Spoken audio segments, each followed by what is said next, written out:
Preface. For nearly 40 years, my father, Thomas J. Stanley, studied the affluent in America to discover and highlight paths to financial independence and economic success that did not depend on inheritances or other large monetary gifts. He found in his work some universal components, but also saw that there were many paths to wealth involving many unique career, consumer, and business choices. Despite the evidence-based financial planning principles embodied in his book The Millionaire Next Door and the tried-and-true paths to wealth accumulation that have been documented quite clearly, many people continue to ask, how come I am not wealthy? Whether you're a small business owner, teacher, attorney, or sales professional, a disciplined, methodical approach to building wealth has been proven to work.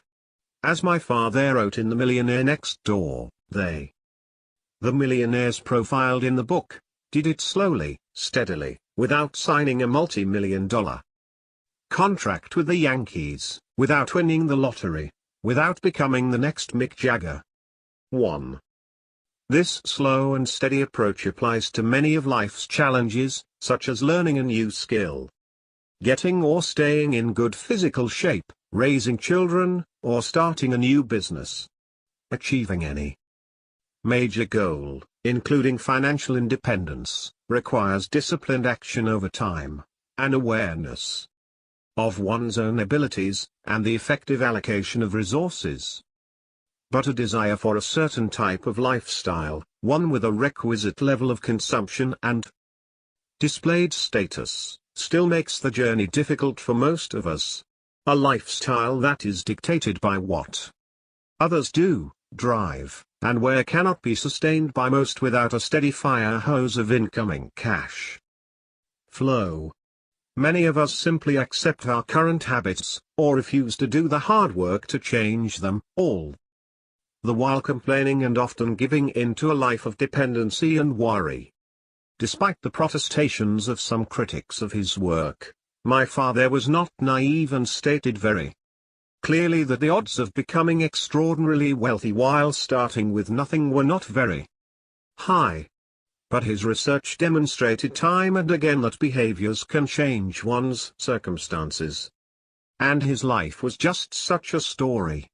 He had meticulously and consistently changed the way he behaved in order to become financially independent and overcome his incredibly humble beginnings.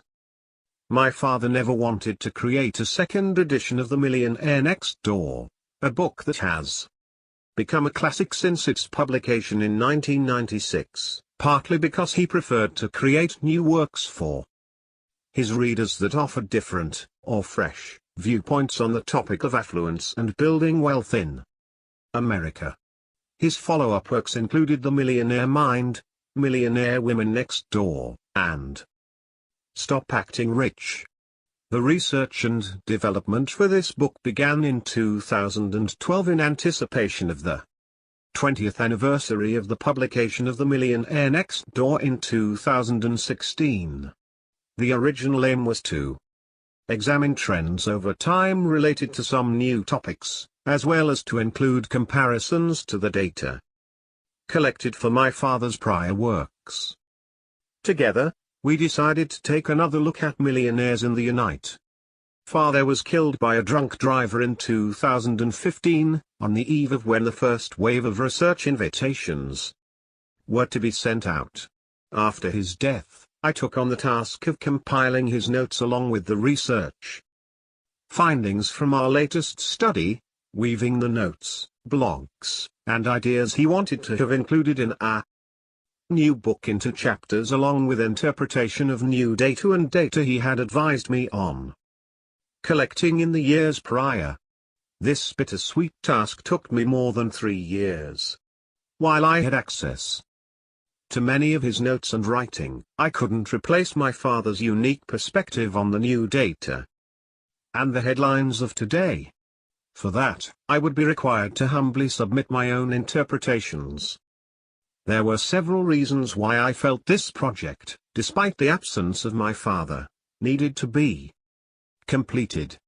They are the same reasons why research within the fields of consumer science, financial planning, behavioral finance, and social psychology dedicated to helping individuals become financially successful must continue as well.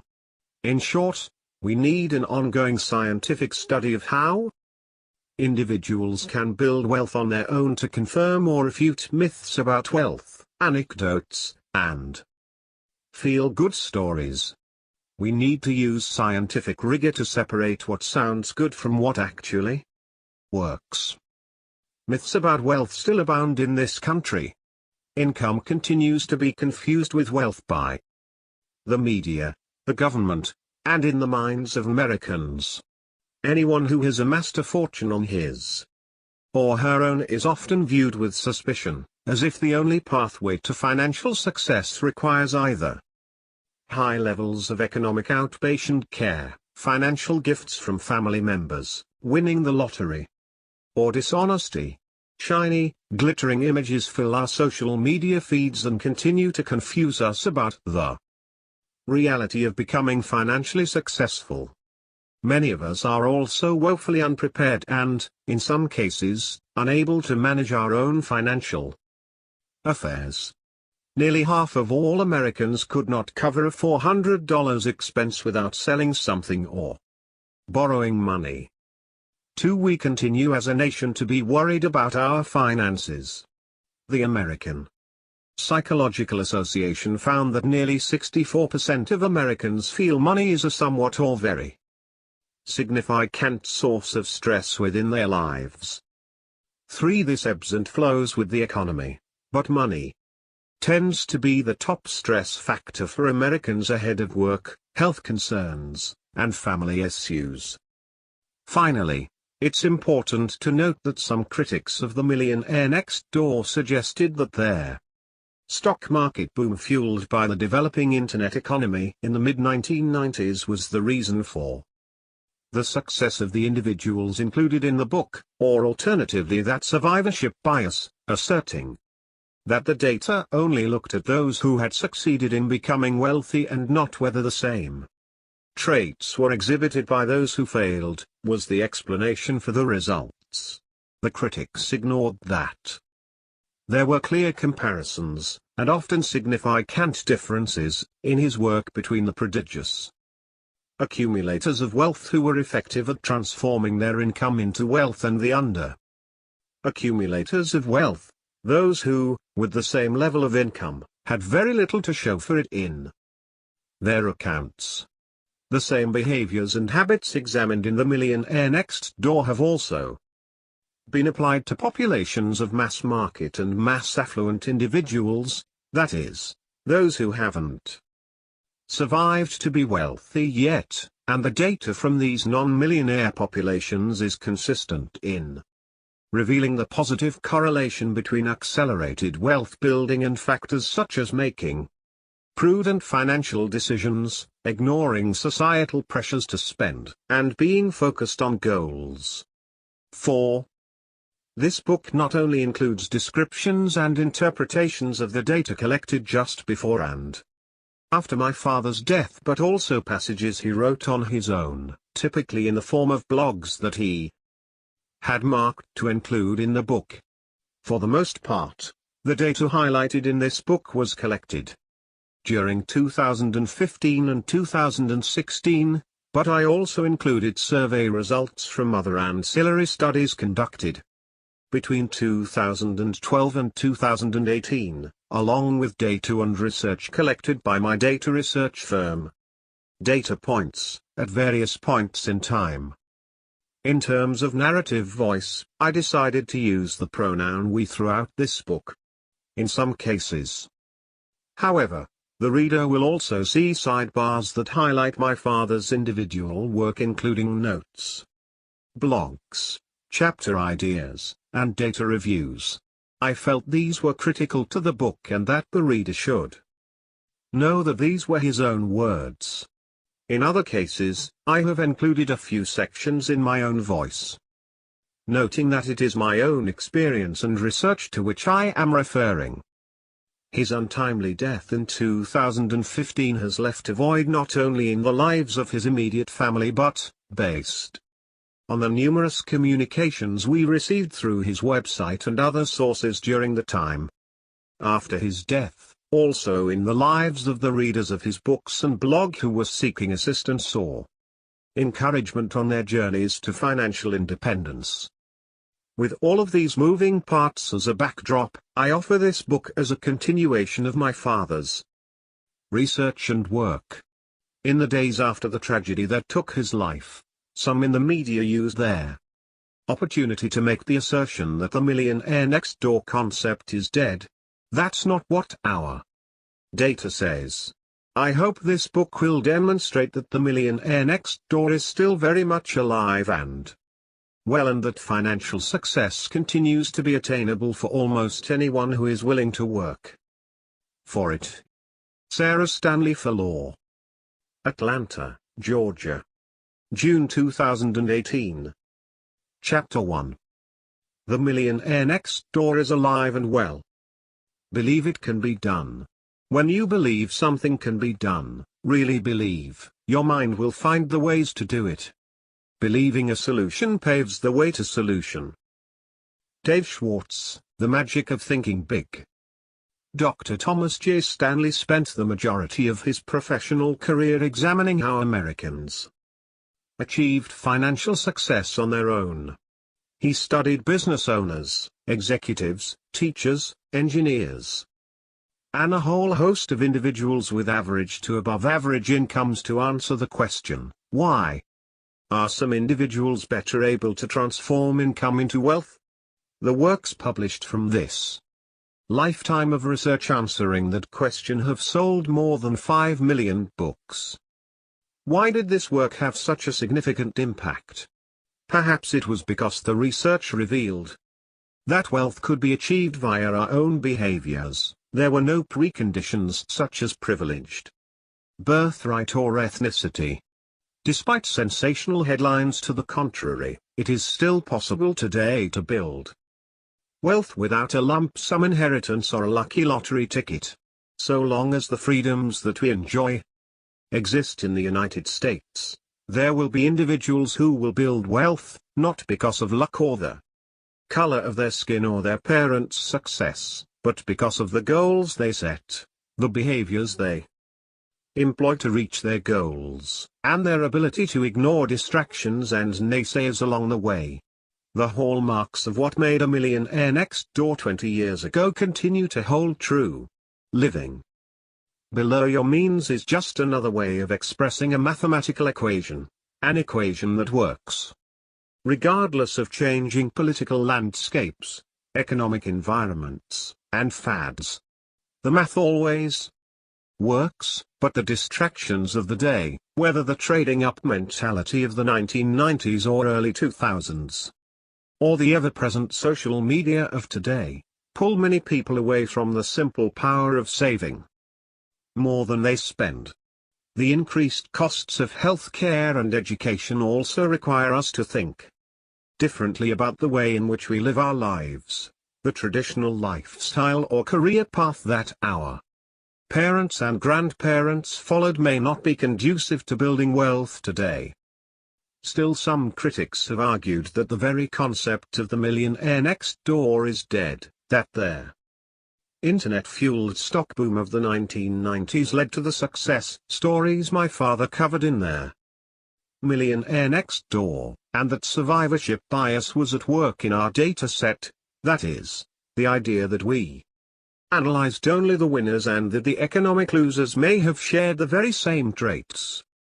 But fortunately for those who are seeking financial independence, our most recent study and resulting data indicate that the behaviors, habits, and lifestyles that are conducive to building wealth haven't changed in the last 20 years, and they are not dependent on the economic, societal, or technological concerns of the time. We've seen that even in non-affluent populations, the same characteristics separate those who are more successful at transforming income into wealth from those who are less successful. Identifying millionaires next door. There is a science to finding millionaires, but because they are such a small subset of the American population, obtaining large numbers of them for any survey research effort can be challenging. There are massive data sets and addresses tied to zip codes that allow researchers to sample within presumed high income and high net worth neighborhoods, even though within those neighborhoods not all the residents are millionaires. Traditional survey research and target market procedures are not necessarily foolproof methods to find millionaires next door, because millionaires often build wealth by not spending a fortune on their primary residence, thus making them less likely to live in affluent neighborhoods, even though they can be seen in crowdsourcing efforts and financial independence blogs. They typically keep the reality of their financial success to themselves. After all, a willingness to not look rich helped them get there in the first place. But today there continues to be a group of individuals who build wealth on their own and certainly on their own terms. Many of the millionaires next door featured in this book and in prior works wrote to us to share their stories. While this group doesn't take pride in broadcasting their success to the world, they do tend to relish in sharing their experiences, often anonymously, with others who are interested in following their lead. Through our research with crowdsourced samples, we also encountered people who are properly labeled as emerging millionaires next door. These are individuals who are not yet millionaires but most certainly on their way. Identifying those who are adept at transforming income into wealth takes more than an isolated consumer purchase or job title. True, the millionaires next door that my father studied and interviewed in 1996 often worked in what some people might think of as dull or mundane industries, like accounting or scrap metal. Today, just as was the case in 1996, professionals such as engineers and teachers often have the characteristics, personalities, and abilities that allow them to prodigiously transform their incomes into wealth. But it has never been the case that all small business owners, scrap metal or otherwise, are successful at transforming income into wealth. It's also never been the case that all owners of older model cars, inexpensive watches, and modest homes have the necessary knowledge, skills, abilities, and competencies to build wealth on their own. These are markers, as my father showed, but not necessarily predictors.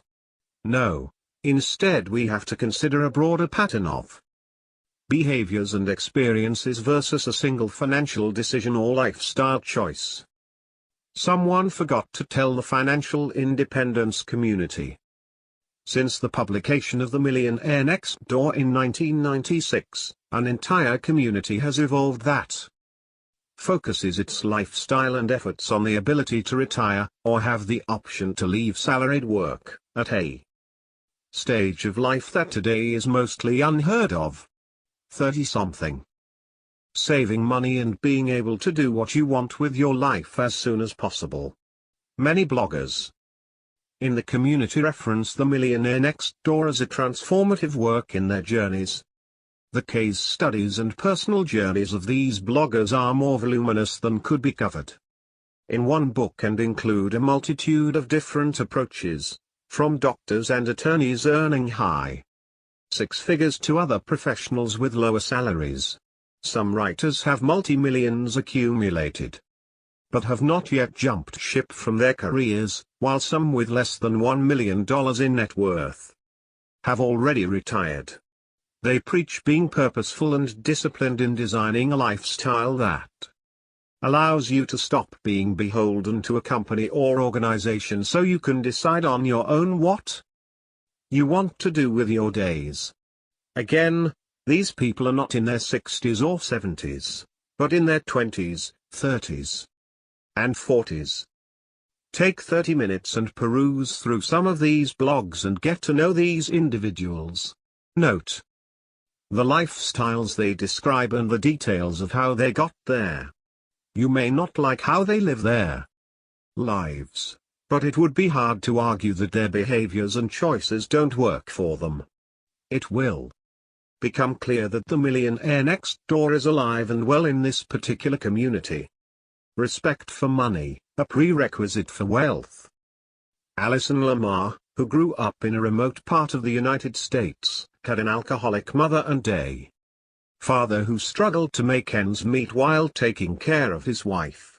In the end, it was Alison's grandparents who served as mentors to help her take control of her financial life. When I interviewed Alison, she shared her unique perspective with these words of advice related to respecting money. Take care of money responsibly, and it will take care of you later. When people say they don't care about money, I believe that is an excuse not to deal with it. Alison is now 54 years old, the mother of 2 college-aged children, and a homeowner. She's happily engaged to be married and has lived in the same town for 20 years. She told me it was her early experiences and corresponding behaviors that allowed her to build wealth and become a millionaire twice over. I was the oldest, and I was going to help figure out how Mom was going to live.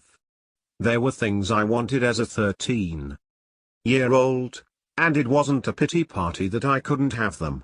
I got a paper route, even when it was -40 degrees, I was there. I'm naturally a doer and worker and a problem solver.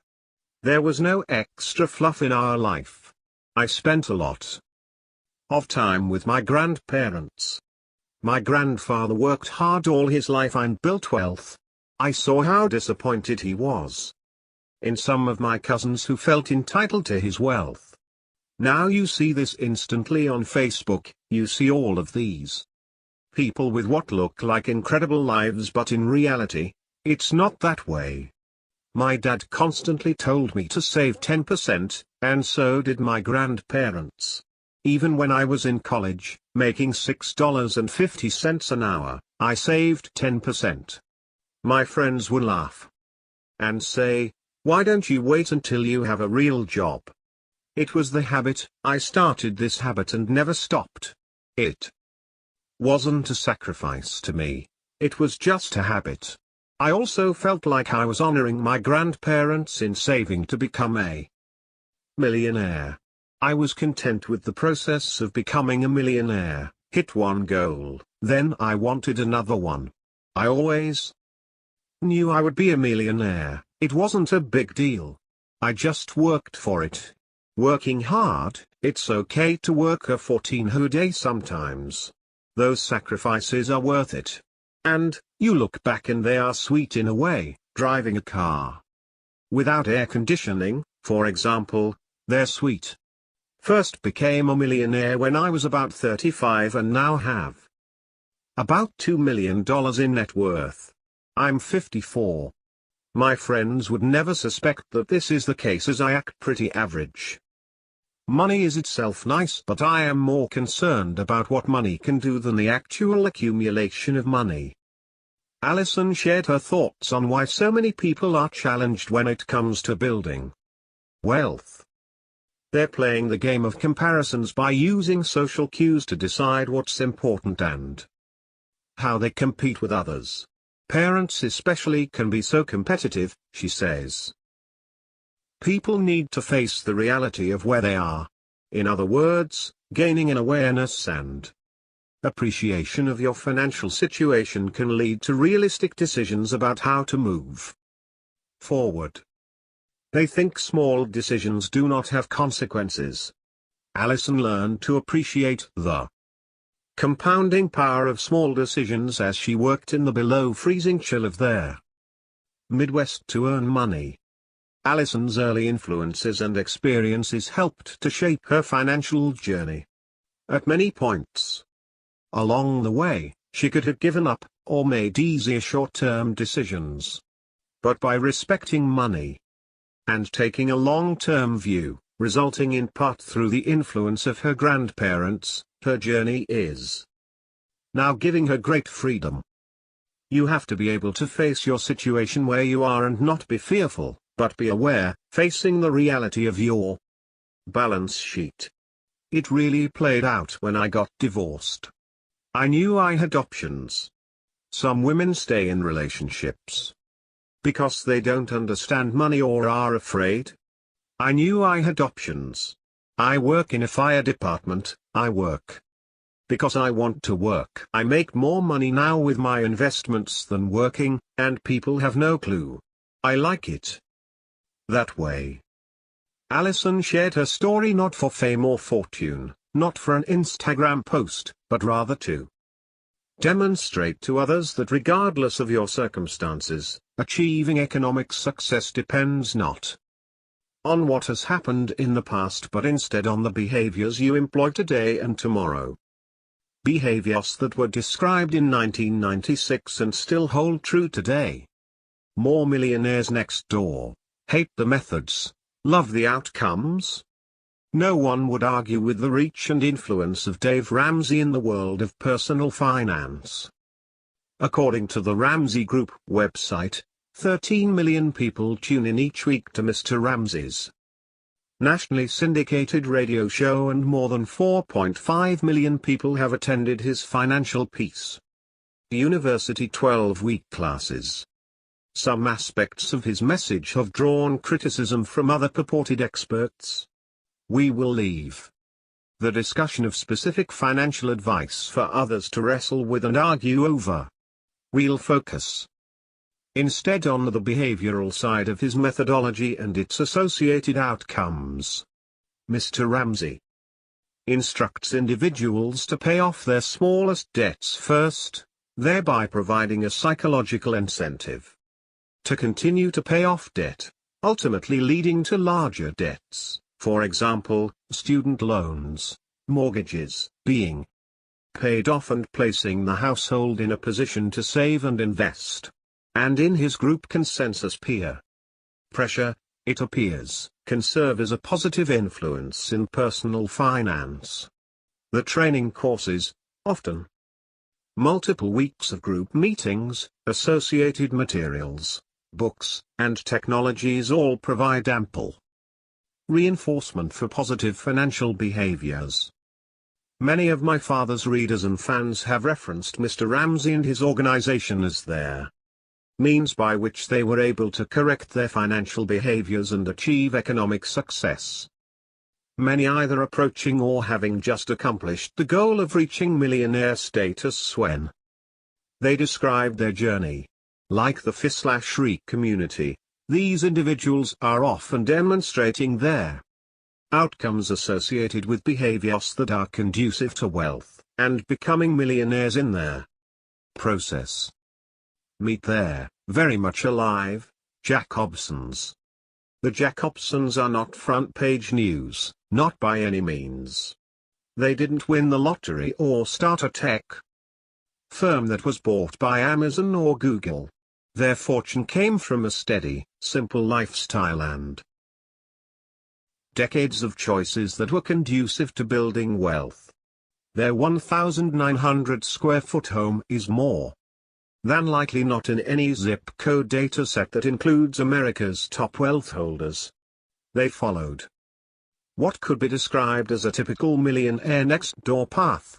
After amassing that wealth, they continue to spend in a way that ensures that their wealth will be sustained and grow, as Mrs. Jacobson described in a letter she sent to my father, which he referenced in the updated preface to the Millionaire Next Door in 2010.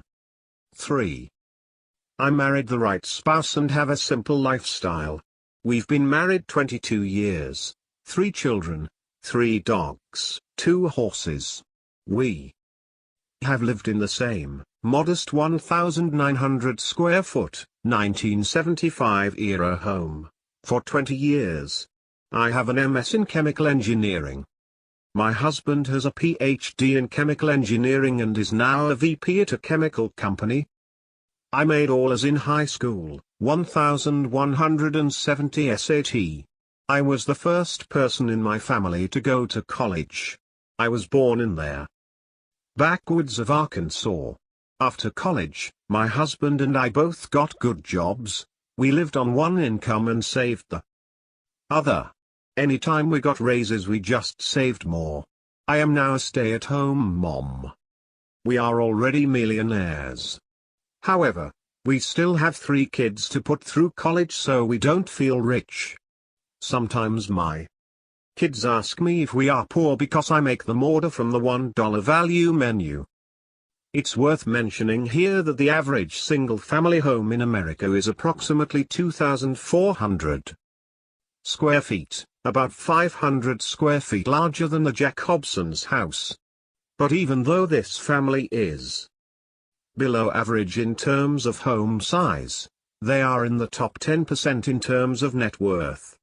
Statistically speaking, the larger the home, the less the owner has to transform into wealth. Approximately 92% of homeowners are not millionaires, but a whole lot of them live in homes larger than 1,900 square feet. The Jack Hobsons don't have to worry about the $400 trillion shortfall that is expected to hit retirement savings in the next 30 years. Because Americans now live longer and fewer pension options are available, the burden to ensure financial independence and comfort in retirement is likely to be mostly the responsibility of the individual, and the Jack Hobsons aren't taking any chances. Regardless of headlines to the contrary, they are millionaires next door, and they are very much alive and well. But it's not for me. Some cannot imagine the early career experiences of Alice and Lamar. And the Jack Hobson's lifestyle isn't for everyone. Some people may not want to order from the value menu. Some people may want a bigger house for any number of reasons. And retiring at 35 but having to live a frugal lifestyle isn't attractive to everyone. It is understandable that not everyone can or wants to live this way. But consuming today in anticipation of higher levels of future income and trying to keep up with the arms race of gadgets, cars, and accessories are universal problems that derail people from their economic success path, and certainly the millionaire next door path. Individuals adopting this strategy are easily targeted by marketers, making it even tougher for them to stay focused on a goal of financial independence. The consumer arms race, and the reality that large populations are engaging in such battles, are often neglected in politically charged commentary on the state of wealth accumulation. But, as we've seen time and again, behaviors drive wealth. Consider how many people you know who may live in a house they cannot afford without their current level of income. In a neighborhood filled with conspicuous signs of wealth. With friends or family who do not want to take responsibility for their financial future. With little saved for either retirement or other life events, for example, college, and with constant worry and concern that their lifestyle is in jeopardy. People who are stuck in these kinds of scenarios don't have the freedom to do something outside of the norm, like start a new business, or weather an economic disaster. You may not want the frugal lifestyle described by our millionaires next door above. But if not, you will need a high income to fuel consumption and be prepared for what may come your way in the future. Income is not wealth. There is great freedom in the United States to choose the kind of life we want to lead and the way we build or maintain wealth. Whatever path we choose, generating income for our household will be of paramount concern at some point in the process. But income isn't the same as wealth. Income is what you bring home today. Wealth is what you have tomorrow, and the next day, and the next day. Wealth is not income. Income is not wealth. Wealth is how much you accumulate. Net worth is your balance sheet, the net of your assets less your liabilities. Income is what you bring in over a period of time, and you report it on your annual income tax return. Periodic income certainly affects your net worth, balance sheet, but doesn't define true wealth. Consider an individual who makes $1 million in wages in a year and spends $1.2 million in consumption during that same year.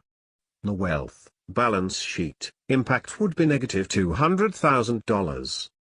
The media often portray wealth as income instead of net worth, creating the erroneous perception that simply receiving a big paycheck necessarily leads to wealth.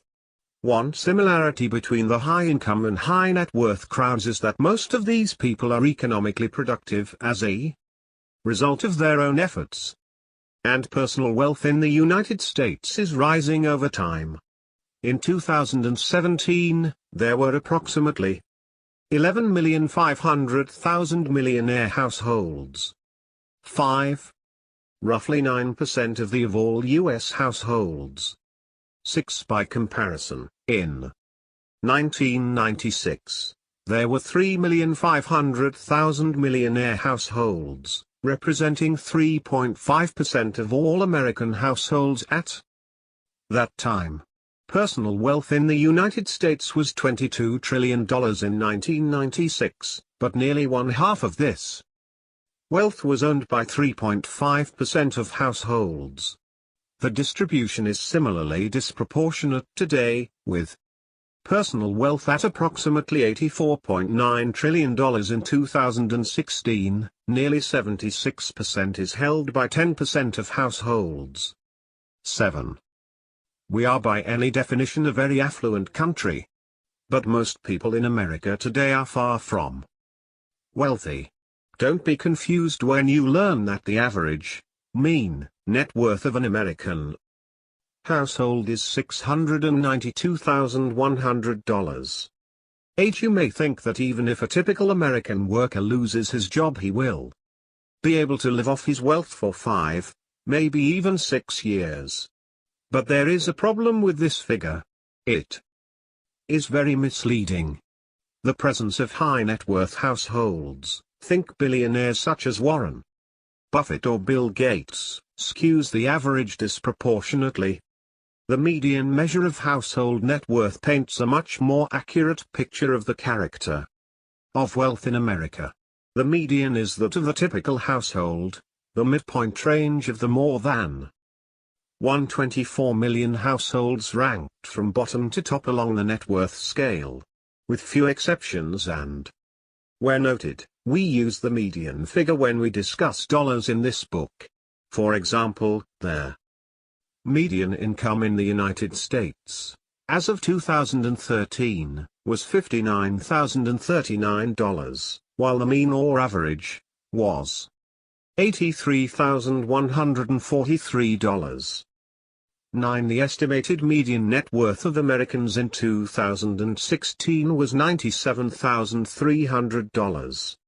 10. Far from the frothy $692,100 average figure, and is just shy of the cost of a one-year stay in a nursing home.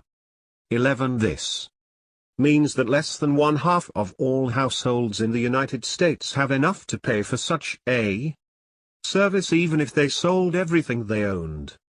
Most American households are nowhere near being financially independent, which we define as being able to live for some period of time without a paycheck from an employer or other earned income, nor will most be able to retire in comfort.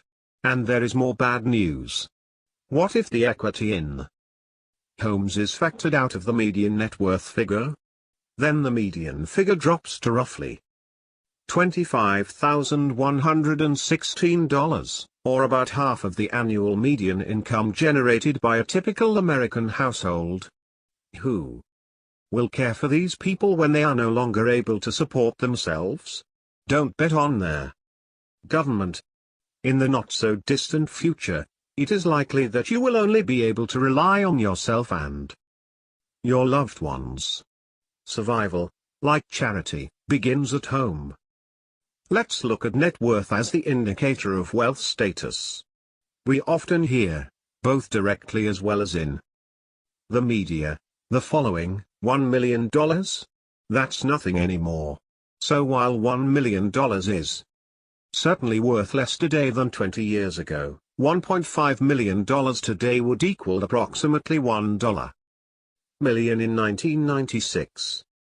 13, it's still more than 10 times the median net worth in America.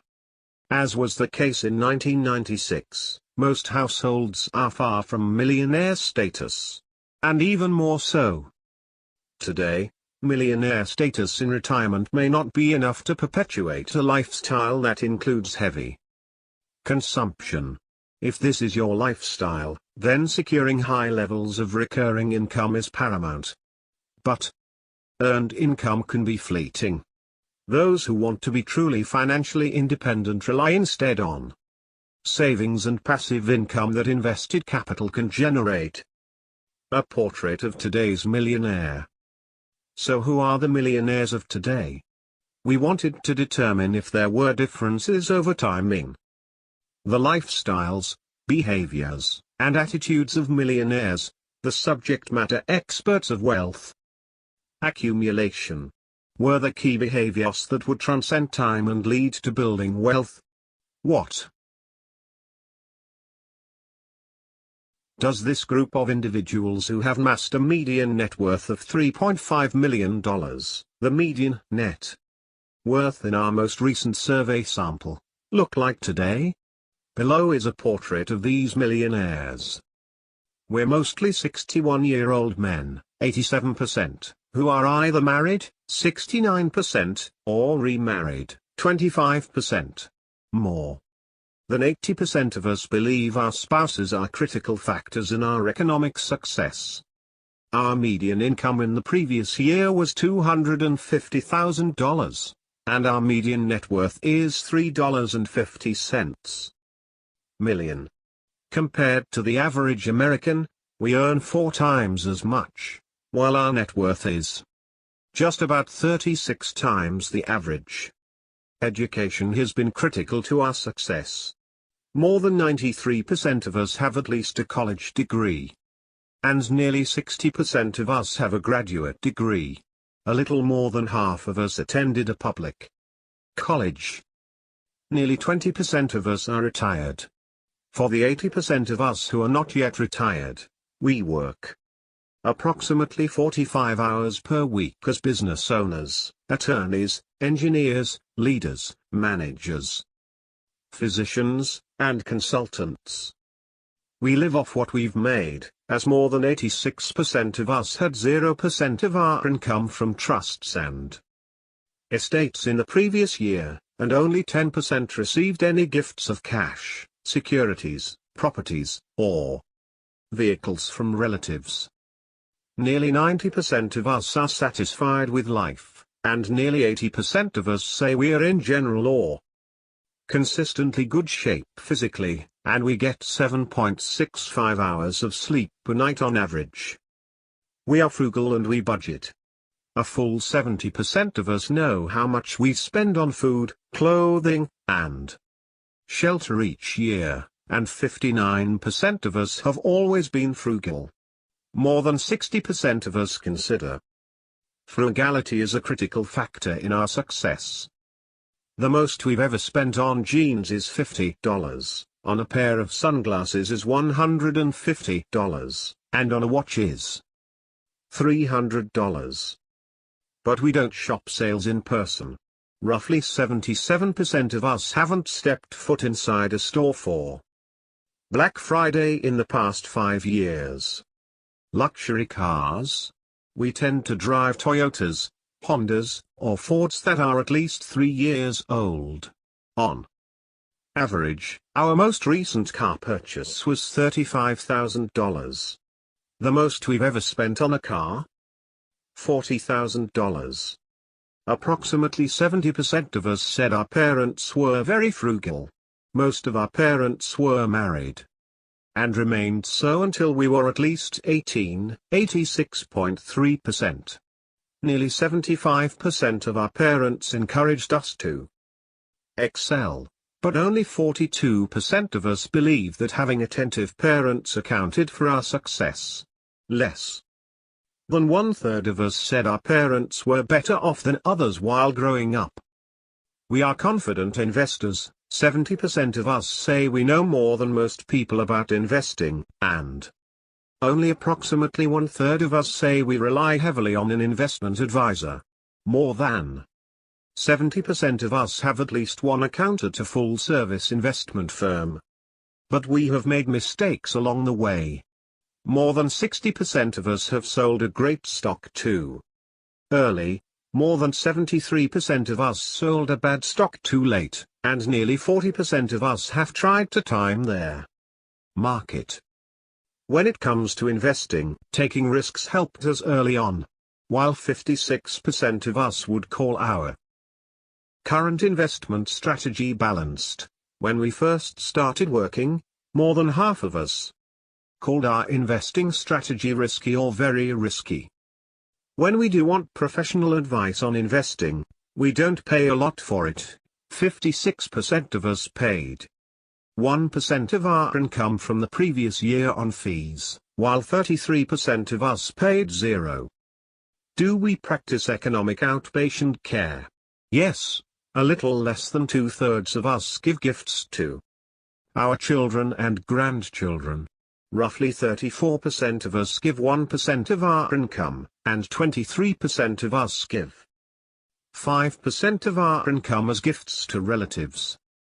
This portrait of what a millionaire looks like in America today is just a starting point. The real value in studying the wealthy is to understand what they did along the way to achieving financial success, that is, the patterns of behaviors that led to success. It is also critical to highlight case studies shared with us over the past few years of other millionaires who provided detailed accounts of their attitudes, lifestyles, and behaviors. The research. Most of the data in this book comes from the survey we conducted of affluent Americans between 2015 and 2016, see Appendix A. This allowed us to make comparisons across time of the behaviors and habits of millionaires. We also used data collected at various times by the Affluent Market Institute and data points. Much of this information is featured in the tables that appear throughout their book. In many cases, we describe the findings for millionaires in our latest sample, that is, individuals with a household net worth of $1 million or more. In other cases, and specifically to help guide their review of economic success, we divide the sample into two groups using the expected net worth formula first described in The Millionaire Next Door. We calculate expected net worth by multiplying age by income, and dividing that product by 10, or expected net worth equals age x income x 0.10. The primary purpose of this approach is to empirically, and numerically, demonstrate how well an individual or group has been able to transform income into wealth. Some commentators have questioned whether the findings in The Millionaire Next Door and prior works are unduly influenced by survivorship bias, in other words, that the research sample focused on those who have made it in terms of their net worth or incomes or careers, and therefore, the conclusions about the behaviors that self-made individuals engaged in could have also been present in the remainder of the less successful population. To this objection we have two counterpoints. First, in addition to simply reporting averages and percentages related to the characteristics of millionaires, prior works have examined the different habits, behaviors, and attitudes of what we call prodigious accumulators of wealth and under-accumulators of wealth, to examine potential differences in the behaviors and attitudes of these groups. In our current study, we divided the affluent sample into quartiles based on the difference between their actual net worth and expected net worth. This difference provides a measure of financial success. Those individuals at the bottom quartile are considered to be under-accumulators of wealth, UAWs, they tend to have less wealth than they are expected to have given their age and income.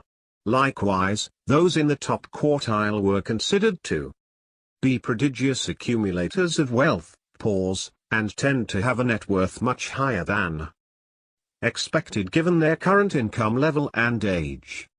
The division into these groups is normative, in other words, it is sample-specific based on age, income, and net worth. This allows us to compare groups based on a consistent metric of success, looking at both the successful and not so successful segments. This same methodology can be used regardless of the population in question. Second, we have been able to demonstrate the power of patterns of financial behaviors in their prediction of net worth, regardless of someone's age or income. In other words, there are key behaviors that relate to your net worth whether or not you are young or old, or just starting to work, or are making six figures. During the past several years, I joined my father in his field of research, transitioning from studying how employees would be successful in specific jobs to studying how individuals are successful at building wealth, using the science of predicting performance on the job. For leaders or employees, we see the same habits, behaviors, and attitudes that distinguish those who are adept at transforming income into wealth from those who are not in samples of mass affluent Americans as well, that is, a sample where a significant portion of the participants have not yet made it. In other words, the same factors for building wealth relate to net worth across the entire range of the affluence scale, including those who are not affluent. And we also know that many of their same financial-related tasks that are conducted in high net worth households are conducted in mass affluent households. 14. The tasks are similar, and the competencies required to conduct those tasks are similar. We note in Chapter 5 that patterns of behaviors, regardless of group membership, relate to wealth accumulation. In a way, the research and writings over the past 20 years have served as a job analysis. 15. Or scientific examination of what it takes to build wealth. Job analysis is used in the world of human resources to study the key tasks and characteristics of individuals who are proficient in their jobs or professions. Those competencies are then put to the test to see if they are valid, or accurate predictors of future success on that job. This discipline is used to assist employers in selecting applicants who are most likely to succeed in a job or function. In the job of managing finances, we measure success by the difference in actual versus expected net worth. Past behavior and experiences are among the best predictors of future performance when an employer hires a new employee. For those attempting to build wealth, which we argue is one of the critical jobs of anyone running a household, there are clear tasks that comprise the job. 16. And clear sets of behaviors that predict how well we will perform at this job. 17. Of course, we know that net worth is strongly influenced by income and age. Higher income gives individuals greater potential to build wealth. The older an individual is, the longer he or she has had to build wealth. And a large inheritance helps as well. Despite these factors, behaviors and experiences matter when it comes to building wealth, regardless of whether we're studying their affluent, as is the case in this book, or studying those in the mass market or mass affluent segments. Patterns of behaviors and experiences matter when building wealth, and the same behavioral patterns, including discipline in spending, saving, and financial management behaviors, differentiate under accumulators of wealth from prodigious accumulators of wealth regardless of age, income, or percentage of inherited wealth. What conclusions were reinforced by our research? The overarching lessons of financial success are universal and clear. They do not change because of elections, technology, or cultural norms. Nor do they change because of a boom or bust economy. The same skills, abilities, and competencies that are required to become financially independent and successful on your own are timeless. Regardless of your status, age, and income level, you can find your path to wealth and financial independence. We have a choice in our lifestyles and whether or not we pursue economic independence. We can either play the part of mimicking those around us, and be easy targets for marketers and salespeople. Or we can pursue our economic freedom quietly. What does being financially independent, not being beholden to debt repayments, an employer, or a paycheck, allow you to do? It grants you freedom. You are free to solve problems the way you see fit, free to volunteer or spend time with family, free to take a job that perhaps pays less but gives you more satisfaction, free to create your own economic opportunities. And add to this list, free to leave behind the cubicle and regular paycheck at age 35 or 40, as many in the FI/RE community discuss in their stories of economic freedom. Still the land of the free. My father often reminded us that we have great freedoms in our country to, put bluntly, do what we want. He often talked about his grandmother, who immigrated to America from Hungary with little more than a sack in the early 1900s. He wrote this piece in 2013, focusing on the nature of freedom and finance. In the Declaration of Independence, Thomas Jefferson succinctly specifies the rights of individuals. We hold these truths to be self-evident, that all men are created equal, that they are endowed by their Creator with unalienable rights, that among these are life, liberty and the pursuit of happiness. We as Americans have been given the opportunity to grow, to achieve, to prosper, and to build financial independence. Given this blueprint, it is no wonder that so many people in countries all over the world have lined up to immigrate to America throughout her history. Professor Denise Spellberg's research about Jefferson was highlighted in the Chronicle of Higher Education. 18 Jefferson was a strong advocate for religious liberty, having been strongly influenced by John Locke. In 1689, Locke wrote a letter concerning toleration.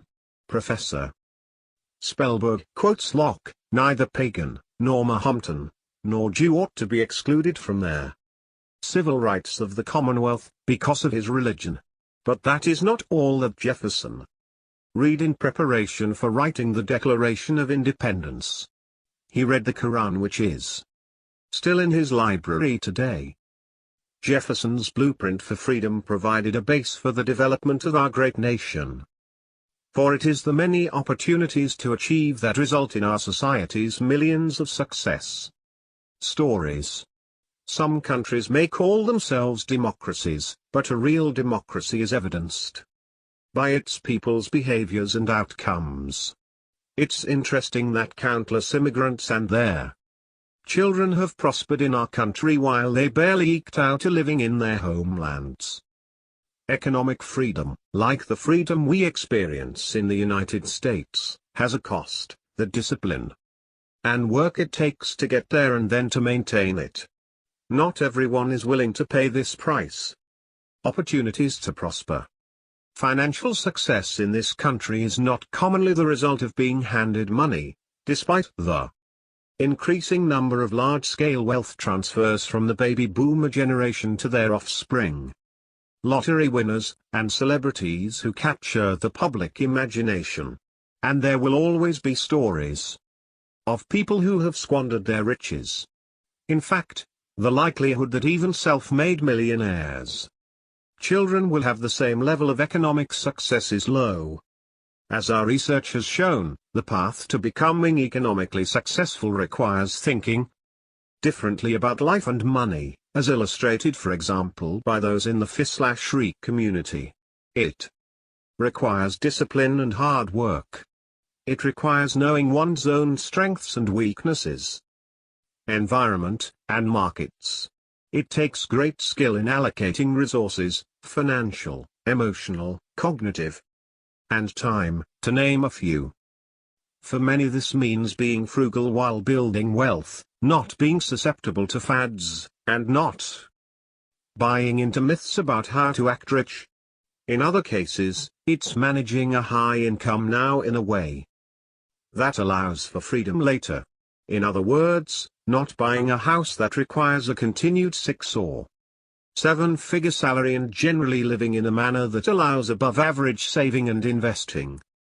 For others, it is spending one's emotional and cognitive resources to create a working life that allows for financial independence and freedom. All of these paths require courage and perseverance. Sadly, because only 28% of Americans feel extremely or very prepared for retirement.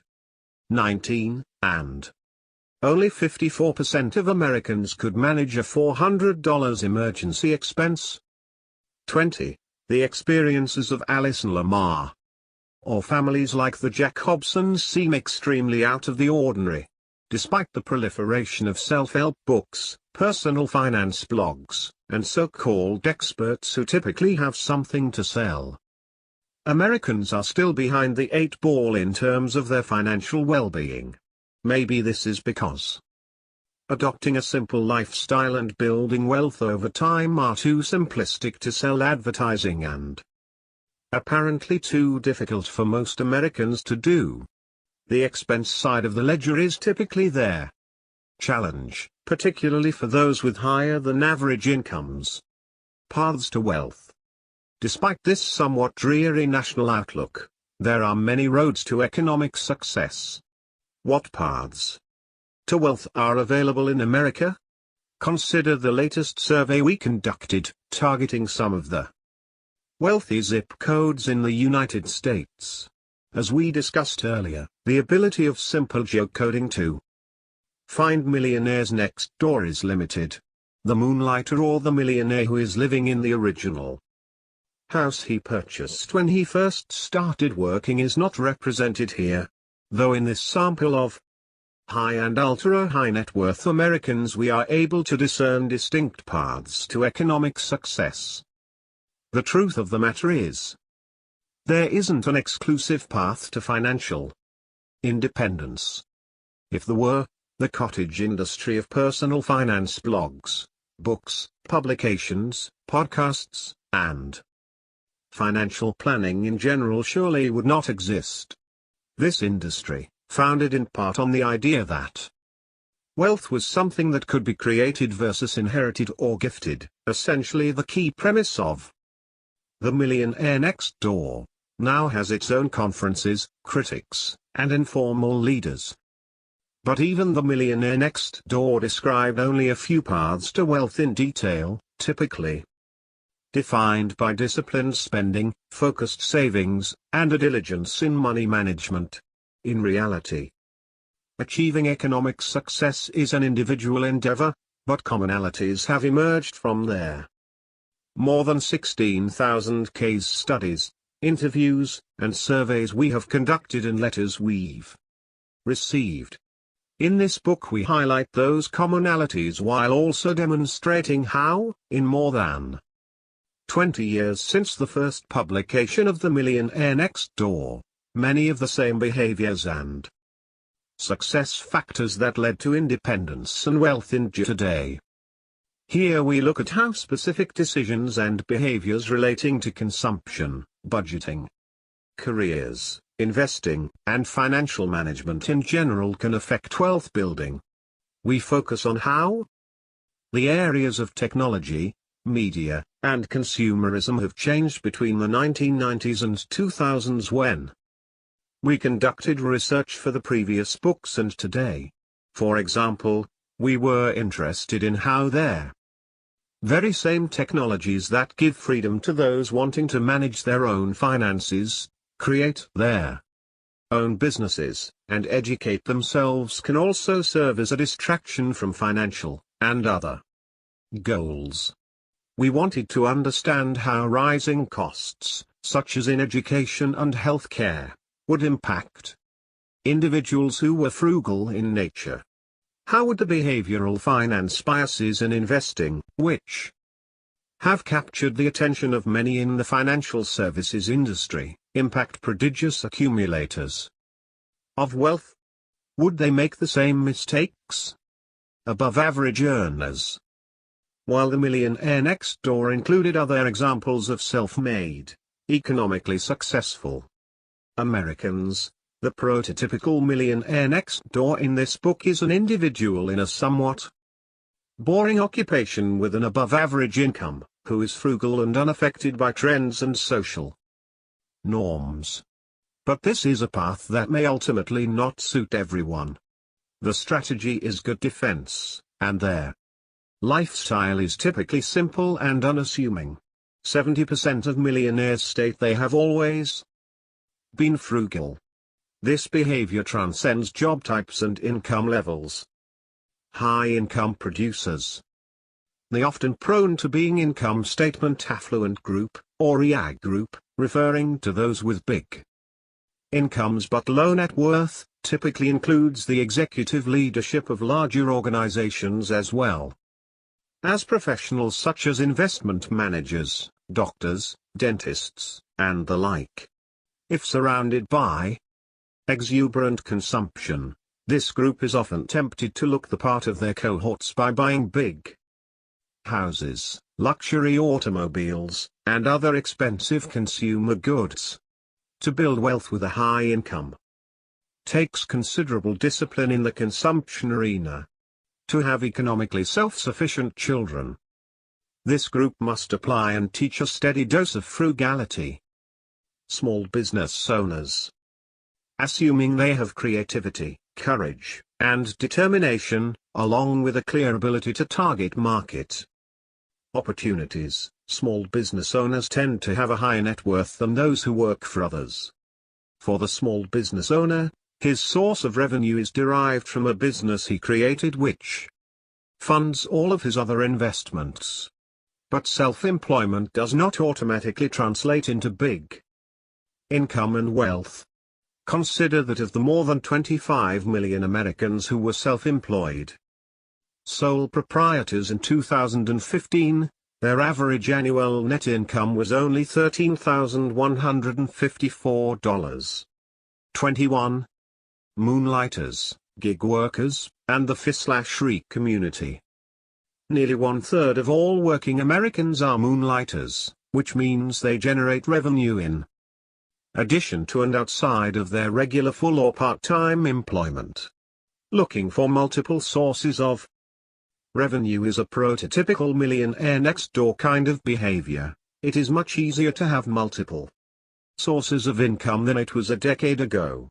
With technological resources at your fingertips, you can create multiple businesses in a matter of minutes. Typically, the most successful moonlighters have experience or access to potential customers to identify their needs and test the market. Many of these moonlighters and gig workers are what we might call the stealth wealthy. In other words, they cannot be found in a sampling of affluent neighborhoods or through traditional means. But in our surveys we were able to find several emerging and actual millionaire next door types who use crowdsourcing 22 as a means to supplement their incomes. They represent developers, administrative staff members, teachers, professors, lawyers, marketing professionals, retail sales clerks, nurses, the full range of job types, interests, and levels. This group often values their families' economic success and financial freedom over the consumption of goods. Favorite chapters from The Millionaire Next Door. Millionaires often reached out to my father to share their experiences and feedback about The Millionaire Next Door and his other books. He would invariably ask them what they liked about the book, and their collective feedback was captured in this piece he wrote in 2014. I like to ask millionaires who have read The Millionaire Next Door what their favorite chapter is. You may be surprised to learn that it is not Chapter 2, Frugal, Frugal, Frugal. This chapter details the frugal lifestyle of millionaires in terms of the modest prices paid for clothing, shoes, watches, motor vehicles, etc. This is merely a review for millionaires, affirming who they are. However, this chapter, which ranks third, is the one they most often tell their children to read. Chapter 5, Economic Outpatient Care, ranks second. Often after a millionaire reaches their financially independent threshold, a new set of issues develop. The typical millionaire next door has 3 children and around 6 to 8 grandchildren. How millionaires interface with these offspring in financial terms can be the cause of much worry and unpleasantness. Of course, not all children of millionaires are underachievers. But as mentioned in their Millionaire Next Door, in 8 of the 10 occupational categories, gift receivers, those who receive economic outpatient care, have smaller levels of net worth, wealth, than those who do not receive gifts. These occupations include accountant, attorney, marketing professional, entrepreneur, senior manager, engineer, physician, and middle manager. Of course, these data do not account for economic inpatient care. Keep in mind that 1 in 4 sons, ages 25 to 34, of high-income parents live with them. Chapter 6, Affirmative Action Family Style, ranks first in popularity. The subtitle of this chapter, Their Adult Children Are Economically Self-Sufficient, succinctly summarizes the chapter. Yet parents often distribute their wealth in ways that instigate friction among their adult children. Those children who are the least productive in economic terms often receive their lion's share of their parents' capital. The results of this inequity of distribution are predictable. It further weakens the weakest child and strengthens the strongest child. Or as a millionaire told me, the children who achieve do so by conquering obstacles. They were never denied their right to face some adversity. Others were in reality cheated, sheltered, and never really inoculated from fear, worry, and the feeling of dependency. Another visit with Ken. Those who are economically successful often have a guide, a North Star, and a plan to build wealth over time. They make decisions that are conducive to their financial goals, versus what might seem easier paths. Pursuing economic independence can begin at any time, but the earlier the better, as in the case of Ken, whom my father first interviewed and profiled more than a decade ago in their Millionaire Next Door. To be sure, Ken's father was an economic success story, but Ken and the rest of his family didn't know this until after his death. So with no knowledge of or benefit from his family's wealth, Ken started on his financial path. We present Ken's experience as a good template of wise yet tough decision-making related to lifestyle and wealth. Consider his case as you contemplate how you and your household are planning for economic success. Values learned at home. Ken was raised in a frugal environment, though his father was a high-income producing surgeon. Although achievement was emphasized, conspicuous consumption was frowned upon. Ken was also encouraged to stay physically fit by playing golf and running. When Ken's dad passed away, he left his mother an estate worth more than $10 million. How does Ken explain his family's success in accumulating wealth? My dad was frugal. We never knew he was wealthy until we received an accounting statement for his estate. We were shocked. He used to buy a new car, a Buick, about every 8 years. That's when the wheels would likely fall off. I get a tremendous amount of satisfaction from saving and investing. That's what Dad did. Like father, like son. I am frugal. My wife is even more frugal. I buy my cars used from small-size leasing companies, often undercapitalized, that take back vehicles from lessees who can't make the payments. I recently bought a car for $22,000. A year and a half old. It listed for $35,000. The leasing company had 4 of the same model. I just call the leasing companies listed in the yellow pages. Now in his early 60s, Ken is on track to exceed the considerable wealth accumulated by his father. Ken's dad often told him, "I am not impressed with what people own. I am impressed with what they achieve. Always strive to be the best in your field. Don't chase money. If you are there, best in your field, money will find you." In Chapter 3, we'll talk about the influences on how we build wealth, including early experiences. Strategic location. Initially, Ken and his wife lived in a nice part of Manhattan within walking distance of his job. But when the couple began putting together a 30-year financial plan, yes, a 30-year plan, they quickly realized that it would be difficult to accumulate wealth in one of the most expensive cities in their world. Ken then proposed to his boss that he be allowed to work out of a southern city. When his boss agreed, Ken and his wife purchased a house in suburban Atlanta for about $300,000, which they still live in 30 years later. A similar home would have cost them $1 million in the suburbs of New York City.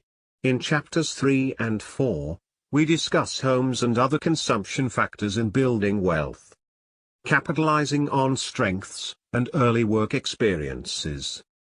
Ken used his skills in working with others to network at the State University where he got his MBA. He sought out a faculty member to sponsor a field project related to his chosen field of interest, which was sports broadcasting. After graduate school, Ken landed a job in sports television broadcasting, primarily because he had the experience of a field project. His starting salary was around $100,000. In this job, he was responsible for one of 4 regions in the country. The 3 other managers were all Ivy League grads. So why was Ken hired at the same level? Ultimately it was because he had experience through his field project in his MBA program. In Chapter 5, we'll talk about the factors that play into the success of millionaires and highlight how the same factors are related to success in other facets of work life. We then talk about early career experiences in Chapter 6. Allocating resources. For transportation, Ken and his wife bought several new minivans that they kept for 8 to 10 years each. In Chapter 4, we'll cover consumption and frugality, the continued hallmarks of self-made, economically successful Americans. In Chapter 7, we'll discuss how affluent Americans approach the allocation of their resources, including how they invest. Ken ignored the myth that to succeed he needed to spend lavishly on his education. He attended public schools and universities. So did his kids. Ken and his wife deliberately selected their neighborhood in part because it had the top-rated public schools in the state. Today the total cost of private school tuition in Ken's area for grades 1 through 12 is between $110,000 and $264,000 per student for 12 years of education. Imagine how many pre-tax dollars one would have to earn to pay this tuition. Not surprisingly, 72% of the millionaires we surveyed report that when purchasing a home, they sought a neighborhood that had excellent public schools. Ken and his wife saved more than $300,000 this way. This one decision alone earned Ken and his family a small fortune when considering that this avoided annual expense was able to grow in the form of invested monies over the decades. We'll talk more about the myths of wealth, and the myths surrounding education, in chapters 2 and 5. The outcome? Ken retired at age 55 as a millionaire. Requirements for self-made economic success. What about those with average to better than average incomes seeking financial independence today? If you were to simply explain how an individual can build wealth over time, and you believed it was still possible, how would you do it? You might explain that the way to do it is to spend less than you earn, and then save and invest the remaining money in a way that allows it to grow on its own. It's simple, but not easy. The real difficulty lies in the external pressures that are telling us not to take these simple steps. In conjunction with the most recent survey research, this book attempts to focus on the key habits, traits, and behaviors of self-made Americans based on data spanning 40 years to see if these patterns have changed over the decades. What we see is that they have been constant regardless of a dot-com boom or a housing bubble crash. The behavioral components of economic success have even been consistent regardless of who's in the White House. Whether it's the Jack Hobson's value meal perspective or Ken's 30-year financial plan, there are key factors that separate those who are able to transform income into wealth from those who are not. Do environmental changes impact wealth building? Much has changed since The Millionaire Next Door was first published in 1996. Undoubtedly the biggest change is the proliferation of personal technology. These advancements gave us social media, which allows us to easily establish or keep relationships with an almost infinite number of family members or friends. On the positive side, social media provides a way to stay connected with others virtually. On the negative side, it is also a way for marketers to constantly remind us of the consumer goods we need and consumer-related experiences that our friends and family members are having. Purchases, parties, events, entertainment, and even high-priced educations. Even if you can somehow avoid the marketing side of social media, you may find it hard to avoid being influenced by the behaviors of your friends and family, as nearly 70% of Americans are on social media.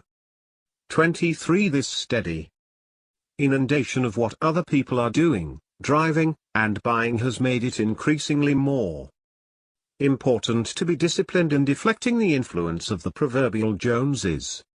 Next, an individual investor's ability to make his own securities trades was in its infancy in the 1990s, but today the tools are available to anyone.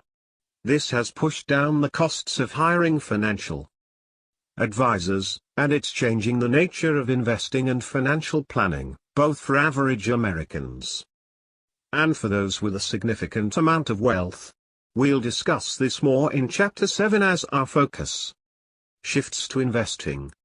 Finally, the boom economy of the 1990s had some critics and people in the academic world assuming there were more chances for increasing wealth on one's own than there are today. Living expenses in general have increased since 1996, of course, but nowhere more so than in healthcare and education. The cost of higher education, in particular, has been rising well above inflation, and recent articles and books question what value a 4 or 5 or 6-year degree has today. 24. Do these costs mean that building wealth by following the behaviors and habits of self-made individuals is out of reach for most? We cannot argue that these rising costs have no impact on your ability to become wealthy on your own. Instead, based on our research, we simply see that the very characteristics that made the original Millionaires next door that way in the 1980s and 1990s can be applied to the changes. Frugality, discipline, and thinking differently continue to allow those with the desire and drive to build wealth to do so. The wealth discipline. Throughout the course of our study of the affluent, there is a common theme that is celebrated by some and reviled by others: discipline. Our millionaire sample rates this as the top success factor. In 2000, 95% of millionaires agreed it was critical to their success, and in 2016, 91% of millionaires rated being disciplined as an important success factor. Specifically, discipline is required to take income and transform it into wealth. This discipline includes knowing A. how much you bring in, B. how much you spend, and C. creating a budget, or spending plan, to ensure the difference is in the positive camp. The mathematical equation involves basic addition and subtraction. Discipline is the component of building wealth that allows for their math to work.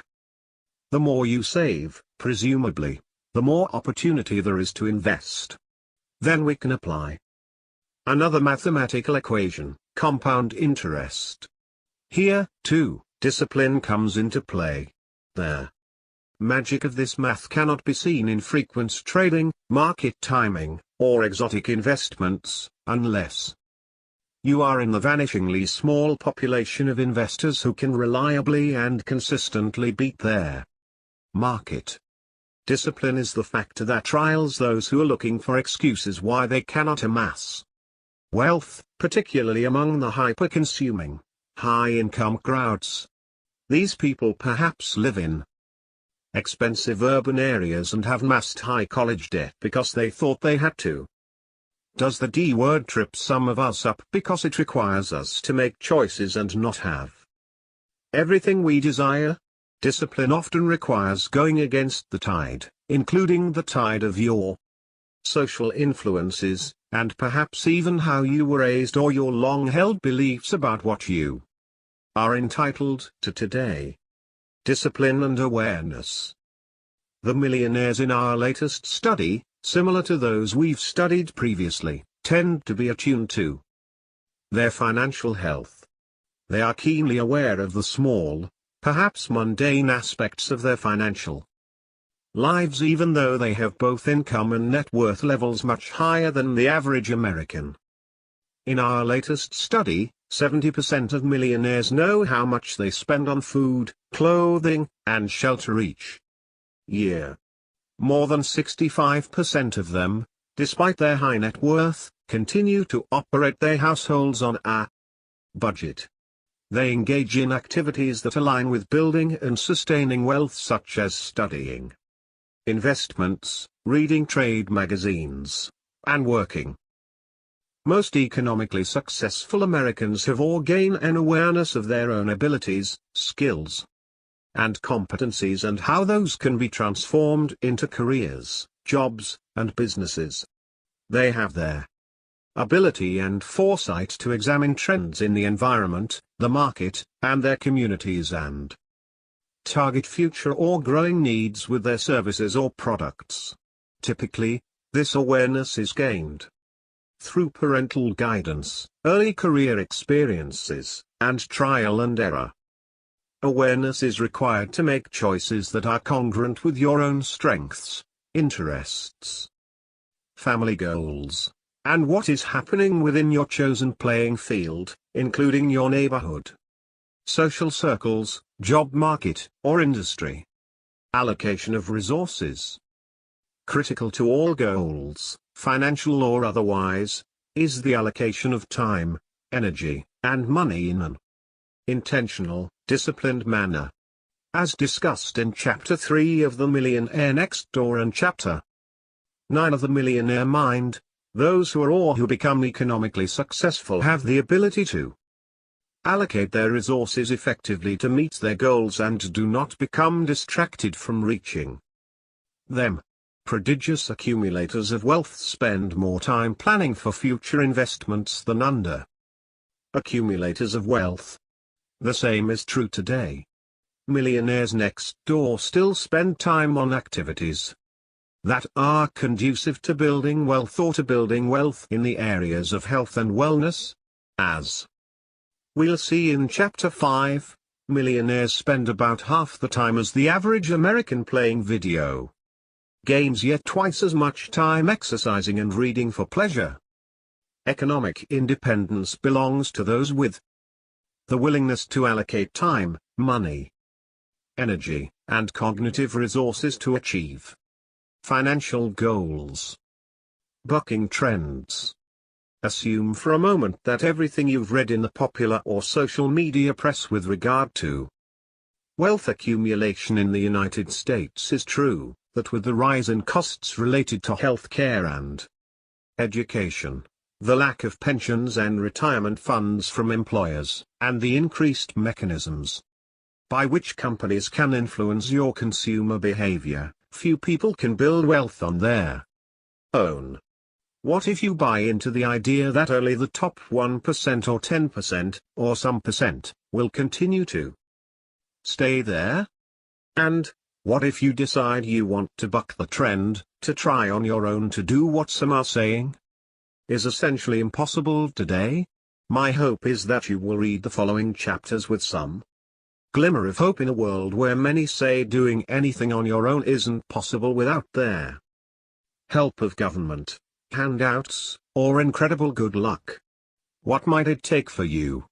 It will certainly take some self-reflection and, more importantly, some critical changes in attitude and behavior related to wealth, such as you have to understand and dispel many of the myths related to what wealth is and how it is accumulated.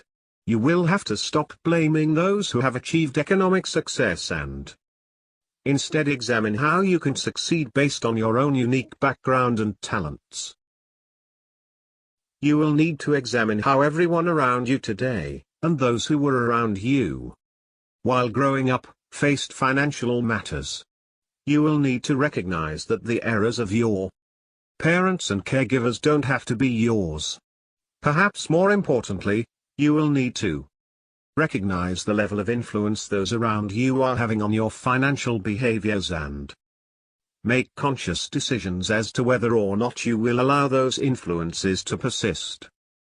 You will need to consider your consumer behavior, starting with major purchases including your home and car, as well as smaller purchases, where you plant yourself or your household, will have considerable influence on other major financial decisions.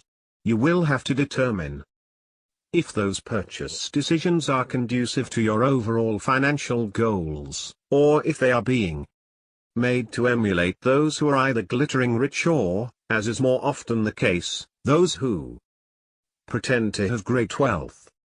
Part of your self-reflection must include a self-assessment of your strengths and weaknesses. When it comes to all things financial, where do your unique characteristics help you in creating and meeting financial goals? You will have to add to your list of self-improvement goals those related to financial matters, becoming more focused, more confident in financial decisions, and more frugal. It will take generating revenue on your own and thus must include a reflection on what work means to you, where and how and for how long you want to spend 40+ hours a week toiling for some entity, or if you can create a business on your own, with its requisite ups and downs, to generate income. Perhaps, instead, you make the decision to pursue early retirement on your own terms, saving money aggressively during your early working years, and leaving the 30+ years of 9 to 5, or now 8 to 6, to others. Finally, that revenue must be invested to grow, and you will have to decide, after reflection, how to invest it and where to get financial advice. You will have to make intentional decisions about how to spend cognitive resources as well. These resources, our attention and time, are non-renewable, and either increase our opportunities for economic freedom or keep us enslaved to the income-spend cycle. 1. 2. Chapter 2. Ignoring the myths. One man pretends to be rich, yet has nothing; another pretends to be poor, yet has great wealth. Proverbs 13-7. Despite significant changes in government, social environment, and economic markets in their United States, the advice over the last 20 years to those in early adulthood can be summed up by this statement: to build and maintain wealth over time, it will be necessary for you to approach all financial management, spending, saving, generating revenue, investing, in a different, more disciplined approach than anyone else around you. That requires action on your part, as opposed to mere belief, attitude, or personality. While the latter three can impact your behavior, ultimately your ability to build and grow wealth over time will be shaped by what you do, not what is in your head. What does it mean for the current millionaire next door, and those of the future, that they have been significant increases in healthcare costs, or that college costs have increased 153% between 1984 and 2016? 1. It means that current and future generations that desire to build wealth on their own and on their own terms will have to shift their mindset in relation to these expenses. They will have to change their way of doing things, even where, or if, they go to college, or how they chart a path for a career. We cannot control costs or governmental policies or the financial markets. We can control what we spend, how we invest, the opportunities we seek, and other aspects of our financial lives, for better or worse. What does it take? What does it really take to build wealth? Can you still build wealth in America today? My father wrote the following summary of economic success in 2014, outlining what it still takes to become financially independent. Contrary to what is often touted in the media, there are greater affluent opportunities in our economy today than ever in our nation's history. But in order to take advantage of these, it is important to appreciate the 8 key elements of the economic success equation as given in my book, The Millionaire Mind. Understand the key success factors our economy continues and will continue to reward: hard work, integrity, and focus. Never allow a lackluster academic record to stand in the way of becoming 3, 4, 5, 6, 7, 8. Economically productive. Have the courage to take some financial risk, and learn how to overcome defeat.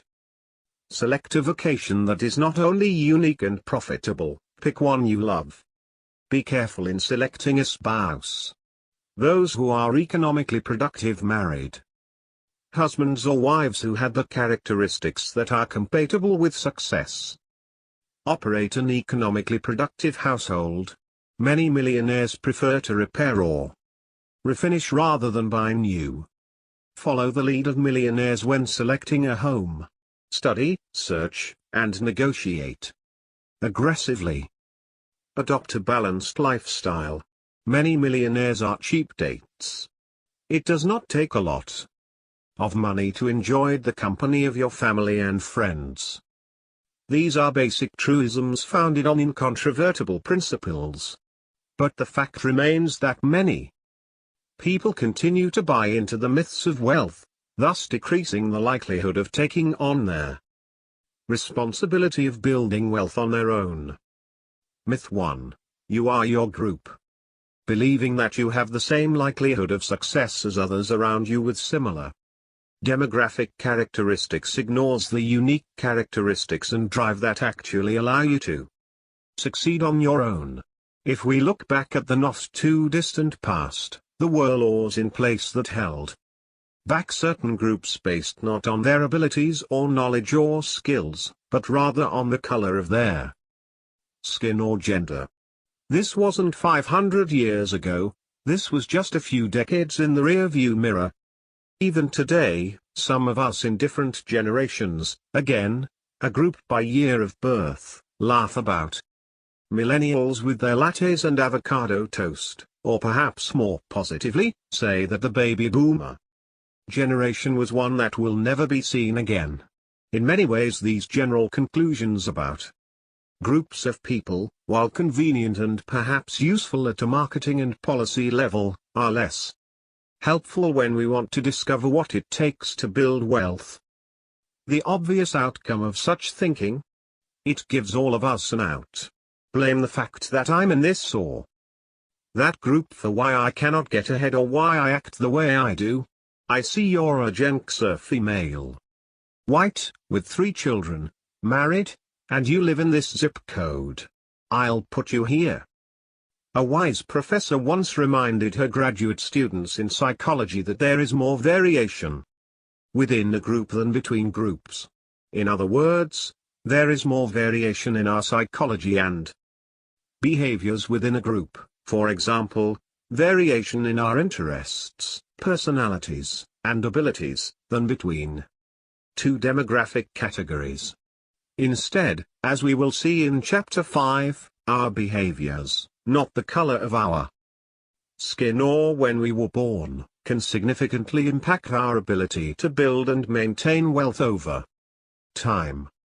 Ethnicity and drive?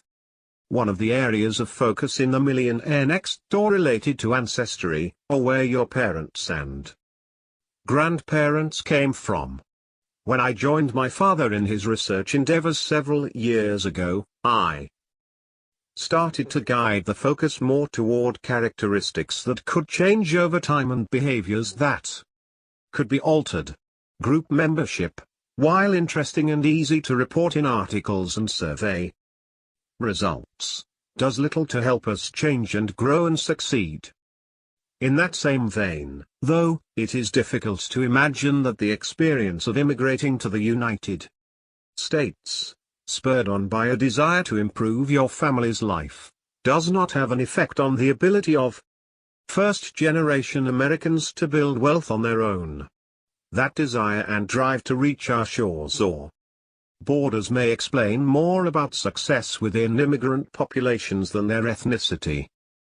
Consider the following example of a millionaire next door who came to America and his behaviors and choices that allowed him economic success despite the challenges of starting over in a new country. I'm a first-generation immigrant who moved to the US when I was 7 years old. For the most part, our family was poor but not destitute. The high school I attended had no advanced placement classes and about half of the freshman class did not graduate. Fortunately, I recognized the value of education and was able to get into the University of California. I choose to study computer science partly because of career prospects. My first job out of school in 1996 paid $38,000 per year. The economy picked up quickly and so did my pay. Housing was relatively cheaper and I put down 10% on a $192,000 condo in San Francisco. In 2000, I had a good career opportunity in New York City for a large investment bank. I would eventually work 12 years in New York. My pay was fairly good but nothing insane, average. Total comp was maybe $200,000. I invested wisely and last year decided to retire and move to Oregon. I generate about $3,000 per month in rental income and another $3,000 $4,000 per month in dividends. I have IRAs that generate another $1,500 per month in dividends. At 41, I can no longer work if I choose to do so. Other notes: I don't own a car now and the most expensive car I've ever purchased was for $2,200. I have never owned a watch. I have never spent over $200 on a pair of shoes. It is hard to imagine that this individual's history did not significantly impact his work ethic and spending behaviors, and ultimately his financial success. Immigrating to the United States? Just the first step. It's not enough, of course, to get to America. Not all of those who arrive, just like not all of us who live here, realize that the freedom we have in the United States gives us their opportunity to work hard, create businesses, and live our lives the way we want to. No, our streets are not paved in gold, as my father reminded us in this essay from a few years ago. It took Natasha 30 minutes of non-stop talking to answer the following question: how do you like living in America?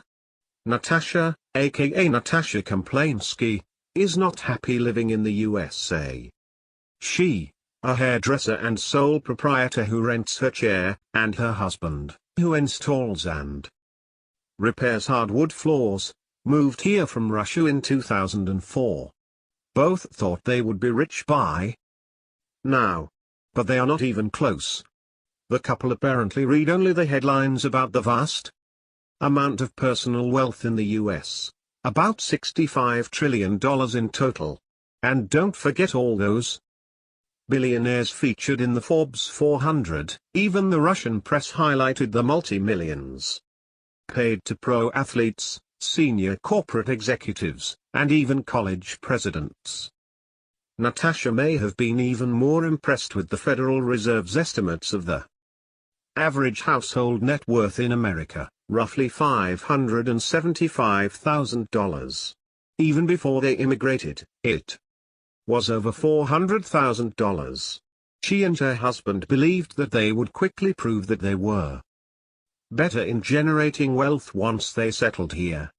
Attention Mrs. Komplainski, buried in there details is the fact that the median net worth of an American household is less than $85,000 or about 15% of the $575,000 average. And the median income is nowhere near $1 million, it's about $52,000, slightly more than what the Komplainskis earn. It's not easy to become a millionaire on $50,000 a year. 2. Natasha also is despondent about the market value of her home. They bought it with a small down payment just before the real estate meltdown and assumed that the market value would appreciate rapidly. But today it's actually worth 70% of its purchase price. In reality, even in good times, the real net appreciation of a home is much less than most people estimate. The Komplainskis made the mistake of thinking that wealth would just happen to them in America, without any hard work, discipline, or sacrifice. For all but the luckiest of immigrants. That's a myth too. Myth 2, income equals wealth. While we just highlighted the converse in Chapter 1, it is critical to remember that the two concepts of income and wealth are often misused. It continues to be the assumption of those who increase consumption as their income increases that they are the same. And believing this myth gives the false perception that those who appear to be rich, neighbors driving luxury cars or friends in $200 plus jeans, are wealthy when in fact it only means they spent more than real millionaires on these purchases. Along with many parents, students, and teachers, many writers, reporters, and politicians need to go back to school. Income continues to be confused with wealth, my father once wrote. Many people believe that income equals wealth. In fact, even the Tax Foundation talks about millionaires in terms of their income tax returns versus their net worth. 3. When we use the term wealth, we are referring to the net worth of a household, that is, all of its assets less all of its liabilities. We define household income in a simple way. It is income, realized. That is or should be reported on one's personal income tax return. The confusion about these two terms leads to erroneous conclusions about a multitude of economic and societal topics.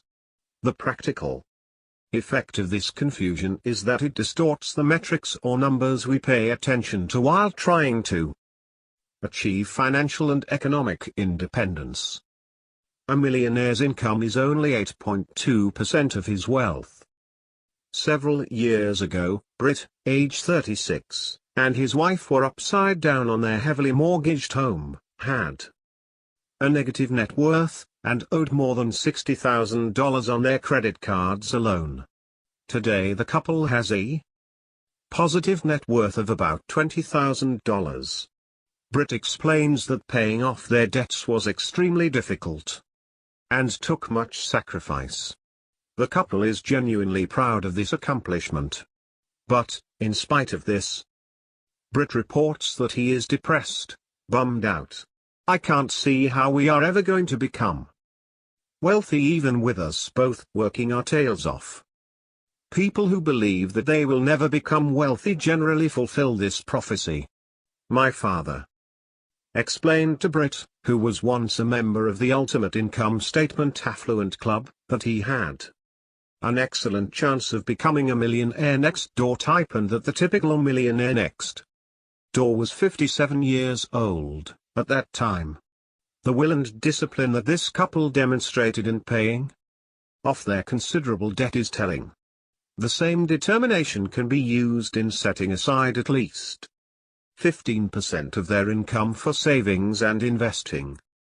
What should you anticipate as a typical member of the Millionaire Next Door fraternity? 1, 2, 3, 4, 5. Looking at the wealth equation from Chapter 1, actual net worth exceeds its expected value by a factor of 2 or more. The market value of a home is less than 20% of net worth. Debt equals the equivalent of less than 5% of net worth. Annual income tax is the equivalent of about 2% of net worth.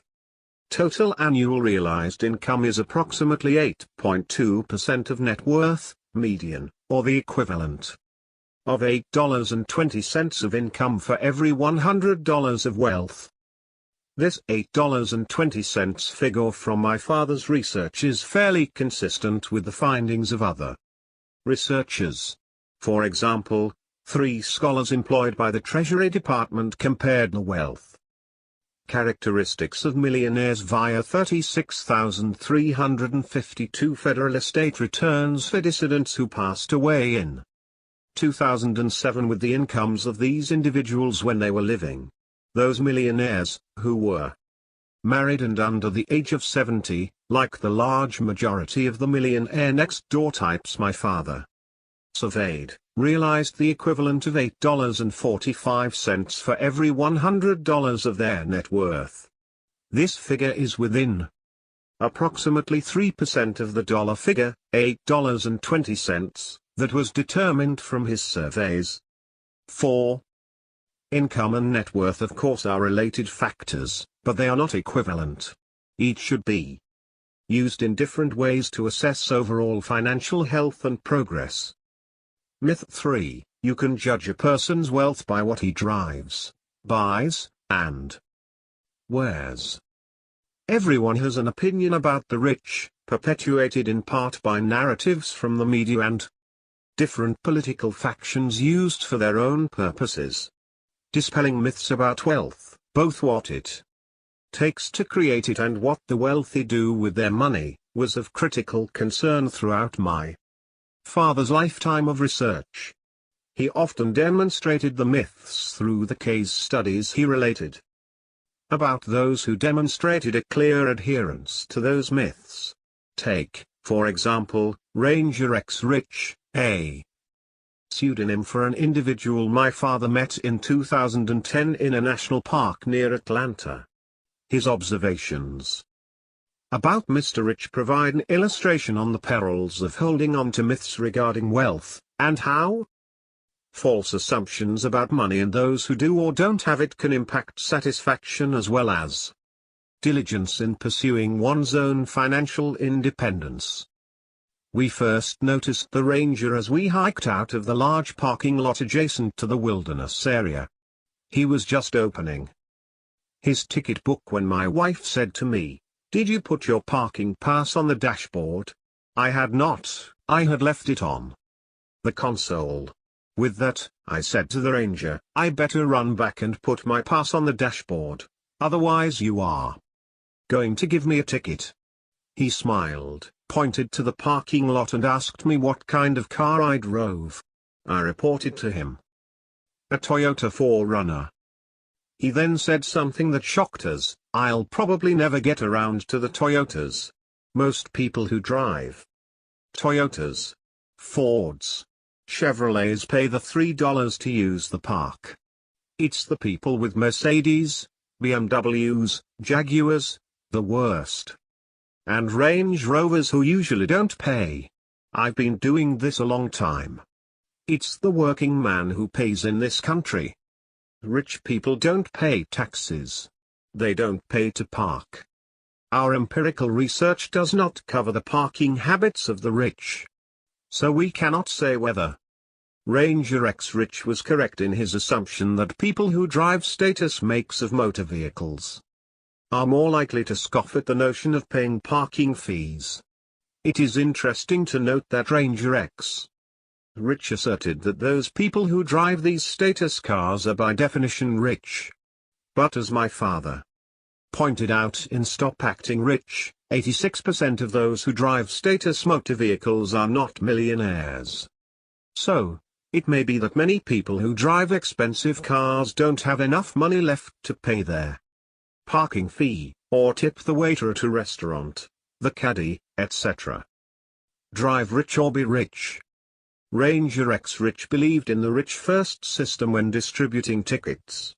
He sought out prestige makes of motor vehicles to ticket first because he thought that rich people don't pay taxes, and they don't pay to park. And Ranger X Rich believed that rich people drive prestige makes of cars. But as pointed out in my father's blog and in Stop Acting Rich, the median price paid by millionaires for their most recent acquisition was only $31,367. The typical price paid by decamillionaires was $41,997. Many millionaires drive so-called common, non-prestige makes of cars.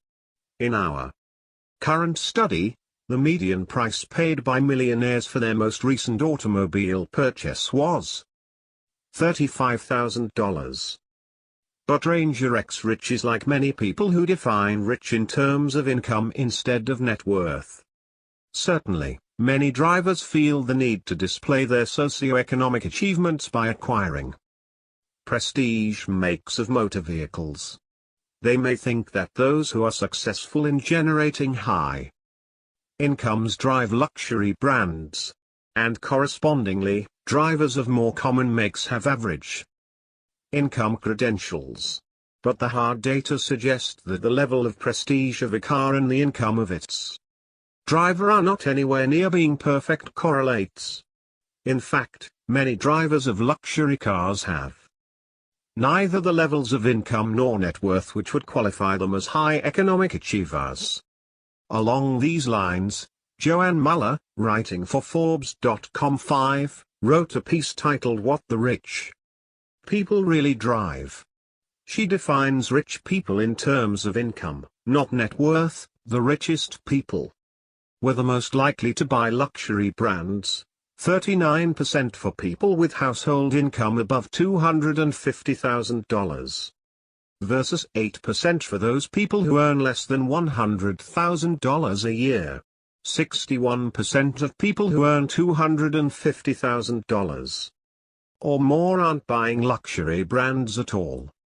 Her analysis indicates that those households with high incomes are more likely to drive luxury cars. But just because someone is driving a luxury brand does not necessarily mean the driver has a high income, or a high net worth, for that matter. But as my father wrote in 2012, I estimate that there are 2.5 million households, or nearly 2.2%, of the total that have annual realized incomes of $250,000 or more. Using Ms. Muller's estimates that 39% of the rich buy luxury brands, one can estimate the number who do so to be approximately 975,000. But this population is much smaller than those households who drive prestige makes but have annual incomes under $100,000. About 30 million households have annual incomes in their $50,000 to under $100,000 bracket alone. Translation: 8% of 30 million equals 2.4 million who are buying luxury cars but are not in the so-called rich category. This population is nearly 2.5 times the size of the high-income, luxury vehicle buyer population. Not in my club. Perhaps the most timeless takeaway from The Millionaire Next Door is the idea that a millionaire doesn't act rich. My father wrote this piece in 2011, highlighting, once again, the concept that millionaires often don't dress the part. Targeting affluent, Millionaire Next Door types continues to be an objective of those in their professional advisory services today. But not everyone who sets out to market and serve that population will succeed. Who are among the best at serving the needs of the Millionaire Next Door types? Often, they are those who have had experiences with these types of people during their formative years. Tony Schumann, a successful investment manager, was sensitized early in his life to the significant differences between the low-profile millionaire next door and the pseudo-affluent. Tony had a newspaper route when he was 10 years old. He reports that the blue-collar people always paid on time and tipped. In contrast, for example, one woman, an attorney, would run around her house for 20 minutes or more before she would think of giving me 55 cents for the paper. Both she and her husband worked but would never tip. Later Tony became a caddy, as I did. His early impressions were similar to mine regarding the characters who can be found at golf clubs. I mentioned in Stop Acting Rich that the blue-collar, self-made millionaires for whom I caddied at a public course were significantly better tippers than most of the aspirationals for whom I caddied at a private country club. But those who did tip offered a very generous gratuity. Tony shared the following observations. I look back now and realize that I learned more about business working there than all my time in business school. There. Self-made men all tipped well and continued to encourage me while I was working my way through college. One mentor, Mr. R, owned a large general contracting business and had bankrolled more than half of the club's construction. Because of the cold Connecticut winters, he had to double his work time during the summer months. He couldn't play golf on Saturdays with the rest of the members because he was working. Mr. R would come to the club Saturday afternoon for a beer on the patio, wearing his millionaire next door uniform of work khakis and steel-toed boots. One day a new member's wife who had designated herself the club's doyen saw Mr. R drinking his beer and smoking a cigar on the patio. She screamed at him that he, as a mere workman, had no right to sit on the patio to drink and smoke. Her final bombshell. Who do you think you are? Do you think you own this place? Mr. R calmly answered back, almost, lady, almost. Naturally she ran screaming to the manager, who proceeded to inform her that Mr. R actually owned about 75% of the club equity, and if she had any more questions, she should talk directly to him. Both from our current study, as well as research from 2007 in a survey of 1,594 high-income, high-net-worth households, we see that annual realized household income is a superior predictor of the price paid for motor vehicles than net worth, wealth. In the 2007 study, 48.5% of respondents with incomes of $200,000 or more paid less than $32,000 for the vehicle they most recently acquired. More than 1 in 3, or 35.9% of those in the $500,000 and over bracket paid less than $32,000. More than 1/2, or 54%, of those in the $200,000 to under $500,000 bracket paid under $32,000. Myth 4, the rich don't pay their fair share. Ranger X Rich disliked the rich for other job-related reasons. He believed that the rich don't pay their fair share of the taxes in America, and that they were responsible for the decline in tax revenue collected by the state that employed him, which in turn necessitated cutbacks and the change of his job. Description: the myth regarding income and wealth is helpful here in understanding why Mr. Rich would believe that the rich don't pay their share of taxes.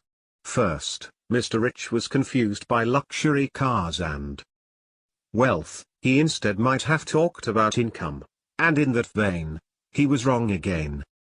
Ranger X Rich would have been wise to consider the taxes paid by those high-income, glittering rich, those who can purchase the luxury automobiles with an amount that serves as just a drop in their coffers or yearly salary. Income taxes, the other big-ticket item. Chairman and CEO of Berkshire Hathaway Warren Buffett is the best of the best at transforming income into wealth. How did he do it? Wise investing, you might say, combined with his reputation for having enormous integrity and his well-publicized frugal lifestyle. When it comes to consumption, he seems to possess traditional Midwestern values. Despite his substantial wealth, he lives in a relatively modest home and drives American makes of cars. But there is something else. As my father stated in The Millionaire Next Door, millionaires know that the more they spend, the more income they must realize. The more they realize, the more they must allocate for income taxes. So, adhere to an important rule: to build wealth, minimize your realized, taxable, income and maximize your unrealized income, wealth, capital appreciation without a cash flow. The benefits of continued supercar consumption. In Stop Acting Rich, my father profiled a man he called Mr. Multiplinsky, who had scrawled the following notes in the margins of one of my father's research surveys: I don't own a Ferrari, I own 3 Rolex.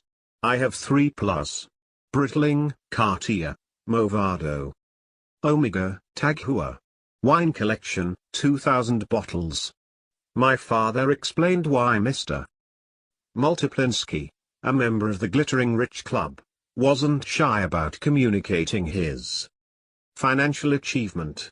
He has a very strong need to separate himself from his dirt poor working class family background. Those who travel the longest distance along the wealth scale in one generation tend to hyperspend on status symbols. He also had this to say. Mr. M's first full-time job was in sales. He was an instant success.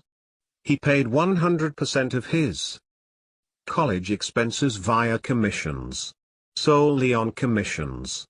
He purchased his first home at the age of 21 and crossed the $1 million net worth threshold when he was 32. He was not yet 30 when he was offered an equity position by his employer. Mr. M is 100% self-made, but he's also a big spender. To spend big, one must earn big. And if you earn big, you pay big bucks to the tax man. As an example, consider Mr. M's cash purchase of a $330,000 Ferrari. given what he allocates to federal, state, and local income. Taxes. How much earned income did he have to generate to make this purchase? He had to make $600,000 just to pay, cash in this case, for this Ferrari. $600,000 times his share 55% equals $330,000. The balance of $270,000 goes to Uncle Sam and his state relatives. The glittering rich are, as I wrote in The Millionaire Next Door, real patriots. Big incomes, huge tax bills, mint a new medal for this type of patriotism. 7. Too many people in this country don't understand the important role played by the members of the glittering rich population. Some think that the Mr. M's of our nation don't pay their fair share of taxes. Some even believe that none of the glittering rich got that way on their own. Rather it was via hook, crook, or inheritance. It is this belief that can be ammunition for some ambitious politicians. For a moment, consider the following scenario. Imagine that a glittering rich couple decides one day to spend a long weekend at a plush mountain retreat. It is a great drive in their top-off-the-line Ferrari. As reported by Justin Berkowitz in 2013 for Car and Driver magazine, just as the couple approaches the resort, their car and several other high-end cars were pulled over, and their drivers were asked to sit tight while the Home Office checked tax records. 1 in 6. Minus 42 vehicles in total, were being driven by someone who had reported a meager annual income insufficient for supercar ownership. Emboldened, tax cops set up checkpoints and even dropped in on a Ferrari owners club get-together. Now, the government is initiating an automated check of tax records for anyone making large purchases. 8. This actually happened in 2013 in Italy. Class envy was leveraged politically, as Berkowitz's title indicates. Checkpoint Carlo, How Tax Cops Killed Italy's Supercar Market. What if this system were adopted in America? Not only will we lose markets for super brands, but tired of being hounded, the Mr. M's may stop buying multiple $330,000 sports cars. As a result, they may not feel the need to continue generating high levels of taxable incomes to pay for these symbols of success. Let's salute the glittering rich rather than hate them. Many pay the equivalent of 50% of their earned income in various federal and state taxes. Interestingly, about 50% of American households pay 0% of their income to the tax man. But what about those 6 out of 42 drivers found by the Italian police to have too little income to pay for their supercars?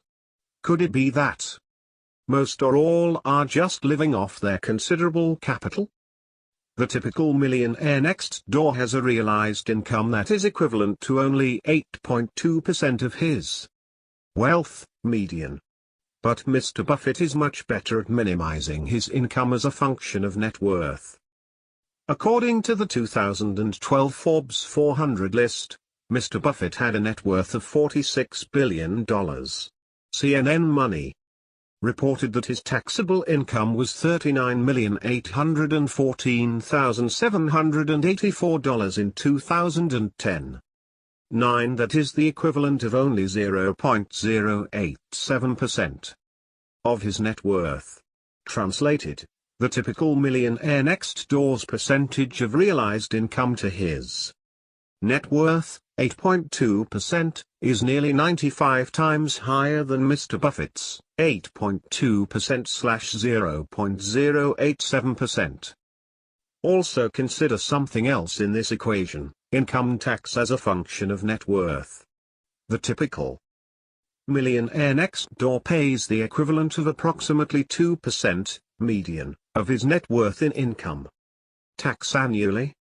But here again Mr. Buffett is far far better at minimizing his income tax. According to Reuters, he paid only $6.9 million in federal income taxes in 2010. In a nominal sense, $6.9 million in income tax might appear to be a significant amount of money. But look at Mr. Buffett's tax bill as a function of his net worth, that is, $6.9 million as a percentage of his $46 billion in wealth. At this rate he is paying the equivalent of only 0.015% of his net worth. Compare this with the 2% paid by the median millionaire next door. This rate is more than 133 times greater than Mr. Buffett's. In fact, if Mr. Buffett were taxed at the same rate, 2%, he would owe their Treasury Department $920 million or nearly $1 billion. You might say that it is un-American not to pay your fair share. But Mr. Buffett gets special dispensation regarding this topic. Why? He has pledged to leave the vast majority of his estate to noble causes. And according to Forbes, he has already demonstrated considerable generosity. He gave $1.5 billion to the Gates Foundation in July 2012, bringing his total giving to $17.5 billion. In August he pledged $3 billion of stock to his children's foundations. 11. And it certainly helps his cause that most if not all of his taxable income comes in the form of long-term capital gains, realized upon disposition of capital assets held for long periods of time, that carry preferentially low federal income tax rates. Who is more likely to do an efficient job distributing money from your estate, the government or enlightened charitable organizations? You know the answer, and apparently so does Mr. Buffett. Myth 5, if I can't make it, I can blame the rich. Many of the letters and emails that we've received are authored by people who blame others for their lack of economic success with comments such as these. I would really be wealthy if I hadn't paid 3% of the value of my portfolio all these years to an investment manager. He made money every year, I didn't. My 28-year-old brother, a high school dropout who still lives at home, just received 90% of my grandmother's estate. It didn't help that I had an MBA. If I had only majored in business, not fine arts, as Mum and Dad insisted. Most economically successful people know how to leverage adversity. They have learned how to capitalize upon disadvantages, reversals, biases, nepotism, bad calls, and lousy luck. They do not dwell on an unfortunate situation. They direct their emotional energy into succeeding rather than resenting. Many a millionaire has told us that their very success was a direct function of experiencing bad calls from relatives, teachers, employers, pricey financial advisors, the press, and a myriad of other so-called unbiased referees. Or, as one disinherited multimillionaire recently said, from proving that my parents bet on the wrong horses. We know that learned helplessness, the belief that no matter what behavior you engage in you cannot impact your success, can be a great deterrent to building wealth. We've seen this concept of who is responsible in our work related to building and maintaining wealth long term, across multiple samples, the characteristic of behaving and believing that our own actions impact our ultimate financial standing is related to net worth, regardless of one's income or age. 12. Those who believe there is little that can be done on their own to impact their financial success tend to engage in less advantageous financial-related behaviors. 13. Indeed, it appears that believing in myths can be very detrimental to long-term economic success. But many of the so-called solutions to the economic conditions in the United States have governmental regulation and control at their core. When we hear from the media, talking heads, and others, their solutions often have control in mind. Whether on the right or the left of the political spectrum, there seems to be an assumption that we can regulate an individual's way into becoming wealthy. Instead, we would argue that achieving goals begins at home and in our minds, shifting attitudes first and then subsequent behaviors, although the latter could change first, challenging their way things may have always been for you or your family, ignoring what others are doing by way of consumer-driven frenzies, and focusing time and energy on achieving goals, both financial and otherwise. More with Ranger X Rich.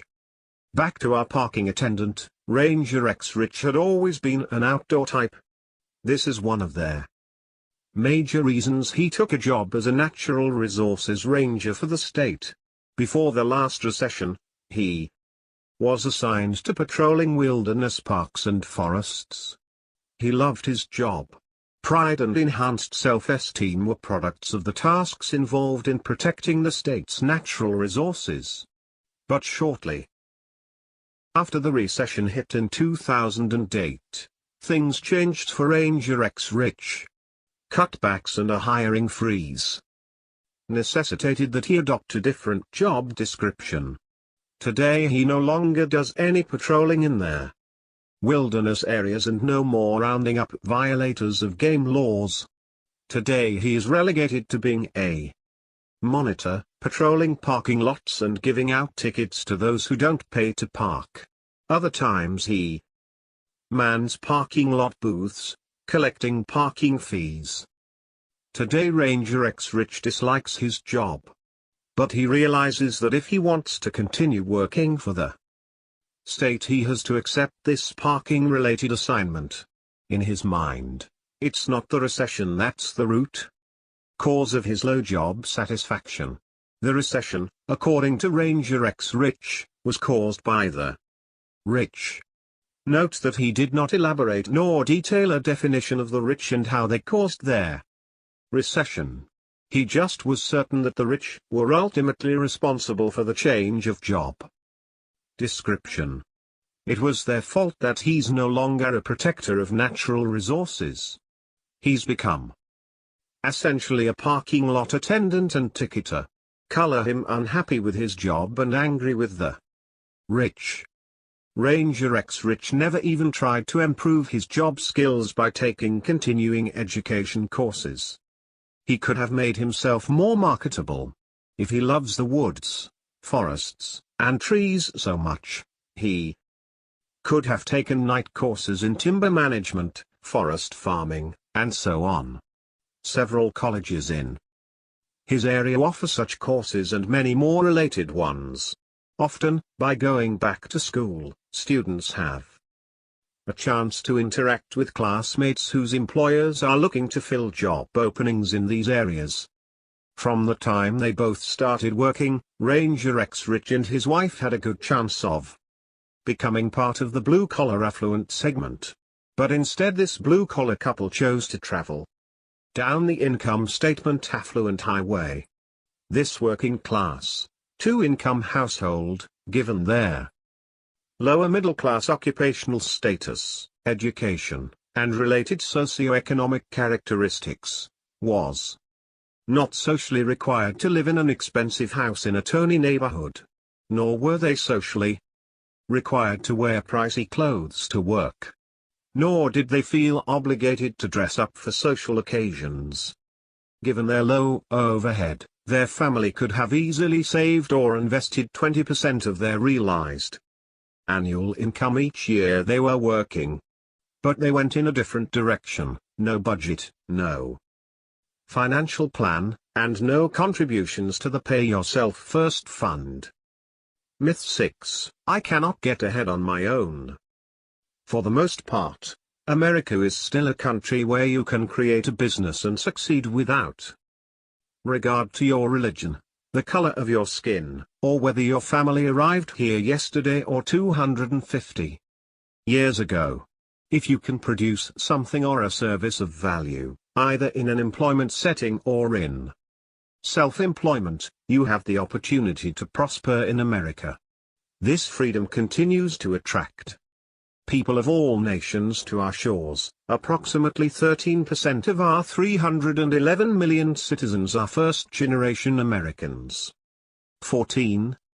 Regardless of how long your family has been in the United States, or what country you originated from, the critical wealth-related questions you must answer are these. Can you create something, a product or service, of value that generates revenue, and then, can you keep and invest that money to make it grow? Can you use your skills and experience to create a career working for others that allows you to save consistently and leads to satisfaction? Can you be disciplined enough to save money and aware enough to understand how markets, employment, financial, are changing and how your skills need to change over time? Can you ignore the distractions of consumerism and media? Anyone, regardless of ethnicity, race, religion, or gender, can use their knowledge, skills, abilities, and other characteristics to add value through working or by starting their own business. But hard work and discipline are required, even more so if the cards you are dealt are disadvantageous. The topic of income inequality is a popular one. It is true that the bottom 1/5 of income-producing households in America progressively accounts for a smaller and smaller percentage of total income, while the top 1/5 continues to account for an increasing proportion of the income pie. So is it true, as the media purports, that the rich are getting richer while the poor are getting poorer? Note that today, as in 1996, most people, including the press, confuse income with wealth. America is supposed to be the land of economic opportunity. Our data suggests that this is still the case. The variations between the top and bottom categories of income are real. But not all those who were in the bottom group 20 years ago are still there today. Nor do all of those who were at the top remain in that position. There is a tremendous amount of socioeconomic mobility in our country. Even within one generation, people tend to encounter this mobility by moving up or moving down. It is even more pronounced within the context of multiple generations. As many parents find out too late, most of the children of self-made millionaires do not repeat their parents' success. But still, many continue to argue that this wealth must certainly be inherited, and that those who are getting wealthy or are simply the recipients of gifts or transfers. Contrary to that assertion, 86% of millionaires report having 0% of their prior year's income derived from gifts, inheritances, or trust funds, and north of 86% report having received no more than 10% of their net worth from these transfer sources. 15. Indeed, as in 1996, our data indicates that most millionaires build wealth on their own. Self-made in America? Self-made wealth is not a new trend in America. According to economist Stanley Lebegat, an 1892 study of millionaires found that 84% were first-generation affluent. Our research findings are also congruent with those of Professor Stephen G. Horwitz. He takes issue with those economists who tell us that the U.S. is suffering from a widening gap between the rich and poor. One's lot as either rich or poor is not cast in cement like it is in many non-democratic nations. As Horowitz states, according to U.S. Treasury data, an astounding 86% of households that constituted the bottom fifth in 1979 had climbed out of poverty by 1988. The bottom fifth he refers to is composed of newly formed households, recent high school graduates, new immigrants, taking their first steps up their income ladder. 16. America, where millionaires are still self-made. One of the most surprising aspects of the Millionaire Next Door was the finding that 80% of millionaires were self-made. We continue to see this trend today, despite some who insist that the era of becoming wealthy without heavy economic outpatient care or incredible luck is long past. My father discussed this in a blog in 2014. In my decades of surveying and studying millionaires, I have consistently found that 80 to 86% are self-made. That also applies to decamillionaires. In 1982, according to Forbes, about 38% of America's wealthiest people were self-made. In 2012, the percentage jumped to 70%. 17. In what many consider to be the most exhaustive study of socioeconomic mobility in America, Professors Chitty of Harvard and Says of California Barclay studied about 50 million federal income tax returns of parents and their adult children. 18. Part of this study, as mentioned in the Wall Street Journal, stated that the odds of a child moving up the economic ladder have remained the same for about the past 3 decades. That contradicts the narrative in Washington that economic mobility has declined in recent years. Economic opportunities continue to abound in this country. Yet most Americans are not wealthy. It is easy to blame the so-called inequities in our economy. But it is more about their fact that Americans spend all or most of their income on things that have little or no lasting value. They lack the discipline required to accumulate wealth. Most households are on a treadmill of working and consuming. The typical American household has a median annual realized income within the $50,000 to under $75,000 bracket. Only 6.3% of these people have any realized capital gains income. Even so, a similar New York Times headline from 2014 concurs with the findings of Chitty and says with this headline, upward mobility has not declined, study says. 19 articles such as these should be shared with friends and especially with children. When the economic winners of today look back on their attitudes and beliefs during their early years, what do they tell us? Much of their success can be attributed to their belief that they could succeed and that economic opportunities abound in America. Their belief and reality are congruent. It is unfortunate that an increasing number of media reports claim that the tide of economic opportunity is increasingly against upward economic mobility. Keep in mind that the study mentioned above deals only with intergenerational contrasts in terms of income. Income is a correlate of wealth, aka net worth. But given the choice of a measure of economic success, it's wise to select net worth over one's income. Only a minority of the variation in wealth is explained by income and, of course, vice versa. Studies dating from the late 1800s up to today indicate that 80% or more of those in the high net worth category are self-made affluent. And it matters little whether affluent is defined in terms of millionaires, decamillionaires, top 5%, top 2%, top 1% of wealth holders and so on.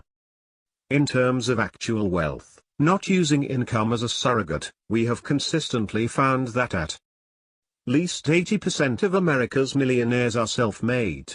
In Stop Acting Rich, with data collected in 2005 and 2006, about 1 in 4 millionaires, 24%, reported that their fathers were blue-collar workers.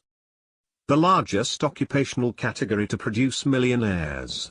19% were owners of small businesses, 4% were farmers. Conversely, only 9% were senior corporate executives while 3% were physicians. Only 47% of their fathers and 40% of their mothers attended college. About 1 in 3 millionaires paid for their own college expenses. About 42% of the millionaires had a net worth of 0 or less when they began working full-time. Most, 88%, reported receiving $0 from trusts, estates, gifts, etc. from relatives in the year prior to being surveyed. Today only 1/3 of millionaires indicated that their parents were better off than their high school classmates, and essentially the same percentage, approximately 63 to 65%, indicated that their parents were very frugal. Myth 7, the rich are evil. There is a growing concern among wealthy people that members of the press and politicians are portraying them as evil. No doubt that among a population of an estimated 5 to 10 million millionaire households in America, there are some no-good nicks among them. But the vast majority of people who are wealthy did it the old-fashioned way. They earned it legitimately. In spite of all of the research that we and others have published about the traditional values of most wealthy people, that is not what gets the headlines. My father received the following email from Mr. DP of Texas, who suggested a countermeasure to enlighten our youth about the true nature of the rich.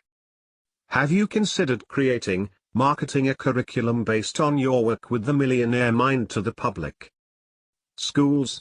After all, in most public schools we currently teach our children to despise and make enemies of the rich. Maybe if we taught them to emulate them instead, we could actually get on top of the situation before they entered their workforce, and make more wealth for everyone. I am contemplating a run for school board here in my hometown, and would love to see something like this for the children of Texas and the United States. It is indeed flattering to receive comments like this. There was even a wealthy man from a high school town in Oklahoma who purchased a copy of The Millionaire Next Door for every graduating senior. These are just a few of the people who have given their time and energy to teach our children how to become financially independent and to appreciate such a goal. Honesty and getting along. There's much ado about honesty and integrity related to wealth. The concept of the evil Mr. Scrooge seems to be omnipresent through time. Certainly Ranger X Rich believed in this persona. But their research on the personality factor of conscientiousness, and its cousin, integrity, demonstrates their importance in the pursuit of financial goals, as we'll discuss in Chapter 5. And take for example Drive Lawrence in the Pacific Northwest, an optometrist millionaire worth more than $5 million today, and the creation of a business that ultimately used both his interests and expertise, but was founded based upon ensuring his customers came first. He shared this with us. I enjoyed a career enhancing and preserving the human vision system. Optometry is a healthcare career which still allows one to be independent and entrepreneurial. I developed a strong practice by always placing the needs and desires of the patient first and foremost. With a combination of word-of-mouth referrals and advancing technology, I gradually developed a thriving practice. Although my practice was never for sale, a young doctor approached me for their purpose of taking over the practice. At the age of 61, I sold the practice to him and now work 2 days per week for him. My original intention was never to acquire wealth. However, I learned that if one practices with good and honorable intentions, that may happen. Always be sincere, honest, forward-thinking and future-focused. With the exception of our home, all purchases were paid with money which had already been saved. This eliminates those spur-of-the-moment and emotional purchases which are frequently regretted at a later date. The motives of millionaires and billionaires. The perception of the evil rich is occasionally demystified by the very organizations that often perpetuate the myths in the first place. Take these examples from my father about their benevolence of the affluent.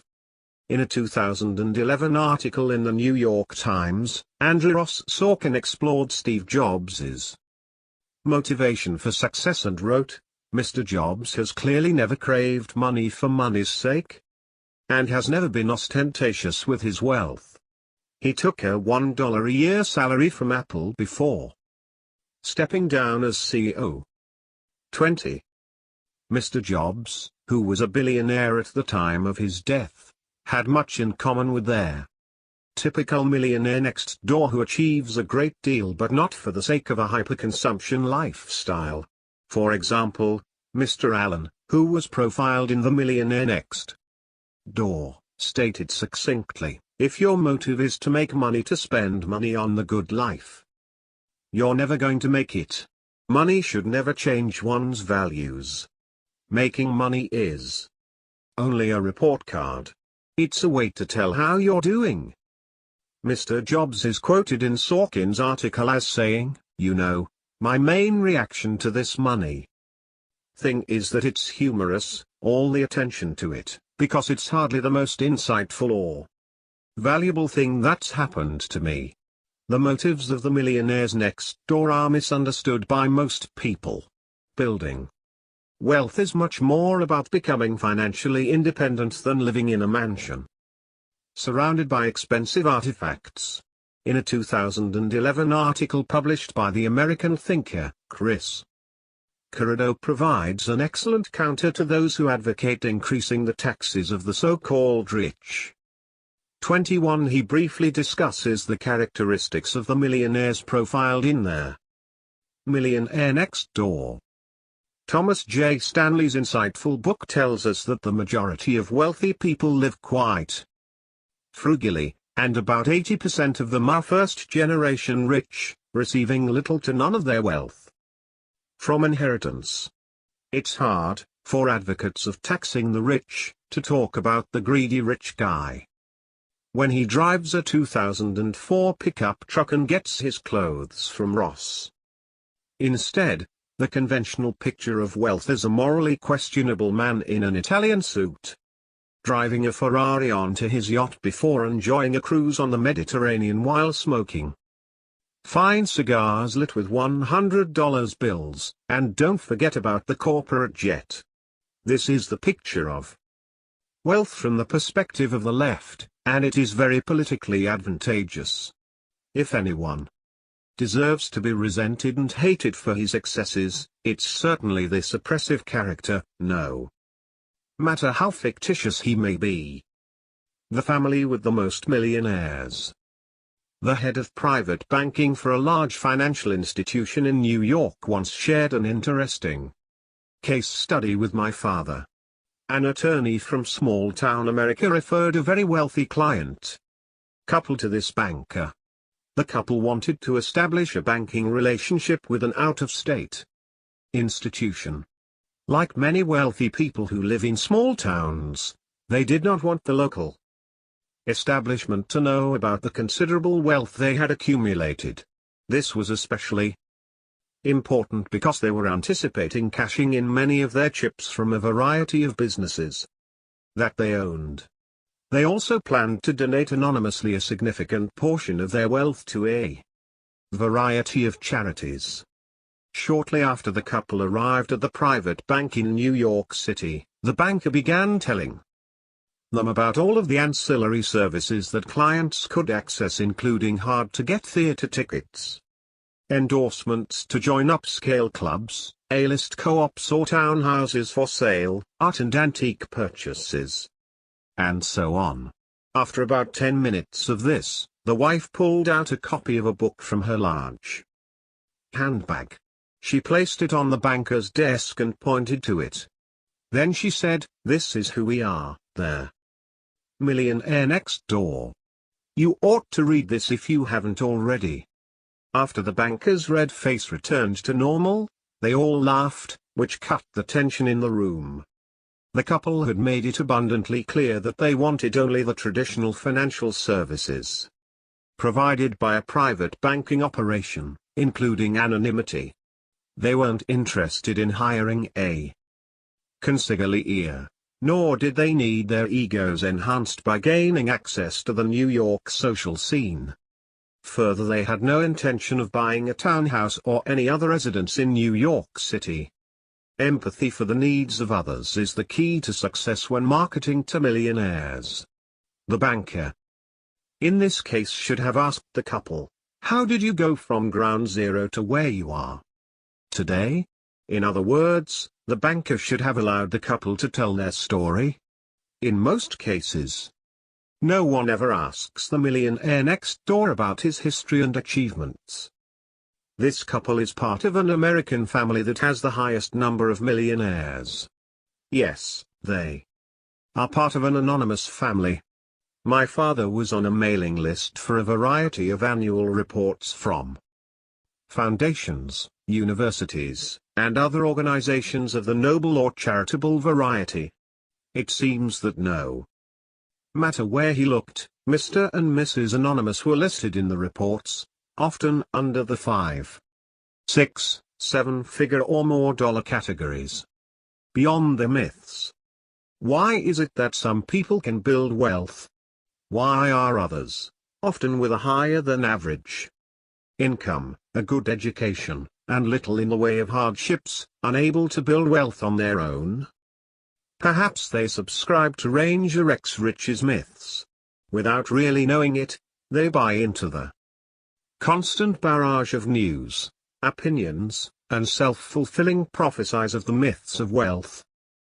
The economically successful in this country will continue to ignore myths, including some of those adopted by so-called experts and those with political agendas. Ranger X Rich's disdain for the rich.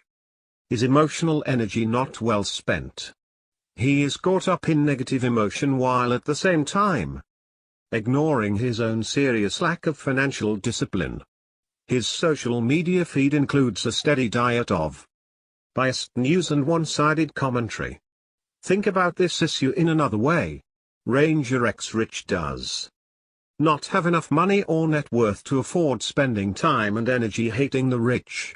Purposely selecting specific targets for his parking ticket campaign will never make him financially independent. We have found that hate in general terms is a significant substitute for, not a complement to, wealth building. What if Ranger X Rich were to reallocate the time and energy resources that are required for him to maintain his habit of hate to a more productive goal such as becoming financially independent? If he did so, he would have much less time to hate the rich and his current job. It's ironic that many people who have low job satisfaction share something in common. They don't take intentional steps to ensure they don't have to be dependent on the jobs they dislike. Often, we write about upper middle class people with good to great incomes. Given their social status, many of them feel required to spend on luxury homes, prestige motor vehicles, expensive clothing, luxury vacations at exotic resorts, and so forth. But Ranger X Rich and his family don't have this type of burden, so why is it that they are not close to being financially secure? It's because the Ranger X Rich team is in the hyperconsumption category. Ranger X Rich, and those who buy into the myths of wealth, can learn a great deal from America's millionaires. Most don't hold grudges or hate on their way up the financial ladder. Yes, they have been ripped off at one time or another. But they move on, focusing on the positive. Hate does not build a career or a balance sheet. Better financial behaviors go hand in hand with increased financial satisfaction. Nearly 93% of PAWs, those who are astute at transforming income into wealth, report being extremely satisfied with life, more so than under accumulators of wealth, 84%. whereas 56% of under-accumulators spend time worrying about not achieving financial independence. Only just over 1 in 4 prodigious accumulators spend any time worrying about that concern. And nearly 4 out of 5 under-accumulators spend time worrying about retiring in comfort, whereas just 2 out of 5 prodigious accumulators worry about the same. Why are some people poor and others rich? What can we say to help Mr. Rich see past these myths and begin his own path toward economic success? Maybe very little if those beliefs are held closely, but we will try. Nonetheless, maybe we can start with this, a blog my father wrote in 2014 which examined the reasons people believed some are rich and others poor. The answer to this question was the focus of a national survey of 1,504 adults conducted earlier by the Pew Research Center. 22 Only about 4 in 10, 38%, of the respondents indicated that the rich are rich because he or she worked harder than others. But how do millionaires, the people who are actually wealthy, explain their own economic success? Nearly 9 in 10, 88%, rate hard work as a very important factor. 23. In the same Pew study, 51% of the respondents were of the opinion that the rich are rich because he or she had more advantages than others, while 50% indicated that the poor are poorer because of circumstances beyond his or her control. Contrast these results with their fact that 80% of millionaires in this country are self-made. Also note that 95% of millionaires rated being well-disciplined as a very important component in explaining their economic success. The wide contrast in the beliefs of the general population as opposed to those of millionaires has many implications, especially within the political arena. Assuming that the Pew study was representative of the adult population in America only, about 4 to 8% of the respondents were millionaires, if that many. How valid therefore are their opinions of those surveyed in this study in explaining the variations in wealth accumulation in this country? The typical American household has a net worth of just over $90,000 and an annual income of approximately $52,000, 2014 figures. What do these people really know about how to become rich? If your objective is to become financially independent, you may find it more productive to follow the ways, means, and lifestyles of America's self-made millionaires as opposed to those of the population in general. Discounting myths to build wealth. What's left if we ignore the myths of how wealth is built in America? The answer is our own behaviors, choices, and lifestyle. Our income, while related statistically to wealth, is not wealth. When we understand this, we start seeing the criticality of our savings rate, something driven not by what we make but instead by what we do, how we consume and save. It is up to us to save more than we spend and live below our means. This is a mathematical truth in building wealth. Once we understand that a lifestyle of consumption, one that is more interested in appearing wealthy, is driving most Americans into a lifetime of dependency, work, and little economic freedom, we can begin to create an alternative plan for our lives and lifestyle. It may look very different than our parents or grandparents, and unless you are lucky, it will look very different than those around you or on your social media feeds. Once we understand that few outside agencies or benefactors exist that will move the needle on our financial independence, it becomes obvious we can only rely on ourselves. Our financial future is up to us, not to our employer, government, or even family members. When we begin to understand that little outside of our own capabilities will allow us to build wealth. We begin to make decisions about how we spend our time, energy, and money. Taking responsibility for our financial future is a critical component of building wealth, as we'll see in Chapter 5. If we can appreciate that those who have built wealth on their own aren't universally evil, or good for that matter, we can start examining the behaviors that allowed them to be economically successful instead of blaming them for their success and lamenting our own failures. If we can move past the myths of wealth in America, perhaps then we can focus on the behaviors and choices that are conducive to building wealth. It is those behaviors and decisions that will ultimately allow us, regardless of our membership in a particular group, the opportunity in a free country to build our own wealth. Only then can we begin to emulate the behaviors of those who have achieved real economic success. Maybe Mr. Rich will join us. Chapter 3. Influences on Wealth. You have to do your own growing no matter how tall your grandfather was. Irish proverb, attributed to Abraham Lincoln. As science has shown in almost all aspects of our lives, why we do what we do is a combination of nature, our unique characteristics, and nurture, how we were raised and other outside influences. When we think about behaviors, our nature puts the boundaries around what we will or can do, and nurture decides, within those boundaries, how we will perform, what we will decide to do, and so on. In any discussion of economic success, it is critical to focus some amount of time on the nurture side of the equation, examining how our upbringing, choice of spouse and friends, and social culture can influence how and if we're able to transform income into wealth. We've found, for example, that harmony within the family is a strong factor in building the character and prosperity of self-made millionaires.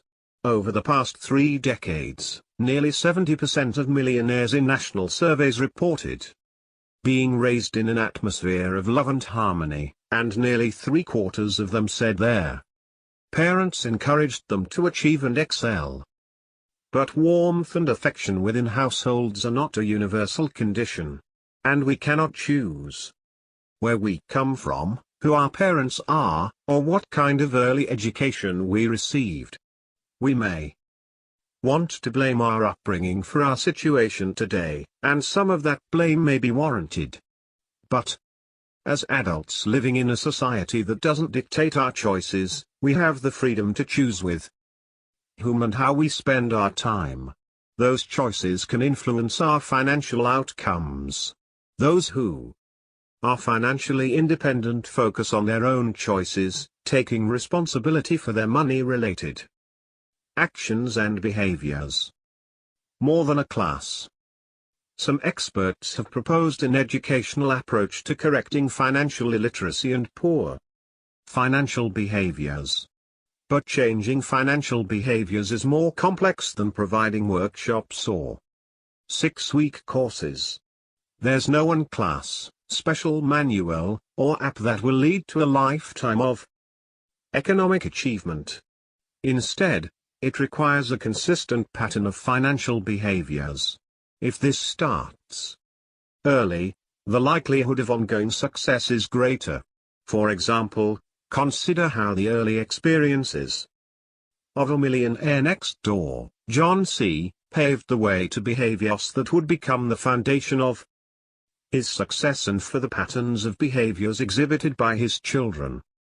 I was raised by frugal parents. They didn't have a credit card until they were almost 50 years old, and only then because they started to travel and they couldn't get hotel or car rental reservations without a credit card. My dad spent an hour telling all 6 of us why they obtained the card and that you never use one unless you have the money to pay it in full by the first due date. I am the 4th of 6 children, and when I was in 4th grade my dad sat us all in the living room and explained how We all were going to college. He would not be able to pay a dime in tuition for us, and we had to pay for it ourselves. We could not buy a car until we graduated college, but he would have used cars for us to get to part-time jobs that he expected us to obtain once we were 15. All 6 graduated college on our own dime. We 6 have earned 3 associate's degrees, 4 bachelor's degrees, 2 master's degrees, and 2 MBAs. My parents only had one debt, ever. A mortgage that was paid in 20 years. Never a car loan, never an equity loan. Never a balance on a credit card that wasn't paid in the first month. Me? I hold a bachelor's degree in finance and an MBA in marketing and finance. I have never had a credit card balance that was not paid off in the first month.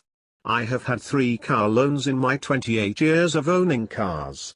All with rates so low, I was able to make more money investing the amount of the loan than I paid in interest.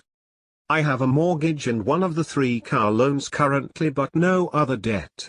According to my 401k plan right now. I have more in outside investments than that 401k and pension. My wife has been a stay-at-home mom for 20 years raising our 2 boys. The oldest started college 2 weeks ago.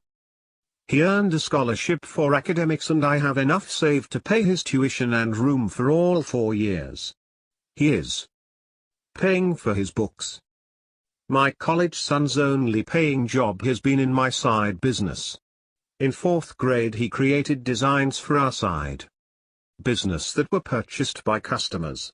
I told him that any money his designs earned, I would deduct the cost of producing the pieces. I also would deduct the taxes I would have to pay on the income since the sale occurred through my business.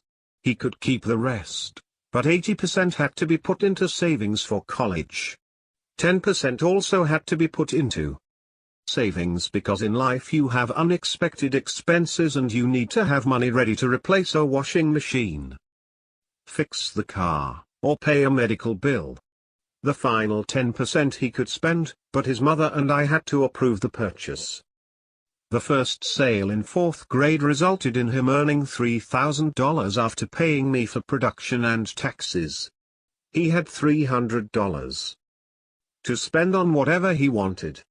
He saved the entire amount, and only several months later decided to purchase an iPod for far less than $300. When he turned 15 he started to do the shipping paperwork for the side business. He did the unloading and inspecting of the product. He did the bookkeeping. He earned minimum wage. He sold a few more designs for good paid days. He invested in CDs in grade school. He volunteered at a local hospital. He left for college with $15,000 in the bank, which was 3 times what I had when I went away to college. He started a side business of his own while in school. My other 16-year-old son is following in his brother's footsteps. His grades are high on a roll too, and although he doesn't have the bank account up there yet, he has 2 years to get another $5,000 to match his brother. Neither owns a car, neither has a credit card, both have paid for their own electronics. In grade school when they wanted the latest Game Boy, we told them they had to sell the current version they owned and could use the money to help pay for it. They learned how to keep things clean and in their original boxes because they could sell them for more money on eBay that way. After a while they realized they could buy electronics used for much less than brand new, and they often sold their old version for nearly what they paid when they bought them used. Are they going to turn out affluent? Time will tell. But they have a great start. Obtaining outcomes like those in John's family is a combination of nature and nurture as we discussed earlier. But the nurture side is the one we can control today. How willing are parents today to do the following in order to have a chance at achieving the outcomes John and his siblings, as well, as John's children had. Encouraging your child to save his or her own money. Encouraging or requiring your children to work. Having your children pay for their own electronics, latest smartphones included. Teaching responsibility with consumer goods and respect for the toys they have. Saving for your child's college education, both parent and child. John's disciplined approach to raising his children, which included teaching them to respect money, requires a pattern of tough choices, choices that may not be conducive to a consumer-driven, social media sharing life. Training for economic success. Let's consider how our experiences growing up can impact the financial decisions we make today. Few other factors help shape how we save and spend money like our upbringing and our families. Influence. We can't say for sure that this nurture component is necessarily the cause of wealth, but there is certainly a correlation. Financially successful people share many similar characteristics, as we'll discuss more in depth in Chapter 5. But they also have similar early experiences. They often come from stable family backgrounds, they are well disciplined, and they are goal-oriented. Even without stable childhood and adolescent experiences, they also have a propensity to overcome large obstacles by dissecting them into small pieces. In most cases, a seven-figure net worth begins with the first dollar saved, and then another and another, a pattern of consistent behaviors over time, versus a fleeting season of financial prudence. Of course, you can be raised in a lovingly harmonious house and have little to no exposure to or experience with financial management. In other words, your blissful childhood could be completely devoid of any financial education or modeling. We know, for example, that in this country alone, financial literacy is embarrassingly low. The TIA Institute GFLEC Personal Finance Index measures financial knowledge across several different areas of personal finance. In one of their studies, they found that only 16% of Americans had what they called a high level of personal finance knowledge and understanding, which they determined by the respondents answering more than 75% of the survey questions correctly. On the other end of the spectrum, 1 in 5 had a lower level of knowledge. 1. Research on adolescent and childhood life experiences demonstrates how our early years can have a dramatic and predictive effect on our careers, incomes, and personalities as adults. Research started in the psychology department of the University of Georgia back in the 1960s by a professor named William Owens demonstrated the effects of environment and adolescent life experiences on a number of adult-related outcomes. Dr. Owens and his students began surveying college freshmen in the late 1960s and 1970s, and later when they were adults in the 1990s. The researchers found that college freshmen who had similar life experiences, including everything from the number of magazines and newspapers in their homes to the affection shown by their parents, tend to have similar career choices, personalities, and income levels later in life as adults. Of course, some of these experiences are more likely in households with higher socioeconomic status. In one of our studies with mass affluent and high net worth Americans from 2012 to 2013, we asked about patterns of adolescent experiences and behaviors on building wealth. We found that parental frugality and willingness to teach their children money management impact their children's ability to transform income into wealth. Our research conducted with both middle income as well as affluent individuals found that parental frugality was positively related to children's net worth. In other words, if your parents' overall behavior was conducive to building wealth, there's a greater chance yours will be, too. Adult children who reported that their parents were frugal, discussed money-related matters, and demonstrated good money management skills were more likely to be prodigious accumulators of wealth compared to those who did not experience this same type of upbringing. One study from the University of Minnesota provides rich insights on the influence of family, lifestyle and parental influence on children in the realm of finances.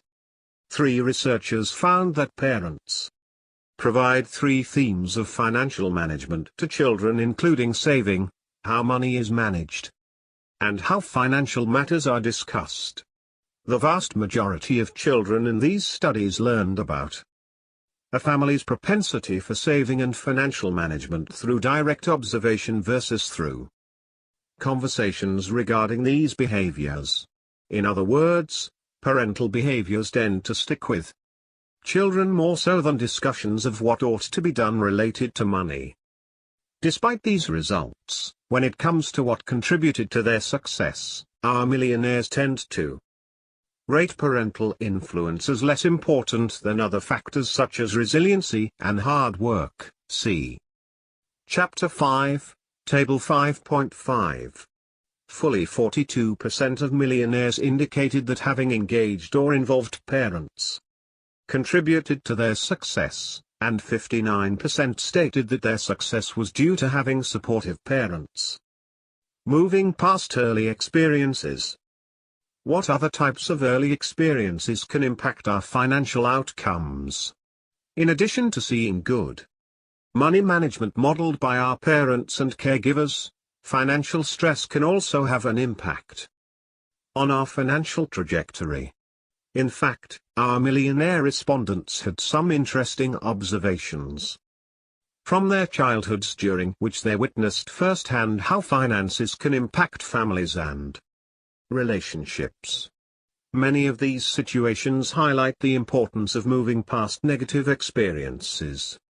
I saw a lot of people my age whose parents threw money at them as if it was nothing, and these people turned out to be some very poor examples of humans. For example, the daughter who received a new Mercedes for her birthday, as her first car, crashed it within a week, and then received another one.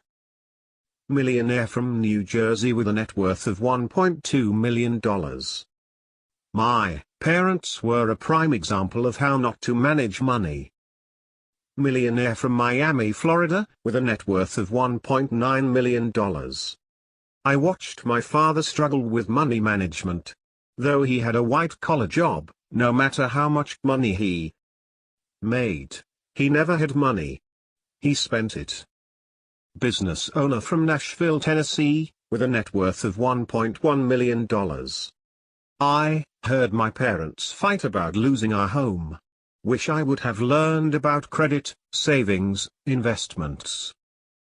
Managing director from Clearwater, Florida, with a net worth of $1.7 million. The stress of poor money management is not often lost on children, as this emerging millionaire next door, with a net worth of $825,000, from a small town in Georgia, recounted for us.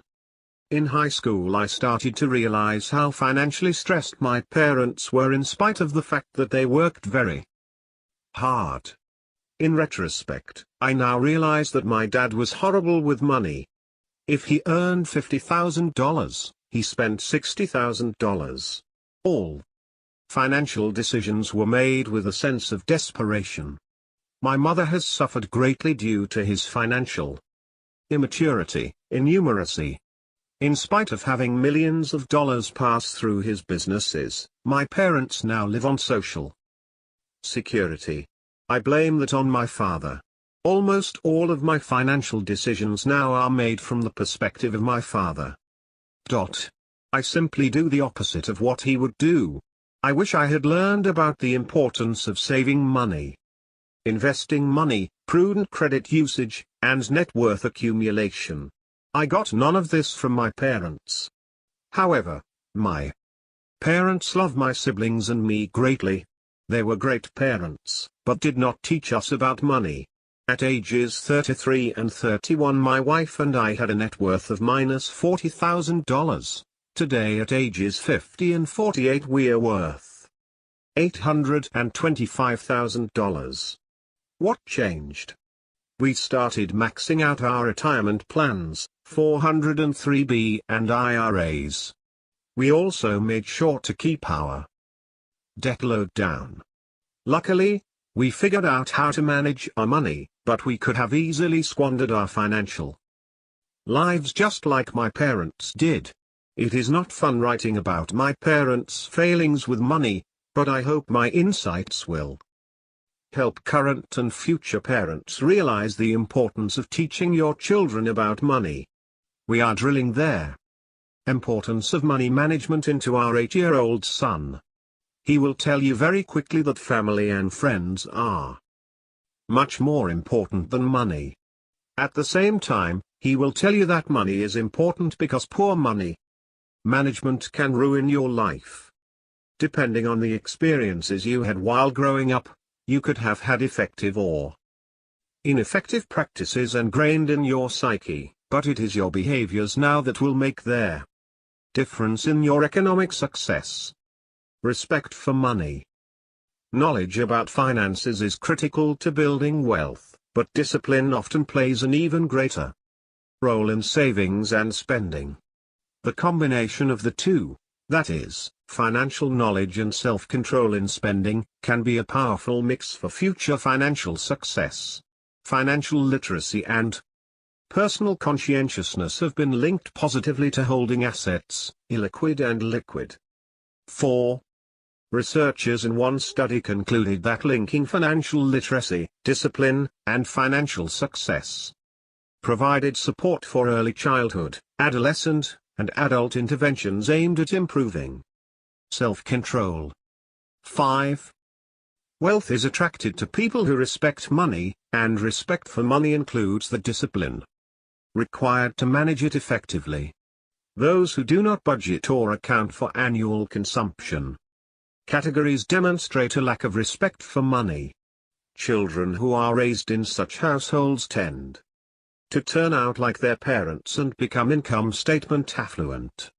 About 70% of millionaires in our latest study stated that their parents were very frugal. My father shared that he had interviewed many millionaire next-door types who never had a total realized household income in excess of $100,000, but they could tell you to the dollar amount how much they allocated to every consumption category in their budget. And they also constructed an annual budget based on their anticipated income, their consumption categories, and money set aside for investing, retirement, college funds, and so on. Imagine the impact on children who are socialized in an environment in which money is respected. As they watch their parents take account of their finances, they are exposed to the skills that will allow them to build wealth as adults. Consider the experiences you had growing up related to financial management.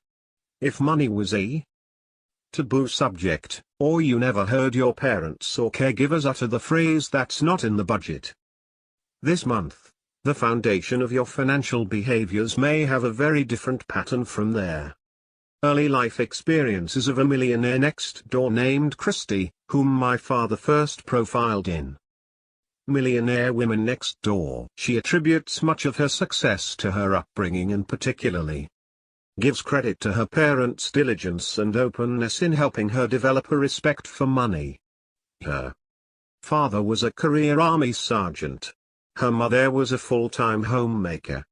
Household budgeting and a frugal family lifestyle were part of her earliest socialization process. She explains, "We would all sit down the first Sunday afternoon of each month. We didn't have much money. We would always look at Daddy's paycheck and then start doing our homework."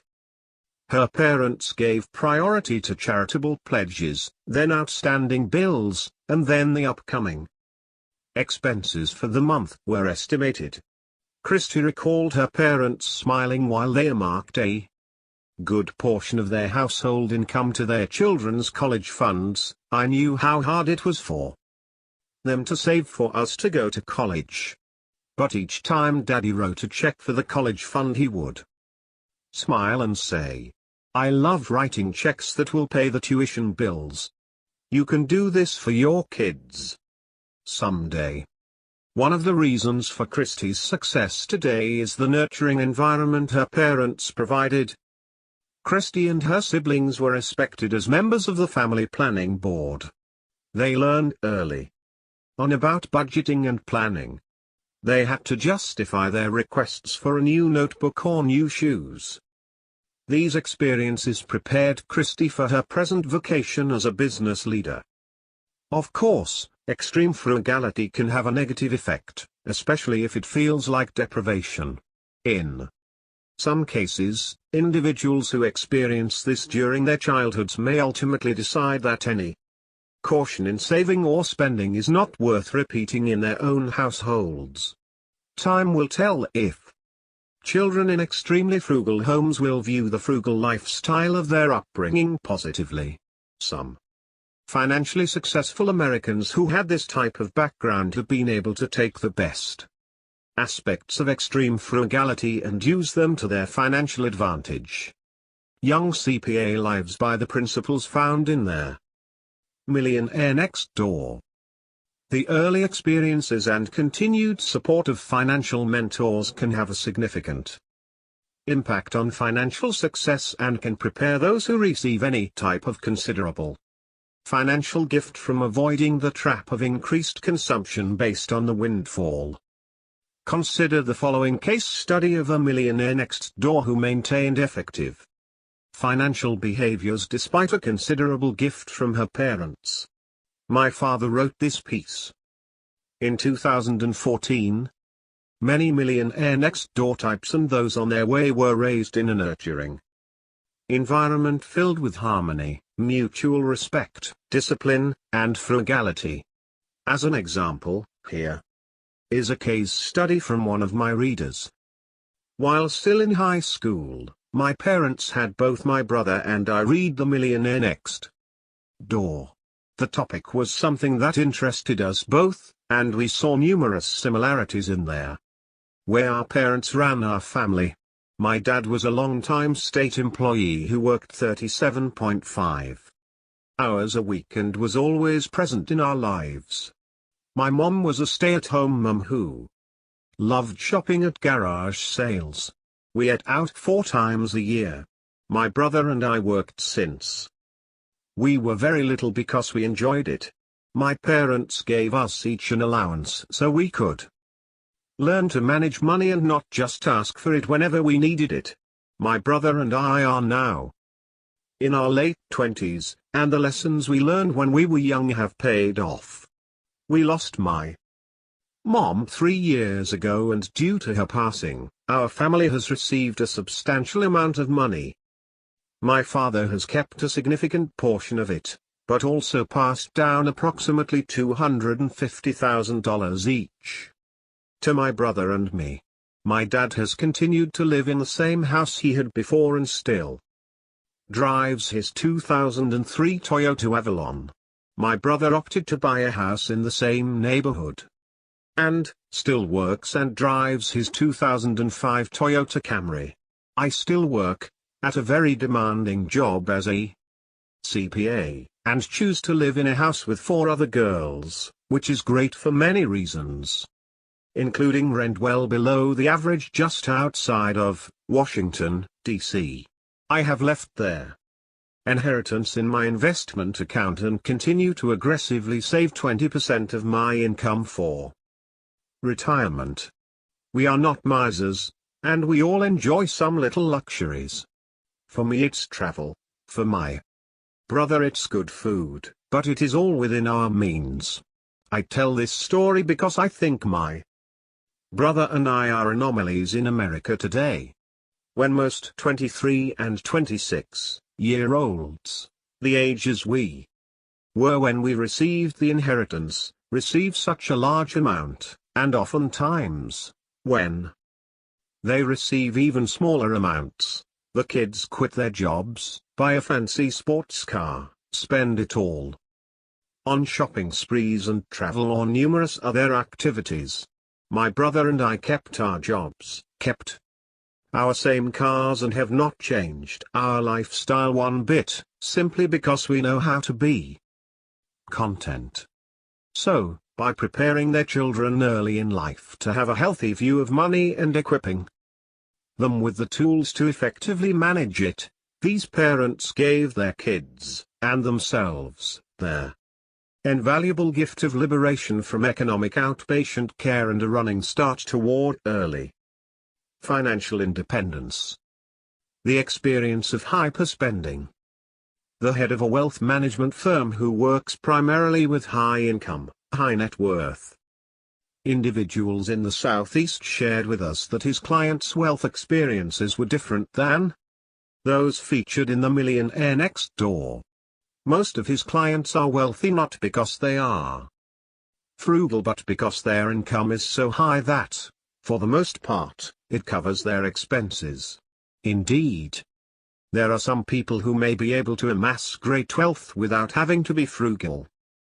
In a similar vein, in Stop Acting Rich, my father profiled people he called the glittering rich.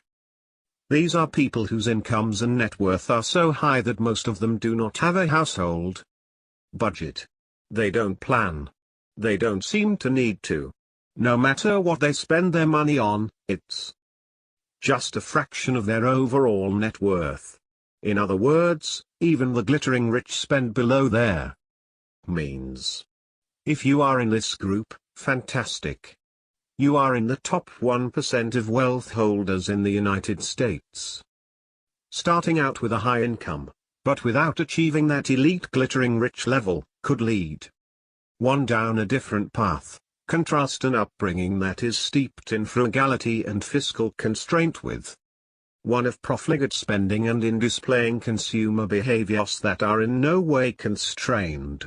Yes, the glittering rich can do this with little consequence for generations beyond. But some of the income statement affluent persuasion or under-accumulator of wealth persuasion, likely model conspicuous consumption in what they drive, wear, or accessorize with, or in where they travel and how they entertain. In effect, this is telling their children and others around them that they spend money and what they value. Let's imagine that children of high income, self-made parents experience this type of childhood. Riding in a luxury car on their way to a private school, having the latest in technology and fashion before their peers, taking trips to exotic, foreign lands, eating dinner in restaurants with names they can barely pronounce. Will these children be able to give up such luxuries once they are living on their own? Will they understand that mom and dad have a level of wealth that only a few will amass? And that this consumption was fueled by high incomes? These may be concepts that 10-year-olds cannot grasp. Indeed, economic outpatient care may be on the horizon. In fact, one of the most frequently asked questions from readers of the Millionaire Next Door is, why are my adult children hyperconsumers? The answer is simple and straightforward. Hyperspending parents tend to raise hyperspending children. These parents violated Rule 1 for raising productive adults from the Millionaire Next Door. Never tell your children that you're wealthy. Even worse, in many cases, parents signal wealth to their kids through hyperconsumption even though they don't have the wealth to back it up, just the income. Despite high incomes and high net worth, even despite being in the glittering rich category, some parents in this group decide to employ restraint in spending. Why? Perhaps they recognize two truisms about ensuring financial success: not sharing with children how wealthy you are, and frugality as an important, if not critical component in building wealth. For those not fortunate enough to inherit large lump sums or to be the beneficiary of a trust fund, The only surefire way to amass wealth over time is by spending less than you earn. It's a function of discipline and math. As we'll discuss more in Chapter 4, frugality is a set of behaviors that predicts net worth independent of one's age, income, and percentage of wealth that has been received through gifts or inheritance. For those building wealth on their own, it is a requirement. As my father noted in The Millionaire Next Door, being frugal is the cornerstone of wealth building. If you're not glittering rich, while you and your children may be taken care of by the wealth you have accumulated, without prudence in saving and spending, that is, being frugal, on the part of your children, it's less likely that it will last to fund your grandchildren. Unless you are glittering rich, your grandchildren will not have the luxury of not planning, at least not without accumulating wealth on their own. And if your parents acted rich, something you may only learn later in life, you may have developed the sense that you can't make it like they did if your sense of making it requires a steady display of consumer goods and luxury items. The upside of veering off course. Your parents and caregivers, your upbringing, and money-related lessons learned while growing up can all influence your spending, saving, and investing behaviors and ultimately impact your financial success. The promising news is that despite the path we're on because of our early experiences, it can be altered, albeit sometimes slowly, through an intentional change in behaviors. It's worth noting that many of the millionaires studied over the past 20+ years succeeded despite earlier experiences of adversity.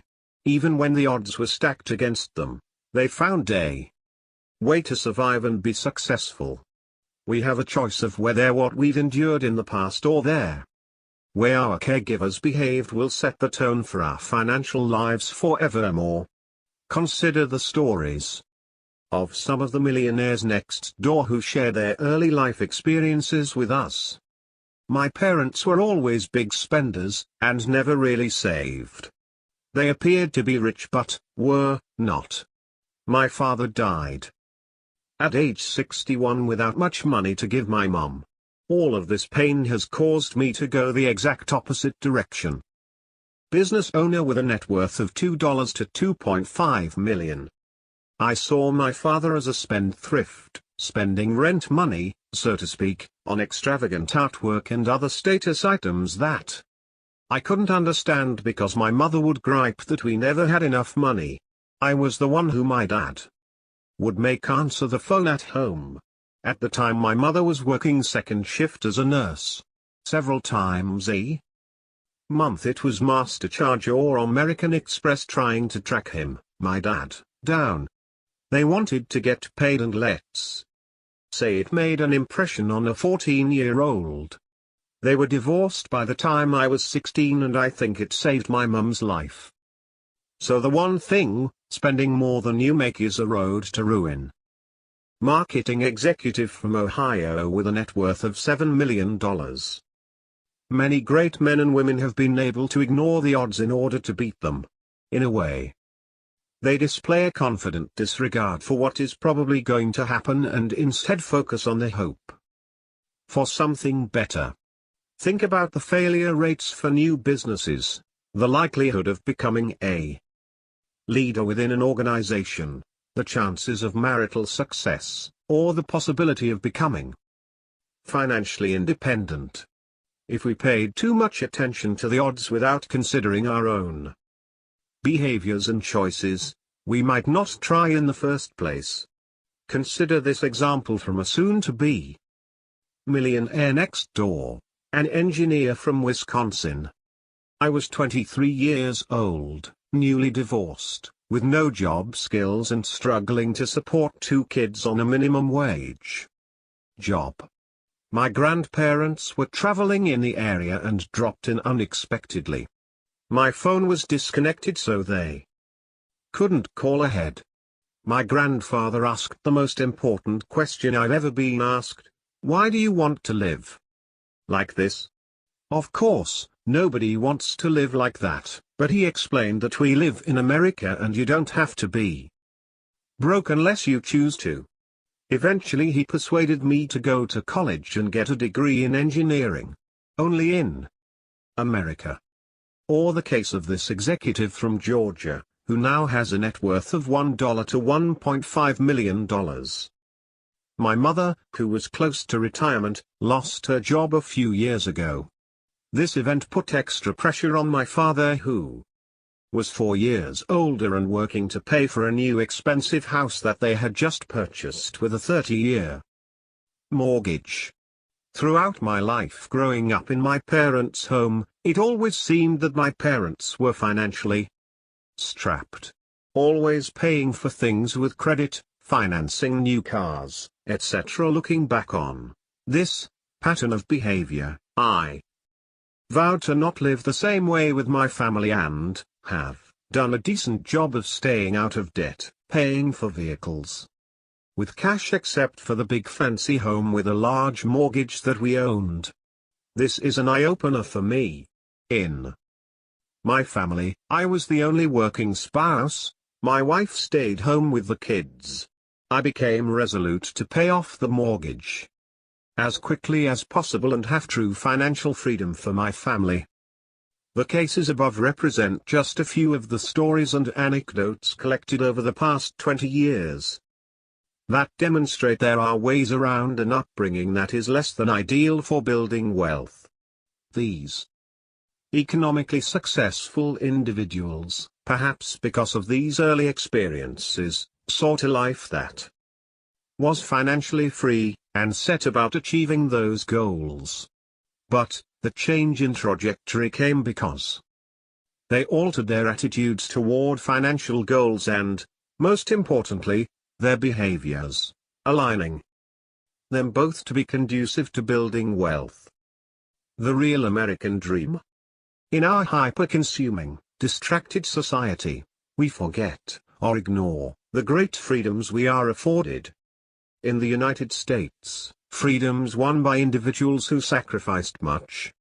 Many of the millionaires who share their stories with us have little or no recollection of their family's journey to this country. Many of us have no concept of our ancestors' journeys, the price they paid emotionally and psychologically and financially for the voyage to live and work in the United States. Instead of considering the journey and respecting the cost, we take for granted the opportunities afforded in our country. Learning from those who have recently joined us, those who have immigrated to the United States and begun a new life, paints a different type of picture. In the following paragraphs, another reader, Miss H, provides a unique view of how her immigrant mother became a multimillionaire. I was raised by a single mom who immigrated to the US in the early 1980s. She did not speak or write English very well, and was, perhaps, the most frugal person I have ever known. She ran the family household like a miserly CEO. By cutting expenses, the money that her frugal mother saved was immediately plowed back into the family's business ventures, the first of which was a restaurant. Miss H explained that she and her siblings worked enthusiastically in their family-run restaurant beginning in grade school. Miss H's mother also saved money by shopping for her kids' clothing, as well as her own, at a variety of thrift shops, Goodwill stores, and select flea markets. In spite of this, no one in the family ever thought that they were disadvantaged or financially poor. While building wealth, the family perceived itself as being in transition between modest means and wealthy. Thus, they never felt degraded wearing the clothes purchased at thrift stores. Later her mother bought the building that housed the restaurant. Then over time she bought more and more income-producing real estate, eventually acquiring several shopping centers and then retiring a multimillionaire. Presently Miss H's mother is enjoying a life of leisure, as do most financially independent senior citizens. Keep in mind that not all people who patronize Goodwill-type stores are at an economic ground zero. Some are entrepreneurial commandos and savvy consumers, as we'll see in the next chapter. They are intent on building a business and ultimately wealth by living a Spartan existence. As we've noted, this type of lifestyle isn't attractive to everyone. But it doesn't mean that it isn't a reliable path toward wealth accumulation. Miss H's purpose in writing to us was not to criticize but rather to praise her mother as a loving and nurturing parent. Miss H and her siblings recognized that their mother had the dream of financial independence for her family. Plus, her children recognized that no one worked harder, put in longer hours, or spent less on herself than their mother. Through her mother, Miss H learned the following lesson. She taught me the value of true character was not in how one spent money and allowed money to change them, but how one can do truly great things by accumulating money and treating others fairly. There is no task too undignified as long as it's an honest day's work. What can be learned from Miss H's mother's method of building wealth? The outcomes associated with prudent spending and saving allow for economic opportunities that many can only dream of. Regardless of what others in the marketing or media industries try to dictate to us related to spending and saving and earning, regardless of how difficult it is to go against the grain of how even your adopted society tells you to spend, a life of financial independence requires a pattern of behaviors that is disciplined. Focus with clarity on the goal of becoming financially independent. Think about living a Spartan lifestyle as a temporary step on the path of becoming a socio-economic achiever in America. Experiences matter. Even though we are not child psychologists or parenting experts, the reason we discuss early life experiences is because of a. the dearth of research demonstrating that patterns of life experiences predict future outcomes as adults, and b. the numerous readers who have asked us for advice in this area. Our combined research on the lifestyles, habits, and psychology of those who accumulate wealth on their own has shown the following. There is evidence to suggest that parental frugality and money management habits lead to their children's increased economic success. This has been demonstrated empirically and anecdotally by the stories shared with us over the past 20+ years. Regardless of what type of financial behaviors parents model to their children, ultimately their choice is to continue those behaviors, or not, lies with each individual. Yes, many millionaires start off with frugal parents, but only 32% of our millionaires said their parents were better off than those of their high school classmates. And as is still the case today, few millionaires derive income from the fruits of a wealthy relative. In fact, only 14% of our millionaires' income is derived from estates and trusts, and only 10% derive income from cash or related gifts from relatives. Marriage and building wealth. As we spend, on average, 2.5 hours with our spouses each day. 6. It is easy to understand the influence of marriage on our financial and wealth-related behaviors and success. Millionaires in past surveys and in our latest research have consistently been married or remarried and have consistently cited their spouses as critical to their economic success. In our latest survey of millionaires, 93% are married or remarried, and more than 80% of them agreed that having a supportive spouse was one of the key factors in their economic success. The National Bureau of Economic Research found their median net worth of married couples between 65 and 69 was 2.5 times that of a single person in their same age range. 7. And staying together in a loving, respectful relationship has economic benefits. Ohio State study found that divorce decreases wealth by an average of 77%. 8. Within the roles of a household, as we'll discuss in Chapter 5, someone has to take on the various tasks related to financial management. This is easier if both spouses are on the same page, even if they are dividing the tasks. Financially successful couples tend to work together on their finances and generally agree about goals and methods for reaching those goals. 9. There is even evidence that similar credit scores of spouses are predictors of future togetherness. 10. One retired millionaire shared with us his views on marriage and wealth. I would say meeting my wife was my life-changing experience. She had 100% belief in me. She knew that I would be successful even when I doubted myself. We had similar life goals. We lived within our means and always saved with an eye on our future. We both worked for the first 8 years of marriage. We purchased a home based on one salary, knowing she wanted to be home, at least until the kids were in school, to be with the kids. We knew the benefits. Her continued support of me throughout my career allowed me to take some business risks that paved a way for an independent financial life today. If we consider a typical household as a business for a moment, we can see how the leaders of that household have different roles in managing resources. One wife of a millionaire next door type told us this: "My husband laughs that while I am the COO of our household, I'm also the CPO, Chief Procurement Officer. In his role as CFO, we are often at odds on how to allocate budget.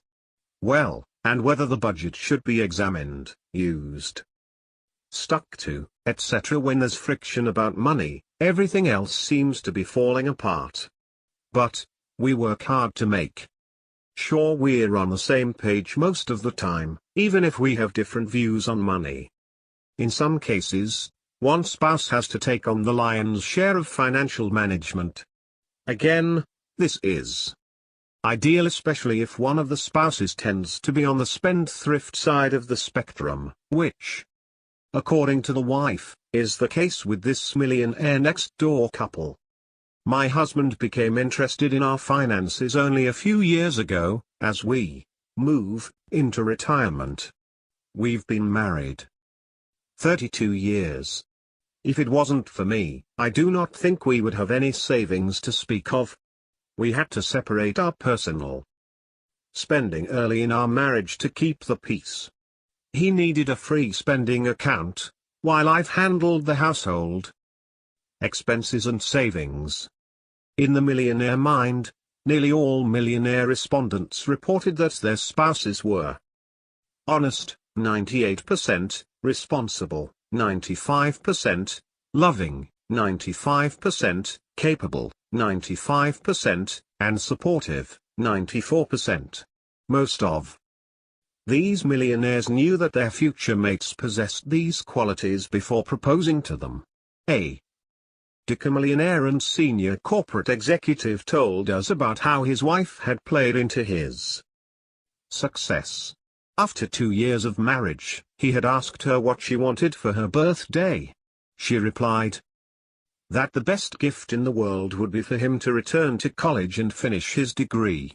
She offered to downsize into student housing and to work full-time to support them. This gift ultimately bore major fruit in terms of his career and their lifestyle.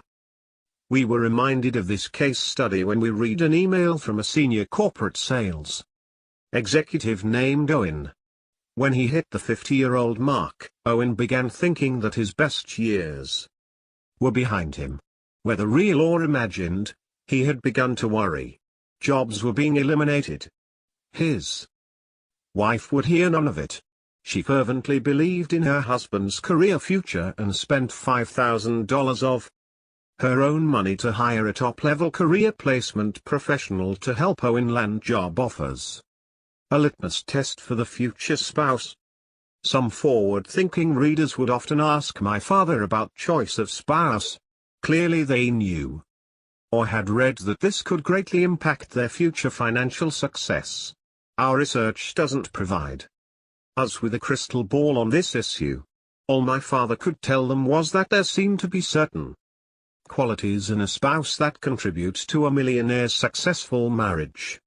A large majority, 86%, of male millionaires reported in the Millionaire Mind that being unselfish was a major contributor. Also, most of these millionaires told my father that their wives were raised in loving, stable, and nurturing environments. They didn't seem to be driven by the need to hyperconsume to overcompensate for their humble beginnings either. As stated in the chapter Choice of Spouse from the Millionaire Mind, the typical millionaire couple has been together for nearly 30 years and their bond tends to be permanent as well as economically productive. Ask the husband or wife to explain their household's productivity. Each gives substantial credit to the other.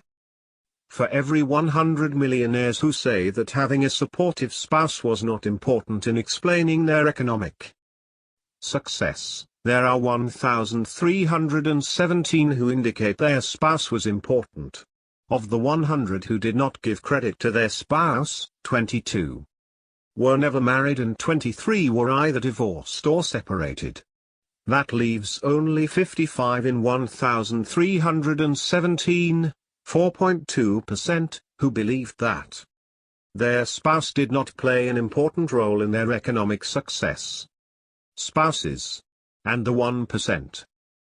My father wrote this blog a few years ago to highlight the difference between blaming a certain group for one's situation and learning from that group. In a Fortune editorial several years ago, Nina Easton wrote, "Don't blame the rich, a defense of the 1%.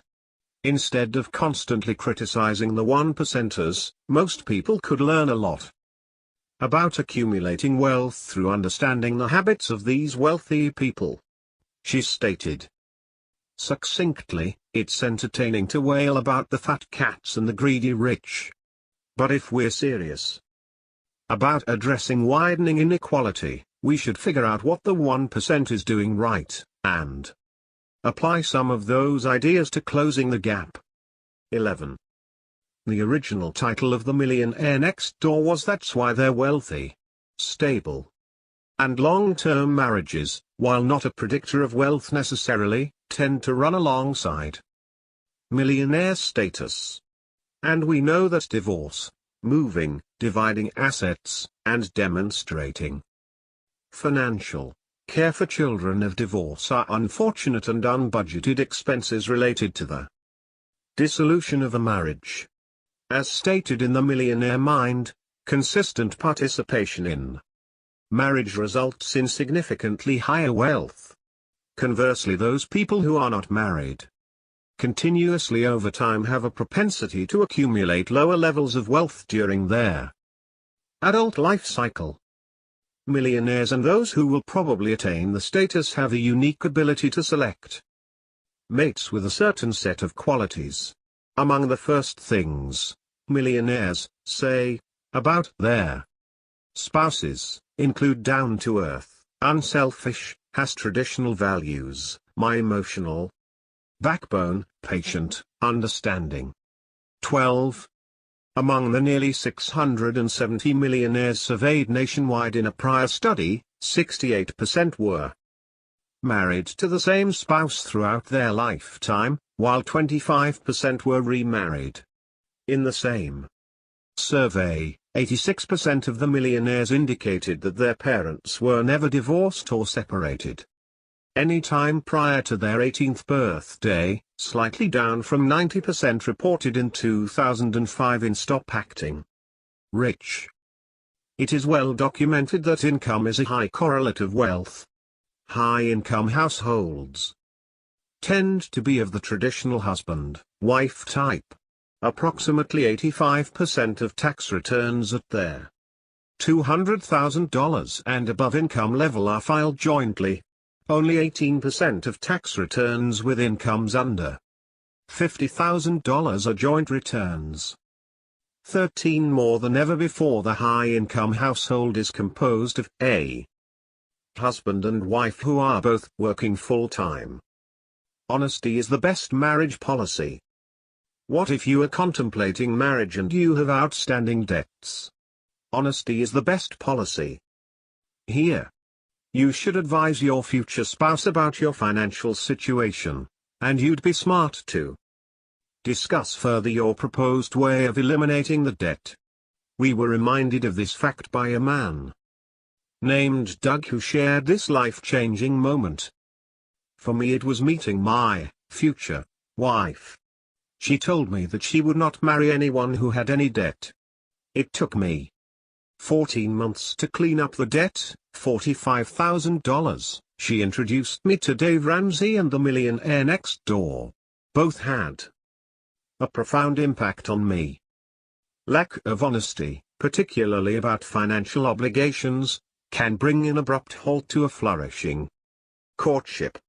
As an example, consider the case of Henry and Sally.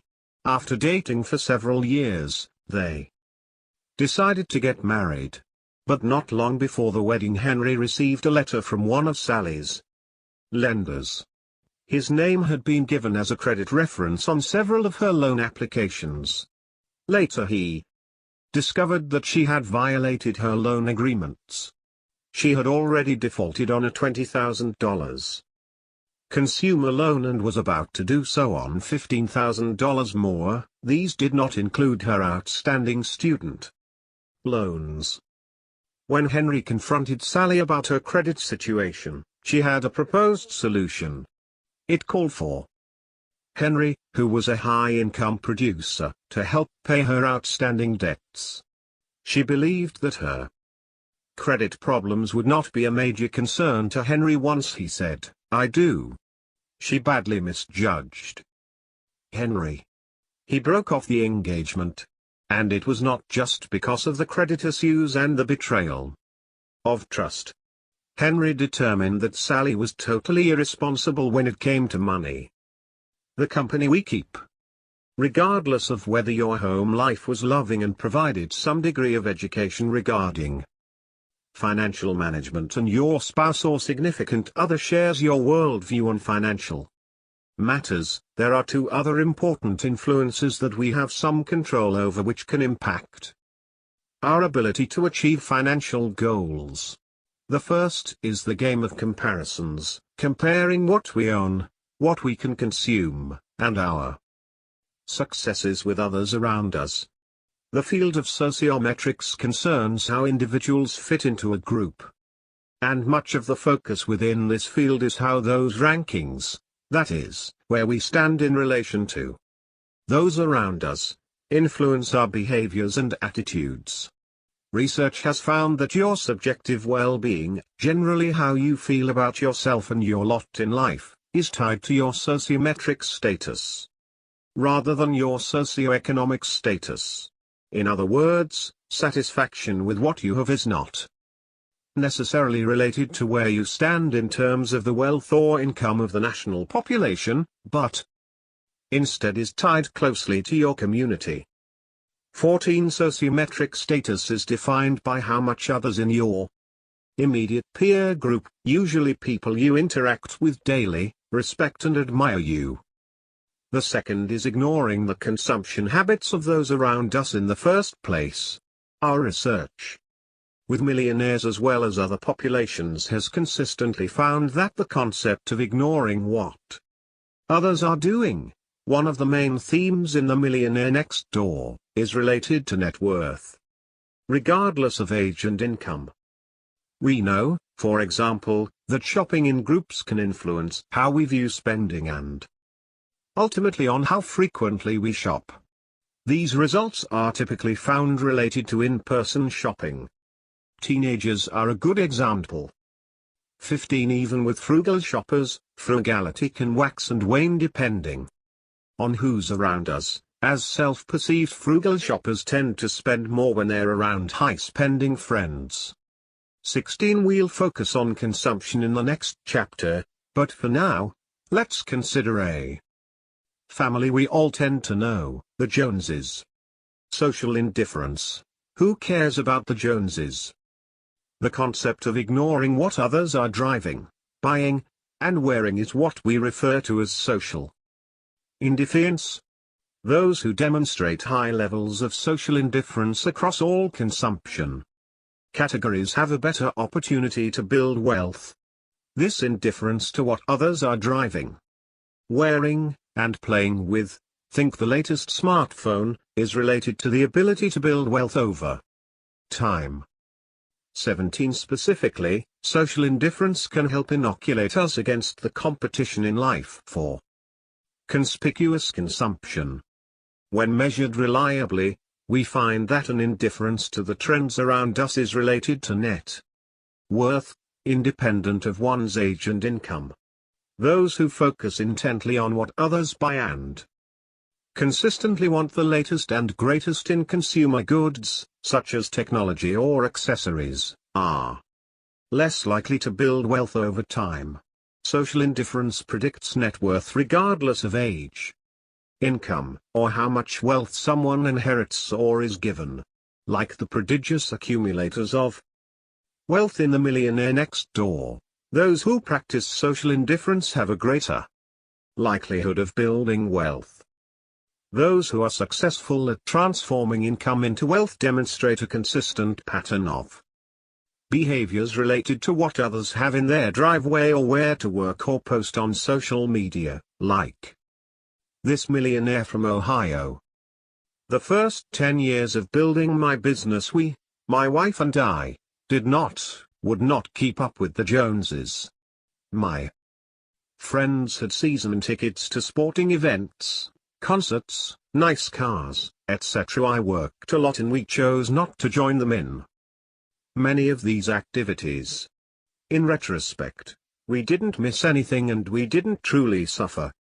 We've always been frugal savers, but not cheap. Just that we didn't do much outside of growing our business and growing our immediate family. It's hard work, but we are now able to enjoy some of the blessings we've achieved. In the consumer arms race, you will never win. There will always be a trend, a style, a fad to replace the last. Those who are able to transform their income into wealth are able to ignore their spending habits, new gadgets, and shiny trendy accessories in their quest to build wealth. Take, for example, Mrs. C, whose friend is very much focused on one-upsmanship in the consumer game of life. I didn't notice this pattern until other friends of mine mentioned it. I'd purchase a car. She'd get a bigger, more expensive one. My kids would do well in school. She'd respond with the awards, recognition of praise her kids received. I bought a house and kept my first house as a rental. She'd buy a bigger, more expensive one and rent her other home. This was happening at some level in everything, from child rearing, education, vacations, etc. And she always took time to point out how much these things cost as well as how much they were earning and how many things they had. If she was trying to get me to emulate her, she actually achieved the opposite. The more she spent, and bragged about it, the less I was willing to spend on things. When a little girl asked if Mrs. C's friend was rich, Mrs. C told her, having all those things only says how much the neighbor has spent, not how much she is worth. Mrs. C then thought to herself, I am secure with my financial situation and I'm on track to have a comfortable retirement. According to my neighbor, she is waiting for the payday to arrive that will fund her retirement. Keeping success to ourselves. Have you ever wondered why so many millionaire next door types understate their considerable socioeconomic success? They don't have a strong need to display their economic productivity by buying luxury products and expensive homes. In a major way, their Real achievements are the badges of their success. For example, financial success, especially economic independence, is its own reward. Conversely, those people who have an insatiable desire to publicize their considerable ability to spend predictably end up as members of their income statement affluent crowd. Yes, it costs a lot of money to convince the faceless crowd that you are a big income producer. Typically, these people are living on a hyper-spending treadmill. Along with not playing the comparison game is the concept of status. Demonstrating status to others through our consumption patterns. As we've seen in the study of millionaires, decamillionaires, as well as in our research with mass and emerging affluent, those who are indifferent to the Joneses, and do not have a need or drive to demonstrate status to others, are in a good position to achieve financial success. Consider, for example, successful members of the entertainment industry who are content with being behind the scenes versus in the spotlight. My father was struck particularly by an article in the Wall Street Journal that demonstrated this principle. 18. Diane Warren has written more than 1,500 songs for everyone from Celine Dion to Rod Stewart. In fact, her client list reads like a who's who in popular music. I have found that most of the people in the singer category are hyper-consuming income statement affluent. They constantly need to be on stage in front of an audience, and not just to earn a living. In one way, these people are primitive life forms. They personally have to hunt and gather income and fans relentlessly. But Diane Warren is just the opposite. She's a member of the group that anthropologists refer to as cultivators. Cultivators plant seeds, grow crops and trees, raise cattle and write songs. Songs, unlike live performances, can be inventoried and can pay royalties to the writer for more than a lifetime. According to the article, Miss Warren doesn't care if the average listener doesn't know she wrote the song. I want them to believe the singer so much that they believe they wrote it. I just want my name on it and on the check. The need to display success via consumption, whether that involves cars, homes, or experiences, is a major impediment to building wealth. Teach your children about the beauty of cultivating and the harsh reality of being a perennial hunter-gatherer. In Stop Acting Rich, this question highlights the impact of consumerism and how one might combat its effects on children. What happens when your children attend school and or interact otherwise with kids who display an abundance of expensive consumer products? Your children are likely to ask you why you do not supply them with the same collection of products. Tell them. Never judge the true quality, the caliber of a person, by what can be purchased. Often people who dress and drive as if they are rich are not. 19. Feeling good about ourselves is tied to our standing in our immediate social groups. Some of us are more influenced by our social group than others. While spending time with friends can have a positive impact, it could be negative if we compare ourselves to others who are consistently spending beyond their, or our, means. You may find yourself unhappy and broke. The trouble with the status of doctors, physicians and surgeons earn more than 4 times as much as the average American each year. $210,170 compared to $49,630. Note these are averages and not the median. There are approximately 650,000 physicians and surgeons in the United States.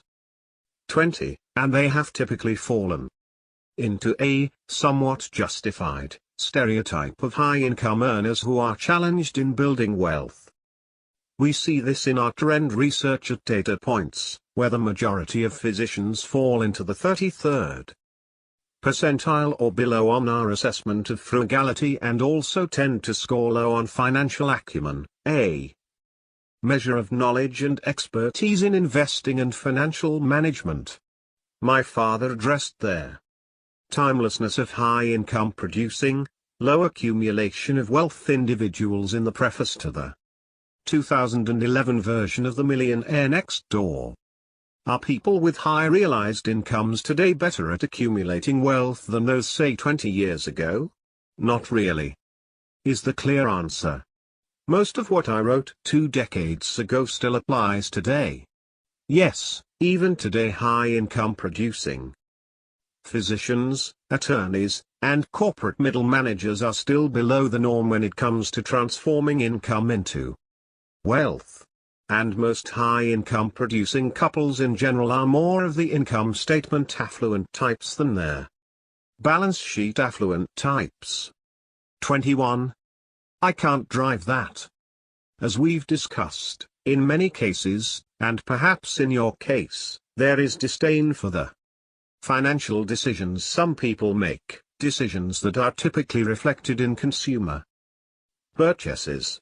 While they may be financially advantageous, they may be looked down upon, as my father discussed in 2014.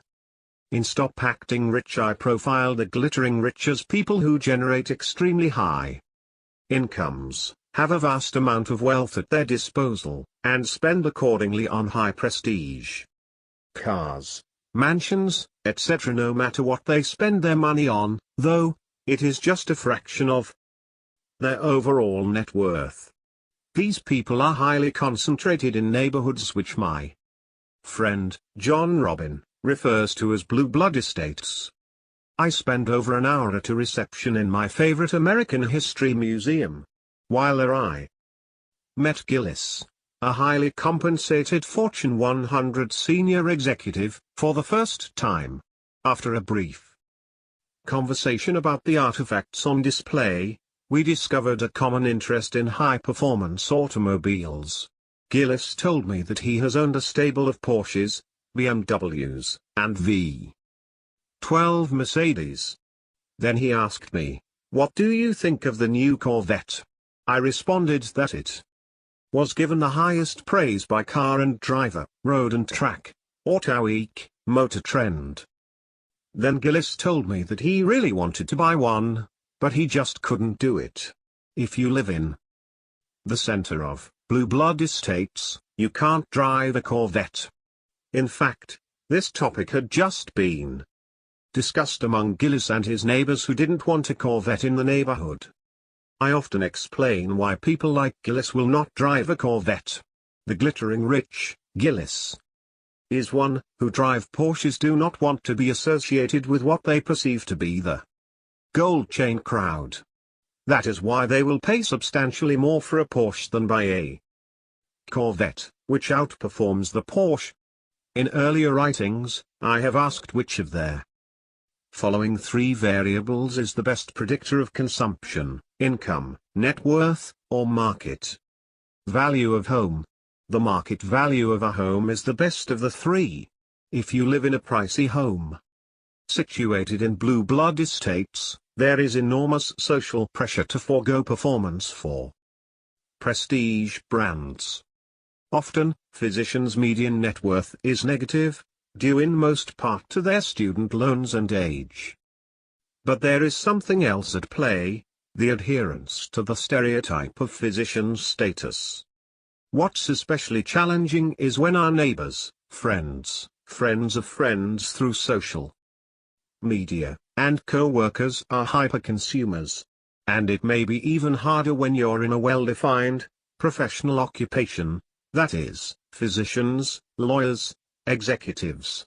There's a stereotype that many buy into about what doctors should be driving, or where they should be living. Consider this. The most ever spent by millionaires in our latest nationwide study on a watch was $300. Physicians in our study paid $700.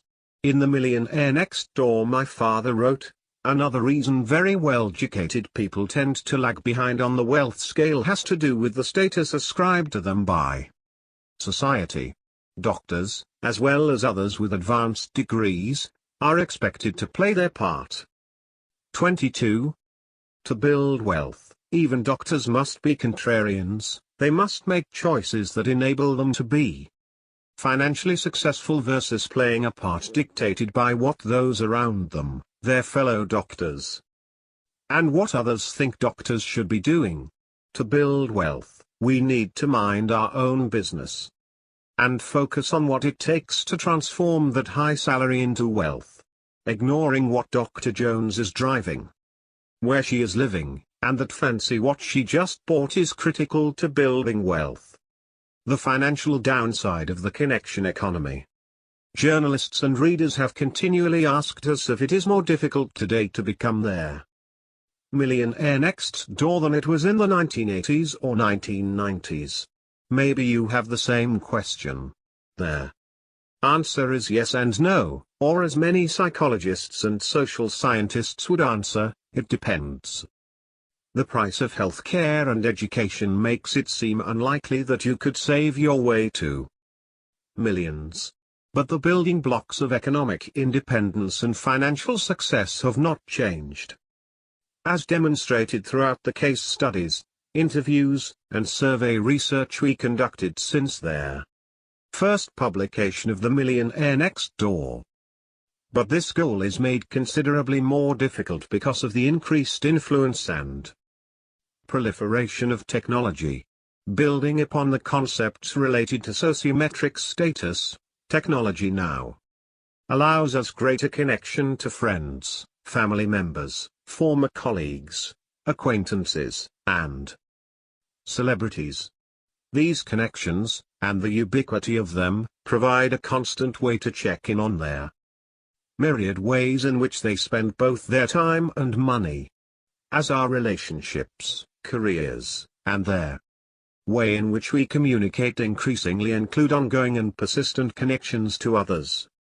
Through technology, we would be remiss not to include its potential financial perils.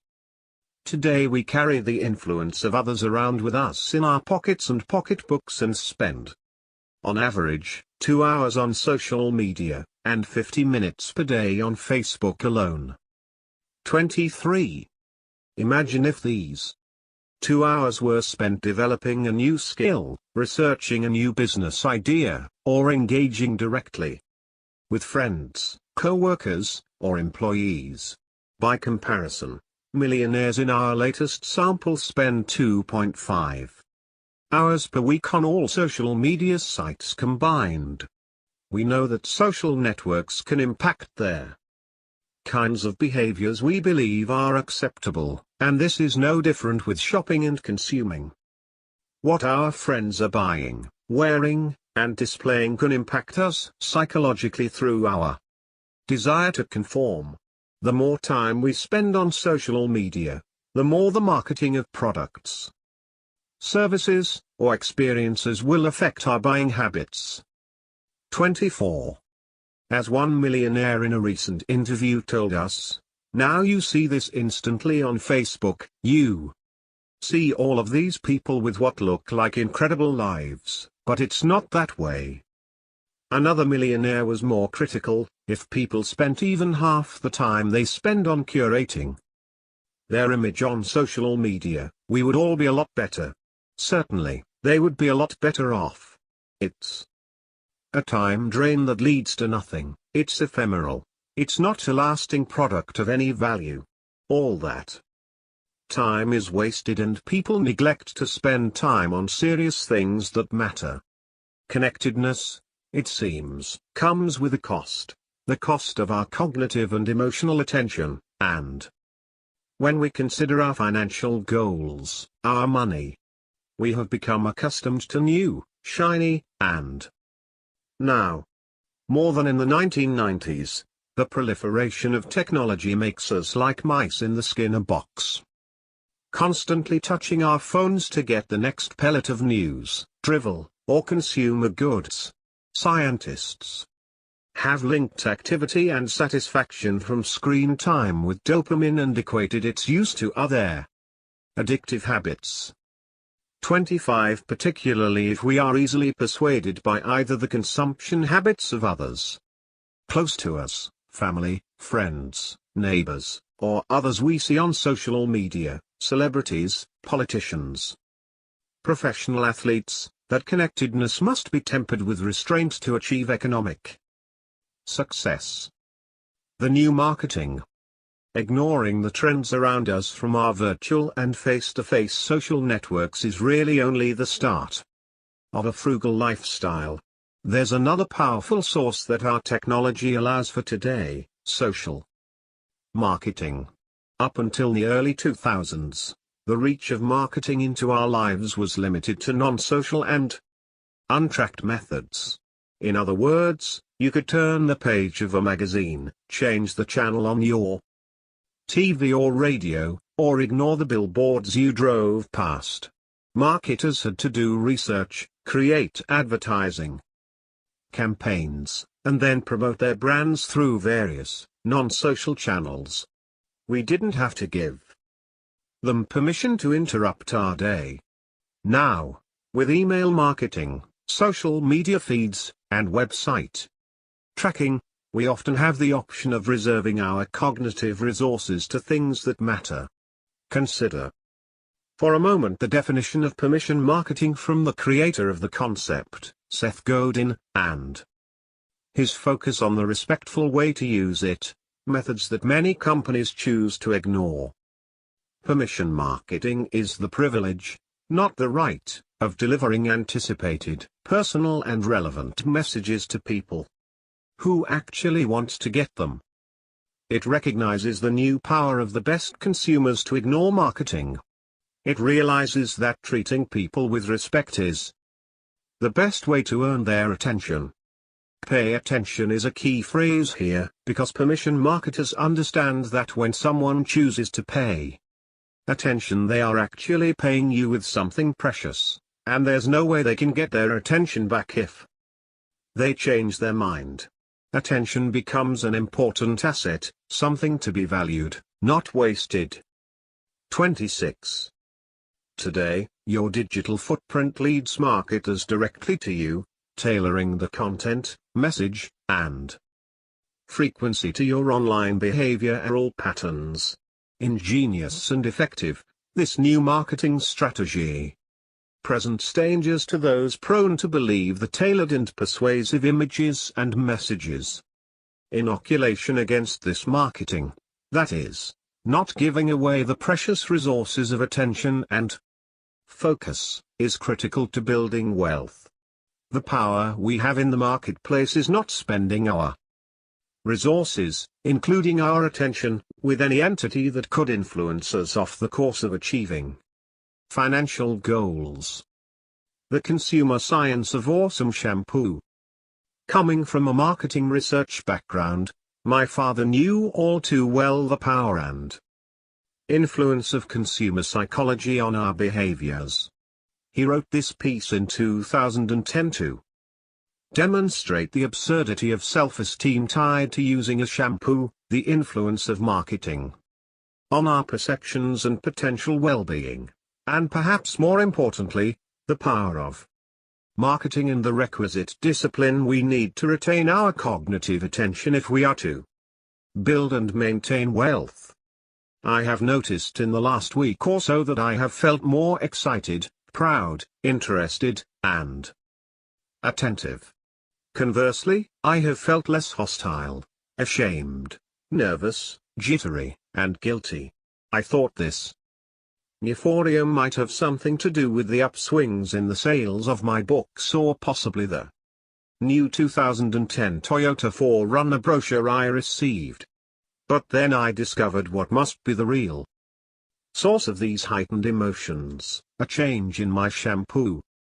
In the summer of 2010, I found a bottle of Pantene Serious Care for Beautiful Hair shampoo in our shower and started using it. I haven't had a bad hair day since.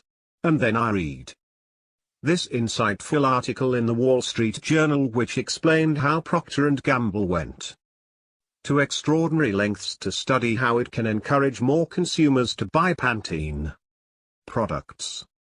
27. Spending heavily on marketing research seems to be well worth the effort. According to the article, P&G's Pantene has $3 billion in sales. In P&G's latest study, it surveyed nearly 3,400 women and had them rank the intensity they experience regarding 20 emotions relative to their hair. Bad hair was found to be associated with the emotions of hostility, shame, and irritability. P&G went as far as to hire a Yale University professor of psychology to analyze the survey results. The professor, Dr. LaFrance, found bad hair negatively influences self-esteem, brings out social insecurities, and causes people to concentrate on negative aspects of themselves. 28. Who knew? Of course, I'm sure that P&G's promotional messages about Pantene will promise the end to bad hair days. Consequently, it is implied that users will experience enhanced self-esteem. And I thought that one had to build wealth and become financially independent to do the same. In Stop Acting Rich, I mentioned that my mentor, the distinguished professor of marketing, Dr. Bill Darden, often told his graduate students the following: get ready to compete in their marketplace with some real talent. The really brilliant ones in America don't work for the State Department. Not even in medical science labs. The great minds are working in marketing, designing ways of convincing us that one brand of a hemorrhoid remedy is superior to another. That one wash detergent will produce whiter whites, thus assuring mom will continue to be loved and admired by her husband and kids. He was quite serious when saying this. If Bill were still with us today and we could ask him to evaluate the marketing efforts associated with the liquor or hair care industry, he would likely tell us that, clearly, some of the very best minds in America are at work marketing shampoo. Consider this quote from the leader of one of the largest marketing companies in the world, as he explains the power of the data we leave behind, that is, big data, and engagement in marketing. As shopper behavior continues to change and shoppers' engagement expectations increase, advertisers must employ holistic strategies that deliver both mass-distributed offers for reach, as well as relevant, targeted content through both traditional and digital methods. Meeting these growing expectations while delivering value to consumers demands effective analysis of the big data created in the marketplace. 29.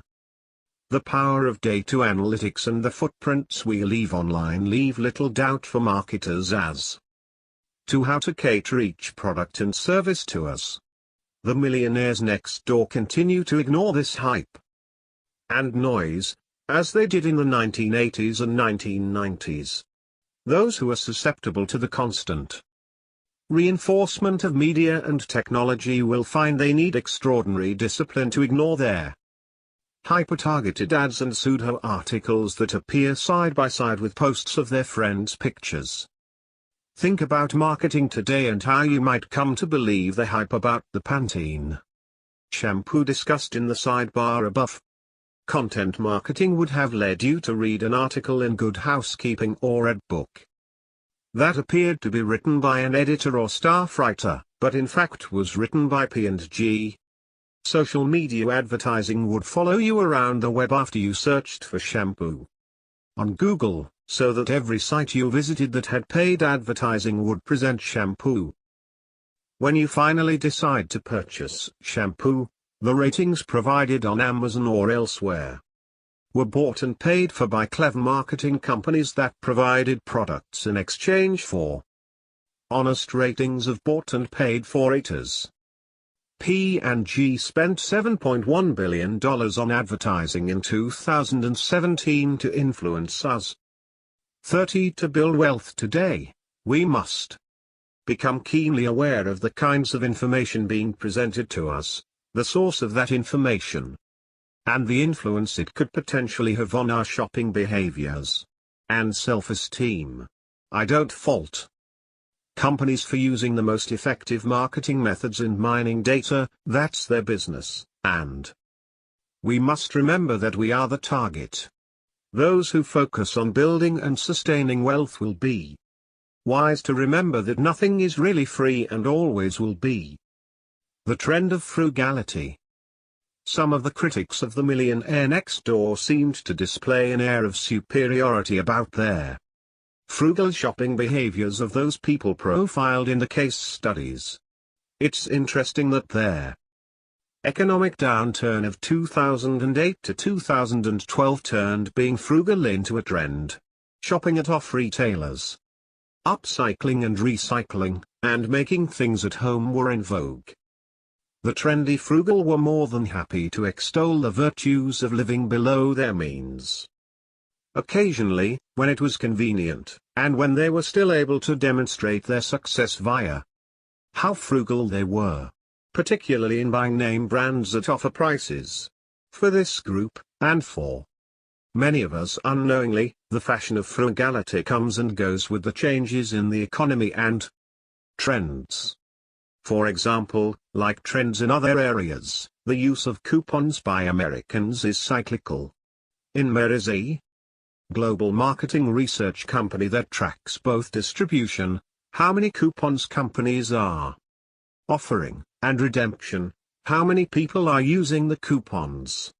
Their results provide a compelling look at frugality trends over time. In 2011, for instance, 3.5 billion coupons were redeemed. In 2015, only 2.5 billion were redeemed. Does coupon clipping make the millionaire? Not necessarily, and certainly not if the use of coupons is cyclical and the only method applied in their pursuit of financial independence. Those who are astute at building wealth demonstrate spending patterns that are more consistent and disciplined. So, the question of who can be frugal today is really, instead, who can be disciplined about spending regardless of the economy, trends, or where they are in life. Consistency and discipline are the frugal behaviors that are most important, versus simply following the trend with your temporarily pseudo-frugal neighbors. It's a consistent pattern of behaviors related to spending, not seasonal frugality. This idea is particularly relevant again today, at the time of writing this manuscript, as a robust economy, full employment, and a hot stock market have made frugality, once again, uncool. To be happy, stop acting rich. The pursuit of wealth in and of itself is a hollow one. The ability to spend with abandon and consume with little regard for what that consumption means for future freedom. Freedom, meaning not being a slave to work and perpetual revenue generation, is rife with shallowness.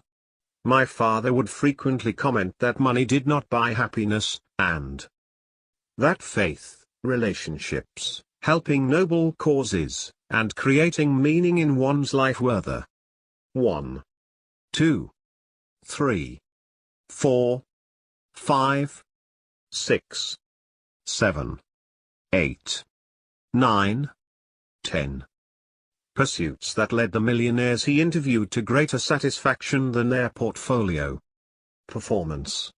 In 2010, he wrote this regarding satisfaction and happiness in relationship to money. What explains happiness in life? I don't have all the answers. But, as a review of both my books and blogs, happiness in life has little to do with the brand or price of the watch one wears, the stores one patronizes, the make of car one drives, or the brand of vodka one consumes.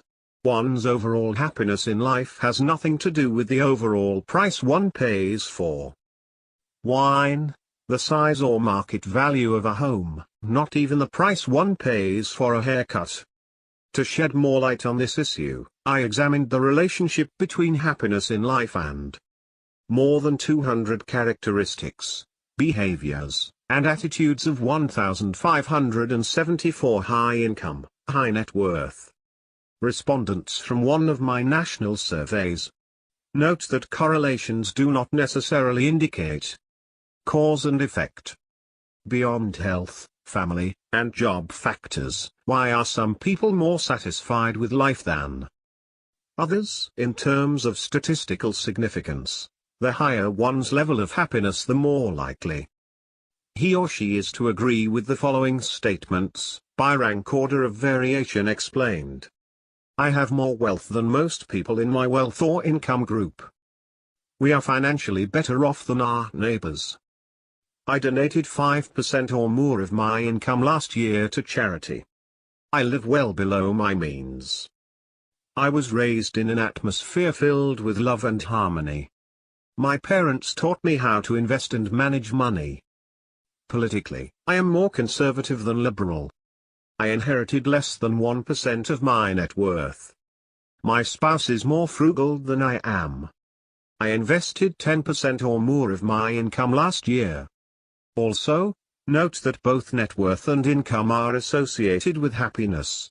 Statistically, net worth is the more important of the two. But even more important than net worth is relative net worth, as suggested in item 1 above. Relative net worth is all about how productive one is in transforming his or her income into net worth compared to others in one's income and age cohort, as well as within the context of one's immediate neighborhood environment. Those who can easily afford their consumption lifestyle tend to be significantly happier than those who struggle to make ends meet by acting rich.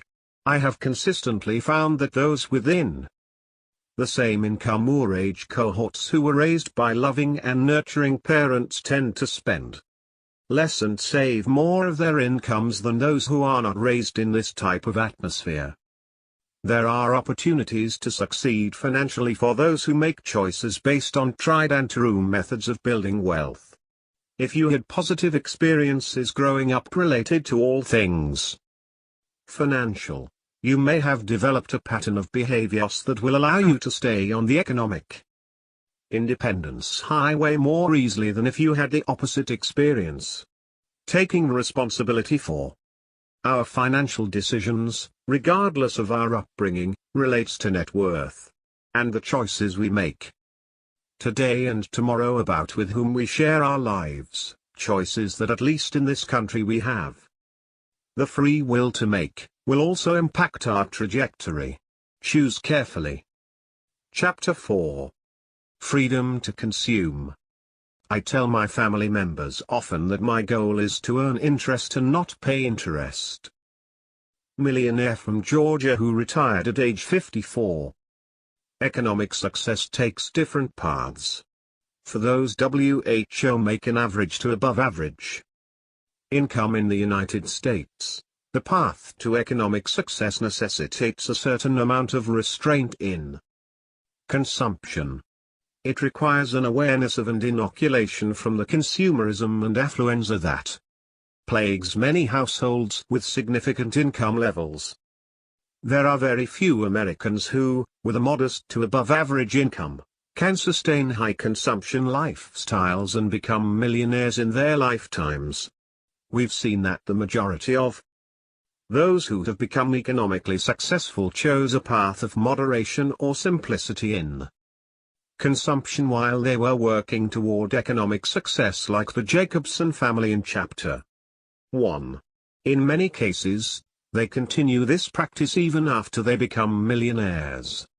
Even if you have parents who modeled ideal financial management behavior and you managed to overcome obstacles to becoming wealthy, you may fall victim to heavy consumerism, fueled by whatever social groups or media may have an influence on you, or your own perceived needs that are fulfilled by the latest in consumer goods. Our freedom to consume, along with the freedom to choose How we spend our time comes at a cost. If we choose to take full advantage of it, we must fund it somehow. The cycle of working to spend is difficult to avoid even if you've decided to live in a modest home in a modest neighborhood and surrounded yourself with others who have a similar lifestyle.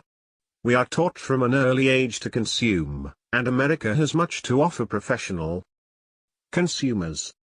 In the frugal chapter of The Millionaire Next Door, my father wrote about their behaviors and habits of economically successful Americans in terms of consumption. 1. The frugal mindset, when applied to the consumption of consumer goods, can help a household live within its means and can lead to behaviors that encourage savings. For many, being a frugal consumer is a badge of honor, like on the TV show Extreme Couponing. But for others, frugality goes in and out of style depending on the economic conditions of the day. For the purposes of this book, and for the study of wealth in general, we define frugal people as those who have a lifestyle that is simple and economical, and who consistently live below their means. Those who are frugal demonstrate a pattern of financial behaviors that are economical in nature and below one's means. As we have noted in the past, living a frugal lifestyle allows an individual to comfortably afford the level of consumption in their household. Throughout the past 20 years, our research has demonstrated that millionaires report being frugal, and that when we split affluent samples into prodigious accumulators of wealth, PAWs, the top quartile, and under accumulators of wealth, UAWs, the bottom quartile, these groups differ in terms of their agreement with statements related to frugality. In samples of mass affluent and emerging affluent heads of households, there is a clear relationship between a consistent pattern of frugal behaviors and net worth, regardless of age or income. 2. This is true for those in the high net worth camp, as well as those in the median income camp. Being frugal or at least having a simplistic consumption lifestyle requires equal doses of discipline and social indifference to trends. At its heart, a frugal lifestyle is highlighted by budgeting, planning, setting goals, simplicity, and discipline. Being frugal requires knowledge, ability, and personality, but most importantly, a certain set of behaviors that create a lifestyle that not everyone is willing to experience.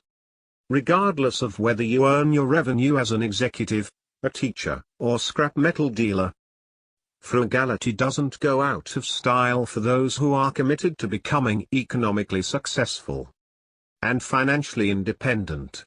Our studies have shown that 57% of PAWs indicate that they have always been frugal, while only 41% of UAWs agree with the same statement.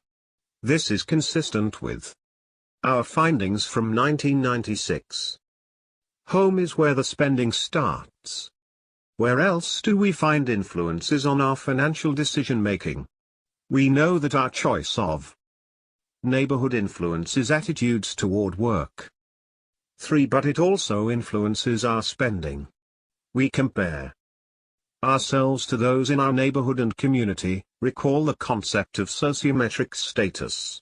In Stop Acting Rich, my father wrote, the greatest detriment to building wealth is our home, neighborhood environment. If you live in a pricey home and neighborhood, you will act and buy like your neighbors. The more affluent the neighborhood, the more its residents spend on almost every conceivable product and service. We take our consumption cues from our neighbors.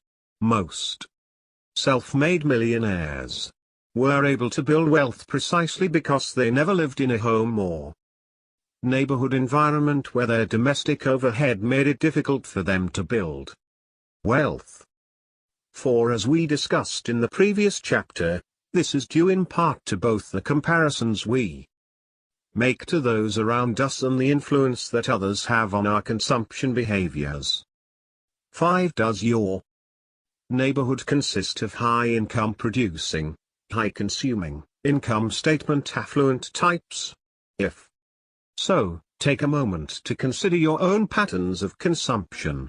Are they your own or based on someone who is more in line with an under-accumulator of wealth? More than a house, it's a lifestyle. In addition to the influence of our neighbors, our home's price relative to our income also has an impact on our ability to accumulate wealth over time. For most people in this country, owning a home is preferable to renting, but the key to building wealth is to live in a home that one can easily afford. Most millionaires next door whom we have studied report that they never purchased a home that was more than 3 times the amount of their annual income. The median home value for millionaires in our latest study is approximately $850,000, or 3.4 times their current income, and the median original purchase price was $465,000. Note that most millionaires in our study, 66%, haven't changed locations in the past 10 years. Given that moving costs on average in the United States are more than $12,000. 6. Staying put is economically advantageous. What factors led to making a new home purchase? Of the millionaires surveyed in our latest study, none indicated that they changed homes because they received a cold call letter asking them to sell. And only 3% of them said their realtor proposed they upgrade because of their financial success. Instead, a new home purchase for this group was typically driven by quality, appearance, public schools, and neighborhood. See Table 4.1. A little less than 60% of these millionaires were motivated by an increase in income. Both professional and societal marketing tactics related to home ownership had little influence on millionaires in our study. Stretching for a home. When we talk about social pressures of home ownership, we could mean the broad pressure from your peer groups or family to purchase a home in a specific location, community, or neighborhood. Springfield has the best schools, and the Hampton Heights neighborhood has a lot of young professionals. We also refer to the pressure put on certain professionals, for example attorneys, who within the walls of high-paying law firms refer to an extra-large mortgage as an associate retention policy.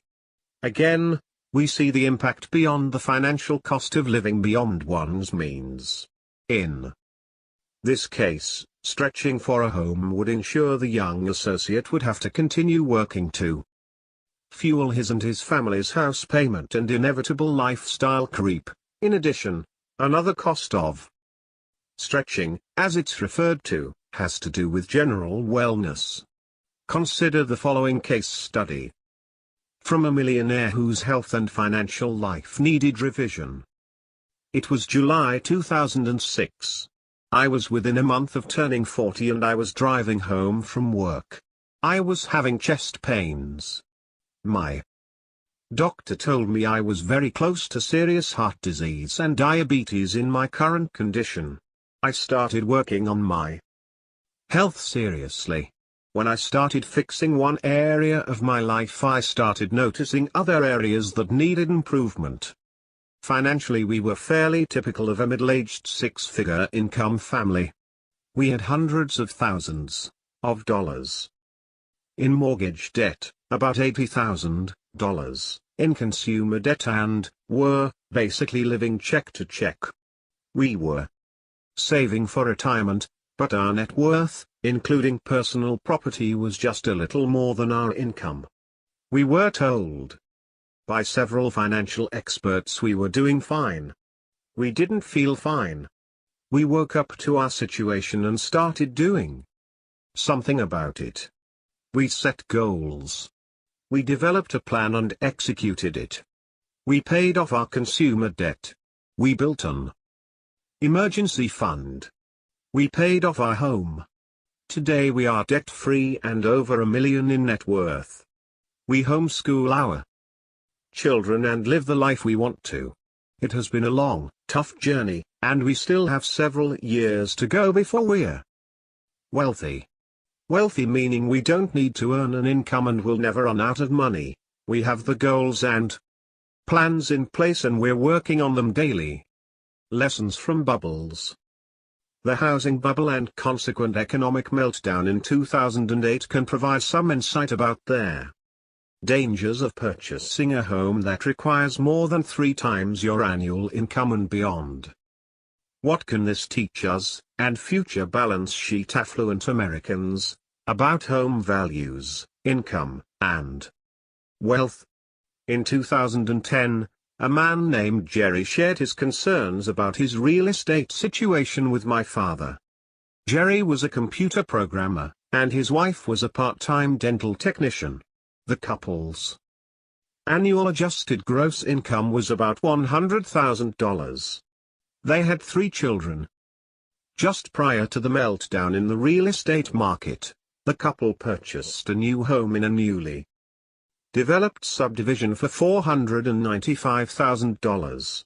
Between 2009 and 2010, 3 brand new homes similar to 1, 2, 3 Jerry's in the same subdivision were sold for $300,000, each as foreclosures.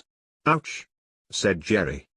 His dream of reselling his home in a few years at a substantial profit quickly vanished. But his mortgage balance of more than $300,000 did not. All my father could do was to tell Jerry not to panic. Fortunately, things did improve for Jerry, particularly because his home is located within a public school district that has a national reputation. Other than the profit motive, why did Jerry and his wife trade up from a $280,000 home to one priced at $495,000? Here were his 3 reasons. First, a mortgage broker told them they could afford to make the payments. As stated in their Millionaire next door, this is the equivalent of asking a fox to count the number of hens in your chicken coop, or like asking your barber if you need a haircut. Who is giving you so-called advice on what you can and cannot afford? How much is their advice tied to their compensation? Second, the people in the neighborhood seemed to be similar to Jerry and his wife in terms of demographics and socioeconomic characteristics. In other words, their new neighbors had similar careers, interests, goals, and consumer desires. This could increase the likelihood that Jerry and his wife will want to join, buy, and do similar things as their neighbors to increase their perceived acceptance. Third and most important, the couple's $100,000 income was more than they had ever earned in any year during their first 20 years of marriage. Now, at the 6-figure level, they viewed themselves as rich. And, according to Jerry's logic, rich people don't live in $280,000 homes or neighborhoods. Jerry's perception of what it meant to be wealthy got in the way of making a sound housing decision. Attention, Jerry. Rich, wealthy, affluent, no matter. It is all about net worth. Income is not wealth. And wealth is not income. This couple's net worth was now less than $150,000. While Jerry was telling his story, my father looked over the numbers he had tabulated from the 2007 IRS estate tax data. For those descendants with an estate valued at $3.5 million or more, the median market value of a decedent's home was $469,021. That is less than 10% of their median net worth. And on average, these descendants had nearly 2.5 times more of their wealth invested in investment real estate than in their own personal homes. What if Jerry had known this beforehand? Would he still have bought a home priced higher than the value of the typical millionaire decedent? It would depend on whether Jerry wanted to act rich or actually be rich someday. Affluent neighborhoods as requirements. Economically productive home buyers have a distinct advantage in their home search, primarily because they have fewer restraints related to the show, or status, of where they live. They do not have Jerry's mindset of my high income now requires that I live in a rich neighborhood. But, there are more Jerrys, especially so many years after an economic decline. Deb, a soon-to-be millionaire next door, shared her thoughts about buying a home. She had just read Stop Acting Rich, and it reminded her of the following. My husband and I bought a house. The housing market was down, and we were looking in a blue-collar area because he needed to move into a specific school district. There was a tiny development of new construction, and we got a new 4-bedroom colonial. Later, a co-worker of mine started to look for a house with her fiancé. She showed up for work in tears because they couldn't afford a nice house. I want a house like yours, she said, but she was only looking in upper-class neighborhoods. I told her that she could afford something better if she would buy in a blue-collar neighborhood like mine. She was so offended by this prospect that she refused to speak to me for a week. Maybe Deb hit too close to home with her recommendation. Perhaps Deb's friend would have more realistic perception of the so-called upper-class neighborhood if she had known that the rock star Bruce Springsteen once said in an interview that he had found some jerks in every neighborhood he had lived in, from the bluest of the blue-collar to those filled with expensive mansions. A top realtor of mansions in a major metropolitan area has found that these neighbors can be just as noisy, disrespectful of property lines, or neglectful of property as their blue-collar counterparts. Terrible neighbors, it seems, are normally distributed. Deb's friend, though, was not alone in her reaction to economy in housing choices. As we've said before, frugality isn't for everyone. Consumption in moderation is not for everyone, either. One type of the Millionaire Next Door reader had quite a different reaction to the book than typical fans. Even going back to the late 90s, when the economy and stock market were booming, copies of the Millionaire Next Door were found shoved in the toilet of the airport bathroom in Atlanta, or given away. There could be several reasons for this behavior, but clearly the reader did not expect a lesson in consistency and discipline. Perhaps they were looking for a get-rich-quick plan, or maybe a pat on the back for achieving a $180,000 per year income to pay for their home that stretched them and private schools and a luxury SUV in the garage, but little in the bank. They were sorely disappointed to learn that not only did the data not applaud this type of behavior, but in fact indicated that they were impairing their economic future. Your neighbors and income from estates. Just over 35% of millionaire homeowners in our most recent study live in homes currently valued at the $1 million mark. When we look at how they generate revenue, we see some surprising, or not, statistics. First, when we examine the differences between millionaires with any amount of income coming from trusts and estates, approximately 14%, compared to those with no estate, trust income. 86% of our sample, we see that there is a larger percentage of millionaires with income from trusts and estates living in million-dollar homes than the general millionaire population. That is, 55% of millionaires with income from trusts and estates live in homes worth at least $1 million. The higher the market value of the typical home in a neighborhood, the higher the proportion of homeowners in that neighborhood who have inherited wealth. As an example, about 1 in 4 of Those who live in America's tiniest neighborhoods, where the current market value exceeds $1 million, had some amount of inherited wealth from estates or trusts. Contrast this with millionaires, who live in neighborhoods where the typical home sells for less than $500,000. Only 8% of these homeowners received any income from estates or trusts. If your explicit or implicit goal is to emulate and fit in with those around you, you may be playing a game that's difficult to win. Keeping up with the Joneses who earn enough to live in a $1 million home is difficult by itself. But it is more difficult if your competition next door was heavily subsidized by their wealthy relatives. Homeownership does not equal millionaire status. A couple once asked my father about the relationship between homeownership and net worth. They were contemplating buying their first home. In your books, Tom, you mention that nearly all millionaires are homeowners. Approximately 95%, they pointed out.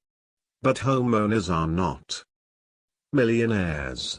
And no one is going to hand you a check for 7 figures when you close on your first home. However, there is some correlation between home ownership and net worth. According to government statistics, the median household net worth for renters has hovered around the $4,000 to $5,500 level during the last 20 years. For the same period, the median net worth for homeowners has been 30 to 45 times greater. The median net worth for homeowners in the United States in 2016 was approximately $230,000. 7. But don't count on the appreciation of your home to make you wealthy. In Stop Acting Rich, my father mentioned that if all costs are accounted for in real terms, homes appreciate very little, if at all. Again, one of the keys to building wealth is to live in a home that you can easily afford. What is affordable?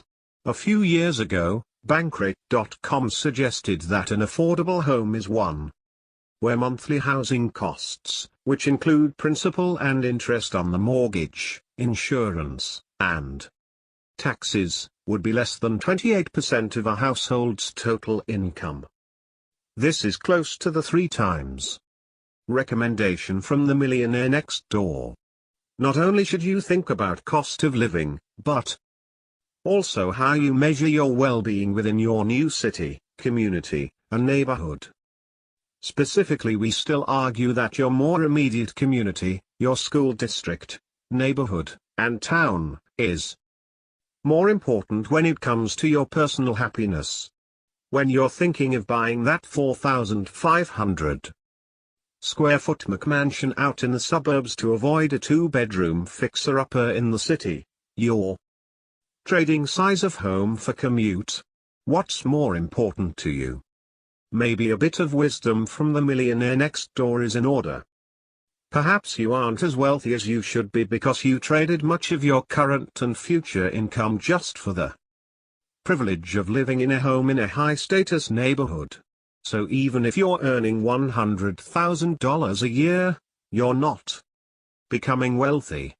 What you probably don't know is that your neighbor in the $300,000 house next to yours bought his house only after he became wealthy. You bought yours in anticipation of becoming wealthy. That day may never come. 11.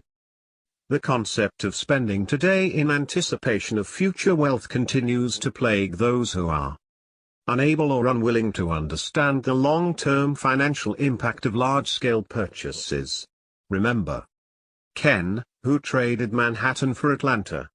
His peers viewed his choice with skepticism, but it ultimately paid off with 20-plus years of reduced living costs. In the current environment of rising real estate prices and stagnant wages, the idea of living below your means, not above them, especially when it comes to housing, is as important as ever. Are millionaires cheap dates?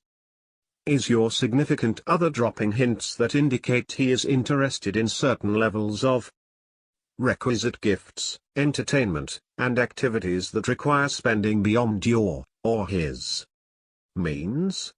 You may be involved in a relationship with a consumer-focused partner, one who ultimately may find it difficult to adjust to a more frugal lifestyle which those who seek economic success adopt, as my father described in 2011. When people ask me about the activities of millionaires, I have a short answer. As I wrote in The Millionaire Mind, the typical millionaire is, in 3 words, a cheap date. Yes, a cheap date even among a fraction of the top 1% of the wealth holders in America. Many of their favorite activities of millionaires are not at all costly. It matters not if you are rich or poor. Their best things in life are free or close to it. I was reminded of the cheap date concept when I read a recent email from a self-employed multimillionaire right on the mark balance sheet. Affluent. In it, he wrote, I ride my bike to work, 12 miles round trip. Been doing it for the last 8 years. Age 59. Married 38 years, no inheritance. 3 adult children, all successful. We paid for 3 private colleges. No mortgage. Own a business. No debt. My career is demanding. 60 hours per week, but I have coached kids' sports, I sing in the church choir. Have a garden. Annually make many gallons of apple cider. Keep honey bees. Attended 6 home building trips to Mexico and serve on a variety of professional committees. Wife and I share many Christian values. This has contributed to our long-term marriage. All of our friends seem to have similar values to ours. He mentions that he has no burning desire to drive a new car. As he said, we are satisfied. Our cars tend to last a long time. 2002 Tahoe, 90,000 miles, 1995 Buick purchased 3.5 years ago for $3,500. This millionaire spends his time and money in ways that give him great satisfaction. Being a cheap date doesn't bother him in the least. The goods of consumers. What many people loved, and some people loathed, about The Millionaire Next Door was the focus on living frugally. Throughout the years since its publication, individuals from around the world commented that they finally felt vindicated for their chosen lifestyle, one that eschewed their consumption machine.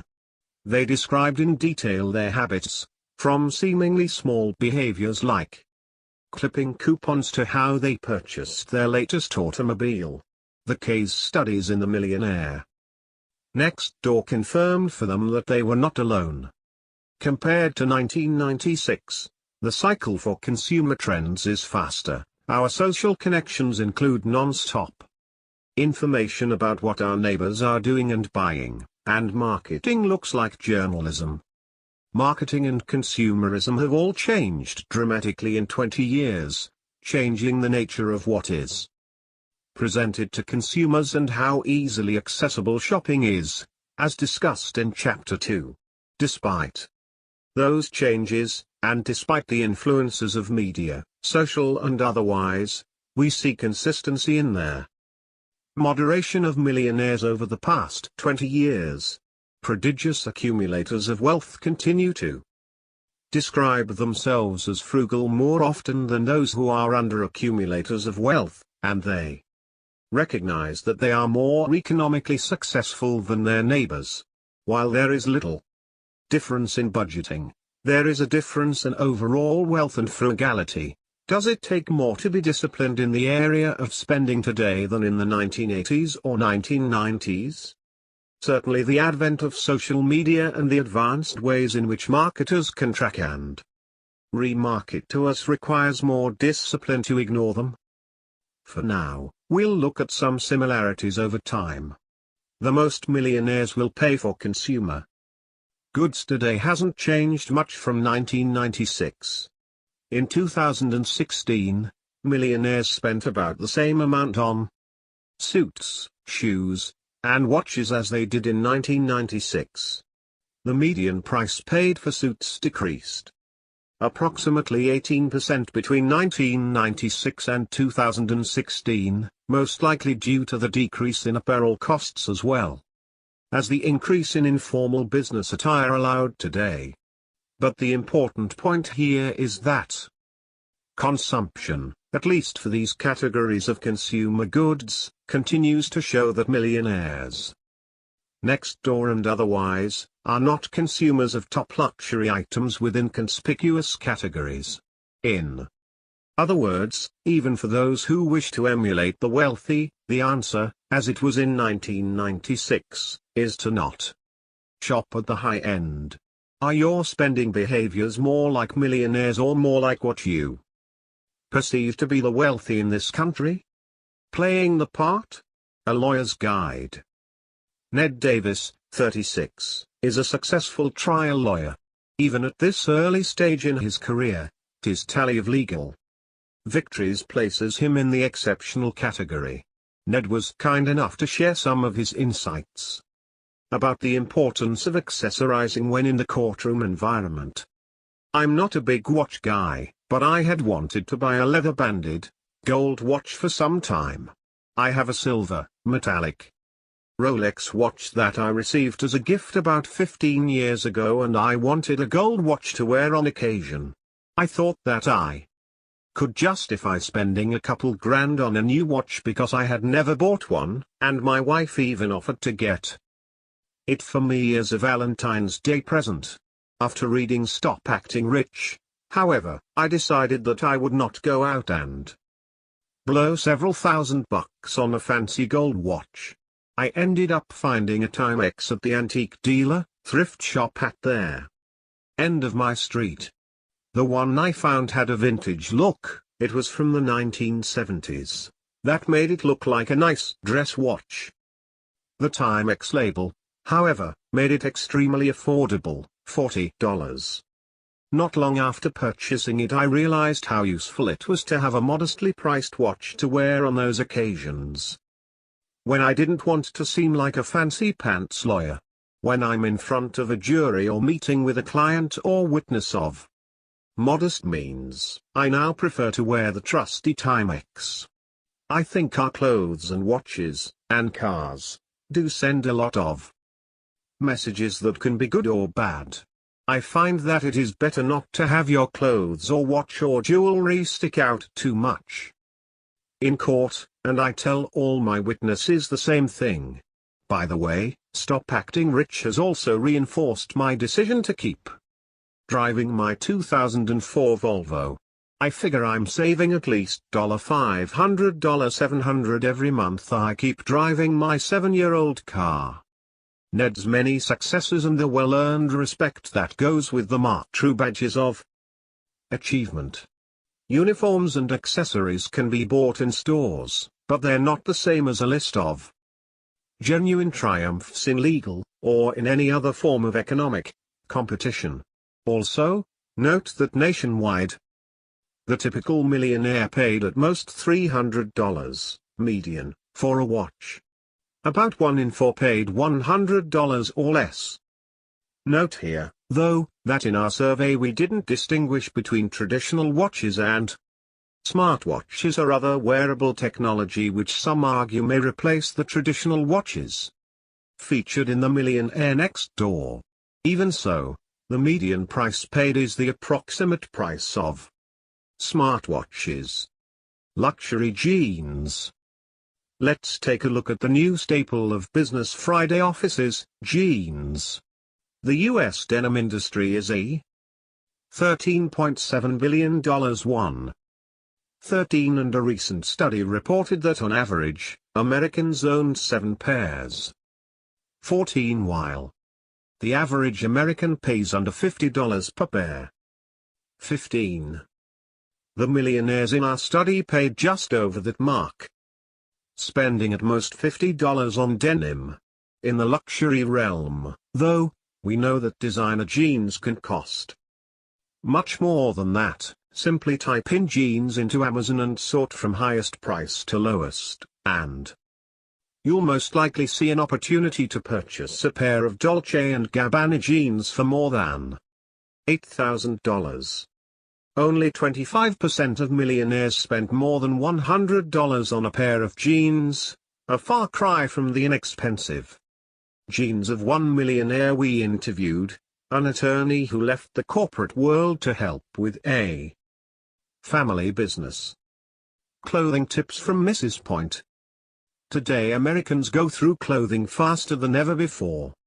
In 2015, the per capita consumption of apparel was 67.9 garments and 7.8 pairs of shoes, returning to pre-recession levels according to the American Apparel and Footwear Association.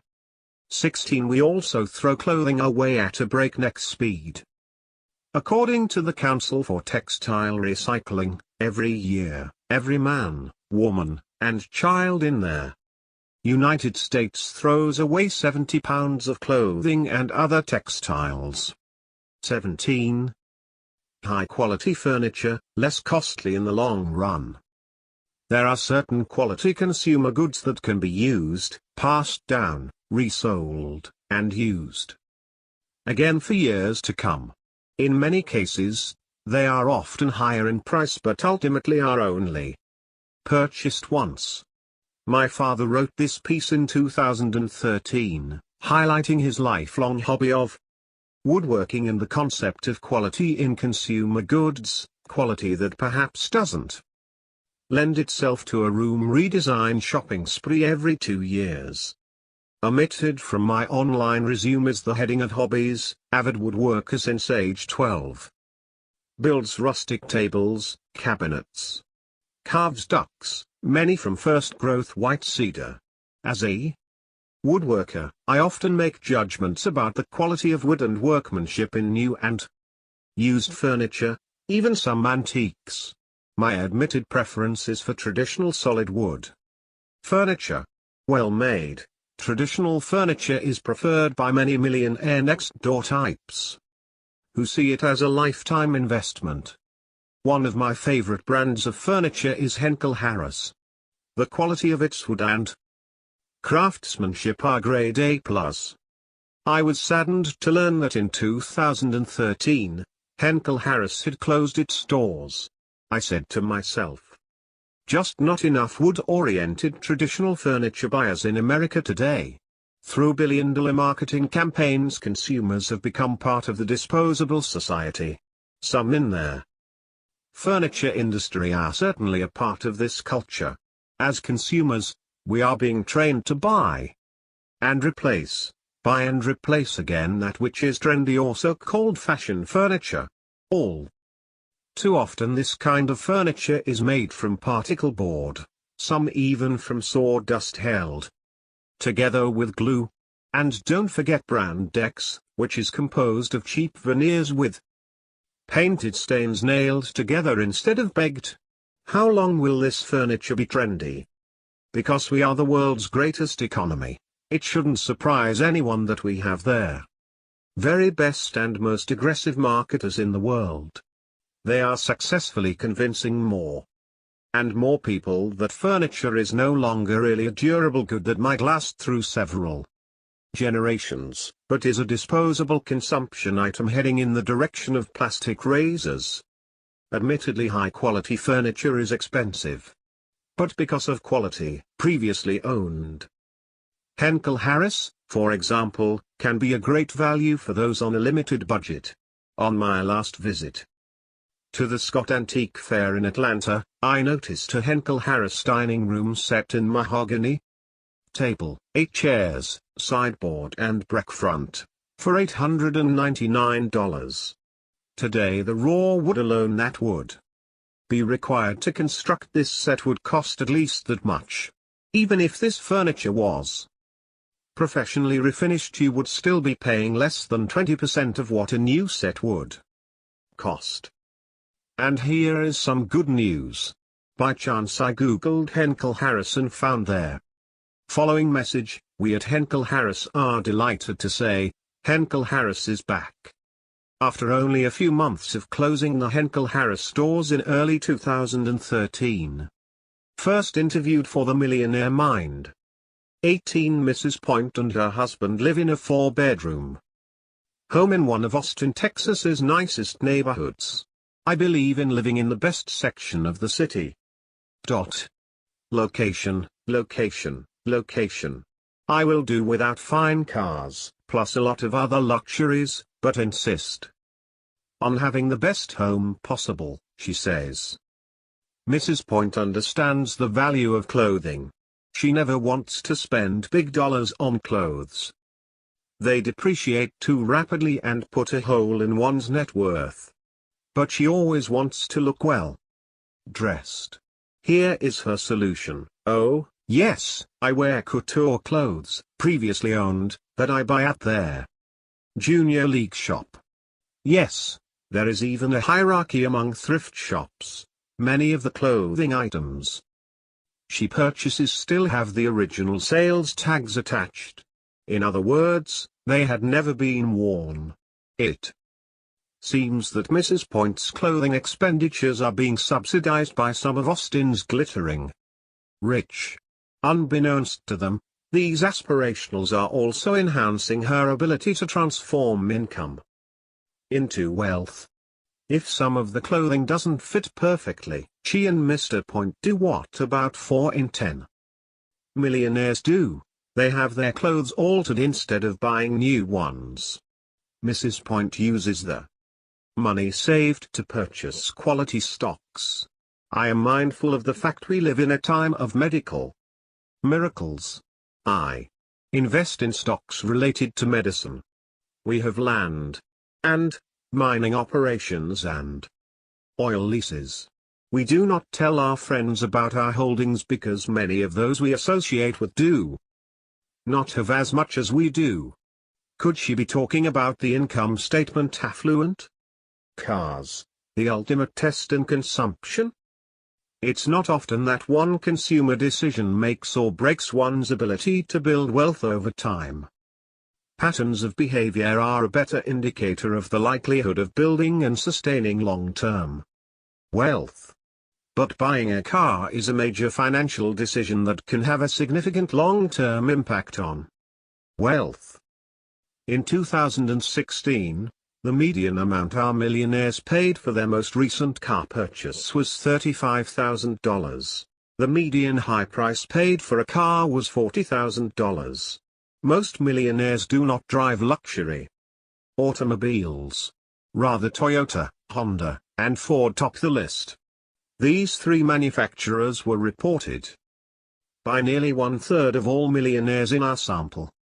Note that some of the top manufacturers from 1996, Oldsmobile, Cadillac, Lincoln, Jeep, aren't represented in the top 15 for 2016.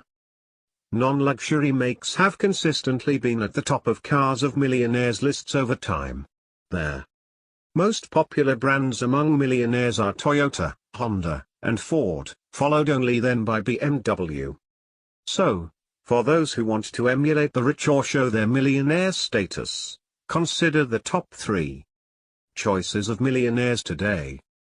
High satisfaction in life abounds among those who focus on what is inside. High satisfaction in life abounds among those who focus on what is inside a person and not on what they drive, where, or where they live. Even for those who love cars, like my father did, they're economically successful are more interested in what can help them build wealth over time. When we asked one millionaire next door from outside Winston-Salem, North Carolina, what he gave up in order to achieve significant wealth, he replied, "A new car every few years. I drove a well-maintained car for 21 years. I think that decision saved me about $250,000 in repeated car payments." The end game is financial independence. The consistency of quality In order to drive a car for 20 plus years, it will need to be of the highest quality. This is the reason the economically successful tend to buy based on this factor. The luxury automobile is still the calling card of those who are income statement affluent. But the table above shows that Toyota and Honda topped the list of cars driven by millionaires. Here is an interesting piece that my father wrote a few years ago about Honda, number 2 on our list of millionaires' top choices for automobiles. A 2011 advertisement for the Honda Accord describes it as having the highest resale value within its class. I'm not surprised. How well a motor vehicle holds its value depends on several factors. Of course, reliability is important, no doubt, but there is something else. It has to do with retail versus fleet sales. What if the car that you are contemplating buying is sold in their hundreds of thousands under the heading of fleet sales? Most of these fleet purchases are made by rental car companies who demand very deep discounts from manufacturers. Later, these 1, 2, or 3-year-old cars are dumped on the used car market. I learned this firsthand when Lee, a friend of the family, asked me to help her sell her grandfather's car, a 3-year-old sedan purchased new for $25,400. The car sold for $7,000. She was lucky, even though it only had 14,000 miles on the odometer and was in excellent condition. Why so little? It was the number 1 make and model of car purchased by rental car companies during the year it was originally purchased. Lee's grandfather thought at the time that he was getting a good deal, a deep discount on his purchase. So much for first cost when buying a car. He paid dearly in terms of life cycle cost, losing more than 70% of the purchase price. Maybe he should have purchased a Honda. If he would have netted at least $5,000 more. According to a 2011 article in Automotive News, Honda America accounted for only 1.6%. Or 33,000 of all the fleet sales, 2.1 million, in 2010. 19. In contrast, Honda sold 1,197,500 of its vehicles to retail customers. In sharp contrast in terms of fleet sales, General Motors accounted for 29.2% or 609,000 motor vehicles. Ford accounted for 29% or 604,900. Ironically, I recently bumped into the owner of a large Honda dealership. I hadn't seen him since we were in graduate school together. I praised his reputation as a quality dealer. He responded, "They are great cars and Honda, wonderful people to work with. But once you sell a Honda to a customer, they'll hold on to it or at least keep it in the family. I never have enough Honda trade-ins to keep my lot filled." Leasing, luxury, and aspirationals. It's very easy to judge others by the car they drive.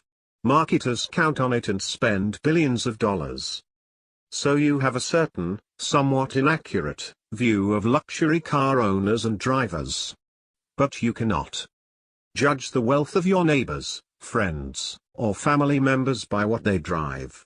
And often those luxury cars are leased.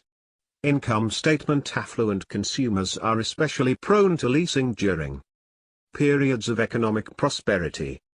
In 2010, Automotive News reported that the vice president for Mercedes-Benz Financial Services indicated that leasing accounted for half of all sales of new Mercedes-Benz vehicles. 20 further, this 50% figure is rather consistent in good times and in bad. How does this 50% figure compare with the lease versus purchase ratio for all those passenger vehicles acquired in America? It is much higher than the norm.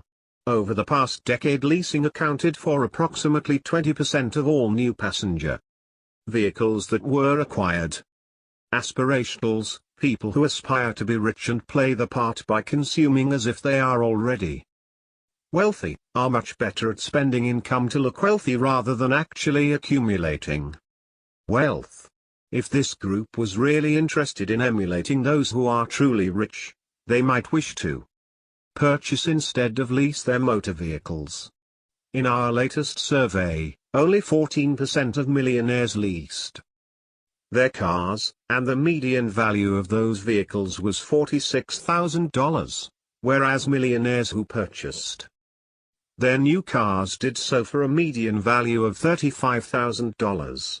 Of those who leased, 25% of the cars leased by millionaires in our latest study were luxury cars, whereas 75% of the leased vehicles were non-luxury cars, for example, Honda, Toyota. Who buys a 13-year-old Toyota? Nearly 28% of millionaires in our latest study drive a car that is at least 6 years old, and of course, we know anecdotally that many millionaires drive cars into the double digits of years. In what you might call a field study, my father profiled the prospective buyers of his 13-year-old Toyota to examine anecdotal evidence about buying habits. He wrote this piece in 2010. When I sold our family's mainstay, a 1997 Toyota 4Runner 4x4, the car was like a good friend. It never let our family down. Even though it had 180,000 miles on it, everything worked. The paint was still nearly perfect. We were surprised with the large number of prospective buyers who contacted us shortly after it was listed on the internet. Two of the potential buyers are worthy of discussion here. Prospective buyer number 1 was male, age 36, married, father of 3. He and his wife both work full-time. The couple was in the process of discarding the 2 late-model vehicles which they currently owned. Why were these people interested in buying a 13-year-old, $5,000 used Toyota? It was not because they were in dire financial straits, nor were they depressed about their prospects of downsizing. As the young man explained, he and his wife had good-paying jobs, but they were on a treadmill making loan payments, including one on each vehicle. At the end of each month, after paying all their bills, they had little or nothing left to invest. The couple was determined to become financially independent. Selling their 2 expensive vehicles and investing the more than $30,000 in equity that they would receive was a start. According to the couple, the encouragement and method for doing this came from the Financial Peace University program they attended at their church. Prospective buyer number 2 was a male, age 26, engaged, who had just sold his late model, fully loaded pickup truck. He walked away with over $20,000 equity in the truck that he wanted to enhance his nest egg for his upcoming marriage. He was a civil servant for the federal government and a moonlighter. He felt that in the small college town where he lived he could get all or most of his money back on the 1997 4Runner even if he sold it in 2 years. Prospective buyer number 2 bought the car within 5 minutes of seeing it. The first prospective buyer did not buy the car because he wanted a 7-passenger SUV for carpooling use, and he bought one. Not all people who trade down like these 2 buyers feel ego-deflated or encounter loss of self-esteem. Those who plan to build wealth by downsizing and investing encounter enhanced pride and new confidence. It is all part of taking control of our lives and not being controlled by consumption and the hyper-use of credit. It took billions in advertising and marketing dollars to convince us that happiness and self-esteem can be purchased in stores with loans and credit cards. And such beliefs cannot be changed overnight. It is important to have a mentor who can help you change and then guide you to financial freedom. My father profiled aspirationals in Stop Acting Rich. Perhaps Shakespeare was referring to these people when he wrote, "All that glitters is not gold." Yet many Americans are guilty of judging their wealth of others based on whether they drive prestige makes of motor vehicles. Judgments of this type are often inaccurate and can have a dampening effect on prudent consumption behaviors. My father received an email from a man who expressed cynicism about the subject of consumer purchases and wealth. Having a hard time not being cynical about people based on where they live or what types of car they drive. We go to a church that is considered rich. A lot of people drive the nicer vehicles, Escalades, BMWs, etc. We jump to the assumption that they are hyperspenders, not wealth accumulators. Our children go to the church's school. Hard to tell them that they don't need all the status items, North Face, Abercrombie, expensive shoes, etc. that the other children have. My wife looks at these people and wonders where they get all their money to purchase expensive items. How do you not become cynical? My father's advice to him: first, never judge the true quality of a person by what can be purchased. Second, as the reader suspects, often people who dress and drive as if they are rich are not. In our latest study, across all respondents in our affluent sample, not surprisingly we found a correlation between purchase price of one's latest vehicle and net worth. And the combination of age, income, and net worth accounted for almost 25% of the variance in purchase price. From a practical perspective, the price of our cars has more to do with factors beyond how much we make, how old we are, and our wealth, including attitudes, influences about luxury, and what our neighbors are driving. These sociometric and psychological factors may be at play. And we found that income did a much better job at predicting how much you would pay for your next car than your net worth. This is particularly true for leasing. We found that net worth added very little when trying to predict the price of the leased vehicle above and beyond income. For our cynical reader, the answer is clear: the purchase price of cars, and therefore the makes and models he sees in his community, has more to do with factors other than wealth or income than most of us believe. And if we are considering the financial side of why we drive what we drive, income level, not wealth, is more important. Perhaps it is best said in the Old Testament, man looks at the outward appearance, but the Lord looks at the heart. -1 Samuel 16-7. How to buy used luxury. What if you want to drive luxury?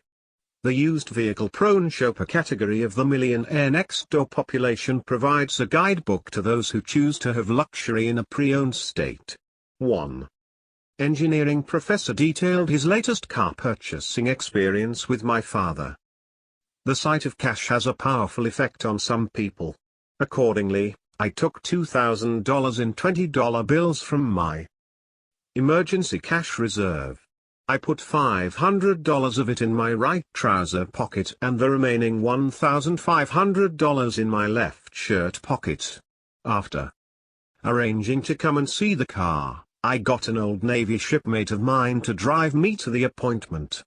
The seller lived in a pricey neighborhood with equestrian trails.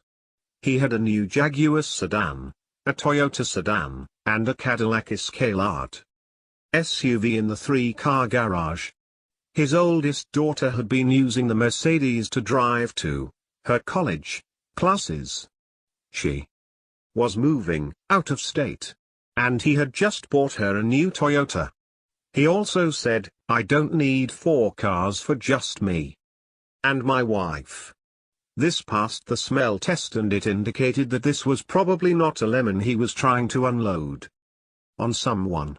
After test driving the car, I took out the wad of $20 bills from my shirt pocket, laid it down on the hood of the Mercedes and asked, "Would you be willing to entertain an offer of $1,500 cash?" He was. Thus, it came to pass that I drive a 1980 vintage luxury Mercedes-Benz, every day, to work and back. It runs quite well, gets 25 miles per gallon, and I enjoy driving it. This car was made back when Mercedes-Benz had a well-deserved reputation for exceedingly high-quality manufacturing standards and for designing their cars to last. Plus, my inner 20-year-old kid is delighted that he finally got his wish, even if it took 38 years for it to come to pass. Too many Americans may believe that by driving a new car they are emulating economically successful people. But only 16% of millionaires drive this year's model motor vehicle. Don't ever feel degraded if you are riding around in a used motor vehicle. Car buying for professional advisors. John, a financial advisor, was relocating to a South Florida affluent enclave. He sought my father's advice concerning the ideal motor vehicle. John, who valued the millionaire next door concept, was seeking special dispensation. He was fearful that he would alienate prospective clients by driving a normal, that is, non-luxury, make of car. Countless times people in John's position had tried to convince my father that driving an expensive motor vehicle is part of the required uniform for those who provide professional services to the rich. But he was never persuaded.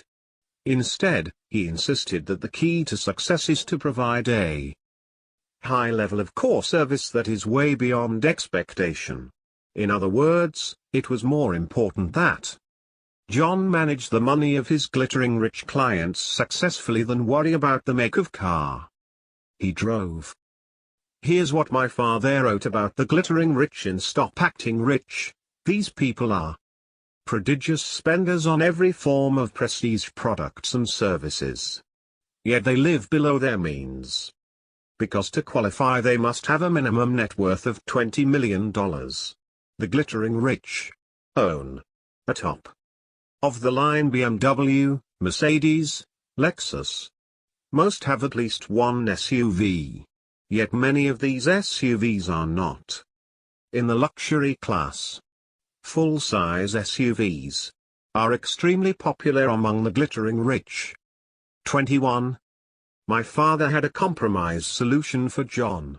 Since full-sized SUVs seemed extremely popular among the glittering rich, why not purchase a previously owned one?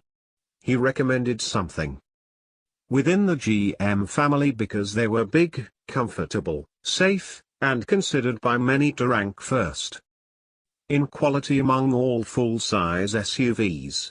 And John wouldn't have trouble finding one. My father found 93 pages of previously owned, full-size GM SUVs for sale in John's trade area. Big ticket spending. Besides purchasing consumer goods, cars, and homes, how do millionaires allocate their income? As we will cover in Chapter 7, most millionaires we surveyed spend 1% of their annual household income on financial advice, but 1/3 pay nothing. 1 out of 3 millionaires allocates none of his household income to economic outpatient care, aka big-ticket financial gifts to relatives. Whereas 1/3 gives approximately 1% of their income to this cause. 36% of millionaires give 5% of their income to charitable organizations, approximately 1/4 of millionaires give 10% or more of their annual household income away to noble causes. What gifts we give? The billionaire businessman and former mayor of New York City, Michael Bloomberg, has been documented as only possessing 2 pairs of work shoes. And it has also been disclosed that he routinely has them resold so he can wear them for longer periods of time.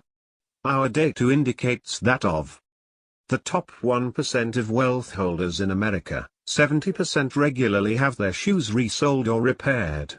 This supports our general thesis that people who have a propensity to build wealth tend to be quite frugal in allocating their dollars for consumer products. Mr. Bloomberg is quite obviously a prodigious accumulator of wealth, a balance sheet affluent type. And yet Mr. Bloomberg, consistent with the broader sample of prodigious accumulators of wealth, tends to be quite generous in donating his wealth to noble causes. Conversely, the data indicates that people with high incomes and significantly lower levels of wealth accumulated for their age or income cohort tend to spend big on themselves, but donate relatively little to noble causes. In our 2016 survey result, our sample indicated that 52% of the under-accumulator population donated 5% or more of their annual household income to charitable causes, while nearly 70% of their prodigious accumulator population donated 5% or more of their annual household income. At first glance, this data may appear counterintuitive. Shouldn't the prodigious accumulators be giving less away to others? But upon reflection it makes sense. The income statement affluent types don't give as much away because they need more of it to fuel a high consumption lifestyle.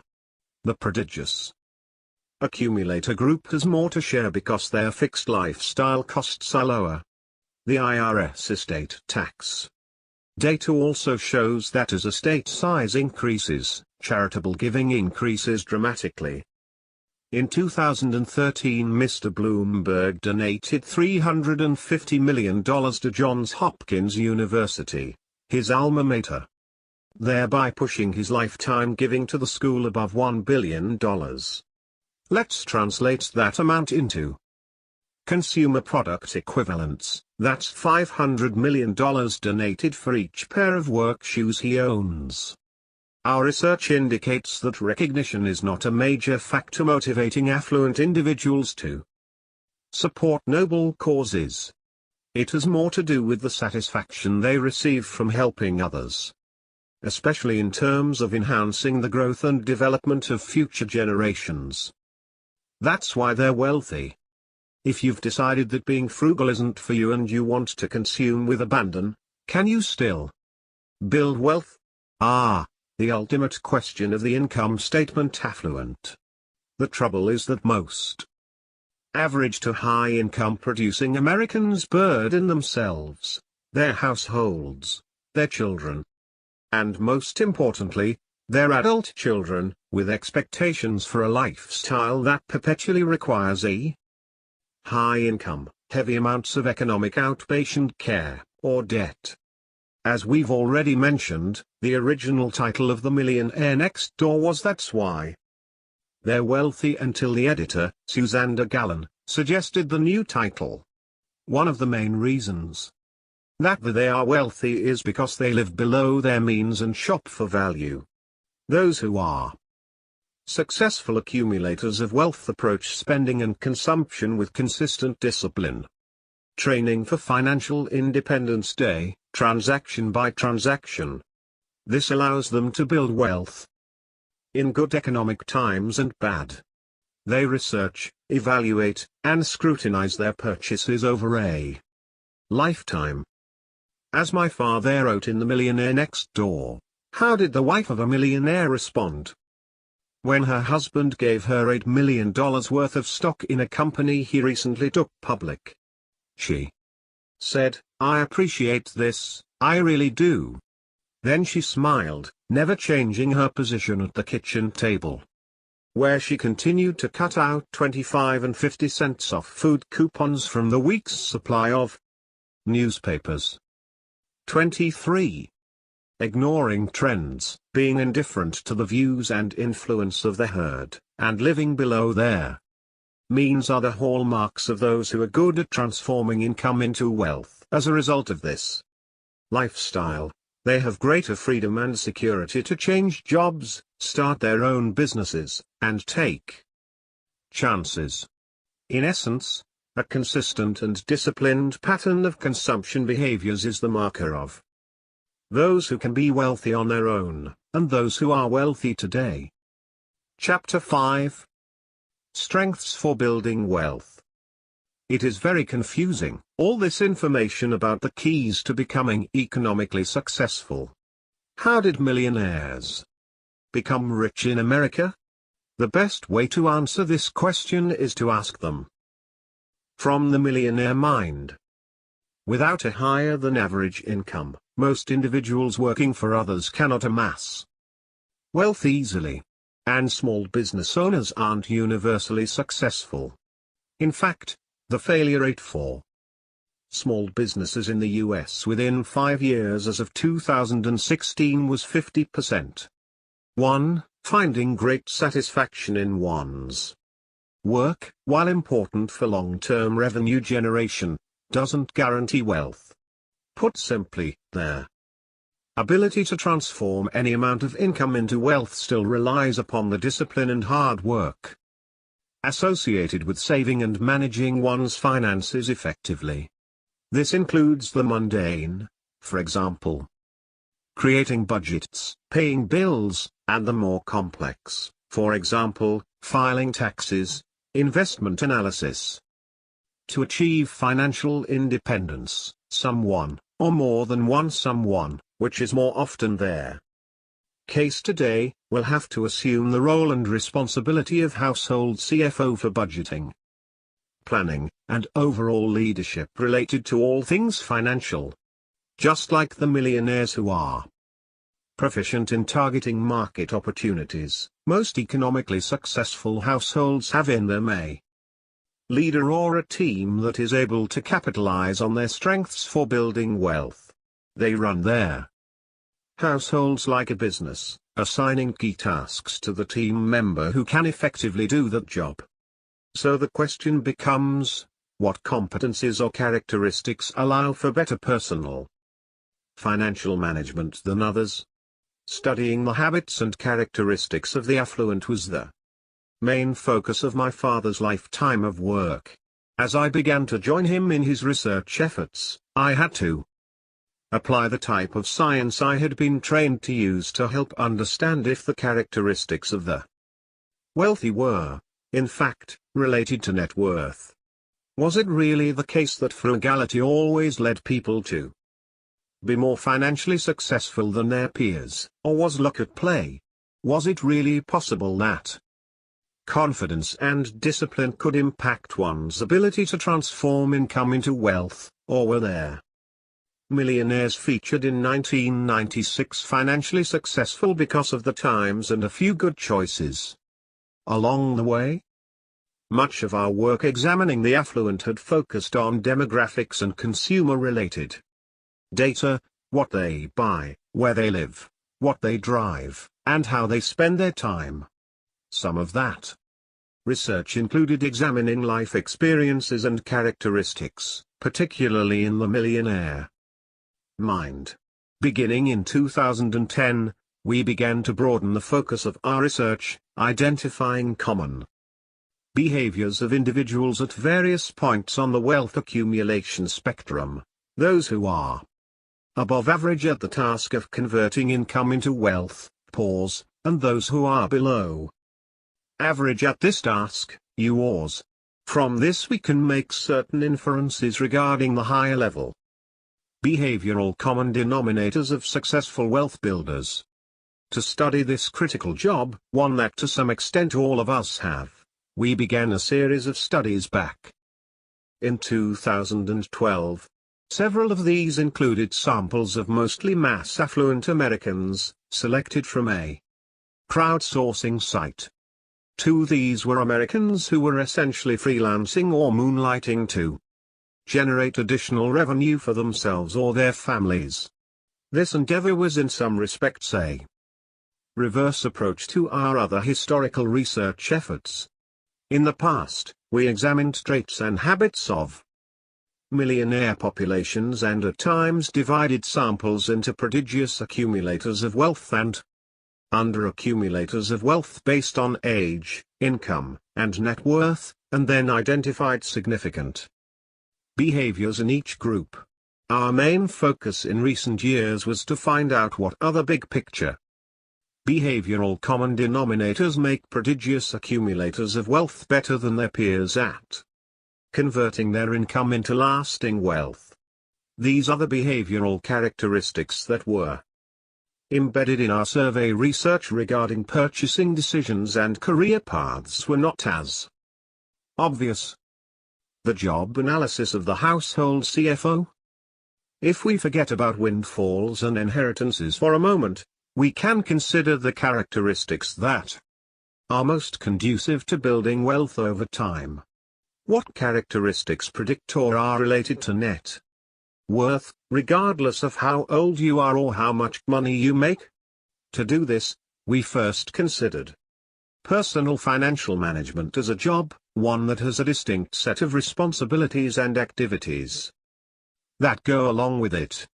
To illustrate how this works, imagine you had to hire a professional to manage every financial transaction or task you had in your life, not just financial planning or investing. Everything from paying bills to interacting with your spouse or significant other about money would have to be done by this new hire. A combination of science and common sense would help guide your decision-making process to find the best candidate for the job. What would this job posting look like? Wanted: household CFO. Description: the role of the household CFO is to ensure her household is building wealth in order to ultimately achieve financial independence. The household CFO will oversee the household's budgeting and financial planning. He or she will be required to create, manage, explain, defend, and negotiate household budgets annually, and monitor spending and saving related to said budget.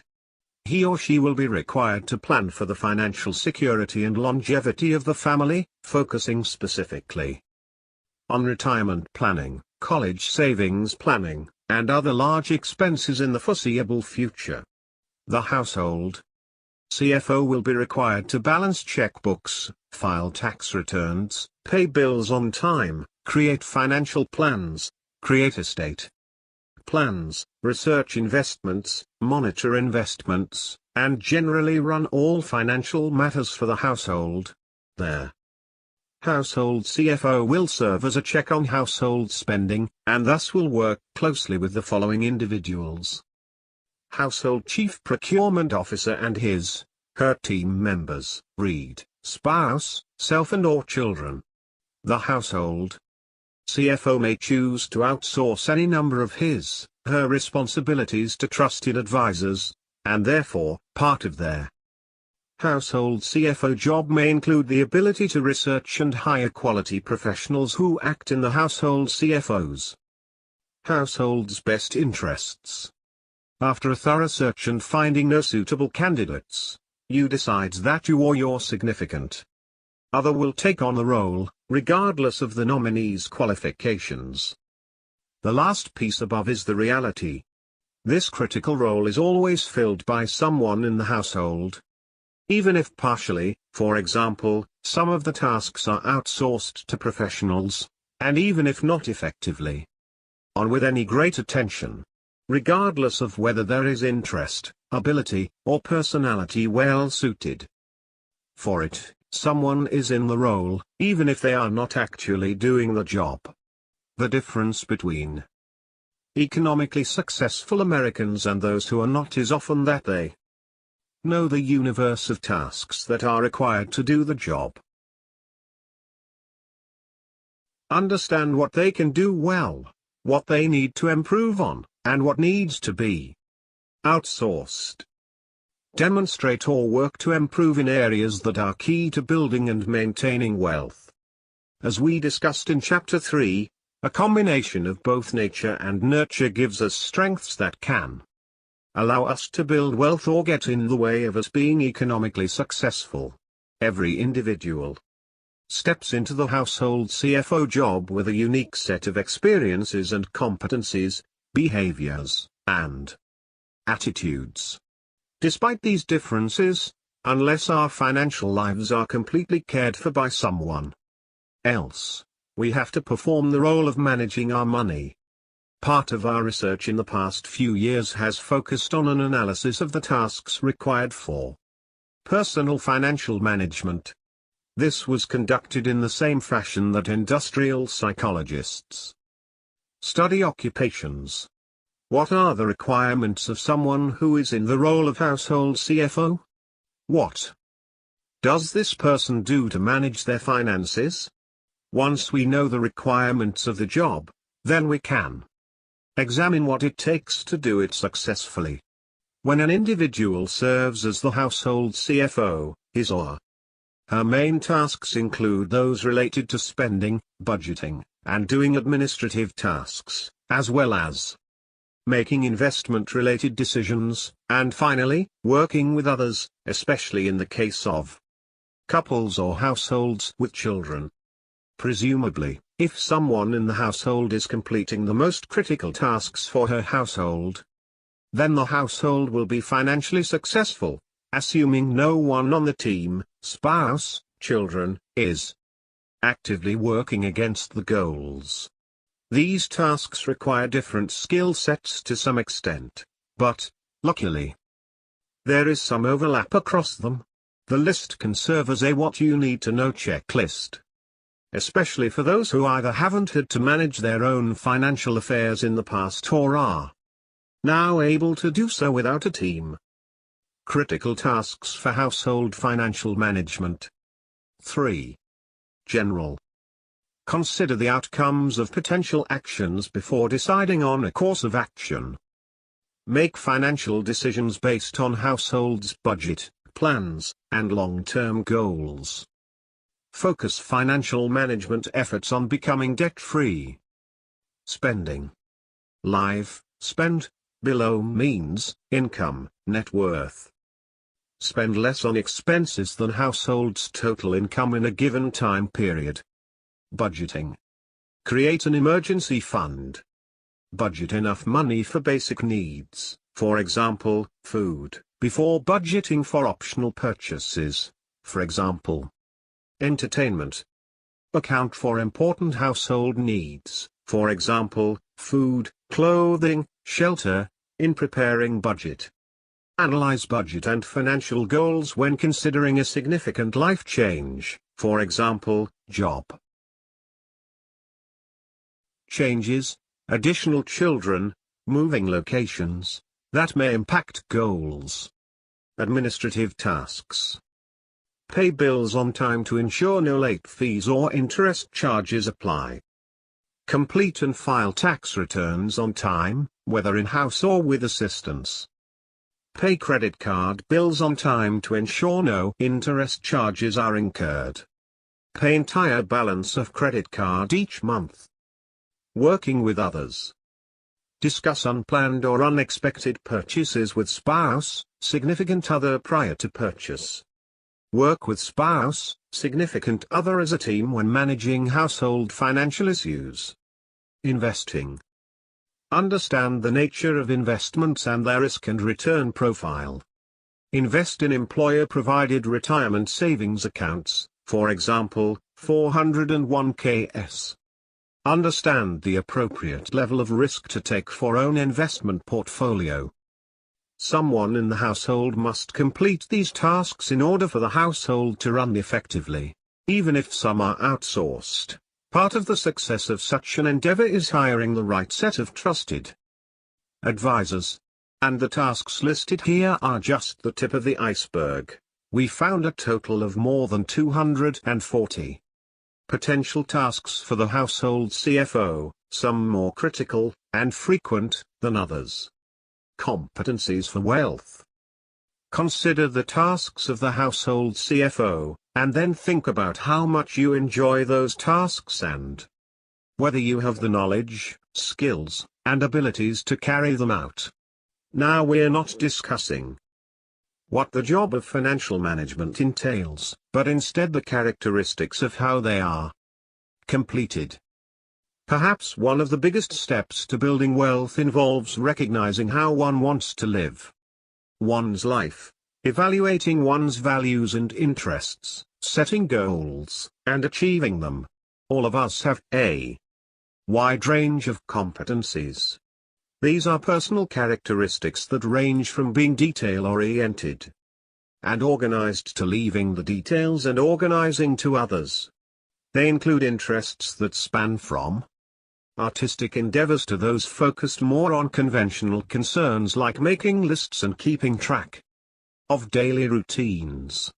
They also include values that are highly individualized to those that are more collective and team-based. We know from years of research in predicting job performance, from the field of industrial psychology, that some of these same success factors predict future job performance as well as financial success. Conscientiousness, among the best personality-based predictors of job performance in almost any role. 4, is also related to financial success. Particularly, self-control tends to be positively related to illiquid and liquid asset holdings, as well as net worth. 5. The importance of responsibility. Assuming responsibility for the financial success or failure within a household relates to financial success. 6. In other words, individuals who view financial management as something they can impact and have responsibility for tend to have a higher net worth than those who believe that other factors, for example, government, financial markets, play a large role in financial success. This is similar to the concept of locus of control in psychology. Those with external locus of control often assume that they cannot control or impact the outcomes in their lives, while those with internal locus of control view themselves as the ultimate source for success and failure. While living on either side of that continuum can have downsides, taking responsibility for financial outcomes, and acting accordingly, can positively impact wealth. And this same concept applies in other aspects of our lives, as well. My father highlighted the role of responsibility and leadership in an essay in 2012. Ron Janau's book, Washington, A Life. 7, has been well received by most critics. In an interview published in the Wall Street Journal in 2012, Mr. Janau said of President Washington, "You don't have to be the brightest or the most original mind on the block. But what Washington's life shows is the clarity of vision, the tenacity of purpose and character, and how much can be accomplished in life if you keep your sights on your ultimate goals." 8. In The Millionaire Mind, I cite the work of Fred Fiedler and Thomas Link, 2 scholars in the field of intelligence and human performance. They concluded that cognitive ability tests, standardized intelligence tests, have been notoriously poor predictors of leadership performance, relations between intelligence and leadership and managerial performance, accounting for less than 10% of the variance. Even these low correlations are likely to be overestimates of the true relationship. Leader intelligence under certain conditions correlates negatively with performance. It is unfortunate that counselors rarely tell students that 90% of the variation in leadership is not explained by standardized intelligence measures. How many kids gave up on themselves early in life because they did poorly in school or ranked low on the SAT totem pole? Perhaps they should have been told, "You still have a chance. You may have to work harder, but you may also have the ability to lead other people." One of the most interesting millionaires that I ever interviewed never excelled in school or on any standardized test. During high school, his parents in frustration asked for a consultation with a seasoned guidance counselor. He told them, "Don't worry about your son. He is a natural born leader. What he has cannot be measured." The counselor was correct in his assessment of the young man, who today is an extraordinarily successful adult. George Washington, like most successful people, took responsibility for being a leader at an early age. It is important to encourage young people to look for opportunities to lead and not follow. Of course, much of financial management is in the details, so those who have administrative or clerical skills will be better able to keep track of the spending, saving, and other details. Economically productive households tend to have one member of the leadership team who can effectively track such details. Being detail-oriented, or conscientious, tends to relate to a person's financial success over time. To identify the characteristics that were most predictive of net worth in broad samples, again, assuming age and income were constant, we conducted a series of parallel studies designed to determine what the broad behavioral categories were that would relate to or predict one's ability to build wealth over time. Using two sets of broad samples of Americans, including those with a net worth ranging from $100,000 to $1 million, as well as a sample of high and ultra-high net worth individuals, we find that key areas of behaviors impact one's ability to transform income into wealth, regardless of age and income levels. 9. Those behaviors and experiences tend to fall into 6 categories, both statistically and practically. Specifically, we find that the competencies related to discipline and conscientiousness, including frugality and social indifference, or not being influenced by trends, are positively related to net worth. In relation to discipline and conscientiousness, we see that financial planning behaviors and the ability to focus and not get distracted also impact net worth. Confidence in financial decision-making, and taking responsibility for one's financial success, also relate to net worth at any age or income level. It's never too late to learn, as one retired millionaire told us, "I lost my job in 1982. Made me realize I was responsible entirely for my family and financial well-being. Became interested in my 457th state of Illinois employment and learned the concepts of investing in mutual funds and buy and hold. We were prodigious savers and over time realized a $1 million net worth. Taken together, these wealth factors are related to net worth regardless of your age or income. In our research, we divided our samples into groups of high, medium, and low potential for wealth accumulation and gathered relevant data for each group. Probably the most significant difference between these groups was the median savings rate for each, that is, the amount of their monthly and annual income they were able to save rather than consume. The savings rate of the high potential group was nearly 2.5 times that of the low potential group. Let's say that again, the high potential group saved 143% more every month and year than the low potential group. Consider the power of this difference applied over a 30-year working career, and consider its relative power in Wall Street terms, where vast fortunes are earned by money managers who are able to at least promise to deliver portfolio returns that beat the market by a percentage point or two. What does it mean to hold age and income constant? Are we saying that these factors did not affect financial outcomes? Of course not. Or to put it another way, age and income have a significant effect on financial position and net worth. What we are saying is that our approach held those variables constant and then looked for statistically significant behavioral variables over and above any variation explained by age and income. Here's an example. While we all know that a 65-year-old individual who earned $1 million a year working as a surgeon is likely to have a higher net worth 1, 2, 3 than a 23-year-old construction worker. Our study sought to find behavioral differences that contributed to their economic results over and above the significant effect of age and income. About those engineers. Those who are economically successful tend to be aware of their strengths and weaknesses when it comes to financial management, revenue generation, investing, and the like.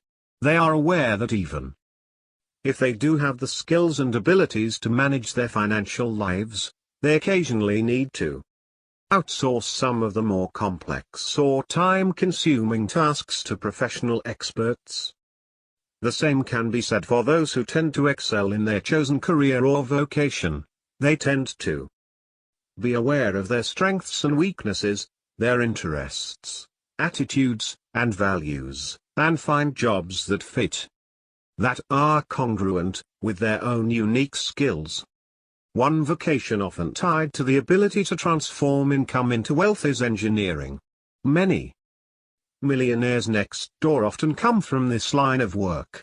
In Stop Acting Rich, the frugality associated with engineers was explained this way. The frugal nature of wealthy engineers is certainly reflected in their demonstrated superior ability to generate wealth from income. On average, engineers produced about 22% more wealth per dollar of realized income than did millionaires in general. They have a higher than average propensity than others in their income age cohort to accumulate wealth. They are less likely to favor expensive status-denoting products and brands than others. 10. What is it about the engineers that makes them astute at transforming their income into wealth? Is it their interest in engineering? Their attitude?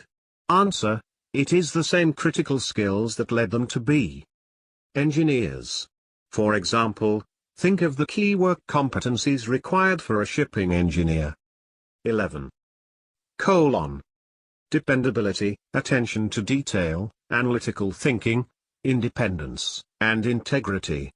Many of these same or similar competencies impact one's ability to build and maintain wealth over time. When we examine our own financial competencies through the lens of job-related behaviors, a few things happen. We recognize that one good decision or even a few good decisions doesn't a millionaire make. We can identify where we fall short or where we need to improve. We can change and improve over time. These wealth factors, behavioral characteristics that are related to net worth, can be improved.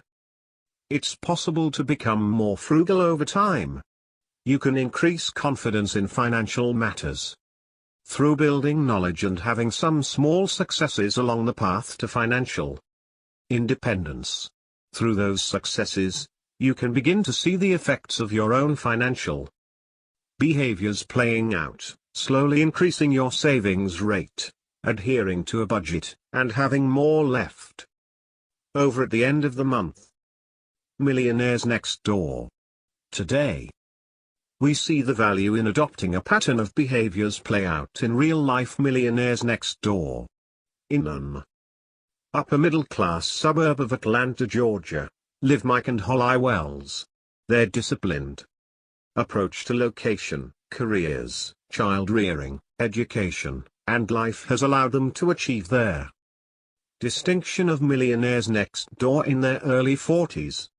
They own 2 older model cars, live in a modest home within an excellent public school district, and live a lifestyle on their own terms. They cite the application of many of Dave Ramsey's lessons on their approach to building wealth. Through a combination of setting financial goals, tracking expenses, and focusing on controlling debt, they have been able to become financially successful amid the hyper-consumerism all around them. Even with that, Holly shared her surprise about the likelihood of becoming economically successful via a slow and steady path. I didn't know you could be a millionaire this way. I thought only if you inherited it or were in Hollywood or a CEO. This was such a surprise. Indeed, I saw firsthand that high incomes were not necessary for achieving millionaire status. Mike's planning and intense focus on the family's financial goals set the family on a course to build wealth by finding a home they could afford, even in a sought-after school district. Mike was able to ignore some of the trappings that come with suburbia. Unlike his cohorts who hired a real estate agent to find their home, he ignored the trend and handled the sale on his own. He said, "We moved into an area without an home and not near the golf course. I didn't want to be tempted by the country club. We refused to work with a real estate agent. One of their goals is to empower their children to have some of the same opportunities starting out. This required extreme planning on their part to ensure that each of their 3 children can go to college without the burden of student loans following them. They took on the responsibility for this task, while others in their community assume their children will take on debt to attend school, or just don't think about it at all. Of course, funding education and retirement requires planning and a correspondingly frugal lifestyle. Discipline is also part of their daily lives. To ensure they are meeting budgets and sustain a frugal lifestyle, Holly focuses on consumption in a way that is tied to their financial goals and not on having the latest and greatest. She explains it this way: if it's not on sale or clearance, I don't buy it. I hate paying retail. I'm willing to be patient with purchases.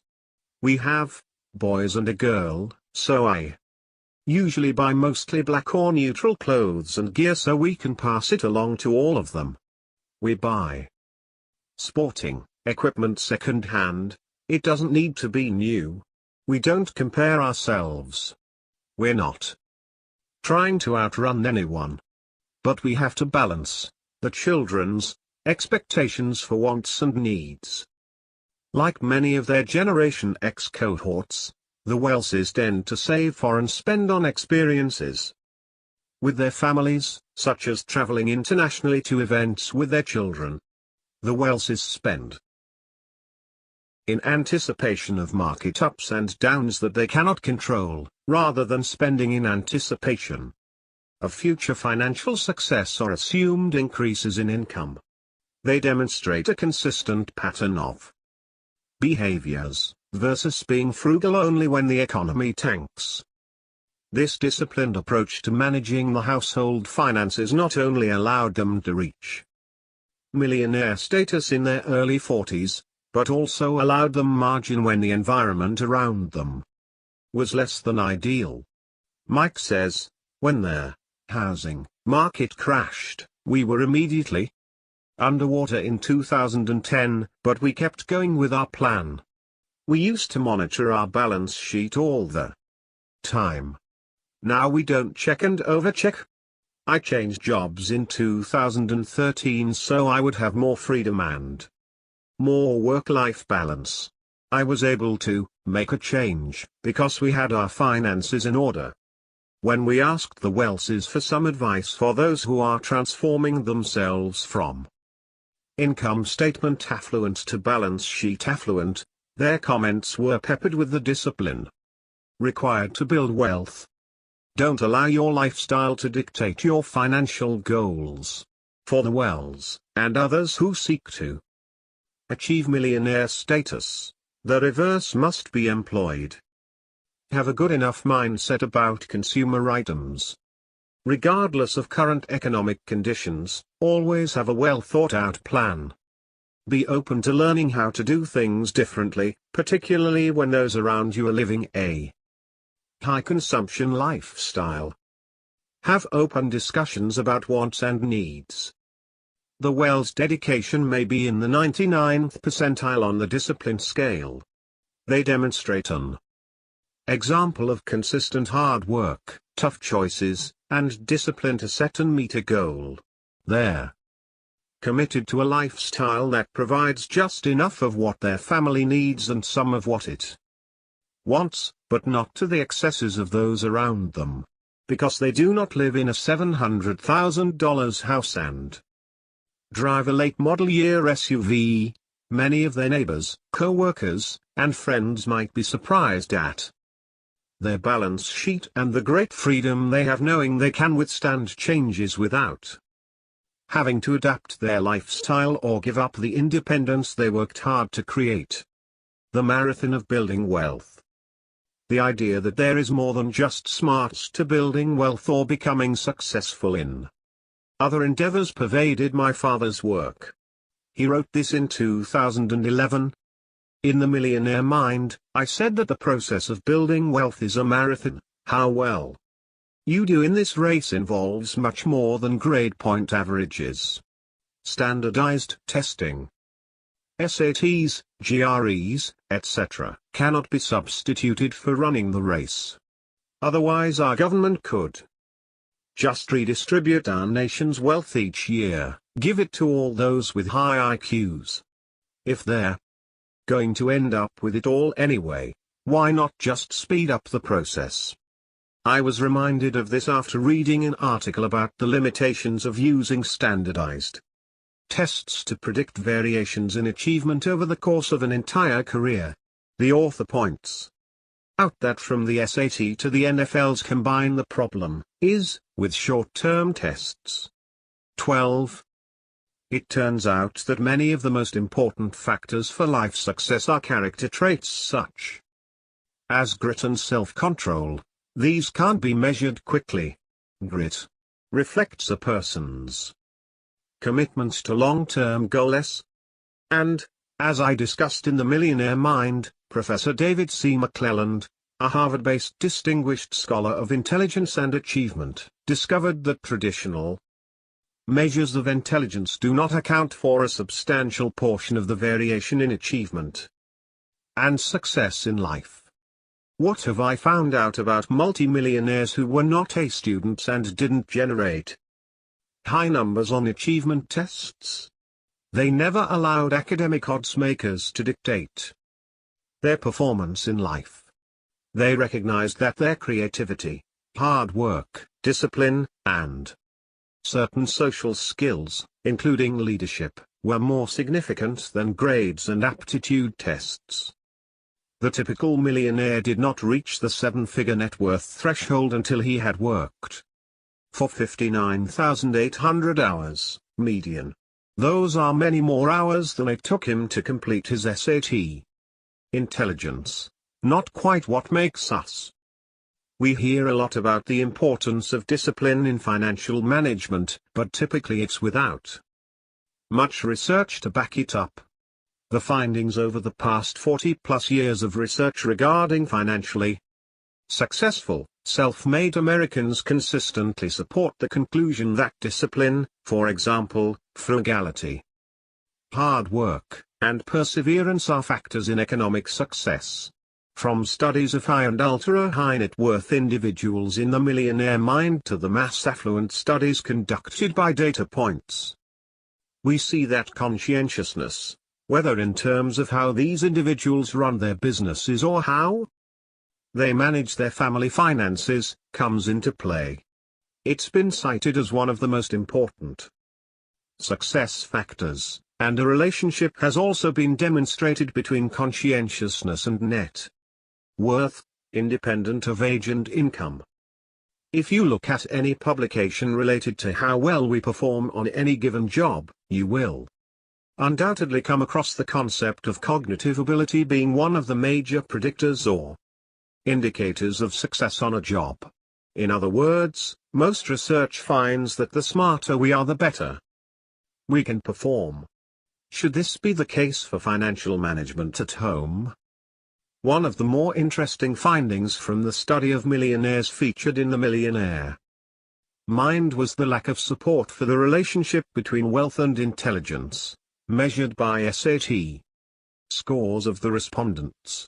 The average millionaire from The Millionaire Mind had an average undergraduate GPA of 2.92, and an average SAT score of 1,190. Was this a fluke? Some researchers set out to examine the relationship between intelligence and wealth using samples that were broader in terms of their demographic characteristics than those studied in their Millionaire Mind. A study by Dr. J. Zagorski received quite a bit of press at the time of its publication. 13 Dr. Zagorski examined the National Study of Youth 1979, trying to answer the question: was IQ related to net worth? From his review of nearly 7,500 individuals, ranging in age from 33 to 41 years old, he did not find support for the hypothesis that intelligence and wealth were related. Instead of cognitive ability, perhaps we should consider financial literacy, or the knowledge of or ability to use personal financial management practices and methodologies. Approximately 57% of Americans are financially literate. 14, typically measured by answering simple financial literacy questions correctly. 15. The work of Anna Maria Luzardi and her colleagues has demonstrated their woeful state of financial knowledge and education in the United States and around the world. 16. Often, this group of researchers measures financial literacy with a few questions, even with what might be considered basics of personal finance. Just over half of Americans can answer them correctly. Financial literacy is related to a host of financial success outcomes, leading to better decision-making about a variety of investment, debt, and spending-related issues. But to build wealth, financial literacy is not enough.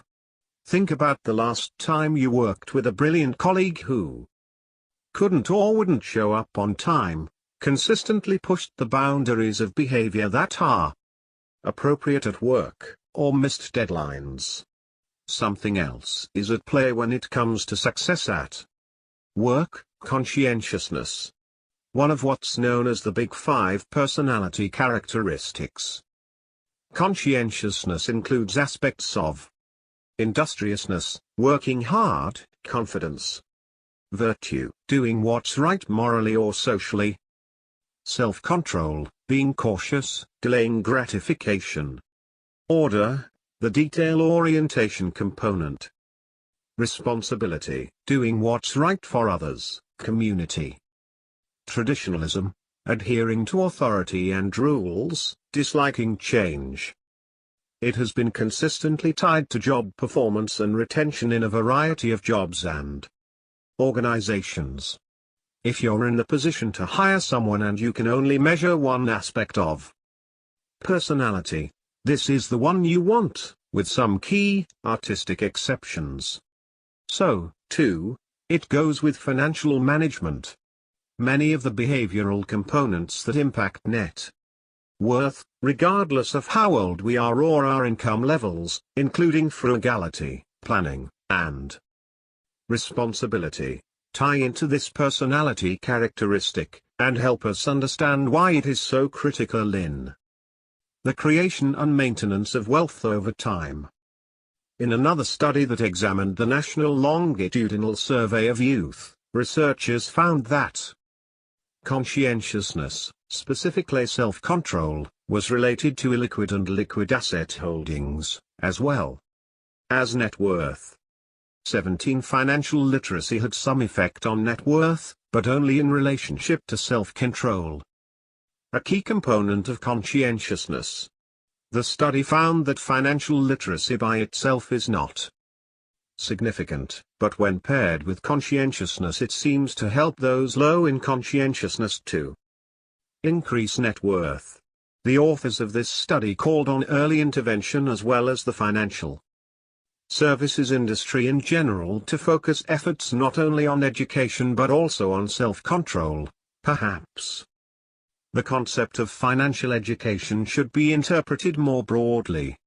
Interventions to increase conscientiousness and self-control could be more innovative approaches to education. 21. Integrity, the benefit of an open book policy. Another psychological characteristic tied intimately with conscientiousness is integrity. Being honest and truthful with others, doing what you say you're going to do, and generally acting in a manner that is beyond reproach. Integrity is often cited by millionaires as one of the main factors that led to their success, in our latest sample of millionaires as well as those profiled in the Millionaire Mind. My father highlighted the importance of integrity during the housing market crash a few years ago. Mrs. Lang, my first Sunday school teacher, often said, "You should always do your best. Everything you do in this life is recorded in a big book. And someday in the next life you will be judged on how you behaved on this earth." And success often goes to those whose business practices are an open book.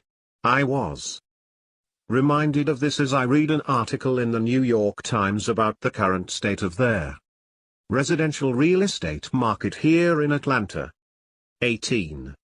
A dismal distinction in housing, with worst market in 2011. That distinction goes to Atlanta. Luxury homes that never sold. Inundated with foreclosed properties. Atlanta has the most government-owned foreclosed properties for sale. The journalist also highlighted foreclosures not only in the Atlanta area in general but more specifically in Cobb County, Marietta, Georgia.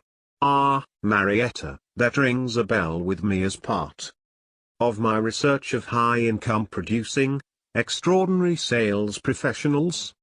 Some suggested that Mr. M, a home builder, be added to my must-interview list of economically successful people.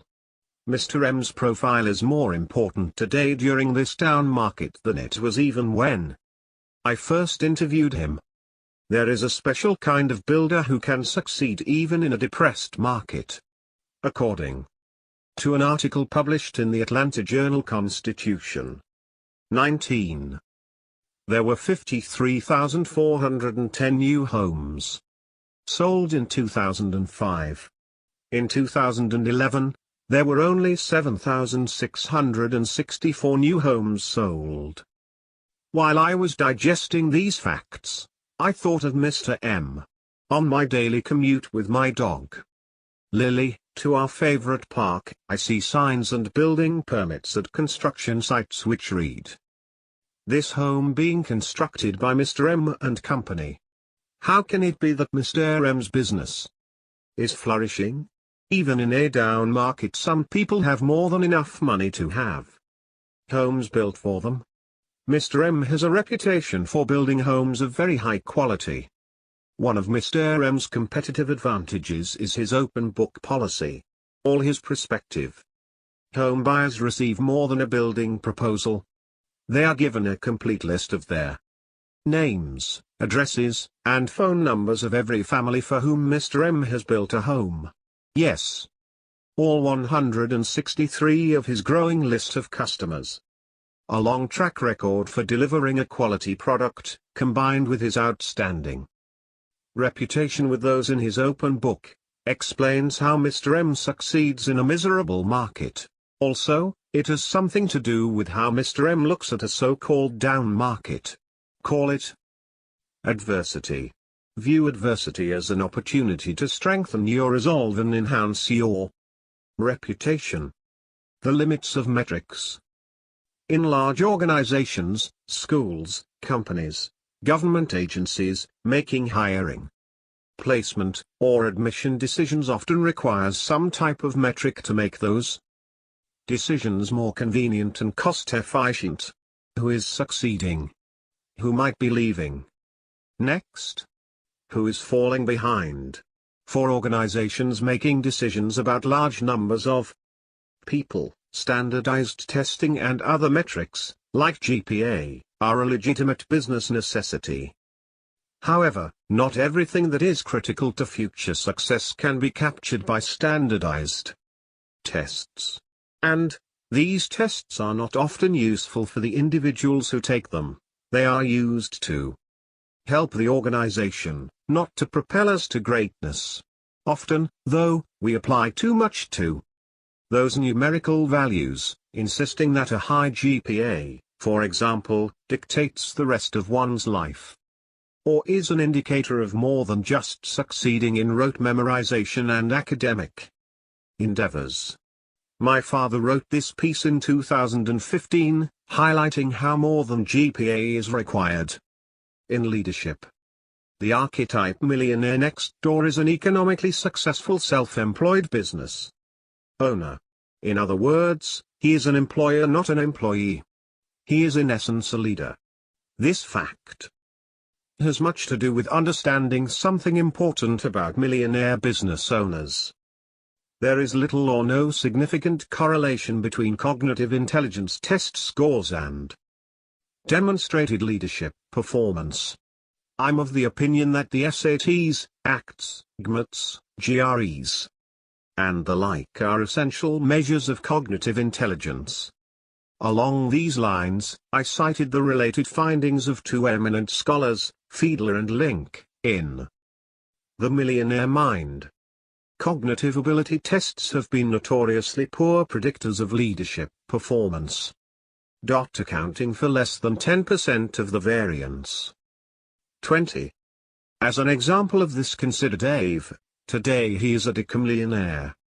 He had already read The Millionaire Mind before he asked me the following question: of all the college graduates in my office building, who would you think had the lowest grade point in college?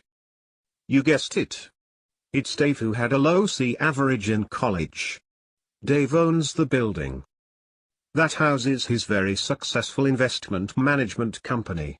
And unlike all of the college graduates he employs, Dave graduated from a college that ranks in the bottom quintile nationally in academic standings. Plus he never scored above the 900s on the combined SAT original version.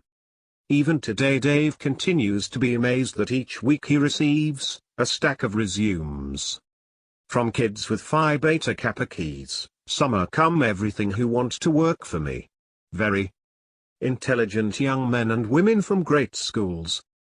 But what Dave lacks in academic credentials he makes up with demonstrated high scores on scales such as discipline, integrity, initiative, risk-taking, ability to judge others, vision, tenacity, empathy, perseverance, and social skills. In essence, he possesses excellent leadership skills. What do all Dave's Phi Beta Kappa employees think of his college grades? Surely they have some concerns about working for a C student. No employee ever asked to see Dave's academic transcript. It is irrelevant as long as Dave continues to pay them very well for their work and provide an exceptional work environment. The authors of this study suggested that financial professionals should focus efforts on helping to improve their clients' ability to be disciplined when it comes to spending. They stated, financial planners and educators can serve consumers by making them aware of their self-control shortcomings and providing tips and practices to help increase financial well-being. Suggesting practices such as cash-based spending, automatic savings plans, or automatic bill pay may help consumers rein in some of their negative spending patterns. 22. This counsel is critical to anyone building wealth, not just those providing advice to others. Strength beyond schooling. The national survey, which served as the basis for the Millionaire Mind, represented a fraction of their top 1% of the wealth holders in America. Some of the myths about these people are that they were all straight A students, scored at the top on the SAT, and attended elite private schools. The average SAT score for the sample was 1,190. Their most frequent grade in both high school and college was B. Their GPA in college was 2.9. They typically did not qualify for admission to an elite college or university. Many a millionaire has told us that their experiences with rejection compelled them to succeed. Gaining access to an elite college does not ensure success. Only about 1 in 10, 11%, of decamillionaires rated attending a top-rated college as a very important factor in explaining their socioeconomic success. Overall, out of the 30 success factors, attending a top-rated college rated 29th or just above graduating near or at the top of my class. As one eminent scholar has said, your degree will get you your first job, but after 3 years nobody will care where you went to school. Even in America, not all opportunities are equally distributed. Recognize it, deal with it, and overcome it. Consider instead an anecdote of intelligence versus confidence in reaching career-related goals. Take 2 children from seemingly similar advantaged, affluent backgrounds. Perhaps they have parents with similarly prestigious jobs, the same type of family structure, high SAT scores, same GPAs, even the same interests and career plans. Why, in the future, would one end up with a significantly higher income than the other? Grades don't make the leader. Those numerical scores we receive growing up, and perhaps even today in well-meaning but often useless performance appraisals in organizations, can affect each of us differently. Some of us, regardless of the rating or score, will ignore it. Others will feel as if our future success has somehow been bolstered or hindered by the value. Still, others of us will use a negative rating as a means to push us forward, not necessarily ignoring the number but instead using it as a force to do our best work. Millionaires, particularly business owners, often had the latter reaction, as cataloged by my father in 2012. In The Millionaire Mind I wrote that millionaires are often labeled by some authority figure or some standardized test result as being average or inferior. But as the results of this research point out, such evaluations make some people all the more tenacious. Some millionaires thrive upon such judgments, as they have made very clear to me. Where did they get their resolve? It was a direct result of their earlier experiences in deflecting negative judgments. 23. Ralph de la Vega was the CEO of AT&T Mobility. This company had annual sales of $63 billion and employed nearly 50,000 workers. According to an article in the Atlanta Journal-Constitution on March 18, 2012, Mr. de la Vega immigrated from Cuba to the United States. When he was 10, the Castro regime would not allow his family to accompany him. He lived here for 5 years until his family was finally allowed to join him. 24. While in high school and struggling with English, he told a counselor that he wanted to be an engineer someday. The counselor discouraged him from this goal because of his grades and his family's lack of finances. Mr. de la Vega states, "He killed my dreams right there." He dropped out of an academic high school and started mechanics school. But Mr. de la Vega had his dream rekindled when his grandmother arrived in the US and told him, "Ralph, don't let anybody put limitations on what you can achieve.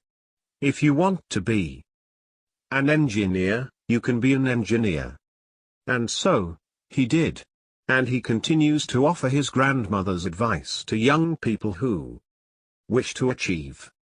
It may be self-concept, or more specifically, core self-evaluations, CSEs, a set of psychological characteristics that include a belief in one's worth and one's overall efficacy for being effective in new situations, a belief in having control in the decisions and outcomes of decisions, and lower levels of stress and anxiety. Examining sets of data from the National Longitudinal Survey of Youth, Drs. Timothy Judge and Charles Hurst demonstrated that the advantaged childhood-to-income relationship is not simple. 25 As expected, children from more advantageous backgrounds had higher income levels. But, they found that children with a high self-concept with advantageous backgrounds had very different income levels, that is, much higher than did their low self-concept, but equally advantaged peers.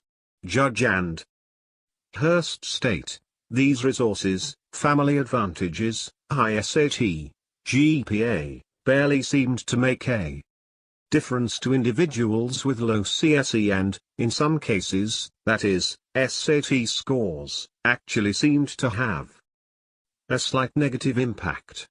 They conclude, it seems that resources, such as family advantages, and positive CSE together are necessary to the attainment of above-average levels of income. Considering net worth instead of income for a moment, we again see that how we feel about ourselves and our abilities related to financial matters significantly impacts net worth, regardless of age, income, and percentage of inherited wealth. While self-concept is generally a stable or unchanging trait, understanding self-concept and changing financial-related behaviors may have benefits to income and net worth in the long run. The case for thoughtful higher education. A reporter contacted us wanting to know how educational costs are impacting the ability for young Americans to become wealthy on their own. Can anyone become the millionaire next door today with the high costs of education? Education costs have risen since 1996 by almost 400%. High education debt puts adult children behind the starting line financially. Even well-meaning, planning-focused parents can't often fully fund college. One study indicated that while 43% of parents want to pay for all of college for their children, only 29% will have done so by the time their children are freshmen in college. 26. The value of education still holds. In most cases, higher education still has benefits in building wealth, even if those benefits have more to do with the level of income you can achieve by having certain degrees. The median net worth of a college graduate, approximately $292,100, is more than 4 times that of high school graduates, $54,000. 27. In our current study, those with college or graduate degrees have higher income levels and net worth than those with some college or high school diplomas, although the difference in net worth was not significant. Of course, that income level matters little without frugality, but the relationship between level of education and income persists. More than 75% of millionaires in 1996 and 2016 both had college and/or graduate degrees. In a way, education could be considered a minimum qualification for building wealth, a qualification. Yes, but not a guarantee. It is a factor, even if only to ensure a high-paying job at first. And only 20% of millionaires said attending a top-rated school was important to their success. Alternative approaches to designer education. In 2016, nearly 78% of undergraduate students attended a public institution, while 22% attended private colleges and universities. 28 How does our millionaire population compare? In our latest study, approximately 55% of millionaires attended public colleges and universities, 15% of millionaires attended both public and private institutions, and 30% attended private institutions. Their costs for all institutions are on the rise, as is student debt to cover those costs. Some well-meaning but uninformed parents have decided that debt is an expected and acceptable part of higher education. Unfortunately, in their effort to get their children the minimum qualification of education that they need, they are also setting them back significantly on the net worth scale. Why aren't parents telling kids to find alternatives to traditional routes to a 4-year degree that often require borrowing heavily? Why the push to obtain college degrees and run up hundreds of thousands of dollars in college debt? Perhaps we should consider the impact of sociometrics and the Joneses on the way in which we encourage students to achieve higher education. Colleges, for some parents and students, have to have an Instagram you factor, with echoes of what the Joneses are doing, or where they are sending their children to school. Many an income statement affluent family is feeling the pressure to send their children to brand name schools. Going to a name brand college is a status symbol like wearing designer clothes or owning a luxury vehicle. You can advertise your entrance and matriculation on social media, and friends and neighbors will tell you that it's so great that your daughter is going to a school with an NCAA Division I football team. But if that college comes with 5 to 10 to 20 or more years of debt afterwards, the short-lived rush of telling others you're going to a school you cannot afford is financially dangerous. Many of these same families will tell you that they are frugal or shop only when there are sales for clothes, groceries, and household items, but yet they will set back their children by insisting on a name brand college that leads to high debt. To avoid these costs, it will require a shift in mindset. Are state schools now aspirational like a mini or entry model BMW? Are any of these luxury schools worth the cost? Is starting behind their finish line worth it? Does that value of the degree outweigh the debt carried throughout early adulthood? It's hard to know. Consider alternatives before assuming that a 4 to 5 year stint at a name brand university is worth the cost. Millionaires have shared with us a variety of experiences related to how they obtained their education. Doing so without debt will require going against the tide, like so many other financial choices economically successful Americans make. Owing it all to community college. One alternative to at least the first 2 or so years of a traditional 4-year stay at a traditional university is community college. My father wrote this commentary in 2015, highlighting how one famous American obtained his education. Tom Hanks's movies have grossed over $8 billion worldwide.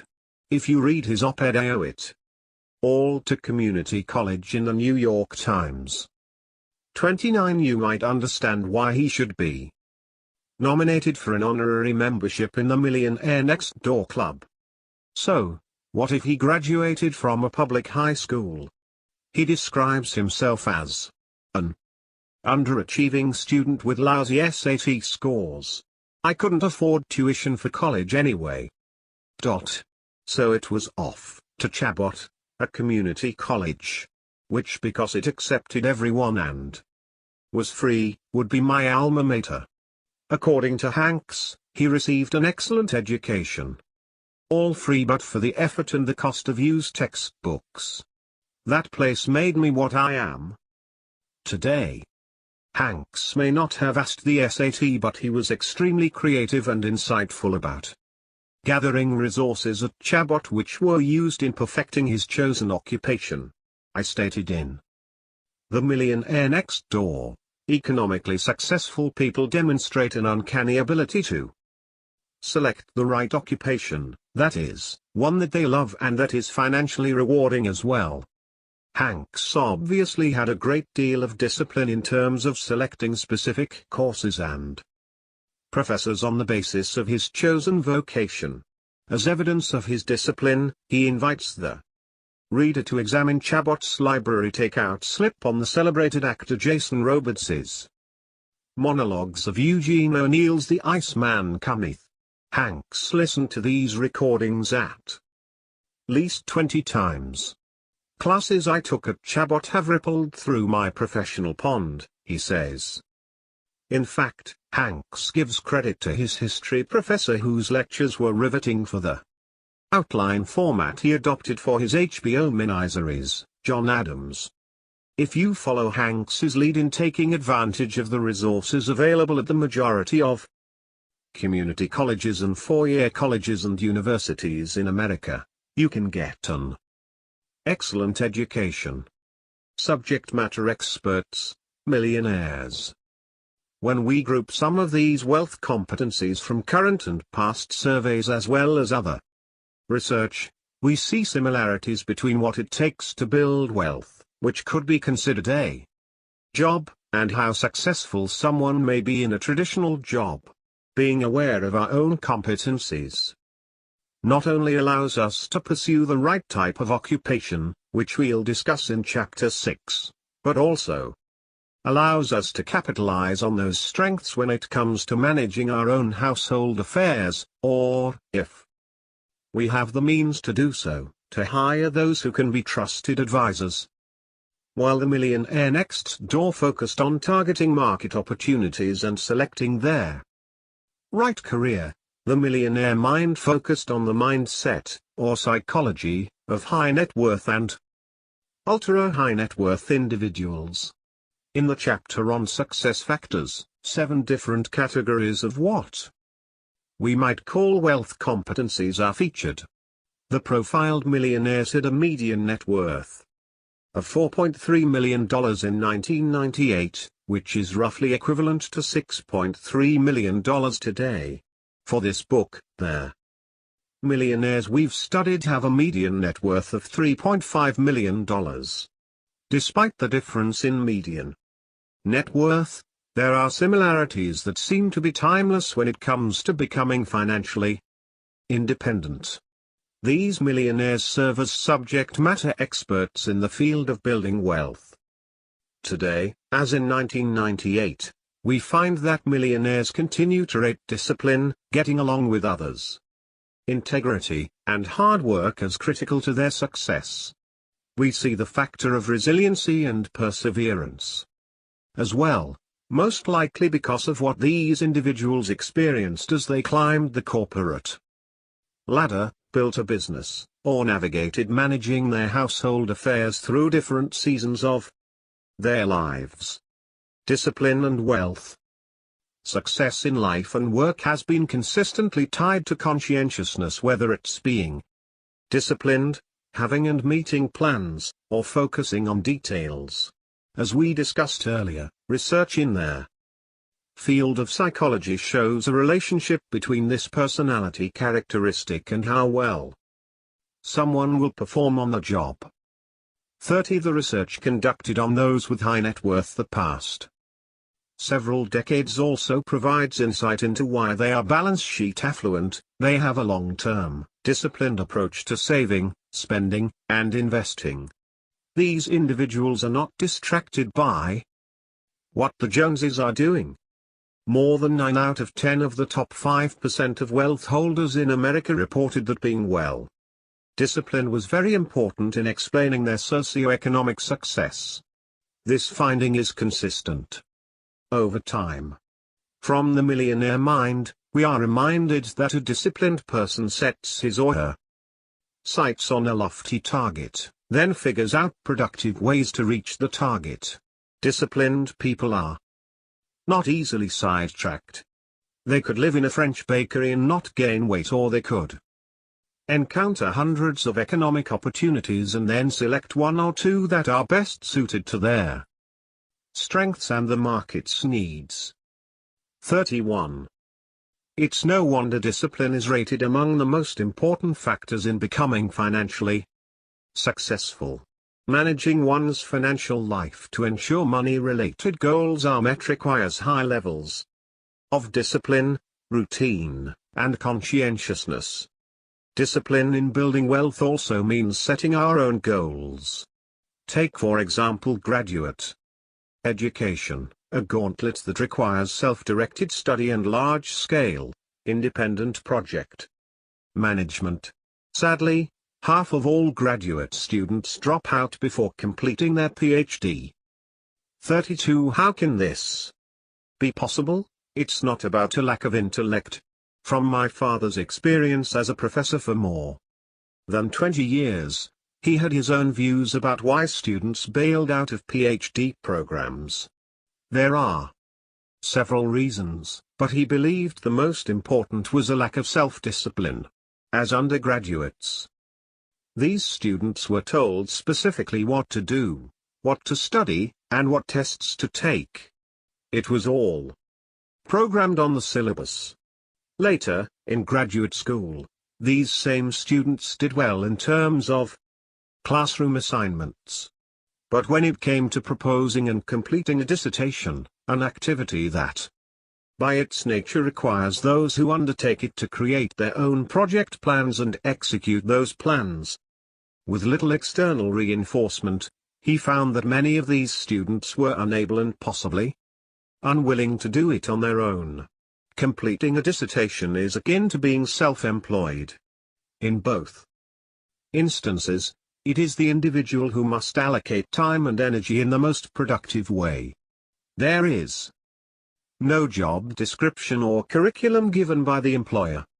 Most of the millionaire next-door types we've interviewed would not qualify for entrance into the typical PhD program. They did not have A averages as undergraduates, nor did they score high on standardized tests. Yet they had a great deal of self-discipline, which along with integrity is one of their most important ingredients in becoming economically successful. Resiliency and perseverance. Another component consistently cited by financially successful individuals is resiliency. To build wealth, to build one's own business, to ignore critics and media and neighbors, you must have their resolve to keep pursuing your goals past rejection and pain. Millionaires and other economically successful Americans who pursue self-employment, decide to climb the corporate ladder, or strive to create a financial independence lifestyle early do so by perpetually pushing on. It's not for the faint of heart. We see this resiliency illustrated in those who pursue the early retirement, financial independence path, FI/RE as we alluded to earlier. Those who pursue this path to economic freedom meet daily hurdles to becoming so thanks in part to their neighbors, community, both in person and virtual, and companies pursuing them for their financial and cognitive resources. Alan DeMarcus had the resiliency to build a successful refrigerant recovery business, sell that business, and then become a millionaire 8 times over. He is now worth between $8 and $10 million. Starting in his uncle's vac business when he was 14 years old, Alan learned the trade and what it meant to work hard. During college, he returned to his uncle's business, landed a sales role, and ultimately quit school after 2.5 years. From that point on, Alan's track to becoming successful took some unanticipated twists. After 2 years working in the sales role, my uncle sold the business to a publicly traded company, sold it under condition of an earn-out. I got a job offer but decided not to take it. In early 2000, that company went bankrupt, and my uncle lost everything. I decided to start my own business, pooling money together and partnering with my uncle. We started with $180,000 that we had to borrow from friends and family members. I made a promise to honor each loan. It was so scary. We grew really fast on paper, but were cash poor. It's an asset-rich business. We were living in a too expensive condo in San Francisco. My wife was making $26,000 a year, and I was making $0. We were starting with nothing. As the business grew fast, it would run out of money all the time. We had to have faith. I'm a believer, and that is interwoven in my business today. But starting out, I was too cocky. Had to rely on prayer to get through. I realized frequently that everything I own could be gone tomorrow. What do you do when you don't have cash and you own their business? You dump your own money in. We would use our personal emergency fund to fund the business and pay employees. While the world of business was crashing in 2008 to 2009, Alan's prudent business practices ensured his business was successful despite the industry trends. The entire industry, the vac industry, had a 65% decline in 2008. Our total gross revenue was down 18%. We had to borrow some money, but we had good advisors, including good legal advice and accountants. We're now in 43 markets, with 165 employees. His prudent practices were also reflected at home, and his wife had much to do with Alan's perseverance and success. My wife and I were a team. I could never have done this without my wife. She is my sanity, rock star. We had a solid home life. I believe that chaos at home is reflected in chaos at work. We spend less than we make. Consistent. But cash flow doesn't always match. So, we'd fund the business with our personal emergency cash. Started once with $150,000. The business cash flow problems became our problems.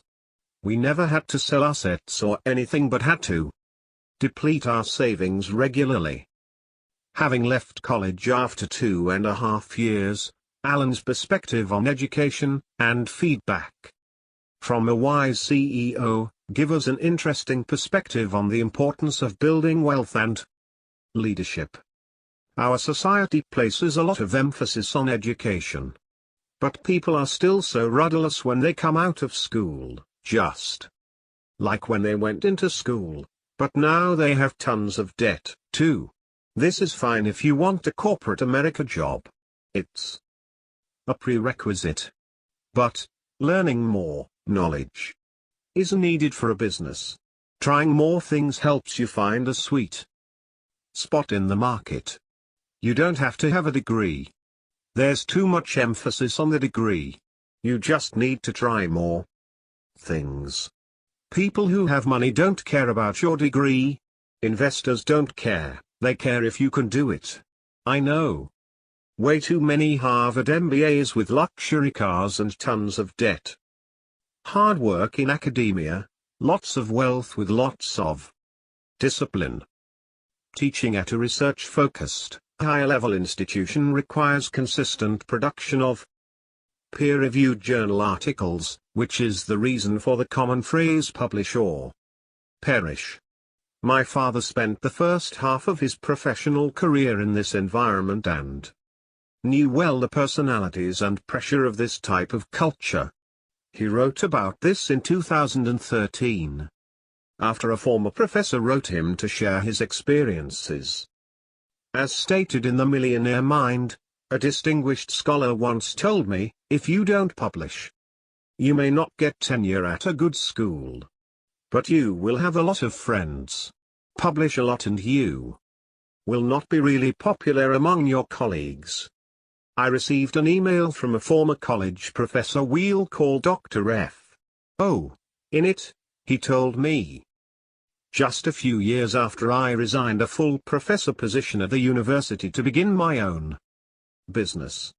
I was 51 years old and virtually all of my colleagues thought I had lost my mind to give up the security of tenured university life, but it turned out to be the best thing I have ever done.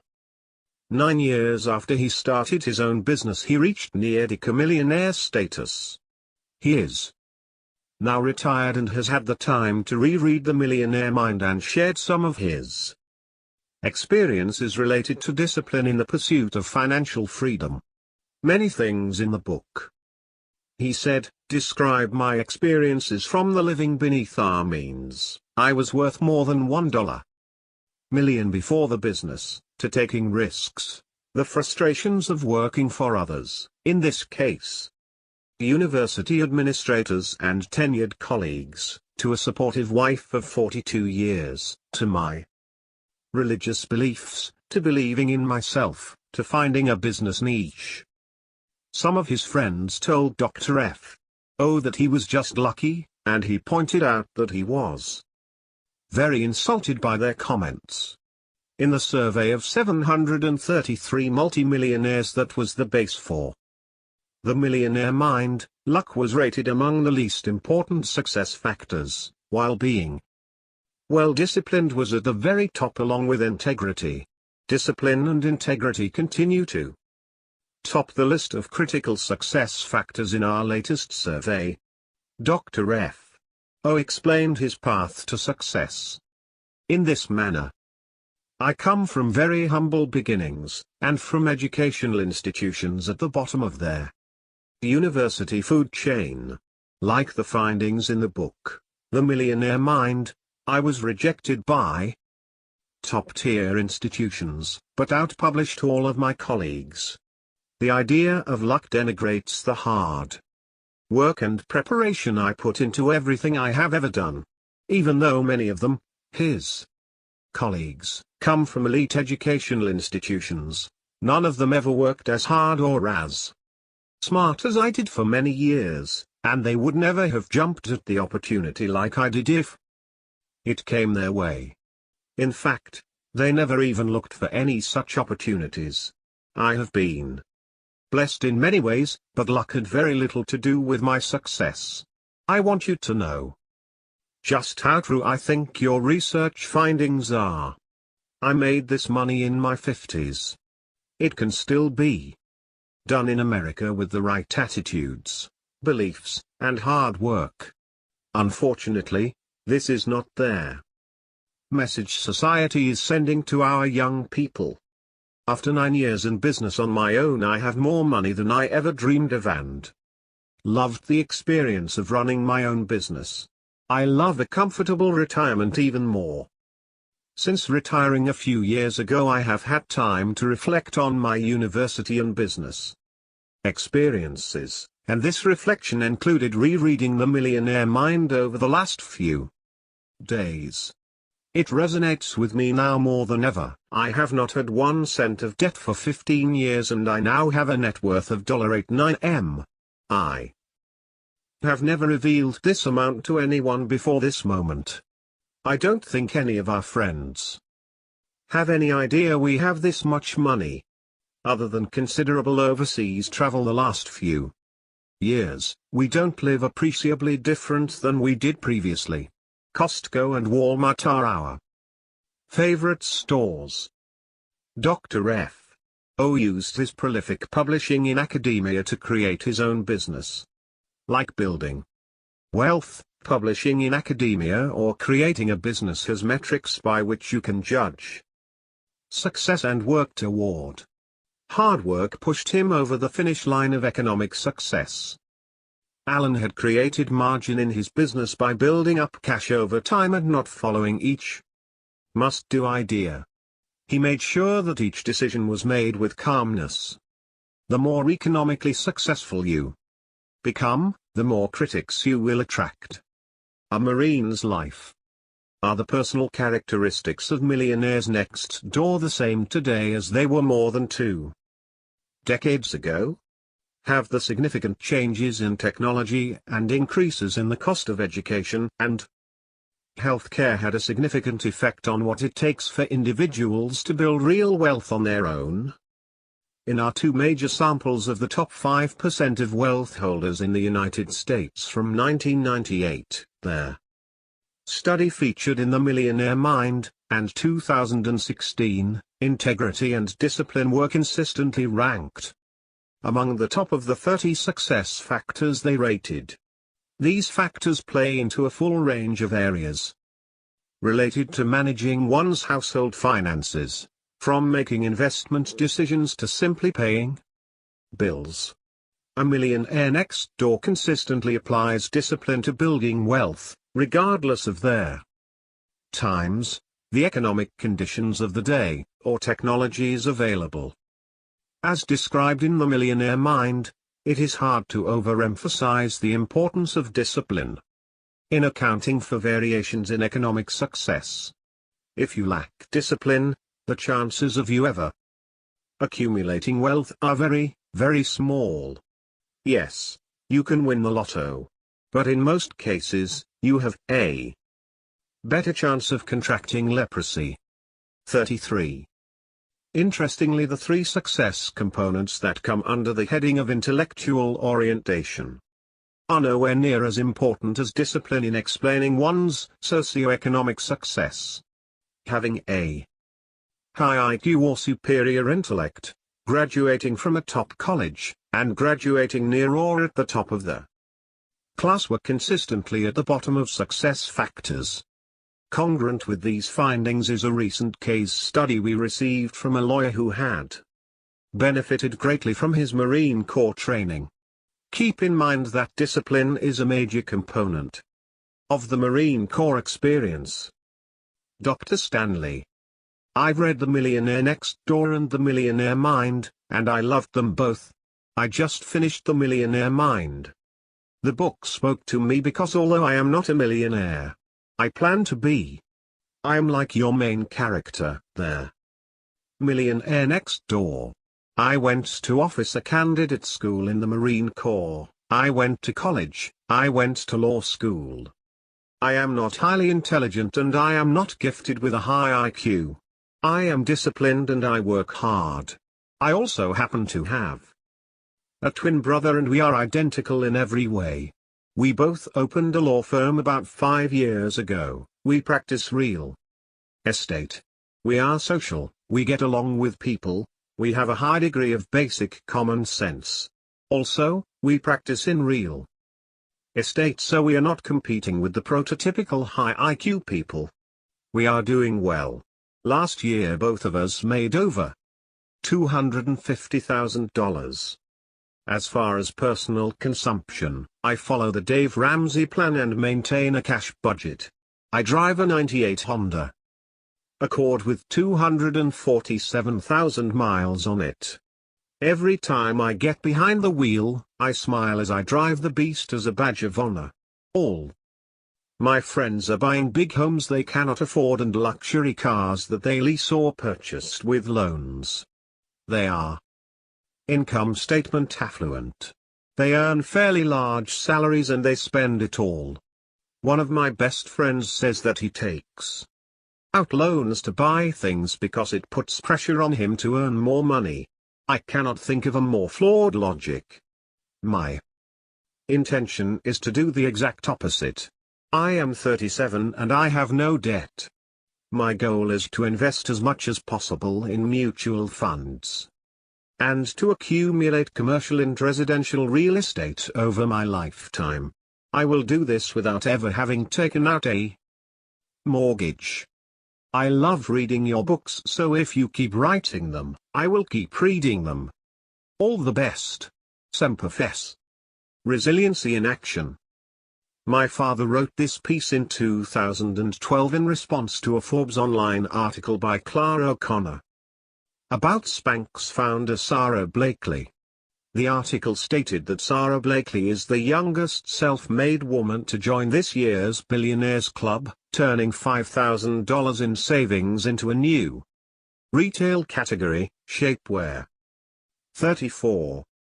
Miss Blakely once had her heart set on going to law school, but according to the Forbes article, she performed poorly on the LSAT exam for law school admission. So what if she lacked high analytic intellect? Only 9% of decamillionaires, both men and women, indicated that their choice of career was based upon aptitude test results. 35. Like most people who are destined to succeed, she took another route. Before Miss Blakely started her own business, she spent 7 years as a cold-calling fax machine sales professional. She said, I'd get business cards ripped up in my face because I was so soliciting. According to my database, the profession of selling is the most often mentioned first job of self-made millionaires, 14%. Selling is a great way to both enhance and test your self-discipline and tenacity. As a salesperson, Miss Blakely understood that her appearance was a very important part of her profession. As such, she wanted to look her best at all times. She realized, however, that some of the foundation products on the market were lacking both in style and in function. After much trial and error, she invented Spanx, a slimming undergarment. This product, along with her high creative intellect and enormous drive, has made her a billionaire. After reading the full article, I noted many similarities between Miss Blakely and other successful people. As part of my research for Millionaire Women Next Door, 313 women nationwide who own and operate successful businesses wrote an essay, at my request. The title of the essay was Suggestions about how young people might become successful adults. In essence, they actually wrote how I became a successful business owner myself. After completing an exhaustive content analysis of the central themes and components of these essays, I determined that perseverance was the factor most often attributed to success. 51% of these women stated as such. In the book, I wrote, most respondents reported success only after initial failure and after strong discouragement from family and friends. There is a sense in which these individuals seem driven to overcome obstacles and to prove their critics wrong. Most felt that a key subcomponent of perseverance was having strong aspirations, a strong desire of ambition as for advancement, honor, etc. Respondents stressed that staying focused on the desired result, persevering, over extended periods of time is the key to success. 36. Perseverance required. Spirit and ideas abound, but turning those into reality requires a dose of resiliency and confidence that must be present not just in the beginning stages of any type of change, but, more importantly, when a dream seems out of reach. Consider this vignette my father wrote in 2014 on how resiliency and confidence are required for the inevitable challenges one will face in creating a business. Roy is considering a transition from being an employee to a self-employed business owner. He has many of the characteristics which are important for succeeding in business. He is very knowledgeable in his field, he is well disciplined, he has excellent work habits, and he has a stellar credit rating. He and his family live well below their means. Yet I should wonder if Roy's proposed business venture will ever get off the ground.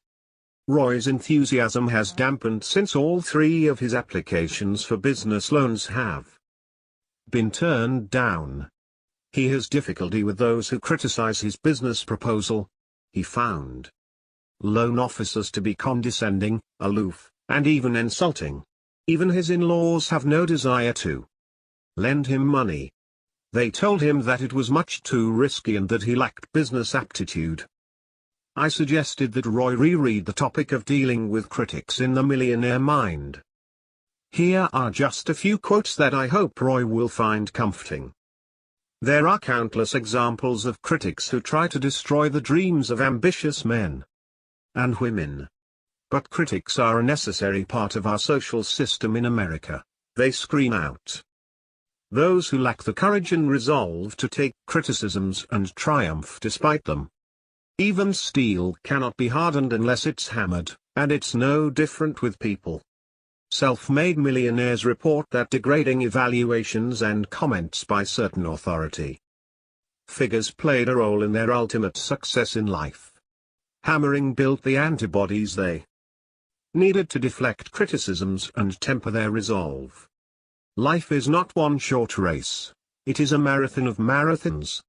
Labels come and go. If you believe that you can succeed in life despite degrading labels that predict your failure, you are likely to win most of the marathons. This is the common experience among millionaires. 37.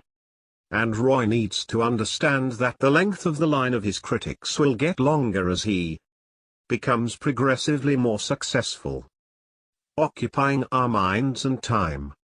How we spend one of our most valuable non-renewable resources, time, can either support our financial goals or detract from them. What activities occupy the time of millionaires?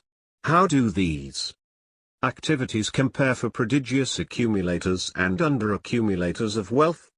Prodigious accumulators, those who are adept at transforming their income into wealth, spend considerably more time reading business articles and reading in general than their under-accumulating peers, but perhaps it is because our under-accumulating friends are working more than the prodigious accumulators. Our research has shown that under-accumulators must keep the revenue engine turned on to keep up with their consumption lifestyle, leaving little time to plan, read, and contemplate their investments. We see, too, that the under-accumulating affluent in our latest study are spending more time on social media sites, approximately 14 hours, as compared to prodigious accumulators, 9 hours. Could it be that those extra 5 hours could be put to use elsewhere, perhaps toward planning for one's financial future? Time spent. Consider any number of technological distractions today, from social media to texting to gaming. How many hours a day do you spend on your devices? Distractions are a significant reason why many struggle to become financially independent or achieve other goals. We know that the more we are able to focus without distractions, the better we are able to build wealth long term. How much time do millionaires today spend on the so-called excitement of the day?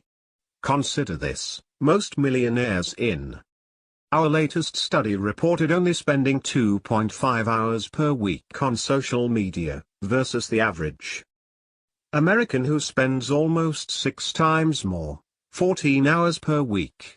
How many hours did you spend thinking about the most recent presidential election and the outcome? Most millionaires spend less than an hour thinking about political elections, and about 10% spend no time at all. That time and worry can be better spent on areas that will allow you to reach financial or career-related goals. We can easily shift our attention to the strife, challenges, pain, and other emotions of watching others compete in politics, sports, reality shows, and even in our social events. By becoming engrossed in ongoing competition, you're necessarily taking time and emotional energy from something else, your business or education or some other productive activity. If that competition lives out on TV, you may be spending more than the average 2 hours that Americans watch. Successful individuals are keenly aware of how they spend their resources, including their emotional and cognitive resources. The time between each every once in a while is getting smaller. And there more distractions we add to that list, the fewer meaningful things we're going to be able to accomplish.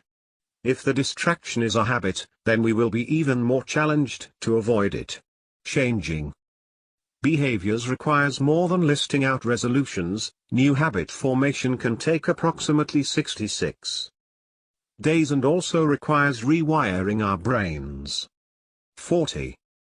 Making resolutions work involves changing behaviors, and in order to change a behavior, you have to change your thinking, or rewire your brain.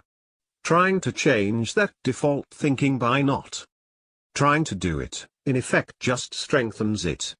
Change requires creating new neural pathways from new thinking. 41. Focusing on goals is related to building wealth, regardless of age and income. 42. But of course we all have worries that can occupy our time and cognitive resources. We see some differences in the worries of those who are prodigious accumulators of wealth versus those who are not.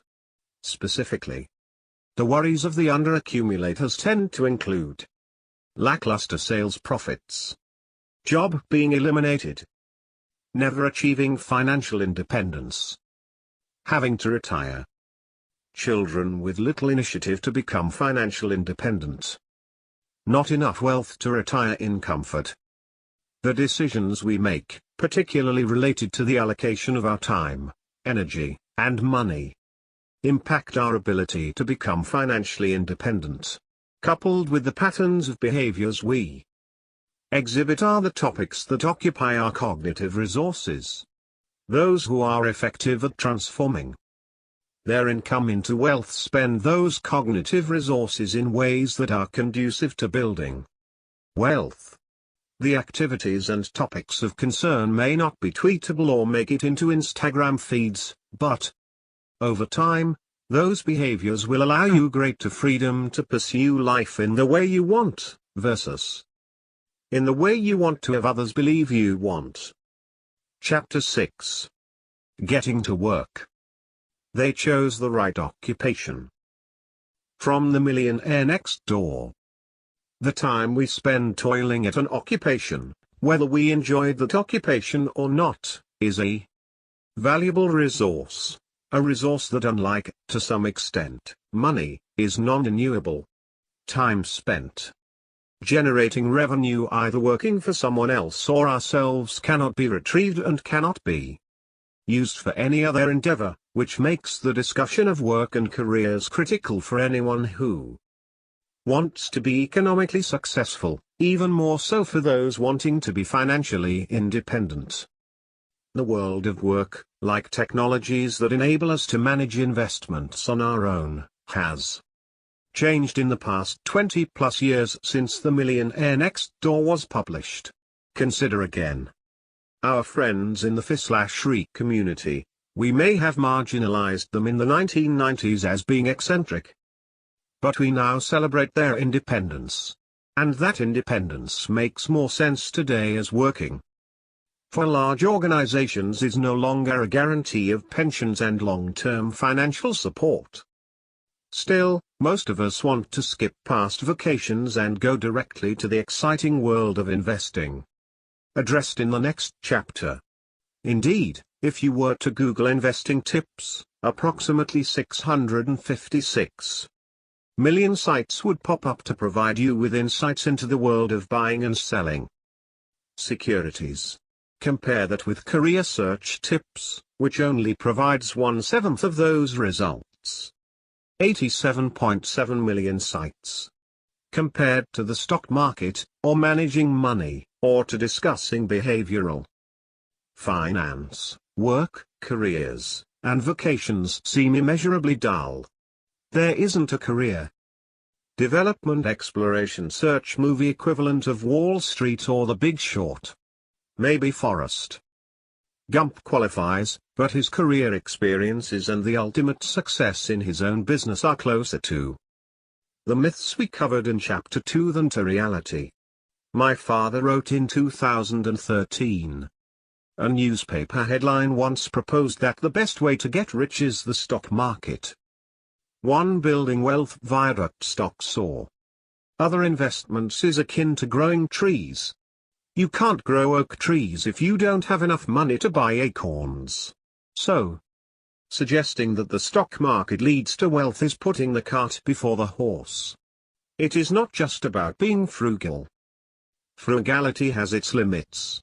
Some people misread the material in The Millionaire Next Door. In the book, I mention that most Americans are not wealthy. This is especially interesting among those who earn incomes in the good to great categories.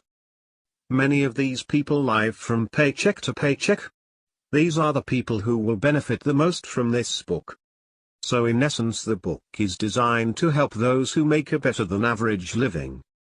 At some point, without windfalls and rich uncles, without lottery winnings or discovering a Liberty Head v nickel in vending machine change, we all must work to generate revenue that then allows us to live, and consume, and ultimately provides for savings, which in turn provides additional revenue over time. even for those who choose an early, purposeful retirement. Generating revenue is a requirement at the early stages of one's economic path. Fortunately, we have great freedoms and opportunities in the United States and other parts of the free world to pick and choose our careers or jobs. In that effort, good defense, how we refer to managing spending and consumption, stable surroundings, and a loving childhood can only go so far. Recognizing our strengths and creating goals can only serve as a starting point. We must use these strengths in ways that allow us to generate income in order to have the seeds of wealth that can then be planted. How do economically successful individuals do this? When we hear from readers and critics of The Millionaire Next Door, The Millionaire Mind, and other works, frequently we see some confusion over the possible paths to wealth and/or financial independence. Many assume that only three paths exist: 1. The frugal, steady-as-she-goes journey; 2. The high-income producing, high-level leadership path; or 3. The self-employed, risk-taking, investing in my business approach. The truth is, no path is that simple. They are all unique and they all require discipline. As stated in The Millionaire Next Door, economically successful individuals tend to choose, or create, or eventually find, a career that is right in that it provides ample income while also providing satisfaction. Today, though, we expand this to include those who retire from the world of work relatively quickly by amassing savings early in their careers. The right career may be one that only lasts 10 to 15 years, while a frugal lifestyle ensures a high savings rate that can then generate revenue through investments. It is a contrarian idea, but it is possible, as illustrated in the FI/RE community. Economic success doesn't require that you have extraordinarily high intellect in America, as we discussed in Chapter 5. If you have great discipline and leverage your creative intellect, you will likely become an achiever. Under the heading of creative intellect are two factors that underlie the Millionaire Next Door profile. These include two main factors related to vocation from there. Millionaire Next Door, Factor 6, they are proficient in targeting market opportunities, and Factor 7, they chose the right occupation. Economically successful Americans choose the right approach to earning revenue and working. They experience work and thereby find and choose a career or business that is conducive to building wealth. They determine, early on, if they can amass wealth over a lifetime, starting early, and find ways to grow that wealth over time without being beholden to a traditional career. They start businesses that make the best use of their talents. The millionaires profiled in The Millionaire Next Door seemed out of the ordinary because often they were either small business owners in mundane businesses, for example, heavy equipment leasing companies, or they had amassed wealth slowly in careers like teaching or accounting. The word also doctors, lawyers, and other professionals. The typical millionaire next door is given this label because he doesn't appear to be wealthy but is, notwithstanding his vocation. His simple lifestyle allows him to transform household income, an income which is usually above the national average, into wealth. The simple truth is, job titles are better indicators of income than wealth. In a most recent study, we found that millionaires spanned various industries and job types, just as 20 years ago. See Table 6.1. Millionaires, with on average $3.5 million in net worth, included a higher concentration of professional occupations than the millionaire next door population from 20 years ago, but also included job titles outside of what might be expected. The job titles of their Millionaires in our sample included government employees and small business owners, managers and vice presidents, accountants and IT directors. Some millionaires reported owning multiple businesses at once, while others were consultants. The studies of the affluent over the past 2 decades are perhaps most useful to those who make a better than average living. However, as we saw in Chapter 5, successful financial behaviors, those that allow the transformation of income into wealth, transcend income levels. Without a consistent source of revenue, there is little to invest.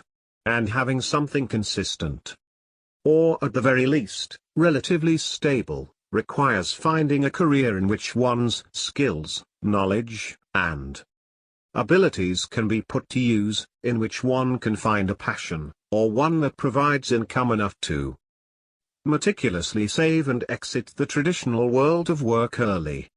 Finding a career that makes full use of one's competencies is often a reward in and of itself.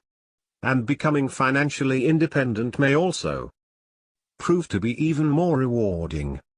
Even so, many millionaires today continue to work into their 60s. Millionaires spend on average approximately 38 hours per week working, or 45 hours per week if you exclude retirees. In comparison, about 2/3 of millionaires we surveyed in 1996 spent between 45 and 55 hours per week at work. Overall, non-retired millionaires earned 75% or more of their gross income from their salary. In 1996, 20% of affluent households were headed by retirees, and this number has not deviated much. 19% of millionaire households are headed by retirees today.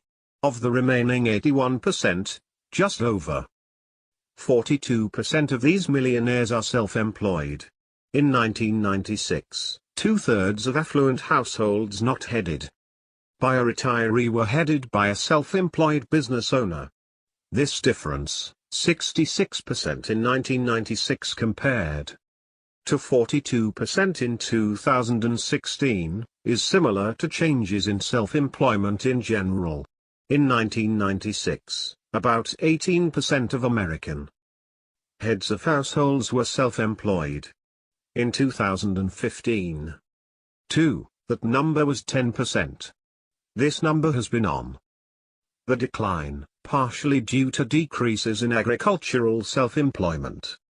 As we discussed earlier, this is only one path to financial success. If you love your job, if it provides you with the lifestyle and level of freedom you desire, then working is less a chore and more of a pastime.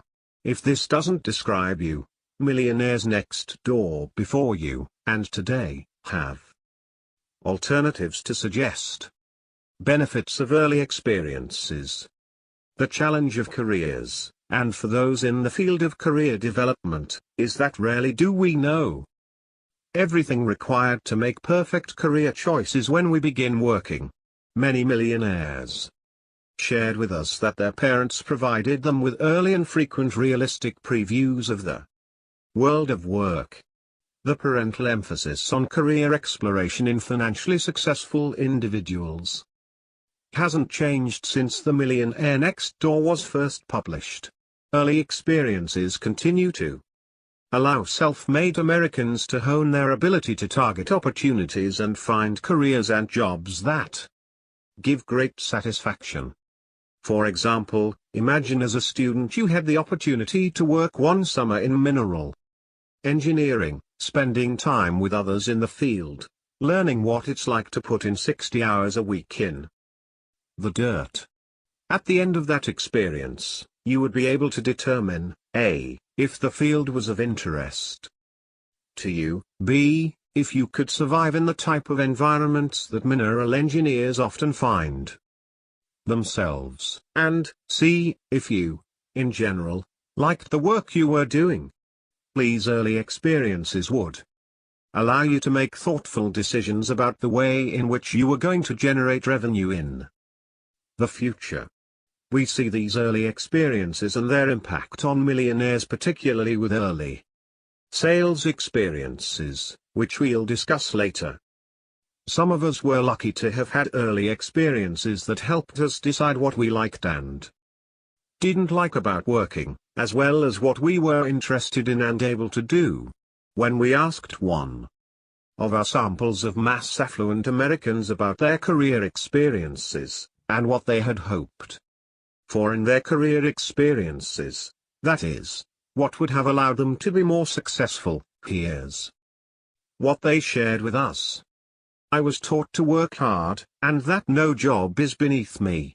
It has become very beneficial to me, especially in my current situation, where I had to take a step back in my career path while I start a business, while working in a menial labor position to help pay the bills. I was responsible for helping to replace and repair fire hydrants. This job was essential to teaching me a solid work ethic, teamwork, and doing a good job. It was also more enjoyable than a grind-type job like office, retail work. Having a set allowance, and then working. My parents only supported me financially in terms of what I needed, and not what I wanted. I had to plan to get what I want. One specific experience was figuring out how to save enough to go on a ski trip with friends. I had multiple jobs and was required to save and invest my money. I learned in high school about mutual funds, etc., and was made to choose ones to put my money into. My father forbade me from working. That put me behind my peers in many ways, including work experience and financial matters. I wish I had a job like my peers. The part-time jobs I had in high school did not pay very much, and my parents required me to be responsible for a lot of my own expenses. I had to learn to save and budget my money in order to get by. Having part-time jobs taught me how hard it was to earn money. I believed in working as a teenager toward a goal. I wanted a car, and as soon as I turned 16, I got a job and worked for 6 months to save $1,000 for a piece of junk. It did not matter it was junk, because it was mine. I earned it. Early career experiences, early failures, and early tightrope walking without safety nets provide necessary fuel for long-term career success. The upside of less than ideal careers. There are still some parents out there who are doing a poor job preparing their children for the world of work, not only through a lifestyle of consumption, which requires constant, high levels of income to sustain, but also through sugarcoating the typical problems that go along with working for a living, or perhaps worse, insulating their children from early career experiences altogether. How do you know if you will love a big national sales manager job that requires 50% travel time? What about teaching? Enjoying children and managing a classroom are two different animals. Maybe a career in technology is for you. But the reality is these jobs require sitting and staring at a device, or 2, or 3 all day, which may not suit your interests or disposition. The benefit of having multiple career experiences is that someone is able to discern the market opportunities that are best. For some, a single career experience can dramatically alter the degree of someone's socioeconomic achievement. And here is just one example. I had dropped out of college and was working as a cocktail server at a casino. The sections that we served rotated daily. So I would work with different girls every day. I walked into my designated service bar one night and saw that I would be working with all older servers. As I looked around the bar at the women in their 60s wearing miniskirts and carrying heavy trays of drinks, I decided that wasn't going to be me. I got back in school the next semester, graduated, and I am now employed as a tax accountant with a local accounting firm. I'll finish up the CPA exam this fall. I look back at that moment in the service bar as the turning point in my professional life. For this young woman, even the rigorous requirements of studying accounting somehow seemed less demanding when compared to a job that didn't match her interests or desires for long-term employment. Influenced out of real work. Consistent over time, millionaires tend to be a satisfied group, a full 90% of millionaires an hour. Sample reported being extremely satisfied with life, which typically correlates at some level with job satisfaction. How many Americans are satisfied with their jobs? The Conference Board 3 suggests that less than 50% of Americans are very satisfied with their jobs, and the Pew Research Center 4 says it's about 52%. The Society for Human Resources Management suggests the number is higher, reporting that 86% of workers are satisfied, although this number includes those who indicate they are somewhat satisfied. 5. We would argue the practical difference of someone being very satisfied and somewhat satisfied with their job is fairly significant. A 2017 Gallup poll on the state of the U.S. workforce included this finding, while 37% of engaged employees are looking for jobs or watching for opportunities.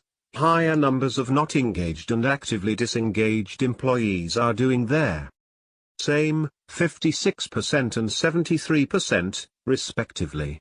Actively disengaged employees are almost twice as likely as engaged employees to seek new jobs. 6. Maybe our expectations about work are too high, especially for those of us who have never experienced real work, or hardship, or been required to be disciplined to reach a goal. As with spending, we are guided by what those around us are doing. Many Americans are indoctrinated into a casual, or carefree, version of the world of work, courtesy of the media. As an example, my father once asked readers to consider how sitcoms often portray the world of work.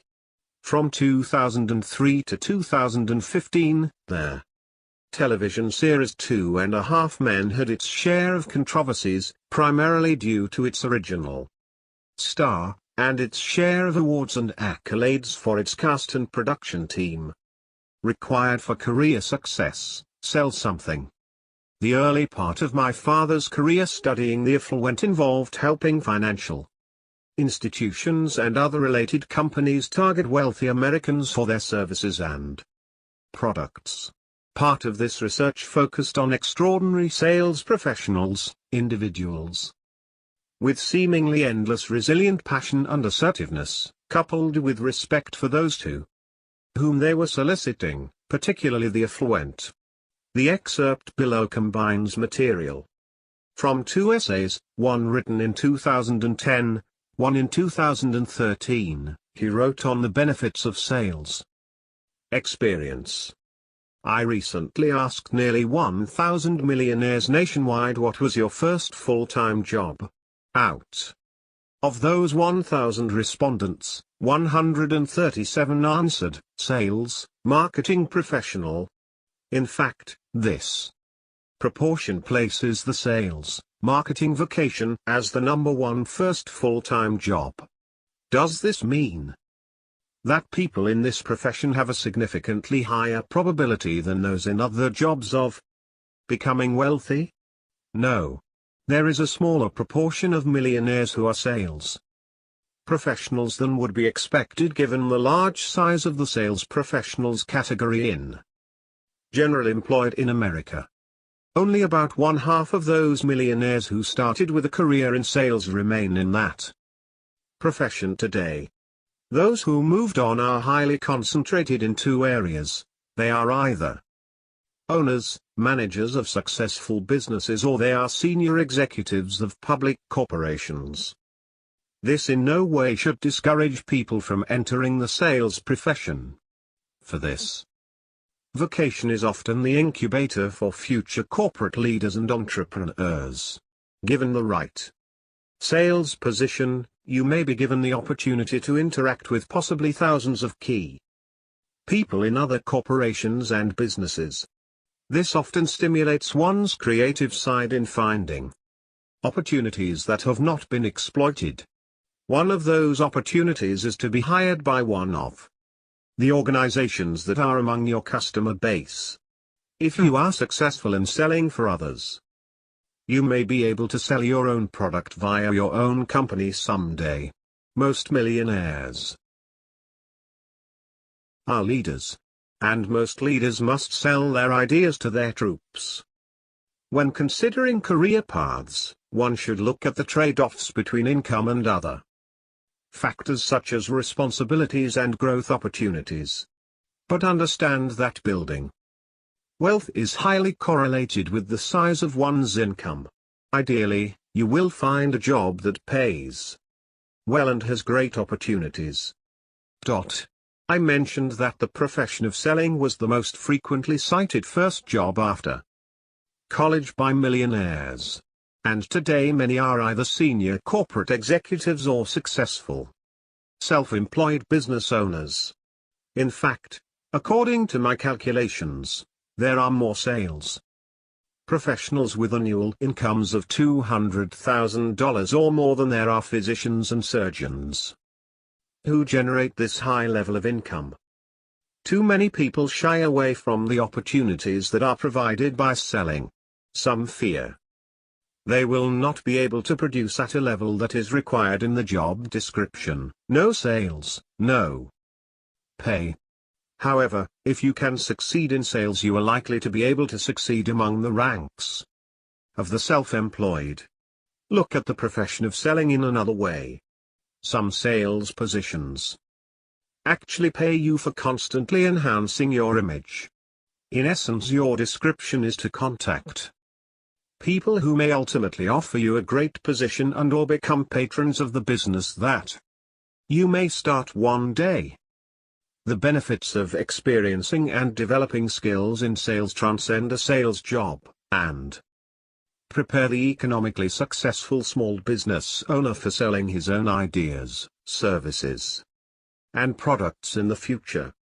Over the past 40 years, what have millionaires shared with us about the benefits of sales? Sales roles are unique in their compensation structure. There is no upper limit to what you can make. Sales roles are the ultimate in pay for performance. There are few politics, and numbers don't lie. Pay for performance allows for proof in the pudding. Extraordinary sales professionals are always in demand since they pay for themselves many times over. Sales gets you great exposure.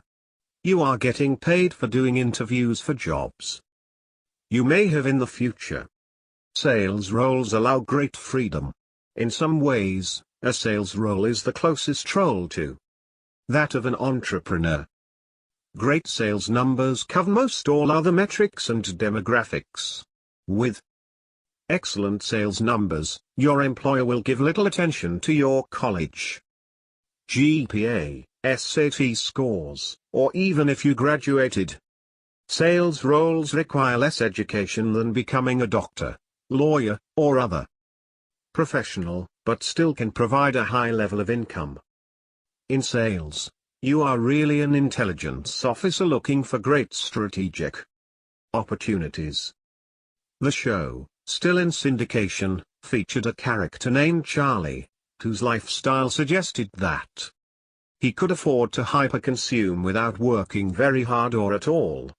He was a composer of advertising jingles, but we rarely saw him sweating at the piano hour after hour to come up with the songs.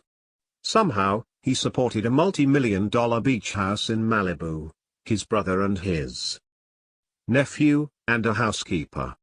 Most of the time he could be seen at home entertaining guests and distributing one-liners.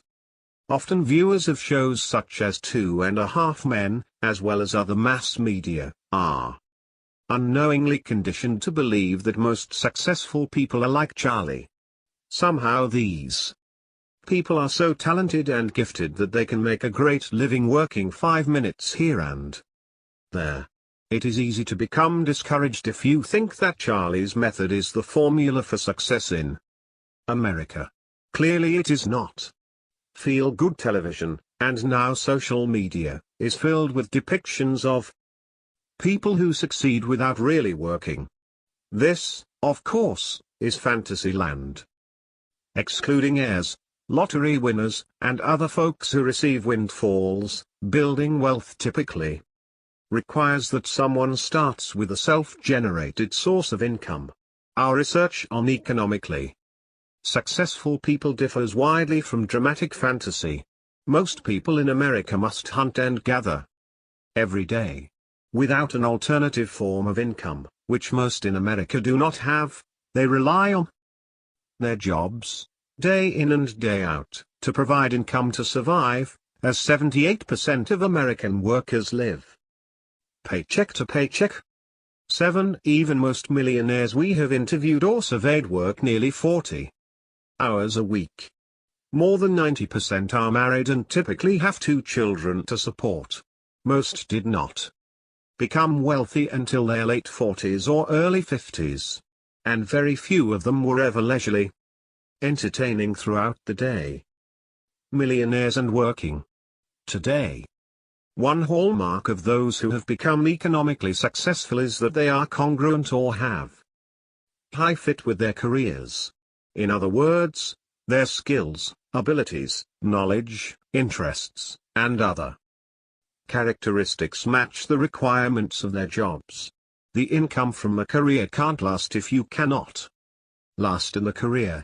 Without fit or congruence with your occupation or chosen career, the prospects of long-term income are murky, or laden with stress and strife. Today's millionaire next door continues to find opportunities, despite the governmental, social, and economic conditions of the day.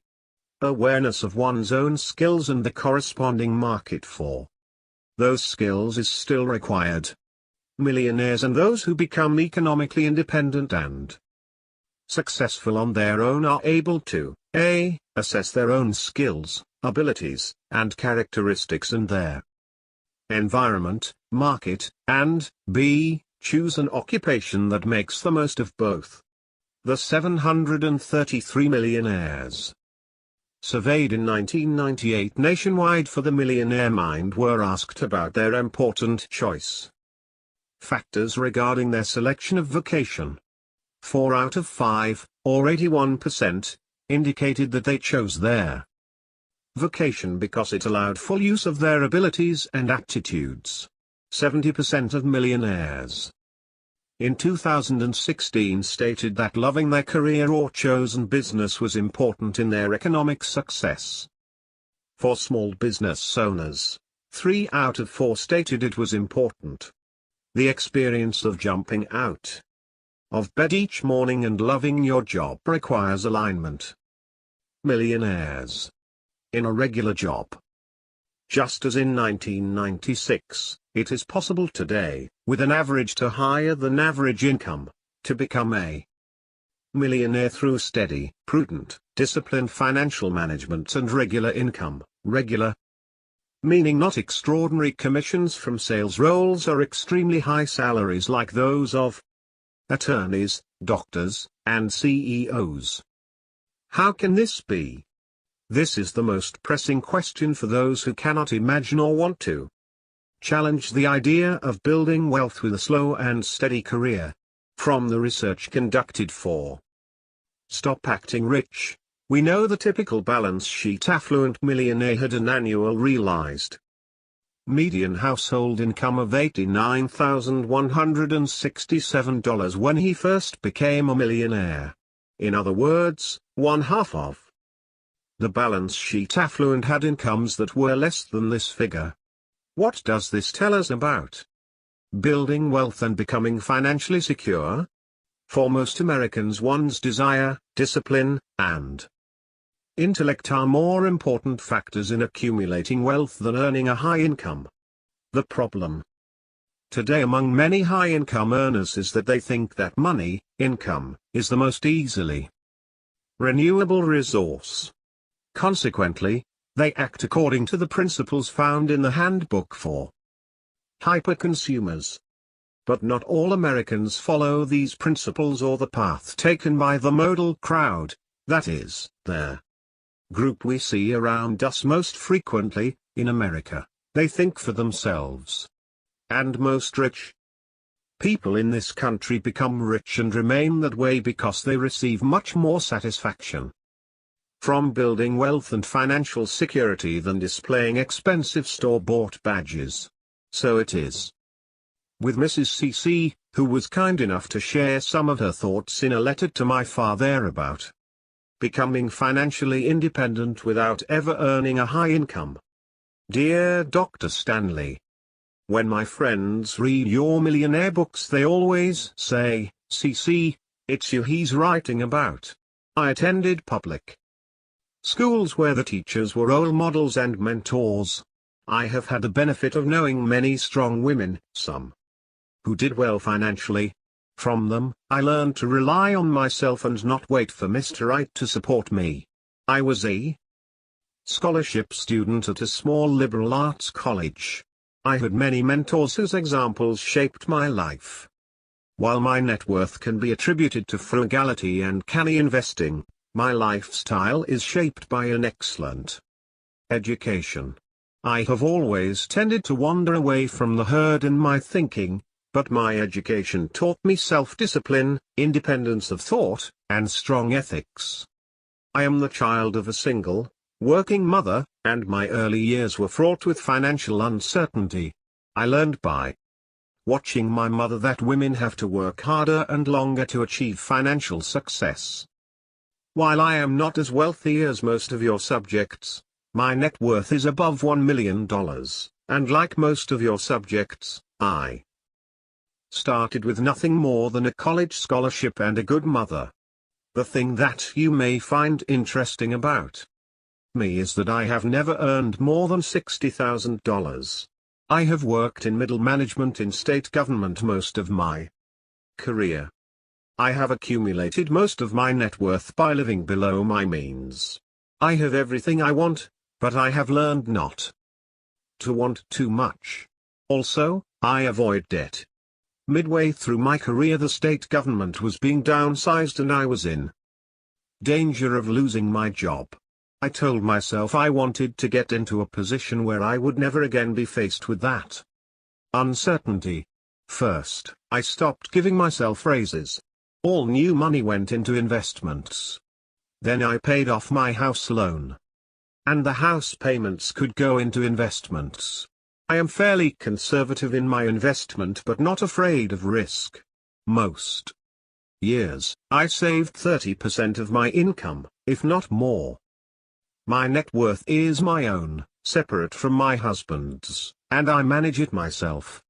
Recently, I semi-retired. It was satisfying to know I could afford the pay cut. While I have no biological children, I have had many foster children. I notice that they have learned from me the ability to manage money well, as I learned from my mother. Sincerely, Mrs. CC. Mrs. CC's story highlights how one can succeed in the creation of wealth despite an income that isn't in the six figures. Her steady source of revenue was transformed into wealth via disciplined saving and investing, and living below her means. If this is the path you're taking, one that is connected to an employer, then transforming income, which is relatively consistent, except in a few cases, into wealth requires heavy doses of discipline and restraint. Enjoy the safety. And always be looking. Working for someone else provides benefits beyond career experiences and income. It affords some level of safety, an office, maybe collegial co-workers, and a 401k. This safety might also include leaders to guide you, equipment paid for with someone else's money, and office Christmas parties flowing with gift cards. Safety is ping pong tables, healthcare, wellness benefits, and on-site gyms. What we pay for those benefits, though, is our time, and as many have come to realize perhaps too late, the majority of our lives. And they don't always stay safe. Obtain and save not only income from your employer, but the skills, opportunities, and experiences that will allow you flexibility and resources in the future. It's still the case that transportable skills and experiences set up a good defense against job elimination, economic woes, and even geopolitical upheavals. When catastrophe strikes, their knowledge, skills, abilities, and other characteristics that someone has can be transferred to new industries, countries, and opportunities. While perhaps the millionaires from a few decades ago knew this well, many having lived through the upheaval and horrors of World War II, even economically successful individuals today recognize the need to prepare regardless of the times. For those who experienced job loss, those memories last, but the experiences can be used to compel action. Consider this Minnesota millionaire next door's experience during college and his attitude toward it. I was laid off from my part-time job working as a blackjack dealer while attending college. It was a large publicly traded company back in 1989. I needed the job to pay for rent, tuition, etc. I asked my supervisor why I was being let go. Since I always volunteered to work overtime, received excellent reviews from customers, and was considered a solid employee based upon my employment reviews. He basically said the other people had families and I was young and could find something else. This was the best thing that ever happened to me. As a result of being laid off, even though I was considered a solid employee, I learned at an early age that you cannot depend on a company to take care of you, no matter how hard you work your job. Since that experience, I have structured my life so that I never have to depend on an employer ever again. I've always been self-employed and could retire today, at age 49, if I didn't have so much fun working on my business.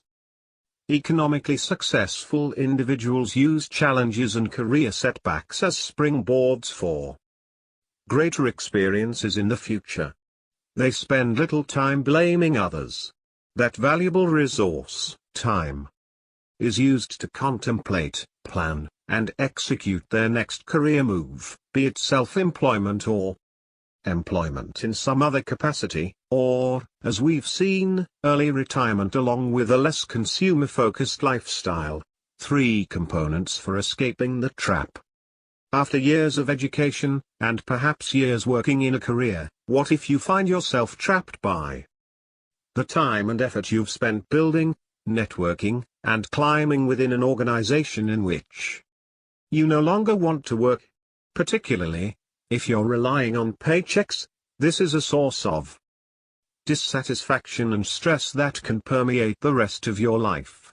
Or what if you decide you want to join the ranks of the self-employed? Being in the business of studying the wealthy, we talk to many individuals who ask us about our research and data, about the books, stories, and survey responses. Many times, the first part of their conversation sounds a bit like this: I loved reading The Millionaire Next Door. I love reading those stories, especially the stories of business owners doing it all on their own. You know, I've thought a lot about going out on my own. But the end of the conversation usually sounds like this: I don't want all that responsibility of owning my own business, or I need the security of a full-time job and benefits. Millionaires have shared 3 themes related to removing yourself from the trap of working to live, creating margin in their lifestyle to allow for career moves, particularly significant ones, for example, living off of savings while starting a business, exploring career opportunities while generating revenue from a traditional job, that is, moonlighting, and making a move to self-employment. Margin required. Most millionaires we interviewed highlighted the great freedom that comes from spending below their means. The freedom translates into opportunities to make career changes that provide either a. more time and flexibility to pursue efforts outside of work, and or b. the potential for increase in revenue. Of course, it's hard to see the future, particularly when you're starting out and your lifestyle and choices about spending have been affected by a high income. A millionaire biology instructor from California told us, "When I got my first teaching job at the community college, I was hired on a part-time basis. One older and seasoned instructor said I needed to learn to save and invest my money. Because one day you may decide you don't want to teach anymore. That money will give you their independence and, more importantly, options to choose, rather than to continue working. Money isn't about being rich. Money is about giving you choices. You are young and may not be able to see this now, but someday you will." It has been 25 years since that day, and I can say that I took his advice to heart, and I have both the money and choices. Others realize this later. But if it's later, and there isn't any margin, what happens then? Mr. Lionel's lack of margin. As in the case of where you live, one's vocation can have a significant impact on lifestyle and their freedom or flexibility you and your household have in making significant career-focused changes. Consider for a moment the lifestyle of a former high-level senior sales executive at a mid-sized business, Mr. Barry Lionel. His parents were government employees, but he generally had a loving and warm home life, armed with an excellent college education and scrappy early career experiences. Mr. Lionel began climbing the ladder. As the business he worked for succeeded and his income rose, so did his and his family's consumption. From a small, 3-bedroom home in a middle-class neighborhood, Mrs. Lionel decided the family needed a house to reflect her husband's success. Once his income went into the solid six figures, $180,000 a year, the Lionel family moved to a $935,000 home in a luxury neighborhood, a home they purchased that was more than 5 times Mr. Lionel's income at the time. But it was similar to the homes of the other chiefs in his company. The new neighborhood in which the Lionel family lived required homeowners association dues of nearly $1,500 per year, but even with that, most of Mr. Lionel's neighbors were members of the nearby country club, which charged initiation fees of $80,000 and monthly dues of $650. Everything seemed rosy for the Lionels. But the Lionels were living paycheck to paycheck, keeping up with his colleagues and the Joneses in their new community. And then, Mr. Lionel's company was acquired. Hooray! Yes, he made approximately $1.4 million on the sale. But with little else saved, this essentially became his household's net worth. And he was not included in the company moving forward. More importantly, and significantly, perhaps, was that the Lionel's consumption habits were firmly established based on his past income level. Now, the dust has settled, and after a few failed attempts at going out on his own, Mr. Lionel's skills have atrophied, while his family's consumption habits, including those of his adult children, who are starting high-consumption households of their own, have only increased. Despite the incredible amount of hard work during those early years at the company, he cannot enjoy the fruits of his labor because they were eaten away as soon as they were produced. He is firmly in the income statement affluent camp, and he is setting his children up to be the same. What type of career path is this? It is truly a lifestyle-driven path. Consider how Mr. Lionel's Lifestyle necessarily changed at each level: the car he drove, where he dined, the friends he kept, and the vacations he took were in some ways dictated by the combination of his income and his career. Community. So if you do not like to deprive yourself of whatever consumer good is available, that is your choice, but simple and immutable math dictates the result. Spending above your means, spending. Instead of saving for retirement, spending in anticipation of becoming wealthy makes you a slave to the paycheck, even with a stellar level of income and a once-in-a-lifetime opportunity like the sale of a company. The hyperconsumption lifestyle of this once young executive wasn't detected until his options ran out, as did time. Ratcheting up spending along the way isn't noticed or as easily dismissed because of the time saved or the necessity of having it. Can you last in this role? What else will you need to survive? Do you want this path for yourself? Are you strong enough to create a path where there is none today? Or can you continue working for someone else and maintain your own sense of self and goals? Learning the answers to these questions early in one's career can help to ensure satisfaction later in life. Some of this goes back to an understanding of our own strengths and weaknesses. But most of it relies on being disciplined throughout our lives, regardless of our income level or success in careers, or what our neighbors, family, and co-workers are doing.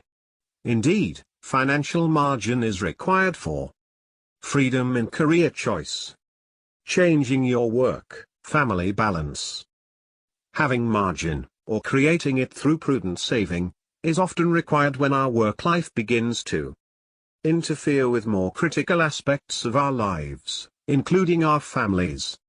Consider the following example from this North Carolina millionaire next door with a net worth of between $1 million and $1.5 million, who shared her experience of breaking free of a trap of a high income and requisite lifestyle.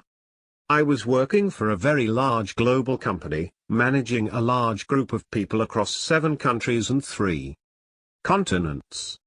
My children and husband were top priority, but I kept hearing myself say, I have to work on their weekends, in the early morning, in the late evening.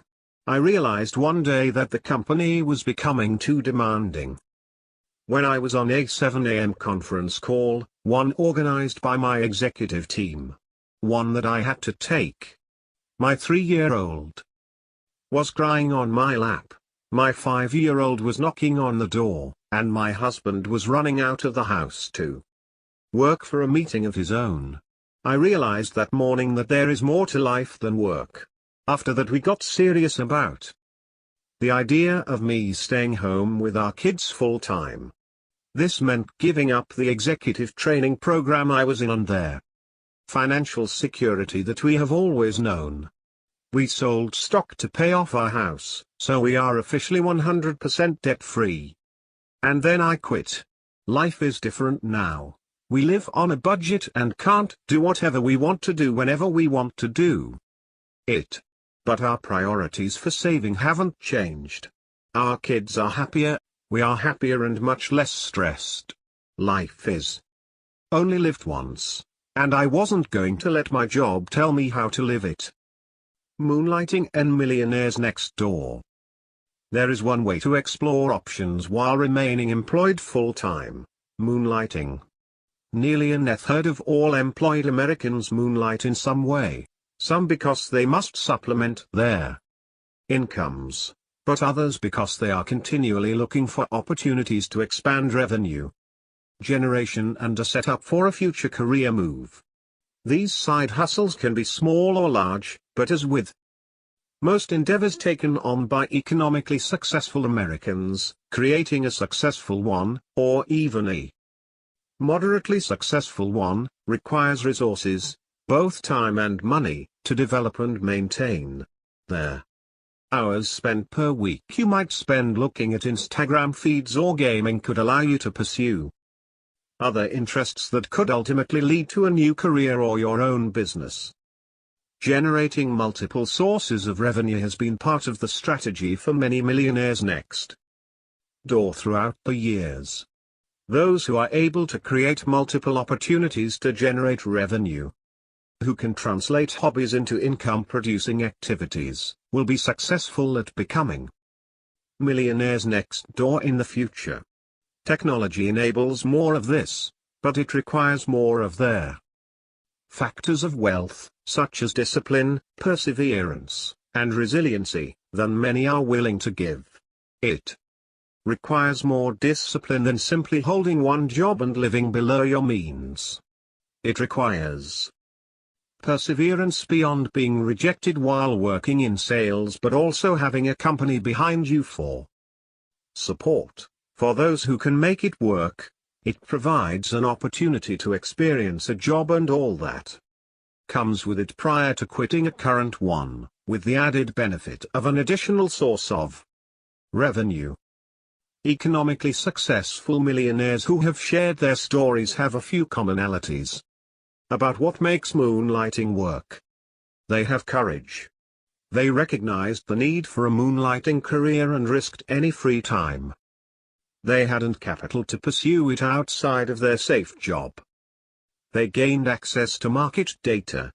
Nearly all of them interacted or at least had access to ad hoc samples of potential customers for their prospective products or services.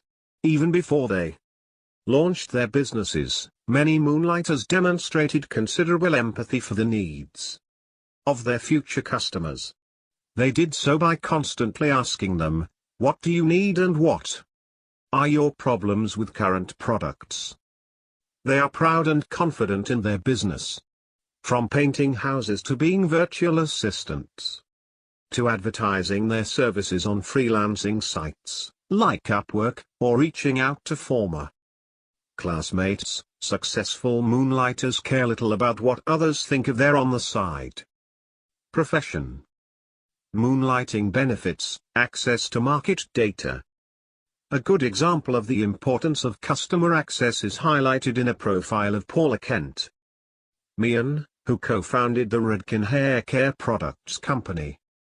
Miss Meehan was an aspiring actress during the late 1950s, stuck mainly doing commercials and grabbing at small parts. But something else also discouraged this beauty pageant winner from pursuing an acting career. All the cosmetics and hair care products to which actors are subjected irritated her skin mightily. Miss Meehan's moonlighting venture began shortly after she told her Beverly Hills hairdresser, Jerry Redding, about her severe allergic reactions to shampoos. Many of Mr. Redding's customers, his market research sample, reported having the same problems. It just so happened that he was also a moonlighting chemist on the side. Mr. Redding and Ms. Meehan became partners in what is known today as Redken Laboratories. Mr. Redding eventually sold his equity in Redken to Miss Meehan. From the start, Miss Meehan and Mr. Redding were well aware of the allergic reactions many women encountered with traditional shampoos and related beauty products. Many other people realized this too, yet only Miss Meehan and Mr. Redding saw this as a significant market opportunity. Both obviously had entrepreneurial vision or, alternatively, what some call creative intelligence. Plus, they had the courage to launch a line of products that addressed allergy-related problems of women in 35 countries. Distributing Redken products exclusively through salons was a brilliant and novel strategy at their time. In essence, Miss Meehan had a sales force of tens of thousands of high-end hairdressers, promoting Redken products to clients who were a captive audience while sitting in the chair. Miss Meehan was the marketing force behind Redken. She had the enormous energy that was required to aggressively build a business, sell products, and work as an actress. And she took night classes in management, accounting, and law to learn to build and operate an entrepreneurial enterprise. Her boundless energy came from her conviction that the Redken product had enormous potential. She absolutely believed that there were significant benefits afforded by her pH-balanced beauty product line. Miss Meehan predicted that millions and millions of other women had the same sensitivity she had. Like most successful entrepreneurs, Miss Meehan had great affection for her product as well as for her job description. As stated in the Millionaire Mind, select a vocation that is not only unique and profitable, but one you love. 9. Confidence required to moonlight. A high school teacher named Murray is an example of having confidence in choosing how to generate revenue. Murray taught for several years in a school district that did not have a true commitment to academic achievement. So when he was given the opportunity to teach in a district where students ranked in the top tier in regard to SAT scores, college-bound graduates, etc., he jumped at the chance. By making this change, Murray also encountered a significant increase in salary, taken away by the euphoria of teaching in such a prestigious school and the upswing of his cash flow. Murray made a mistake. He bought a house in the lovely village where his school was located, but it was a house in a neighborhood he could barely afford. Typically, educators are a frugal bunch. In many ways, Murray and his family were frugal. But when you live in an affluent village, everything costs more. It did not matter that Murray ate peanut butter sandwiches out of a brown bag every day or that he did all of his own home maintenance and repairs. Great defense was not enough. And when Murray's third child was born, his wife stopped working to be a full-time homemaker. Given these circumstances, the family was not able to contribute to a college fund for their children or to save meaningful amounts of money. These are some of the same problems that millions of people are facing today. One summer day while Murray was painting his house, his next-door neighbor stopped by to chat. "I wish I could paint my own house like you are doing, but I just don't have the time. I travel so much with my job. The estimates I just got from 3 house painters took my breath away." When Murray heard how much these painters were charging, he nearly fell off his ladder. The next morning, Murray had a revelation. Genius is often defined as seeing opportunities that are so obvious they go unnoticed by 99% of others. Murray realized that he could paint his neighbor's house for a fraction of what the professional house painters had proposed and still make a sizable profit. He already had the knowledge and the equipment to do the job. And he was a very good painter for an amateur. But, he thought, should an educator in an affluent community be out painting houses during the summer recess? What will people say? In the end, Murray decided that their economic welfare of his family was more important than what the neighbors might think about his moonlighting venture. He went next door and proposed to paint his neighbor's house for 2/3 of the lowest bid given by the professional house painters. The neighbor took a chance and hired Murray. At this time, he never envisioned starting a house painting business. He was just trying to make some extra money. But while painting his next-door neighbor's house, another neighbor came by and asked him for an estimate. He painted that house and then another and then another.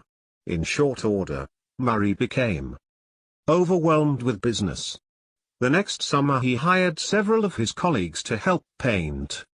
He also hired his best and most conscientious juniors and seniors to earn extra money. And they continued to work for him during their summer breaks from college. Murray kept his day job with all of its benefits. He enjoys teaching, but today he makes a lot more money from his summer work. He is successful because he didn't let his perceived middle-class status prevent him from earning a living in what some people might consider a blue-collar vocation. Build wealth to control your destiny. The concept of a go-to-hell fund, a savings amount that would allow for you to live for 10 or more years without having to work, sounds like a fantasy, particularly to those just starting out in their careers. But, as we discussed in Chapter 1, an entire community is growing around this concept.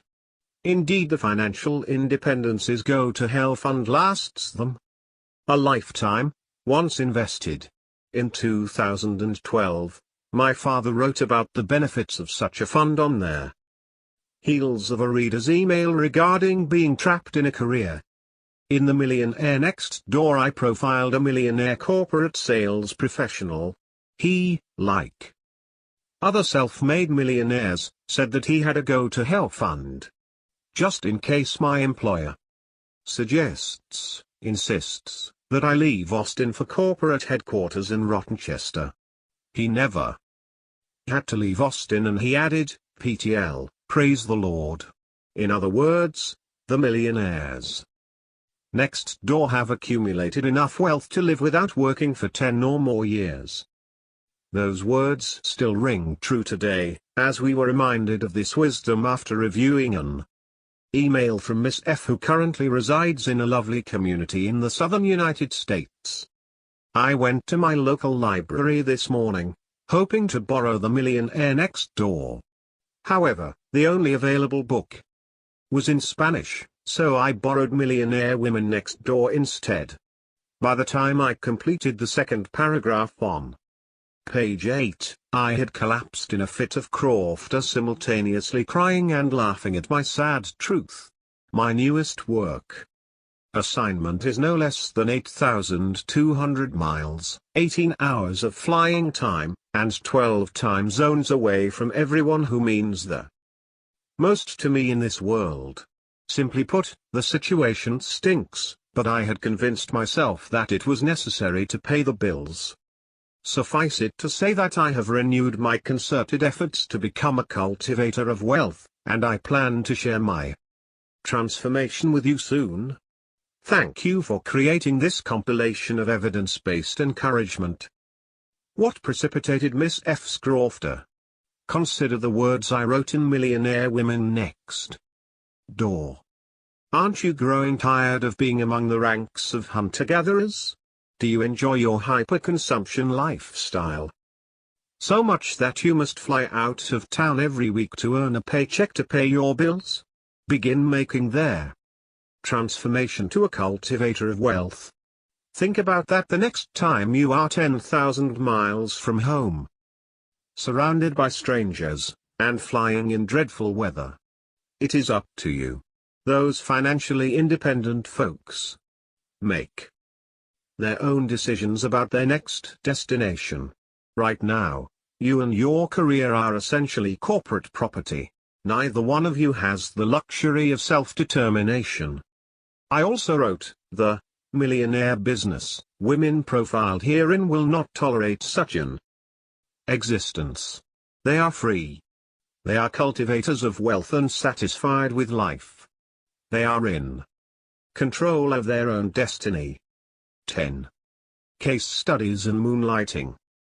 The benefits of moonlighting include the ability to transfer one set of experiences and knowledge gained in a regular, full-time job to a new way in which to approach problems within your same field or industry. Appendix C includes some of the job titles of moonlighters from our research with the mass affluent, high net worth samples. While being paid in your current role, you can catalog the knowledge of your industry and field, using it to apply to a new and potentially more profitable endeavor. Consider these examples my father shared a few years ago. Seeing opportunities in the dental office. The Atlanta Journal-Constitution once profiled a woman named Tonya Lanthea who was trained as a dental hygienist, one of 192,330 in this country, and built a multi-million-dollar business based upon what I believe is her extraordinary creative intellect. 11 dental hygienists make approximately $71,530 a year, median income, but she came into contact with hundreds of potential clients as well as job seekers. Dentists with jobs to fill constantly asked her to recommend good workers. They knew. The dental hygienist pulled shifts as a temp in lots of offices and had plenty of friends in their business. Because she had so many requests, she decided to launch a national online job site for the dental industry. The site now has more than 400,000 registered users. How does someone with no previous business experience, no business degree, no marketing background or previous computer experience build a successful internet business? People with these skills can be hired, but it was Tonya's creative intellect, or vision, which is reflected in her company's offerings. Also, as highlighted in the article, Tonya has demonstrated tremendous perseverance and leadership qualities. Moonlighting, from nurse to sales to self-employment. A registered nurse asked me where people in her profession ranked in their ability to transform income into wealth. Highly compensated RNs are in the average range of productivity, ranking 88th among the 200 occupations studied. But her question reminded me of several case studies of RNs who leveraged their rigorous training, extraordinary work ethic, and considerable experience into a variety of lucrative businesses. Plus, all of them ranked high on Factor 6, a key characteristic of the Millionaire Next Door. They are proficient in targeting market opportunities. Kay, for example, was a surgical nurse for 9 years. Then she took a job selling surgical equipment. While in sales, Kay found that she spent a lot of time in one particular activity that was not part of her traditional job description.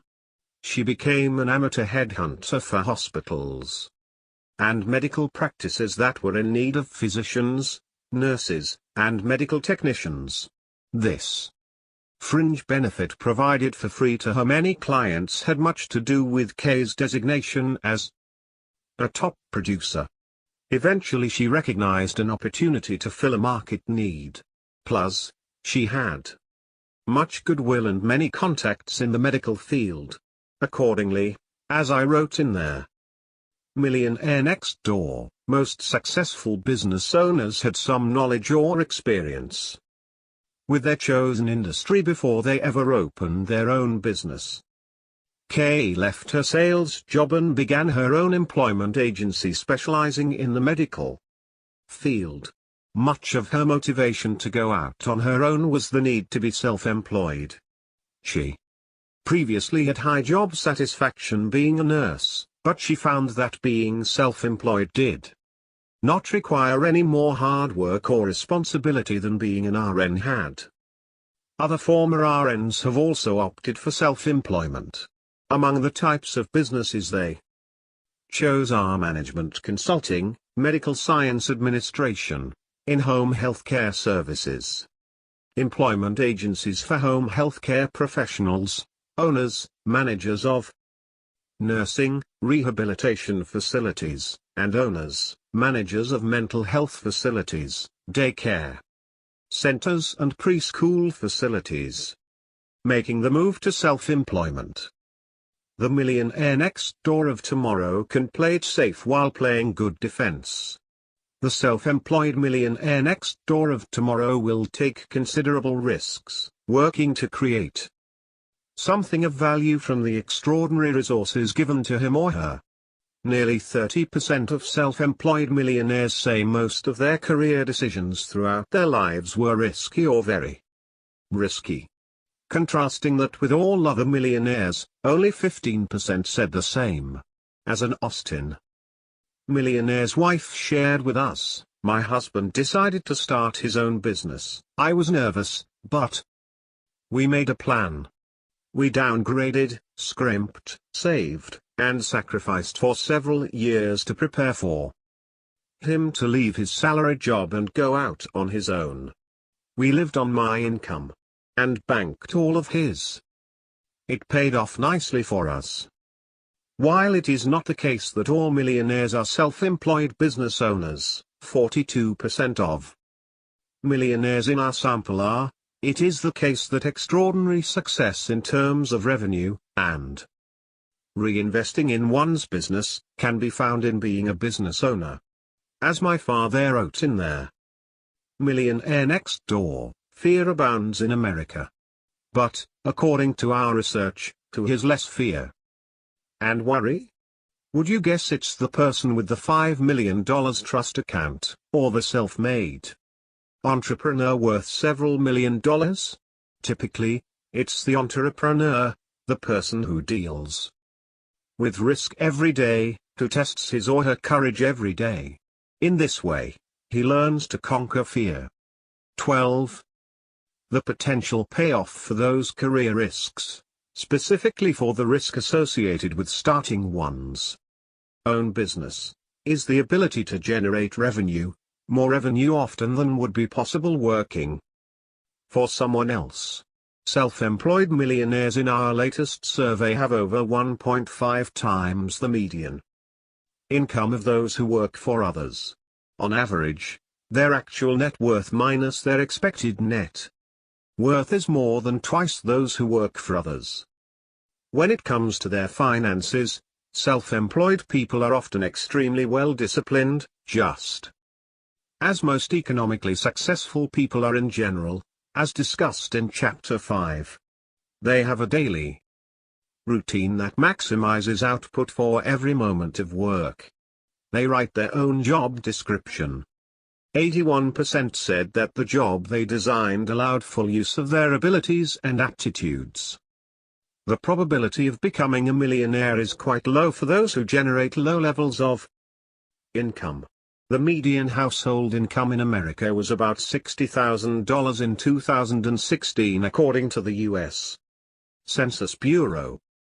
13 With this level of income, a married couple with 3 children would have a difficult time becoming millionaires.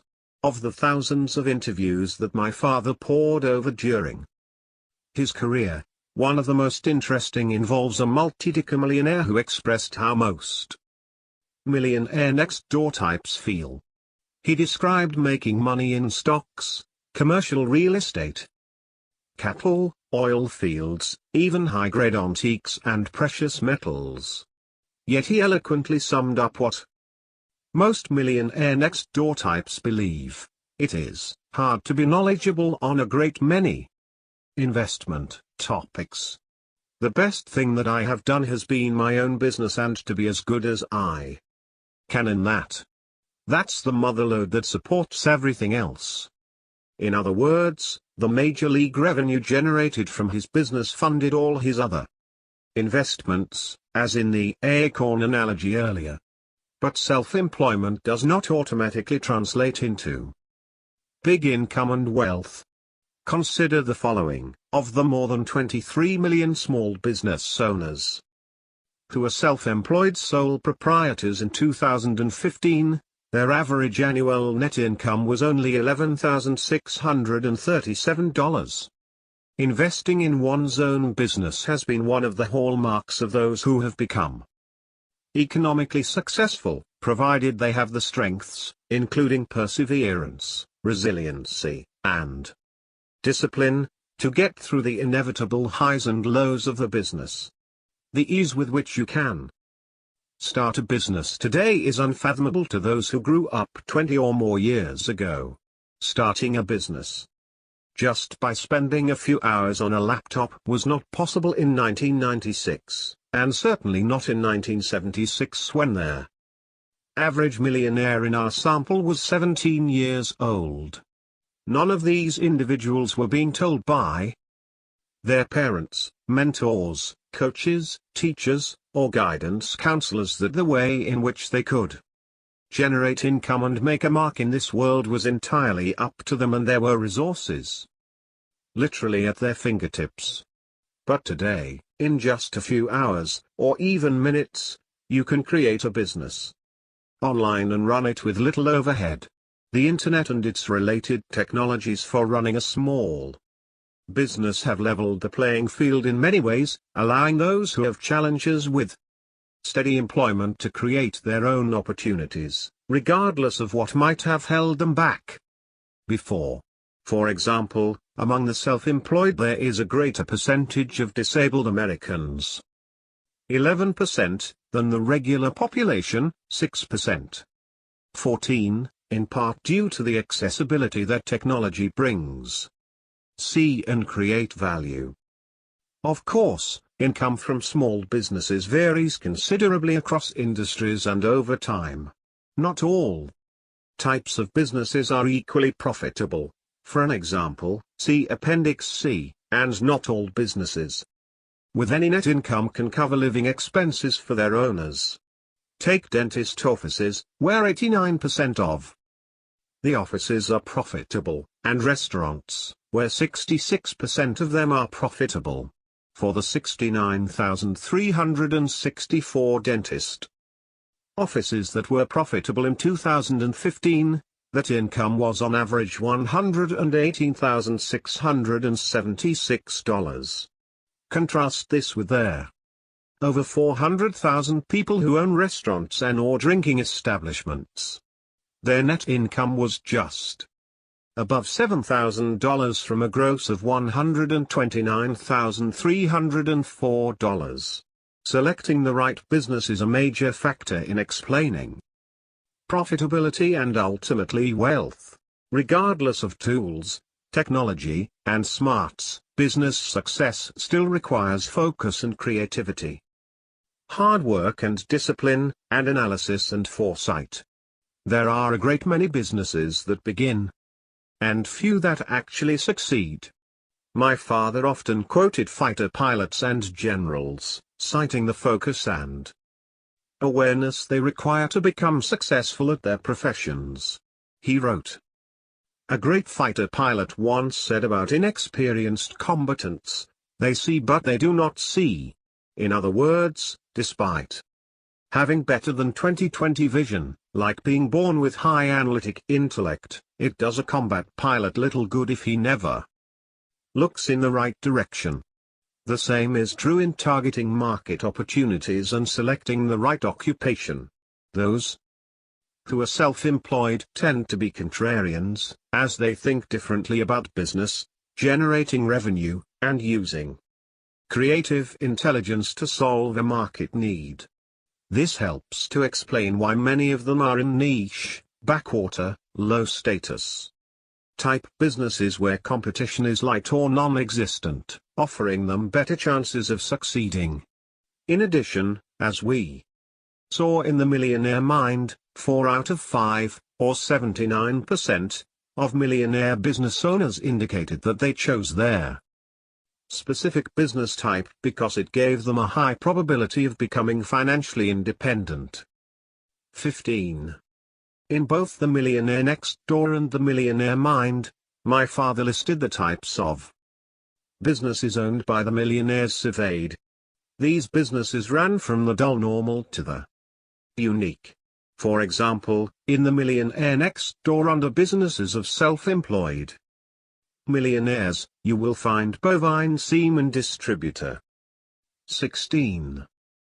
Interestingly, a 2013 Wall Street Journal article mentioned, Julio Moreno, of Oakdale, California, has a freezer full of the bull's semen that sells for at least $3,000 per unit. 17. If asked how he became wealthy, would Mr. Moreno say stocks or bull semen? Of course, the failure rate for small businesses is roughly 80%. 18, and, as also mentioned in their Millionaire Next Door, there are certain types of sole proprietorships and small businesses that are extremely low on the success ratio. Not for the faint of heart, or those who are unwilling to roll up their sleeves. Owning your own business can lead to autonomy and independence. The key differentiators of those who can become successful in these endeavors include a combination of creativity, hard work, and perseverance. In their case of the latter, of the self-employed millionaires in our latest study, nearly 93% of them cited resiliency or perseverance as their top success factor, rating it very important or important, followed by being well disciplined, 90%, and being honest with all people, 87%. Perseverance required. It's often said that a successful business becomes that way because the owner had two important ingredients, time and money. Often an individual must have the financial wherewithal to survive without a steady paycheck for many months and even years before his business takes off. Who do you work for? Who is really in charge when you have large chunks of your equity held by others? Do you really own it anymore? The glamour and glitz of venture capital companies and startups like the ones portrayed on the television series Shark Tank are intriguing. And maybe those lights are calling you. But being funded via debt is still working for others in some way. Consider this story regarding funding that my father wrote related to small business owners and ownership. In 2014, Davis is a millionaire business owner. Earlier in his career he was asked, "Where do you do your business banking?" He responded, "I bank at the Bank of Abuse." It seems that Davis encountered an ever-occurring change in loan officers who were constantly condescending and aloof. And no matter how often he repaid his business loans, he was required to update his financial data frequently. During this time Davis was dependent on credit to keep his business going. But more recently he made sacrifices and did a better job using the company's profits to further its growth. This was done shortly after Davis heard a speech given by Gene, an extraordinary millionaire next door type I profiled in the Millionaire Mind. Gene's revelations and contributions to my research placed him in the top 10 of all the millionaires I have interviewed. His main vocation was owner of a salvage business. He became extremely wealthy by purchasing or salvaging distressed real estate from a variety of financial institutions. But Gene was also a mentor to aspiring entrepreneurs. His fire and brimstone sermon warned against the heavy use of credit.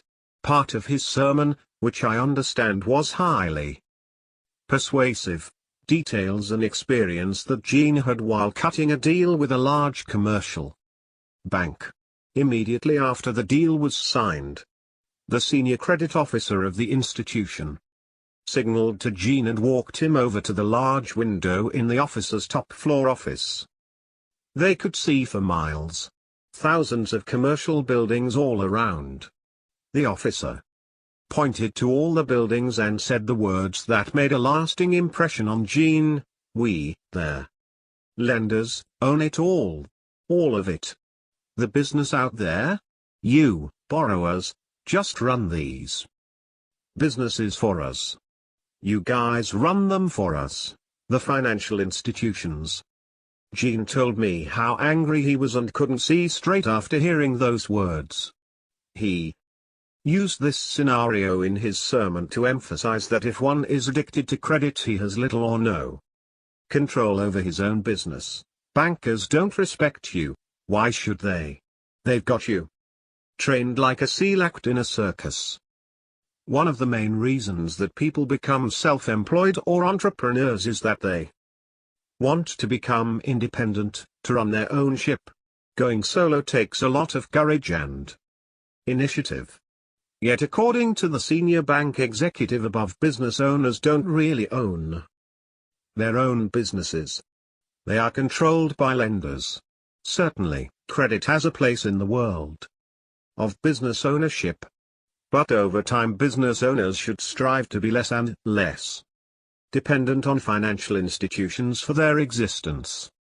We suggest, as research has shown and the millionaire business owners in our studies have suggested, that perseverance is the third necessary ingredient.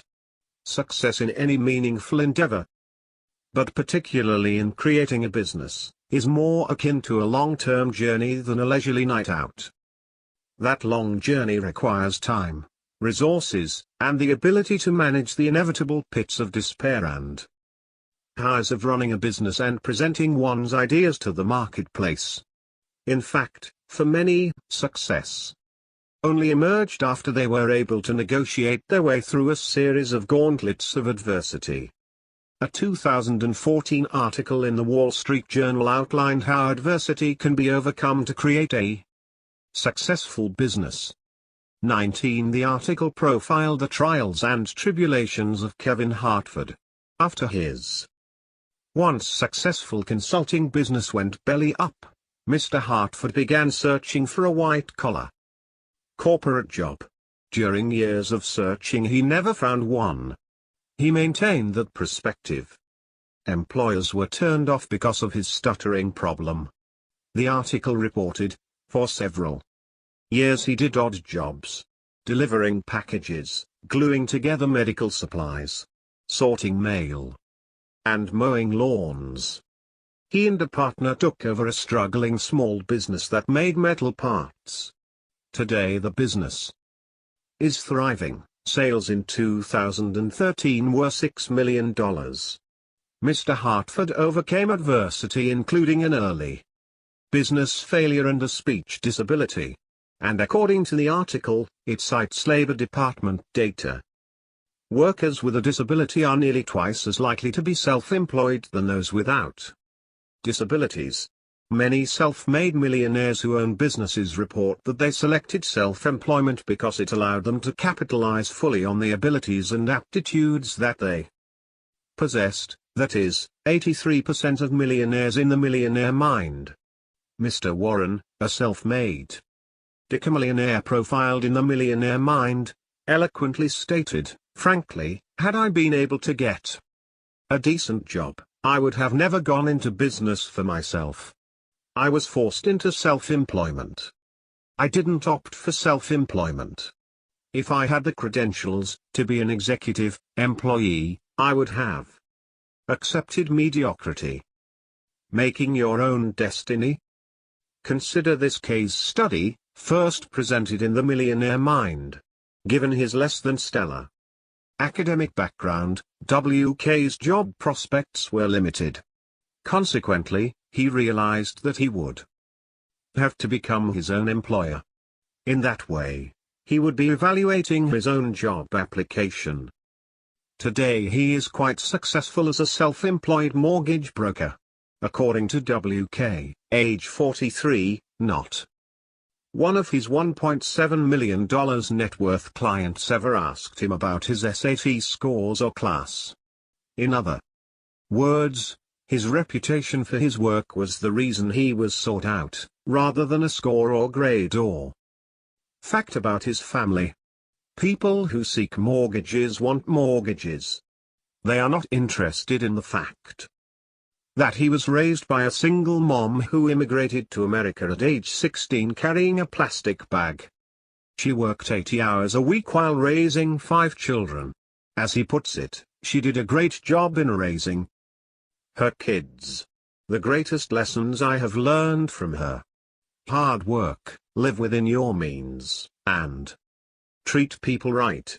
With my SAT scores in the 800s, combined, I'm telling you that anyone can make it. My theory is most people don't get it. They live for the wrong reasons: the big house, their fanciest cars, and consume as much as possible. My number one goal is to be the best dad. WK is yet another member of what my father called the 900 Club, as described in their Millionaire Mind. 20. Only those millionaires who scored below 1,000 on their SATs are admitted. Life is a marathon. How well you do in this race involves much more than grade point averages. Standardized testing cannot be substituted for actually running the race. People like WK never allowed academic odds makers to dictate their performance in life. They recognize that creativity, hard work, discipline and certain social skills including leadership were more significant than grades and aptitude test results. These are the people who confound their teachers and other fans of aptitude and intelligence testing. So what if your resume, academic credentials, or what's on your job application are not outstanding? Be determined to move to the other side of the negotiating table. Change roles. Become the actor in the human resource drama that evaluates the applicant's credentials. Still required, sacrifice and hard work. Research from Tufts and Stanford's Young Entrepreneurs Study found 4 common traits in founders: innovative thinking, drive and control, business focus, and having business-focused mentors in their lives. 21. The study's authors stress that entrepreneurs are made, not born, and that parents, mentors, and teachers can support these traits, but that as a country we are often missing the opportunity to do so. Every time we as parents complete the long-term project, fulfill orders for cookie or popcorn sales, or bring forgotten items to school, we're demonstrating that our children have security, yes, but that also something or someone will be there to catch them when they fall to prevent failure. This denies them the chance for learning self-reliance and perseverance in the face of adversity. Entrepreneurial lessons from the Rolling Stones. Coming of age in the 1960s, my father was a huge fan of the rock that came out of that era. Whether it was Led Zeppelin, the Rolling Stones, or Derek and the Dominoes. While he loved the music, it was often the stories behind the artists that he found even more compelling. He especially loved the Rolling Stones and often commented on the history of Mick Jagger and Keith Richards as they navigated becoming essentially small business owners, which my father described in 2011. Are you contemplating a career as a small business owner? If so, you may wish to read Keith Richards's book, Life. 22. I believe that the Rolling Stones band is the single most productive small business in the free world. Often public corporations brag about their average revenue per employee, in the hundreds of thousands of dollars. For the 4 full-time employees of their Rolling Stones, it is in the hundreds of millions. Let's cut away the bad boy personas, including bad hair, bad behavior, bad outfits. These personas sell records and concert tickets. Yet there is an explanation for how this group has produced major hit after major hit and generated billions of dollars in revenue, an explanation that goes beyond having extraordinary creative intellect and talent.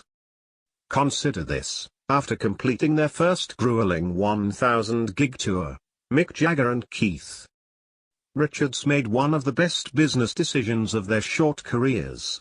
They hired a manager, Andrew Oldham, for the Rolling Stones. Mr. Oldham informed them that musicians, no matter how talented, are a dime a dozen, and unless they begin to write their own songs they will soon be out of business. He even locked them in a kitchen and told them not to come out without a song. Jagger and Richards became cultivators of wealth by composing their own songs starting in their early 20s. These new songs acted as the base generator for all other revenues, including the tours by the Rolling Stones. The royalties earned from these songs are a perpetual source of income for the composers and eventually their heirs. Of course, not everyone has the creative talent of the Rolling Stones. But most people have the ability to start building their own royalties for the future. Consider some of the cases I have written about in the past, like JT, the Texas forest farmer. He started with just a few acres and then kept adding to this inventory. Today he plants 3.5 million trees a year and is worth over $30 million. Take Brian, who was profiled on thomasstanley.com. He failed his high school equivalency exam several times. As he said, "If I can become a multi-millionaire, anybody can." Sold all my toys. And bought my first fourplex. Today he owns 7 of them. And finally, there's the moonlighting firefighter Malcolm, who realized early in his career that fighting fires is something that cannot be inventoried. He started with one fixer-upper house and rented it to students. And the constant student demand for housing is nearly a guaranteed source of wealth from his real estate holdings. 2 quotes from Keith Richards' life illustrate the amount of work that it takes to become successful, the amount of work that not everyone is willing to do. Every waking hour of every day, you collapsed on the floor with a guitar in your hand. That was it. You never stop learning an instrument. 23. The work was always intensely hard. The gig never finished just because you got off stage. We had to go back to the hotel and start honing down these songs. It was non-stop high-pressure work, which was probably good for us. 24. It is obvious to me after reading his memoir that Keith Richards also has high analytic intellect. Mr. Richards spent thousands of hours studying all the great blues artists and rock virtuosos and integrated this knowledge into his musical compositions. He even kept a diary of audience response to each new musical riff introduced by the Stones for future adjustments. In other words, he was collecting and analyzing market research information. His passion was to elicit the same deep emotional response that he felt from the Stones' music from his audiences. Like the Rolling Stones, almost all self-employed people are tested. Multiple early setbacks and seemingly lack of market response must be overcome. Richards especially had tremendous tenacity, focus, passion, physical stamina, and toughness. He writes, "For 3 years we played every day. Well over 1,000 gigs. Barely a break. 10 days off in that whole period. In one half of the 1,000 gigs in which the Stones performed prior to coming to the US, they netted nothing. How would you feel if only 2 people turned up in the audience? But they continued their musical mission despite their precarious financial situation, inhuman living conditions, and predatory advisors and managers." Richards explains why. "My idea has never been to make money. Originally it was, do we make enough to pay for guitar strings? Later, do we make enough to put on the kind of show we want to? Initially, the money was most of it plowed back into what we want to do." No doubt Mr. Richards helped sell millions of guitars to kids who thought they could easily match his success. But they quickly found out that it is much easier to buy a guitar and play their part by visual cues than it is to practice for thousands and thousands of hours while working for nothing. Determination for careers. As in the case of managing our financial lives, the way in which we approach work is influenced by our early experiences. Millionaires often share that having supportive caregivers or mentors made their difference in the way in which they became successful in their careers or built their businesses. And early experiences, particularly challenging ones or failures, can sharpen the way in which we approach the next opportunity and the next. And what if you find yourself trapped today? What does it take to begin again, to be able to leave a job for another, or to create one's own business? How have many made the transition from one career to the next, or from employment to self-employment? In the same way we approach managing our personal finances, building work-related resources in the forms of experience and reputation are critical. Continuing to seek out opportunities regardless of employment status, including moonlighting, builds knowledge and experience capital that can then be used to make a move or create your own opportunities. But perhaps more important is ensuring continued financial margin to make career changes when needed or wanted. In the past 20+ years, the world of work has changed, more so than my father suspected when we began work on this book several years ago. True, the concept of lifetime employment and pensions to take care of us in retirement had long disappeared. And the types of industries in which millionaires find themselves is expanding, continuing to view employers as a guarantee of safety and security is naive and can dampen your ability to build wealth on your own. The traditional notions of work are slowly disappearing, and the millionaires next door of tomorrow are embracing new concepts of generating revenue, both in terms of how they approach employment and how they generate experience and knowledge to make the next move. Chapter 7. Investing Resources. Risk comes from not knowing what you are doing. Warren Buffett. Economic success is dependent upon effectively managing resources. Those who can transform their income into wealth allocate their time, energy, and money in ways that are conducive to long-term financial success. This finding hasn't changed in 20 years, and we suspect it won't change anytime soon.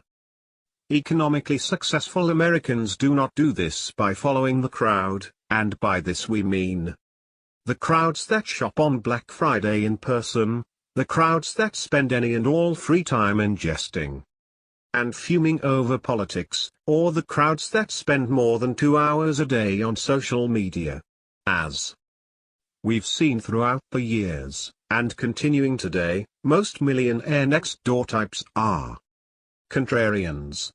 They think and act differently than others when it comes to how they make purchases, how or whether they allow others to influence their spending and living habits, and indeed, how they invest.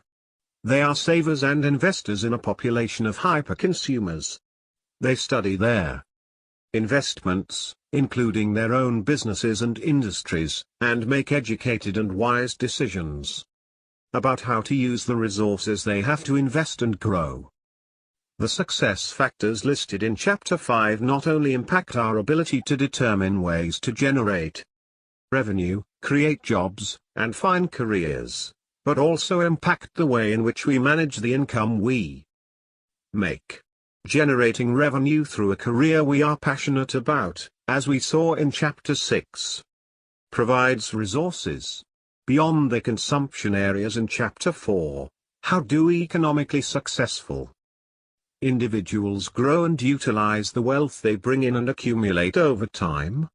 What, in the past 20 years, has impacted how they invest? At the time of writing, there were more than 1,000 financial technology companies that provided services for both financial professionals and individuals. Many of these companies offer consumers ways to manage their financial lives efficiently, with little to no help from a financial advisor or wealth manager, or, in the parlance of the millionaire next door, stockbrokers. For better or worse, we can save, buy options, and invest in exotic foreign stocks all from the comfort of our smartphones. We don't have to call our broker to make trades, although some still do, as there are approximately 631,000 stockbrokers in the United States. Two more sophisticated actions, such as tax loss harvesting, are also being automated thanks to robo-advisors, algorithms, and similar technologies. But in the face of these advances in technology and a tide of changes in how advice is provided, for example, the rise of the fiduciary standard, the hallmarks of prudent investors haven't changed much in 20 years. Attitudes toward investing shift with the times. 3. But those with a disciplined approach to investing tend to remain steadfast in the face of economic adversity and fluctuations in the market. Whether that prudent behavior comes naturally or is something that investors learn from caregivers, mentors, or advisors, the investing decisions we make can impact our ability to build wealth long term. Where it's invested. Perhaps because of their reliance on self-study and on close examination of markets and investment opportunities, millionaires typically invest in more conventional types of investments, see Table 7.1. More than 60% of millionaires have 30% or more invested in retirement accounts. Nearly 33% of millionaires have some investment in real estate. Millionaires in our latest study rarely invested in exotic or unusual investment products. Approximately 6% of millionaires have any portion of their assets held in land use rights, for example, and very few millionaires, 4%, have intangibles, for example, copyrights or other intellectual property, as a portion of their portfolio. Here are some points of interest in this data that compare the composition of gross estates of various sizes in 2016 versus 1996. It appears that at a gross estate of $20 million or greater, both hedge funds and fine art become much more attractive as investments. In 2016, hedge fund composition jumps to 3.7% at $20 million, as compared to only 0.69% for estates between $10 and $20 million, and even less than that for smaller estates. Hedge fund, private equity data is not available for 1996. Similarly, art as an asset class comprises 1.83% and 2.56% of total gross estate value for estates north of $20 million in 2016 and 1996, respectively, and is almost non-existent in their smaller estates. These data points seem to support the notion that at a certain point of extremely high net worth, that is, $20 million or above, more exotic and complex investments become unavoidably attractive. In both the 2016 and 1996 datasets, the closely held stock composition of the estate jumps dramatically at an estate size of $20 million or more.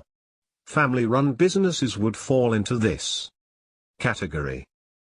Indeed, it's the exotic investments, hedge funds, and private equity that are at the bottom of their list, so to speak.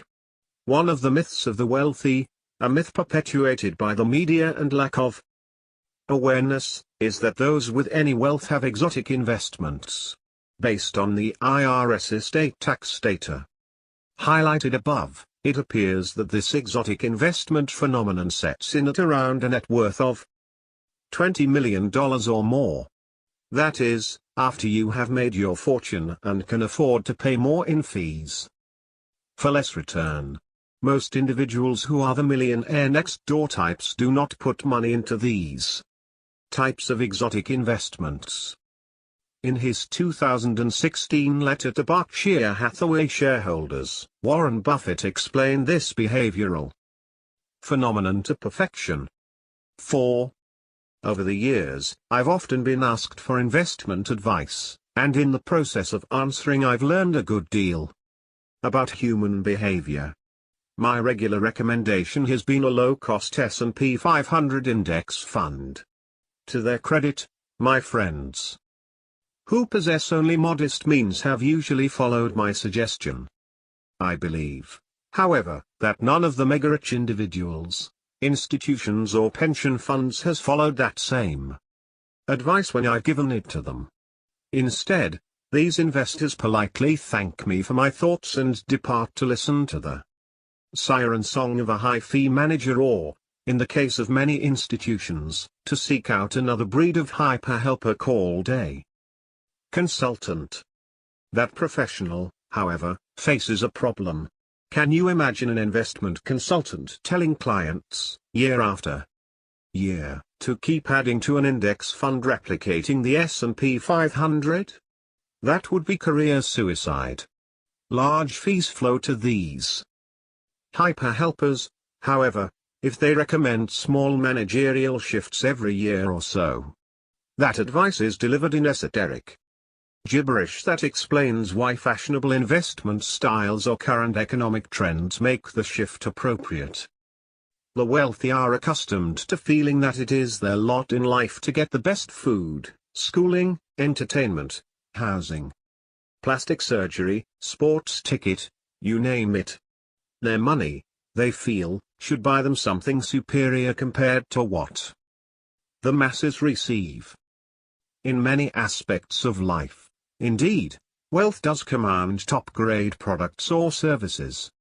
For that reason, the financial elites, wealthy individuals, pension funds, college endowments and the like, have great trouble meekly signing up for a financial product or service that is available as well to people investing only a few $1,000s. This reluctance of the rich normally prevails even though the product at issue is, on an expectancy basis, clearly the best choice. My calculation, admittedly very rough, is that the search by the elite for superior investment advice has caused it, in aggregate, to waste more than $100 billion over the past decade. Human behavior won't change. Wealthy individuals, pension funds, endowments and the like will continue to feel they deserve something extra in investment advice. Those advisors who cleverly play to this expectation will get very rich. This year the magic potion may be hedge funds, next year something else.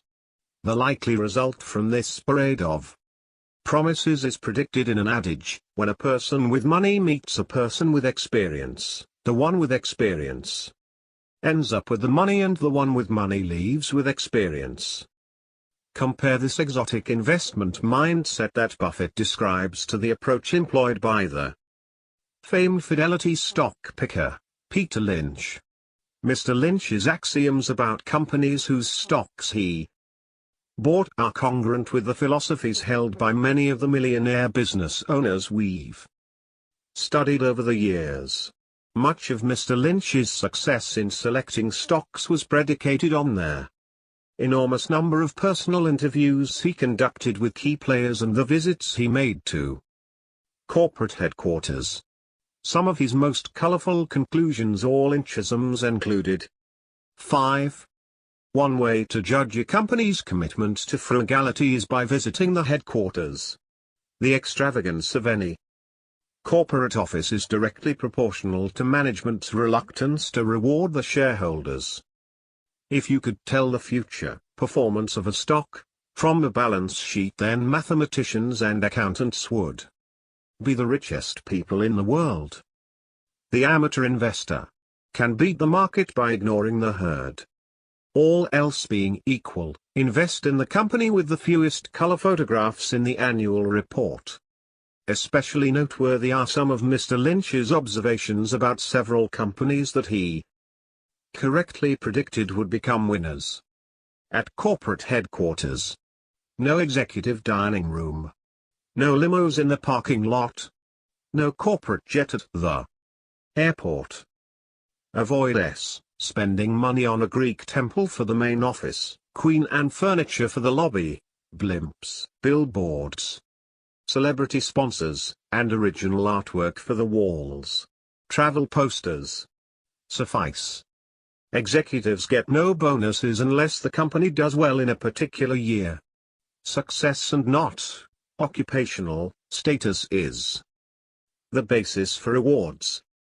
This last Lynchism is in close harmony with Factor 3 from the Millionaire Next Door that underlies the lifestyle of millionaires next door.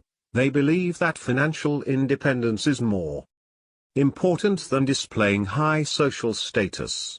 But more often than not, the income statement affluent equate exotic or expensive with better, maybe consciously or subconsciously, because putting money into these types of investments implies a certain status. the income statement affluent types may presume that they need these exotic and expensive investments because they are consistent with their income levels, their other status purchases, expensive houses and cars, and their economic status. But the hard data shows that most of them would fare better by implementing a simple and solid investment plan that was diversified, covered the market, and kept costs low. But that may be too much like buying a Toyota instead of a Lexus. A recent prominent example of the exotic investment philosophy trap is the performance of university endowment funds. The missteps of the Harvard University endowment, the largest of its kind, have been well publicized. In fiscal 2016, the endowment fund returned a loss of 2% during a period when the S&P 500 index was flat, no gain or loss. And while Harvard may be the most famous endowment falling victim to what Ben Carlson at A Wealth of Common Sense blog has dubbed an ego premium, it is certainly not alone. In 2017, Mr. Carlson wrote a piece that compared the annualized returns of a simple three-fund portfolio of Vanguard funds, that he calls the Bogle model, to the average annualized returns of the nation's college endowment funds. The 10-year returns of the Bogle model portfolio, 6.0%, ranked in the top 10% of the endowment returns, an annual return of 5.4% scored in the top decile. So to translate this data, if you sat at your computer and invested your portfolio in 3 of the most widely held Vanguard funds, or ETFs with a blended cost of somewhere around 10% per year, you would have fared better than 90% or more of the college endowment funds out there. And understand how these endowment funds operate. As Mr. Carlson wrote, these funds are invested in venture capital, private equity, infrastructure, private real estate, timber, the best hedge funds money can buy. They have access to the best stock and bond fund managers. They use leverage, they invest in complicated derivatives, they use the biggest and most connected consultants, and the vast majority of these funds still fail to beat a low-cost Vanguard index fund portfolio. 6. In sum, these status-seeking, exotic investment income statement affluent types end up paying more for less. But why? These are smart people. And yet they are willing to pay an ego premium even in the face of evidence that these investments often deliver less in value than a cheaper alternative. The psychoanalytical part of our team wonders whether it's possible that there is some complex, potentially subconscious, signaling taking place here, with the income statement affluent types sending a message, I have enough to burn. Most millionaires own no works of art. Many people in this country are ambitious, and they want to emulate those who are economically successful. Marketers spend billions of dollars trying to convince people that most successful and rich people own a large portfolio of so-called upscale artifacts. This is as much a myth today as it has been throughout the history of our economy. High-income producing households may view art as a way to signal to others they are rich, however, only their income levels are above average. Their net worth typically tells a different story. Art comes under the broad heading of tangibles or collectibles. My father once wrote an article about this for American Demographics. In it he said, surprisingly under 6% of the typical millionaire's assets are held in such tangible or collectible forms such as antiques, coin and stamp collections, precious gems or works of art. 7. But he wrote this article more than 30 years ago. Have things changed since then? Not in our most recent survey, where most millionaires, nearly 78%, have 1% or less of their wealth in tangible collectibles. And not much has changed according to the recent IRS estate tax data. 8. Overall, among those millionaires with wealth of $2 million or more, only 1.3% of their wealth is held in tangible works of art. Even this small percentage may be overstated given that some very pricey art may likely be bogus. Art is just one more asset category to which a large number of millionaires we surveyed have said, don't own. Never owned. The same is true for a variety of other assets discussed in detail in Stop Acting Rich.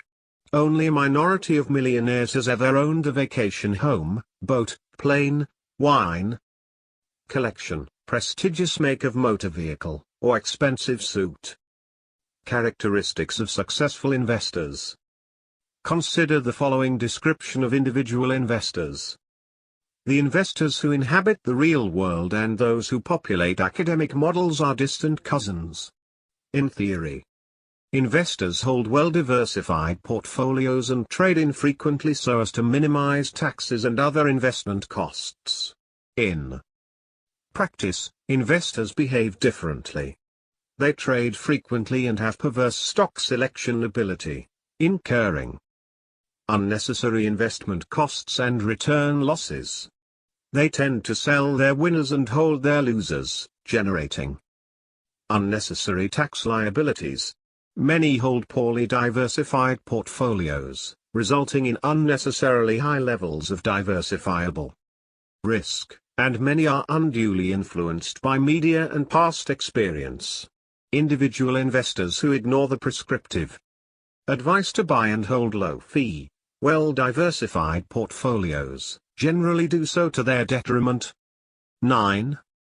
Action bias, or the propensity to take action as opposed to taking no action, can lead investors of any level of experience to take action when no action is required.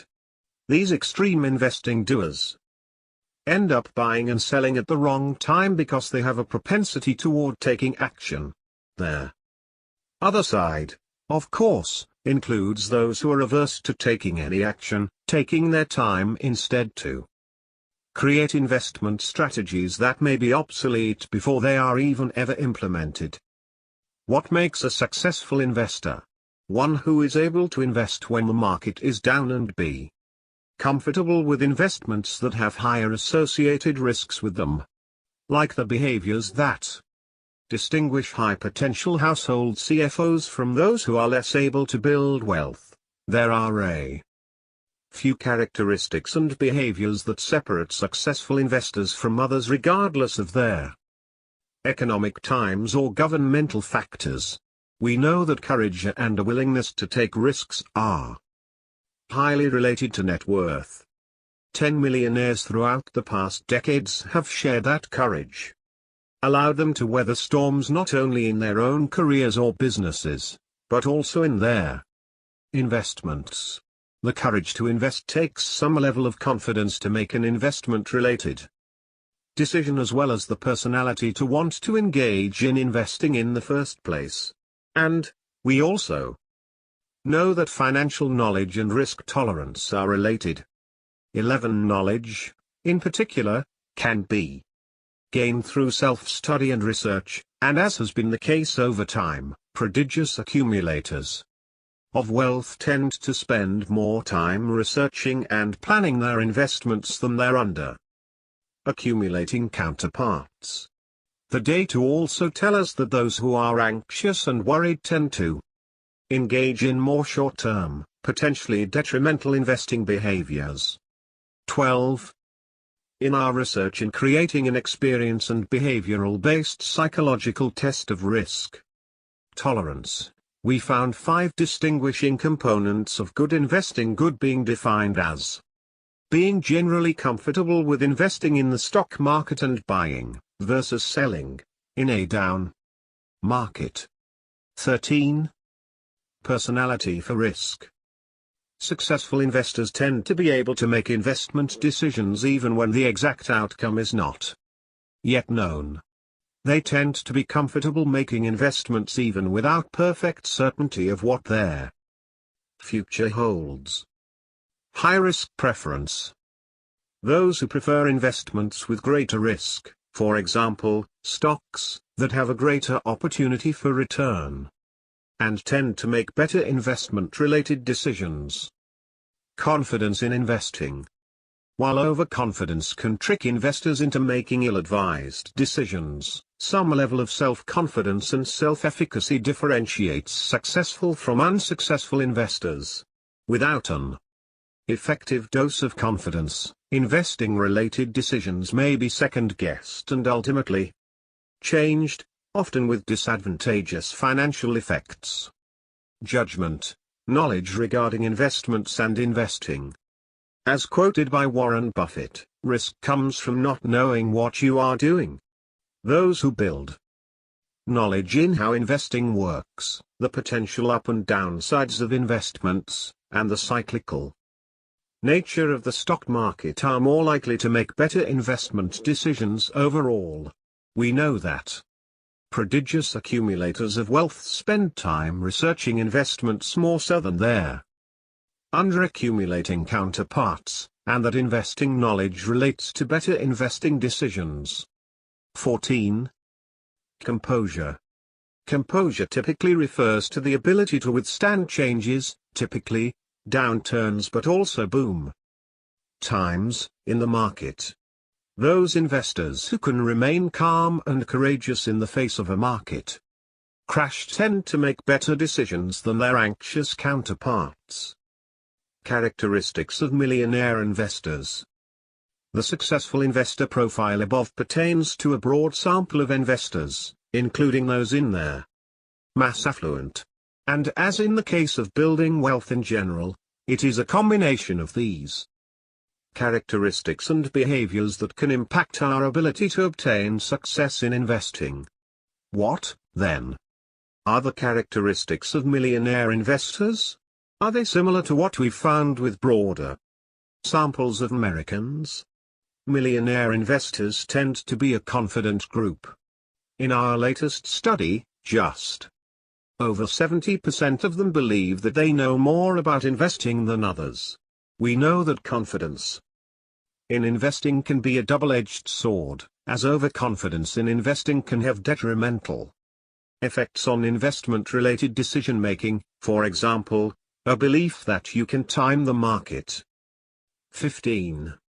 In some ways, though, the investment-related decisions, and decisions about how to use resources in general, come back to the success factor of discipline. Nearly 60% of millionaires, or 3 out of 5, have clear short and long-term goals, and nearly 55% rarely get distracted when working on a project. Just over 60% say that they spend time planning for their future financial situation. When it comes to how they invest, nearly 55% of millionaires believe that investing success is due more to their own efforts in studying and becoming educated than advice they receive from professionals. Similarly, just under 1/3 of millionaires reports relying on a financial professional to make investment-related decisions. We see, too, in research conducted with mass affluent investors, that those who have the best investing-related behaviors also tend to be more likely to fire an advisor or other professional they deem to be less than valuable. 16. The takeaway for financial professionals targeting millionaire investors is that they should be the best of the best and clearly convey that reality to their target audience. Millionaire investors spend time building knowledge and expertise in managing investments. They spend on average 10.5 hours per month studying and planning for future investments, and we see differences in prodigious accumulators of wealth versus under-accumulators of wealth in those hours. Specifically, 11.3 hours per month for prodigious accumulators compared to 8.7 hours per month for under-accumulators. They spend time researching investments and where to place their money, even if that means investing their money in their own businesses. We know that their literacy in financial matters means that they are more tolerant of taking investment-related risks. 17. Future outlook and financial knowledge typically relate to taking greater financial risk. 18. So the time they spend in managing and researching investments helps in decision-making. Investors who have a bias toward taking action, any action, in the face of new, seemingly relevant information, tend to perform worse over the long haul. Millionaire investors do take some action in managing their investments.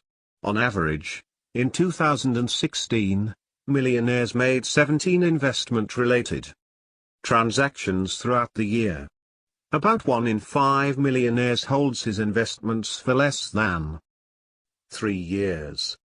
The importance here is in whether the decision to take action was prudent and well thought out, or if it was rash, and the result of action bias. Appropriate financial decision-making is a complex mix of knowledge, including financial literacy, future orientation, and remaining calming the maelstrom of environmental factors. We tend to make better decisions about our finances when we have both a long-term and future-oriented outlook, when we have the knowledge required to make appropriate financial decisions, and when we're calm. These factors have been found both in their laboratory and in the field. Risks required. What other characteristic defines millionaire investors? They are willing to take risks and are future-oriented. Consider the opposite, as one millionaire next door from Florida told us, "My spouse has a fear of investing. Only wants a low-interest savings account. My mutual fund investing has been criticized as reckless for 2 decades now, yet it accounts for a huge portion of our wealth." Many millionaires are entrepreneurs, and entrepreneurs tend to be less risk-averse. 20. Civil servants are less risky than those in the private sector. Risk avoiders have lower satisfaction, too. 21. Regardless of mistakes made, or perceived to have been made, successful investors, and economically successful Americans, take risks in investing.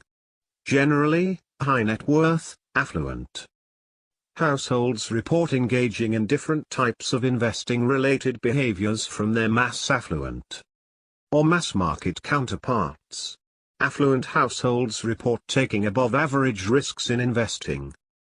Understanding the nature of investing in general, and understanding the appropriate level of risk to engage in within their portfolio more frequently than do their non-affluent counterparts.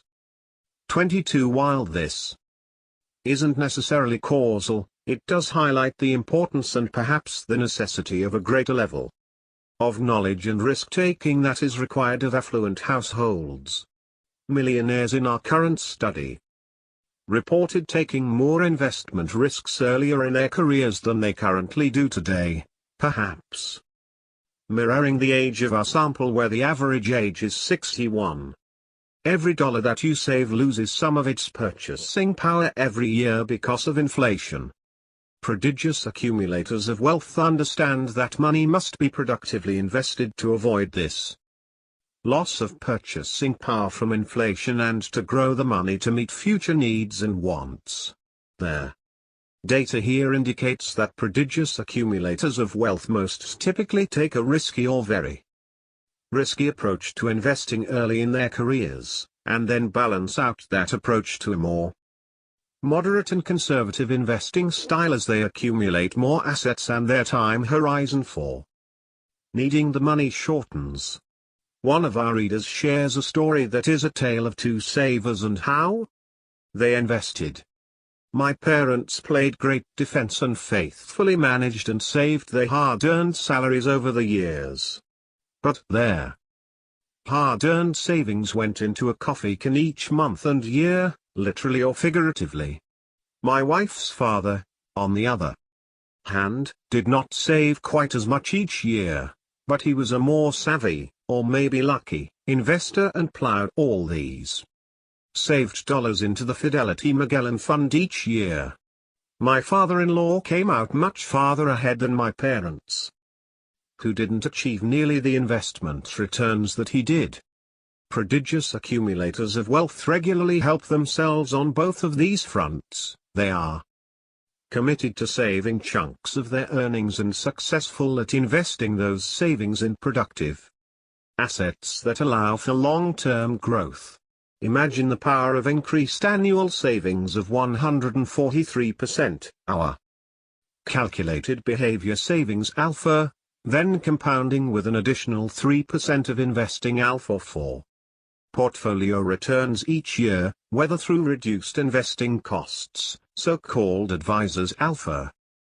Improved investing behaviors: buy low, sell high. Not the other way around, or all of the above.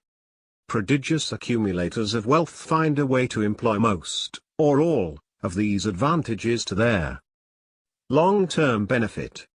Investing mistakes: learning on the job. In the prediction of net worth and making sound investment decisions, for example, buying low and selling high, confidence plays an important role, but it is often confidence with a touch of humility and realism about one's abilities and skills as they relate to investing and managing finances in general. As Warren Buffett once said, investors should remember that excitement and expenses are their enemies. And if they insist on trying to time their participation in equities, they should try to be fearful when others are greedy and greedy only when others are fearful. A consistent pattern of behaviors and life experiences that demonstrates a moderate level of confidence about one's ability and skills related to investing is related to net worth, regardless of one's age, income, and percentage of inherited wealth. 23. In the investing arena, overconfidence can be detrimental. Investing overconfidence has been shown to be related to unsuccessful decisions regarding one's investments, including frequent trading, overestimates in a security's value, and poor selection of mutual funds. In fact, in one large-scale study regarding investor overconfidence, the researchers concluded, "We believe that there is a simple and powerful explanation for the high levels of counterproductive trading in financial markets. Overconfidence." 24.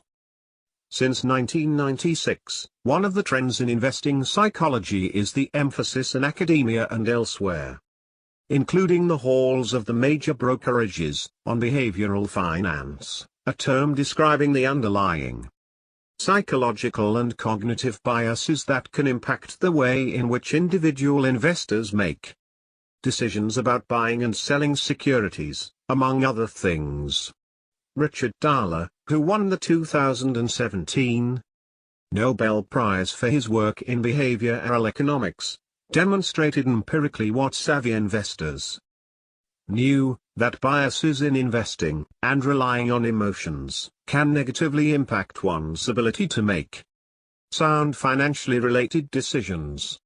The practical application of behavioral finance is that if investors are aware of these biases, or if their advisor is aware, then they can prevent the individual from making disadvantageous investment-related decisions based on irrational beliefs or biases about their market.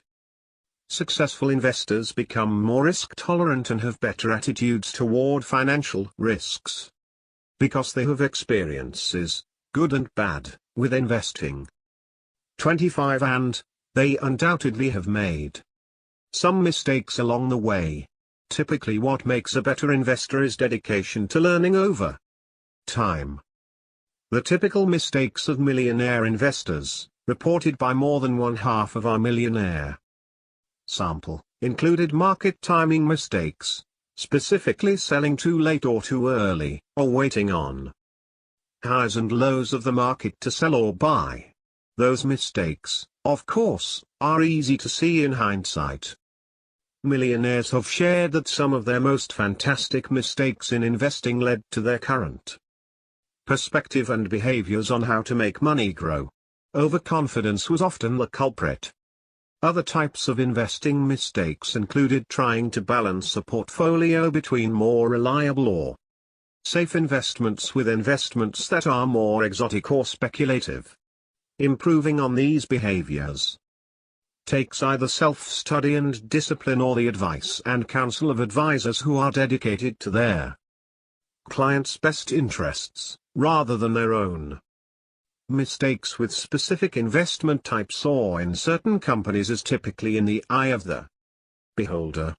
There isn't a secret stock or set of investments that millionaires listed as the best or worst. As we've been asked multiple times over the years for a best and worst list of stocks as rated or ranked by millionaire investors, we decided to ask this question in our latest survey, as most wise investors and millionaires have shared with us. Indeed, those best and worst stocks are in the eye of the stockholder. A discussion of individual stocks, while perhaps headline-worthy, is not worthwhile, with the exception of some themes garnered from the lists. Hot internet stocks were often listed as the worst stock ever invested in. Headline-worthy stocks that collapsed were also listed as the worst stock ever invested in, for example, WorldCom, Enron. Solid blue-chip stocks were often cited as the best, for example, 3M, IBM. Employer-related stocks were a mixed bag. Some of the best investments included, some tongue-in-cheek, my wife, my business, and my education. Paying for advice. Millionaires select their advisors and technologies wisely. While many rely on their own skills, a significant portion of millionaires continue to work with financial advisors. In 1996, there were 246,000 investment managers and stockbrokers in the United States. 27. In 2014, that number was 341,500. 28 More than 70% of millionaires in our sample reported having accounts with full-service investment companies, and just 15% reported having accounts with a trust department. But they pay little, relatively, for the service they're receiving. 1/3 of millionaires allocated 0% of their income to investment advice-related fees, 56% of millionaires allocated 1%. But regardless of how many millionaires use financial institutions or advisors in some capacity, the majority does not rely on their advice. As we mentioned before, less than 1/3 of millionaire investors rely heavily on an investment advisor, and 70% say they know more about investing than most advisors. More than half of millionaires reported saying that appreciation in their investment portfolios is due more to self-study than to professional advice. This sentiment is consistent with research demonstrating that even experts don't often outperform non-experts when it comes to portfolio creation and returns. 29. At the very least, financial professionals working with millionaires should be focused on preventing the top investment-related mistakes. The Vanguard Advisors Alpha Studies demonstrating the value of working with a financial professional attribute half of the gains of working with an advisor, that is, half of the 3% increase in portfolio performance from working with an advisor, to altering or improving investor-related behaviors. 30. Financial advisory services and fiduciaries. Mr. Jack, a full-service, commission-based wealth manager, told me recently that he is becoming frustrated with his job.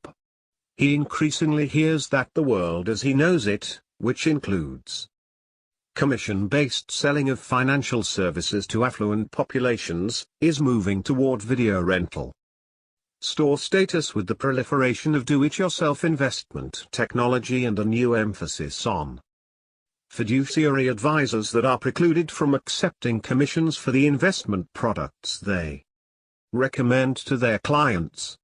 He's searching for ways to make money, through whatever means possible, in a new world of robo-advisors and reduced fees for his investment expertise. So, he figures he will reduce his minimums to include emerging millionaire next-door types, hoping they will stick with him as they build wealth over time. Mr. Jack wants a map that will take him directly to these individuals. In this conversation, he has asked me, specifically, how I can help him find them. Surely, he thinks, because of my father's research and now mine, I can give him such a map.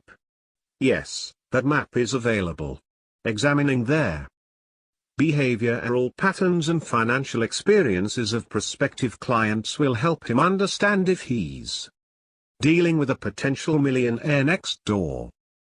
What Mr. Jack fails to understand, though, is that even if he can find them, emerging millionaires will most likely not be interested in what he's selling. Technology has allowed them to become savvy consumers of financial services and typically demand high quality at low cost, whether they are a DIY type or looking for professional assistance. And those who desire to work with a financial professional now have a myriad of options, including a new generation of fee-only financial planners who operate under a fiduciary oath that previously had only been found in trust departments. In this environment, Mr. Jack will have to put on quite a show to demonstrate his value to individuals who are self-made, emerging millionaires next door. The trouble for Mr. Jack's business is it does not include the key value of working directly with a financial professional, guidance on behaviors related to all things financial. Mr. Jack is uninterested in any type of deep commitment to help his clients become more confident in their financial or investment-related decisions. But the real value to be provided by financial advisors today is in helping their clients evolve from under-accumulator to prodigious accumulator status. That comes from changing financial behaviors more so than altering portfolio compositions. So, unfortunately for Mr. Jack, whether he knows it or not, what he's really looking for is a client who believes he's the millionaire next door, but behaves as most pseudo-affluent do by overpaying for nearly every consumer good, equating income with wealth, and spending in anticipation of being rich. The clients that would fit him best are not interested in hearing anything related to behavioral change or employing any self-reflection. They want Mr. Jack to beat the market. These are Mr. Jack's ideal clients, and they will gladly pay Mr. Jack additional fees on investment-related transactions for the privilege of working with him. The millionaire next door finds you. Let's contrast Mr. Jack's approach to searching for prospective millionaires next door with that of Miss Jenkins, a fee-only financial advisor who operates under a fiduciary standard. Her advice and counsel must be in her client's best interest and cannot be conflicted as a result of a potential commission for a particular product. At the end of the day, while Mr. Jack is selling products, Miss Jenkins is demonstrating to her target market that she is focused on working with individuals to increase their chances of being successful long-term, instead of selling to the millionaire next door. Success for her is measured by being a trusted advisor and guiding her clients toward better decisions and behaviors related to investments. She states clearly what she can or cannot do for clients, and those she can or cannot help. Her transparency helps her find and attract those people who want to do what is sometimes the hard work of becoming more aware and disciplined about wealth. She educates prospective clients and visitors through her writings on blogs and in articles, demonstrating her expertise and approach. She coaches her clients to become savvy investors. For this valued service, Millionaire next door types seek her out. Everything from her branding, "I can't help you if you want to beat the market," to the way she charges clients for her advice highlights the behaviors she wants her clients to adopt. Miss Jenkins bases her success on how she can help her clients improve their wealth trajectory. By comparison, Mr. Jack views his success as the next commission check coming in from the high-load mutual fund he just sold to an unwitting target. The financial professionals who will attract the next millionaire next door realize that it requires certain behaviors, not cars, accessories, or even job titles, to build wealth. Those who want to succeed in the long-term game of wealth building will seek out advisors who view themselves more as coaches in the long-term game of economic success. Selling financial products. In 1996, a key focus of any financial professional was that of an investment manager, like Mr. Jack. Someone who could buy and sell securities on your behalf, meanwhile taking a hefty commission for doing so. Presumably the investment manager would also be suggesting rebalancing, taking advantage of tax loss harvesting, and making other strategic decisions that benefited the client or investor. Millionaires in the 1980s and 1990s required someone else to trade on their behalf. Building Wealth Revisited. With all of the advances in technology, the trend in the financial services industry has not been a full-scale, or even moderately large-scale, abandonment of financial professionals by the affluent or even emerging affluent. What has been interesting over time is the trend by some to indulge in consumer products but neglect advice and services on the investing and retirement planning side. This was highlighted by my father in 2014. For purposes of building wealth. Once you are in a high-income bracket, $100,000 or more, it matters less how much more you make than what you do with what you already have. The balance sheet affluent by definition are in the top 25% of the net worth distribution. The balance sheet affluent tend to put every dollar they can into investments, not into consumption. The balance sheet affluents spend an average of 100 hours a year researching and planning their investments. Their counterparts, the income statement affluents or, who are in the bottom 25% of the wealth distribution, spend about 50 hours a year in such activities. What is interesting is the significant correlation between time spent in studying, planning and net worth. My studies show that the balance sheet affluent have 6 to 10 times more net worth than do the income statement affluent. The balance sheet affluent also use that time more effectively by seeking professional advice in order to help them make important decisions themselves. They usually assemble a team of advisors from lawyers and accountants to brokers and bankers, trust officers, and are willing to pay handsomely for good advice. It's a startling irony that there's an inverse relationship between the willingness to pay for luxury items and the willingness to buy investment advice. The income statement affluents spend heavily on cars, boats, and houses and tend to skimp on investment advice. The balance sheet affluent however skimp on the luxuries and are usually more willing to pay top dollar for good legal and financial advice. Shortly after the publication of The Millionaire Next Door, online trading opened up a new world of trading to investors. Everyone, for better or worse, had direct access to buy and sell on a whim. No longer did investors even have to interact with stockbrokers if they didn't want to. But as with any job or profession, successful investment managers have certain knowledge, skills, abilities, and other competencies that allow them to be successful in this endeavor. Most often, it's a function of the time and effort put into research investments, for example, intense study of their company itself, the industry, and market.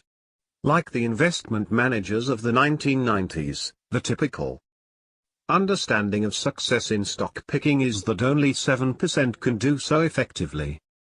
What does that mean for the millionaire next door? For the self-made, self-reliant American? In 1996, the advice was to go to a trust department to help manage wealth.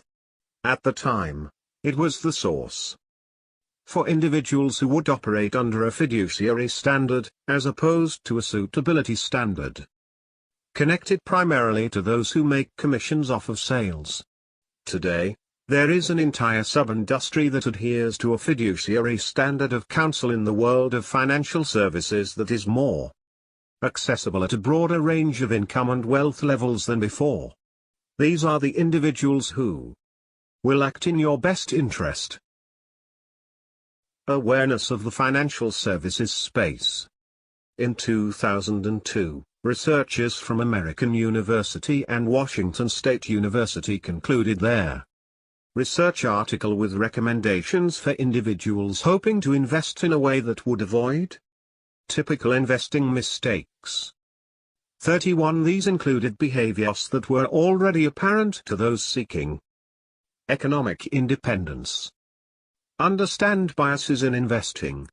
Many of the biases and behaviors reported by millionaires fall into common investing bias categories. Identify investment objectives and constraints in investing. What are the goals, and how can they be reached given the risks? Develop quantitative decision-making guidelines. Guidelines that avoid emotion. Diversify investments. Review investments and reallocate as needed.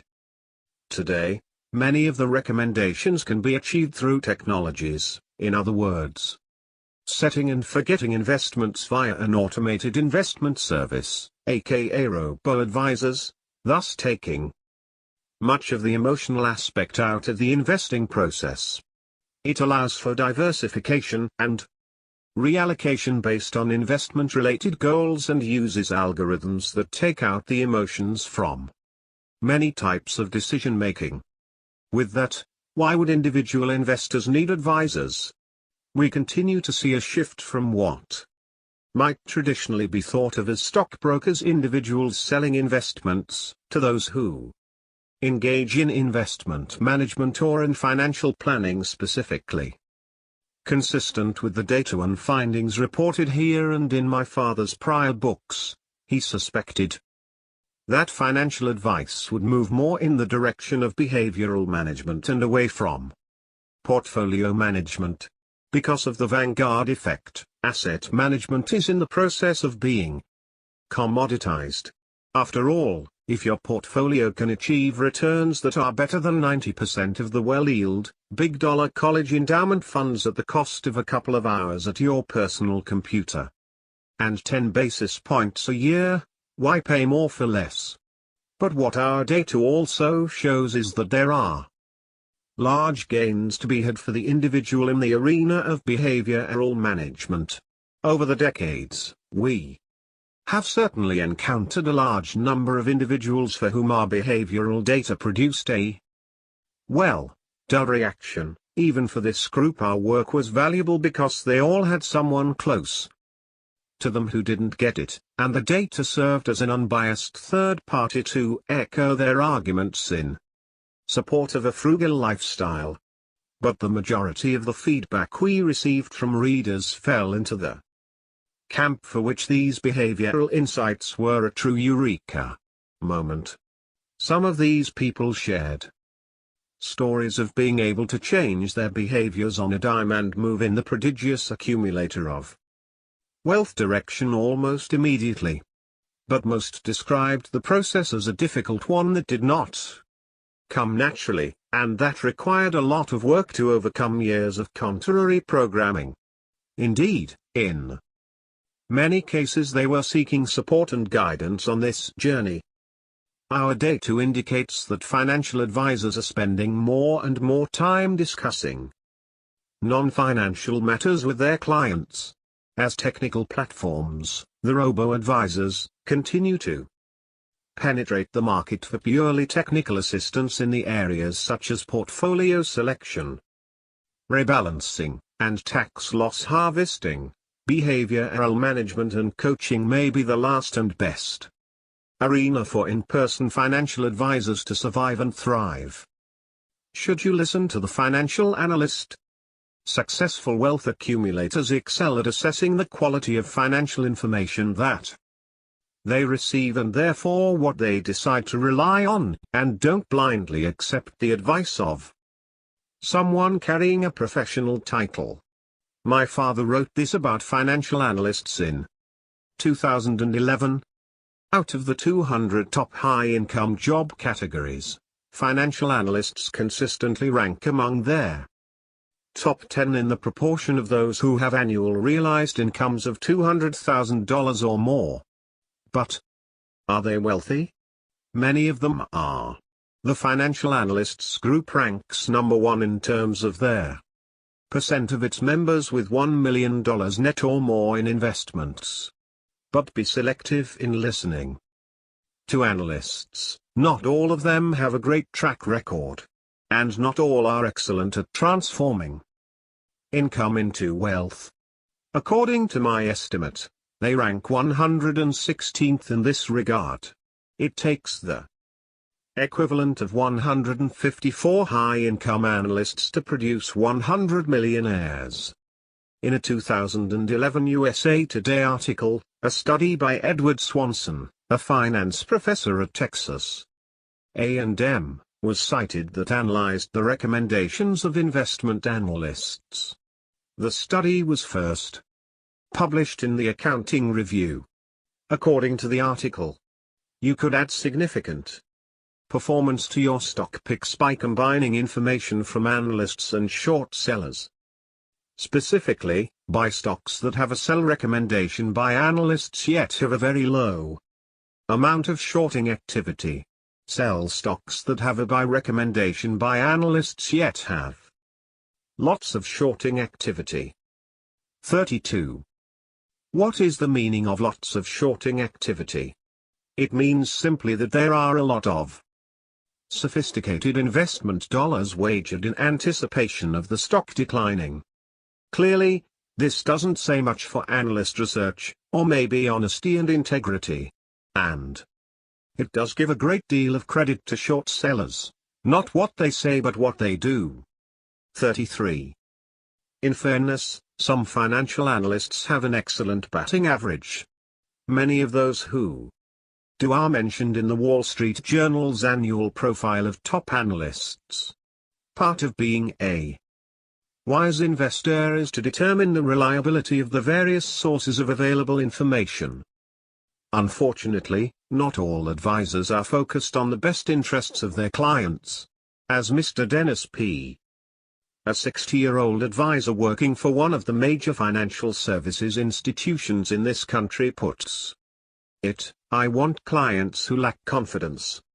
He operates in the full service, full commission, broker-dealer model of financial advice. His clients tend to be the new executive type, high-income producing, status-seeking professionals who have little time to bother with researching their investments or those that provide investment-related advice. They enjoy hot stock tips and game-like investment strategies. They have little time to manage their own investments, tend to be into playing the game of investing and want the latest hot stock, and enjoy the prestige of using a name-brand financial services firm. It's easy to say I work with X, insert name of a name brand brokerage, and feel good around other equally time-strapped, income statement affluent social climbers. The cost of this convenient privilege is a cool 2% of assets Mr. P manages each year for doing very little. Perhaps our Mr. Jack needs a different strategy, one targeting this group. While executive-level leaders may be the majority of his clients, Mr. P also has in his book clients who lack self-esteem or self-efficacy when it comes to investing. This advisor prefers that his clients be totally dependent upon his counsel and expertise. Indeed, we've encountered other professional service providers, lawyers, doctors, etc., who feel the same way. Clients who think they know more than the pros can be a real headache, or so we've been told.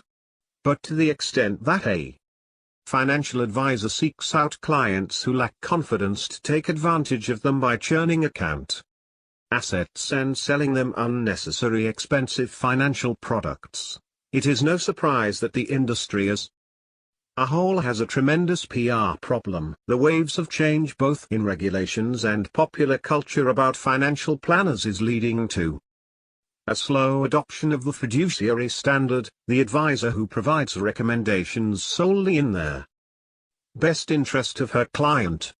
As discussed in the Millionaire next door related to teaching thrift, it is now somewhat common knowledge that if an advisor is unwilling to make that commitment, to sign a fiduciary oath, then millionaire beware. We believe and have seen in past research that being economically successful also requires picking the right team of trusted advisors.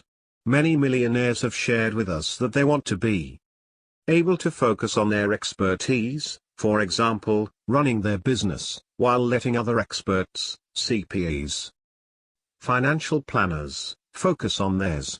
With that in mind, what should an aspiring millionaire next door be looking for as he evaluates hiring professional expertise to manage finances? Here are the most fundamental questions to ask. 1. What specifically am I going to pay you? The days of paying a stockbroker a hefty commission for the privilege of buying a financial product that you may not have really needed, or if you did, could have been bought independently much cheaper, are over. The financial services industry and the general public at large just don't know it yet. It will take years or maybe decades for this big money industry to die a slow death, but it is underway. So-called fee-only financial advisors that don't take commissions, or any other form of kickback from large financial products companies, for the financial products they invest your money in, who've been a small but steadily growing segment of the industry for years now, and prodigious accumulators of wealth understand that this is the only way to pay for financial advisory services. Their fee can be a percentage of assets under management, or AUM in the lingo, or a more predictable and straightforward retainer or subscription fee per month or year. 2. What value am I getting from you? The value delivered by a financial advisor should be readily ascertainable, even if not obviously visible. For many years now, Vanguard has conducted a research study titled Advisors Alpha that catalogs and quantifies the additional value provided by professional financial advisors. Their Vanguard study calculates an incremental benefit of on average approximately 3% of additional portfolio return based on benefits from items such as portfolio rebalancing, portfolio construction, and improved investing behaviors, for example, not buying high and selling at the bottom. But this analysis quantifies only the benefit received from professional financial advisors in relation to the money already saved and invested. What about additional monies that are saved, and ultimately invested because of professional financial advisory services? Our market research conducted through data points indicates that individuals who are able to improve their wealth-building behaviors stand to benefit from an increased annual savings rate that is 143% more than their low-performing peers. 17% versus 7%. And note, these benefits can be achieved through improved financial behaviors. implemented either on a do-it-yourself basis or through the assistance of a professional financial advisor, in other words, individuals who consistently exhibit successful wealth-building behaviors in areas including frugality, social indifference, responsibility, and others, save on average 143% more each year than their low-scoring peers. If a financial advisor can help you boost your annual savings rate by even half this much, she will be worth her weight in gold. What still makes them different? When the good times roll on Wall Street, so, too, do they roll for the luxury retailers nearby. As you can see in this piece my father shared on his blog a few years ago.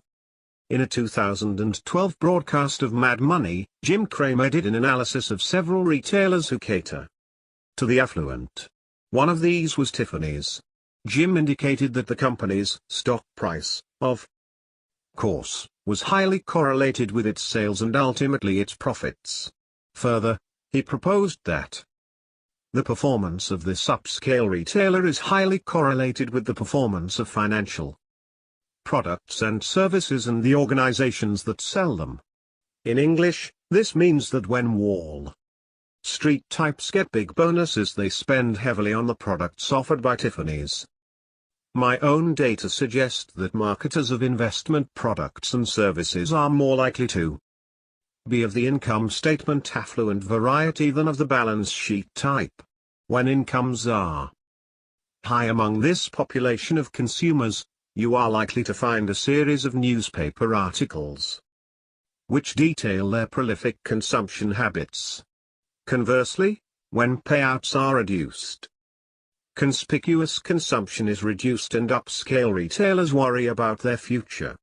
In a New York Times article, Kevin Roose stated, securities firms in New York made $13.50 billion in 2011, down sharply from $27.6 billion in 2010. Feeling the pinch of lower Wall Street pay, luxury goods stores in New York stand to suffer. 34. What impact will this have on Tiffany's sales? You know the answer. The income statement affluent. When they encounter a significant upswing in income, they are inclined to go into hyperconsumption mode. Contrast the Wall Street affluent with a different segment. Recently, farmers in this country encountered a major upswing in their incomes. Net income for U.S. farmers was a record $98.1 billion in 2011, up 24% over their prior year. Most farmers are balance sheet affluent types. They tend to allocate windfall profits to capital improvements and quality stocks and bonds rather than to trophies of diamonds and silver. New silos and tractors are the status symbols in farm country. As reported in the Wall Street Journal, there is a tight relationship between John Deere's stock and corn's price per bushel. When farm income is high, farmers are motivated to invest in Deere's big green and yellow machines, tractors, etc. 35. In Stop Acting Rich, I profiled farmers in terms of their productivity in transforming income into wealth. They rank 8th along this dimension among the top 200 high-income occupational groups in America. What about the other group, marketers of investment services? My acid test in this context is the proportion of millionaires produced as a function of high income generators within this segment. They rank well below farmers, in between high income physicians and lawyers. But in terms of the proportion generating high incomes, $200,000 or more, they rank in the top 10. 3. Are you acting in my best interest? That is, can I trust you? This should really be the first question in any professional services relationship, and financial advisors are no different. We are always looking to assess this issue in the people we do business with and seek counsel from, and in the arena of managing our money it is critically important. For decades now, financial advisors operating under the stockbroker model of selling products for commission have made this question a difficult one to answer. But the fee-only financial advisors referenced above of today are typically operating under a fiduciary standard the same way that attorneys have operated under state bar rules, that demands and requires that they act in the best interest of their clients at all times. This is one of those areas where a new rule is unveiled and it's hard to imagine that it hasn't always been the rule. Advising on more than finances. Our financial responsibilities and behaviors are intertwined with the rest of our lives. That's partially why those in the financial service industry who are focusing on a holistic approach to working with individuals are finding success. We bring to the financial management job, as we discussed earlier, all the other characteristics, experiences, challenges, family relationships that permeate the rest of our lives. What does this mean for the financial services industry? The expertise needed is a true blend of financial planning, psychology, counseling, and life planning. Family, health, and marital issues, as well as grief and religion, are just a few of the non-financial topics that financial advisors work through with their clients. A few years ago, a large-scale study of advisors yielded a wealth of information on the evolving role of financial advisors as coaches. 36. The research, which included approximately 1,400 advisors associated with either the Financial Planning Association or the Certified Financial Planner Board of Standards, highlighted the topics, challenges, and critical incidents faced by advisors related to non-financial issues. Nearly 90% of advisors reported engaging in non-financial coaching or counseling, and 25% of the advisors' contact with clients consisted of non-financial issues. 3/4 of those surveyed estimated that time has increased in the past 5 years. Some of the non-financial issues discussed included personal life goals, 64%. Physical health, 52%. Career-related issues, 50%. Death of family members or friends, conflicts or disagreements with children, and marital problems were also listed as top areas discussed. In terms of amount of time spent, advisors reported that personal life goals, a client's career or job, and physical health took up the most time. The evolution of financial advisory services, from transaction-focused to relationship-focused. 37. From sales-based advisement to holistic practice, is also challenging the distinctions between financial coaches, counselors, and advisors often used by academics and practitioners today. These blurred lines give advisors who are focused on the well-being of their clients the opportunity to build expertise in this area, and also communicate that offering to potential clients. The study's authors concluded divorce, family strife, suicide, drugs, mental health, religion and spirituality, illness, and death. This reads like a list of issues that would and should be managed by a member of the clergy, social worker, psychologist, or physician. Our research reveals that financial planners often face these issues. Knowledge about investments and insurance will not solve these problems. Possessing advanced degrees in accounting, taxation, finance, or investments will serve planners well, but will not be sufficient. To the extent that financial planning is designed to help a client meet personal life goals, coaching and life planning skills will become requisite skills for financial planners. 38. These kinds of topics are almost too much for Mr. Jack or Mr. P, but as we're now seeing more and more, ignoring the interwoven nature of financial management and life management is going out of style. Miss Jenkins's approach may prove to win out in the long term. Investing in knowledge. Less than 1/3 of millionaires in our latest sample rely heavily on an investment advisor. How? Then, are these economically successful individuals able to manage their investments? Part of building wealth is the allocation of time, a non-renewable resource, to manage what money comes in efficiently. This time is also spent building knowledge. Investing abilities are more reliant on nurture versus nature. The complexities and knowledge required take instruction, lessons that most of us don't receive from home. For example, in one of our studies with mass affluent investors, less than 1/5 of them reported that their parents taught them how to invest, whereas more than 55% of them said their parents taught them the importance of saving for the future. 39 as one millionaire from Alaska, a drill site petroleum engineer, explained to us, "I wish I had learned to invest when I was young. My parents didn't really understand, and I think their long-term plan was a pension and a hobby farm small business." In the early 90s, when oil prices crashed along with Alaska real estate values, we lost all of our net worth. It was a tough time for us. But that experience is a huge influence on our investing and financial management today. All that we have today has been grown since then.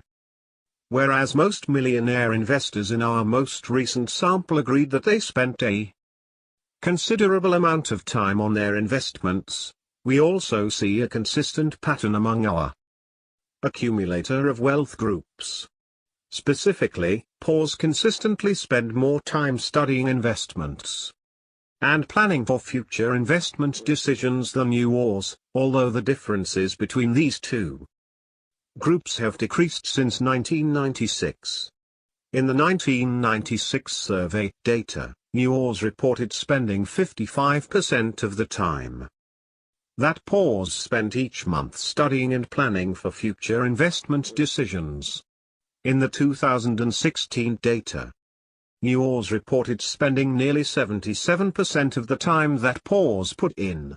The reason for this change is not clear, but we suspect that it is at least partially due to the increased availability of quality investment-related news and commentary online. In 1996, to access this type of objective information, an investor would have needed to subscribe to, often expensive, publications like private newsletters or periodicals such as Barron's. In 2016 those sources are still available, for a price, but there is also a universe of quality, free sources of information in the form of websites, blogs, podcasts, etc. Investing has thus been democratized not only through the proliferation of index funds and their dramatic reduction of fees, but also through the spread of free content and information. Time spent managing investments and planning for future investment-related decisions is positively related to net worth, regardless of, or, in statistical speak, controlling for, age and income. Is it any wonder, then, that those who are economically successful, that is, successful at transforming income into wealth, spend more time than their under-accumulating peers on investing research? Conclusion. Believe in yourself. Have faith in your abilities. Without a humble but reasonable confidence in your own powers you cannot be successful or happy. Norman Vincent Peale. If there is a playbook for who will become the next millionaire next door, it's not to be found in a specific zip code, in the driver's seat of a particular automobile, on with a certain watch or type of portfolio. Instead, the formula to help find, or more importantly, to become, the next millionaire next door belongs in the patterns of wealth-related behaviors and experiences that make up our daily lives. Unless you want to simply allow demographics to set your course, you'll have to rely on what you do day in and day out. That is why self-made millionaires are wealthy.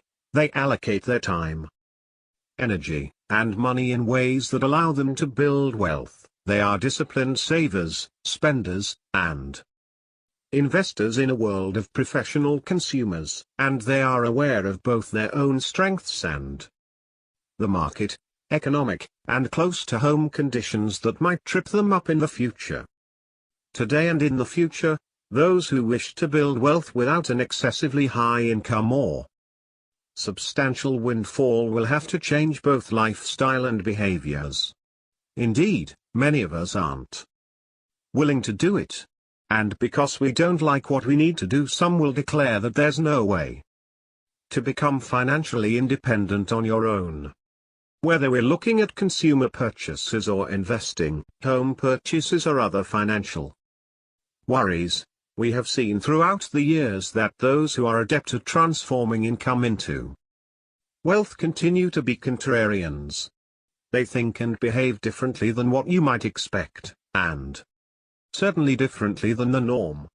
Those who want to excel at building wealth and becoming economically successful may have to give up on traditional versions of education, careers, and investing. Indeed, our lives and lifestyle may look very different from our parents', especially if our upbringing included heavy consumption. Anecdotes and findings regarding prices of jeans or investing mistakes to avoid are interesting and potentially moderately helpful, but they are not enough to create a pattern of behaviors conducive to building wealth long term. As we discussed in Chapter 5, the job of managing one's financial affairs requires certain competencies, certain sets of behavioral patterns that are consistent and effective in transforming income into wealth. It's not enough, or even barely sufficient, to be frugal one day of the year or make one wise car purchase. Instead, building wealth requires a combination of our ability and willingness to live below our means, to be confident in our financial decisions, and to ultimately take responsibility for the economic outcomes of our households. It requires us to ignore the incessant barrage of what others are doing, driving, and wearing, and be focused enough to monitor what's going on in our own financial lives. And it takes being intentional about our financial path, creating goals and plans based on how we want our lives to look and then setting a course to meet those goals.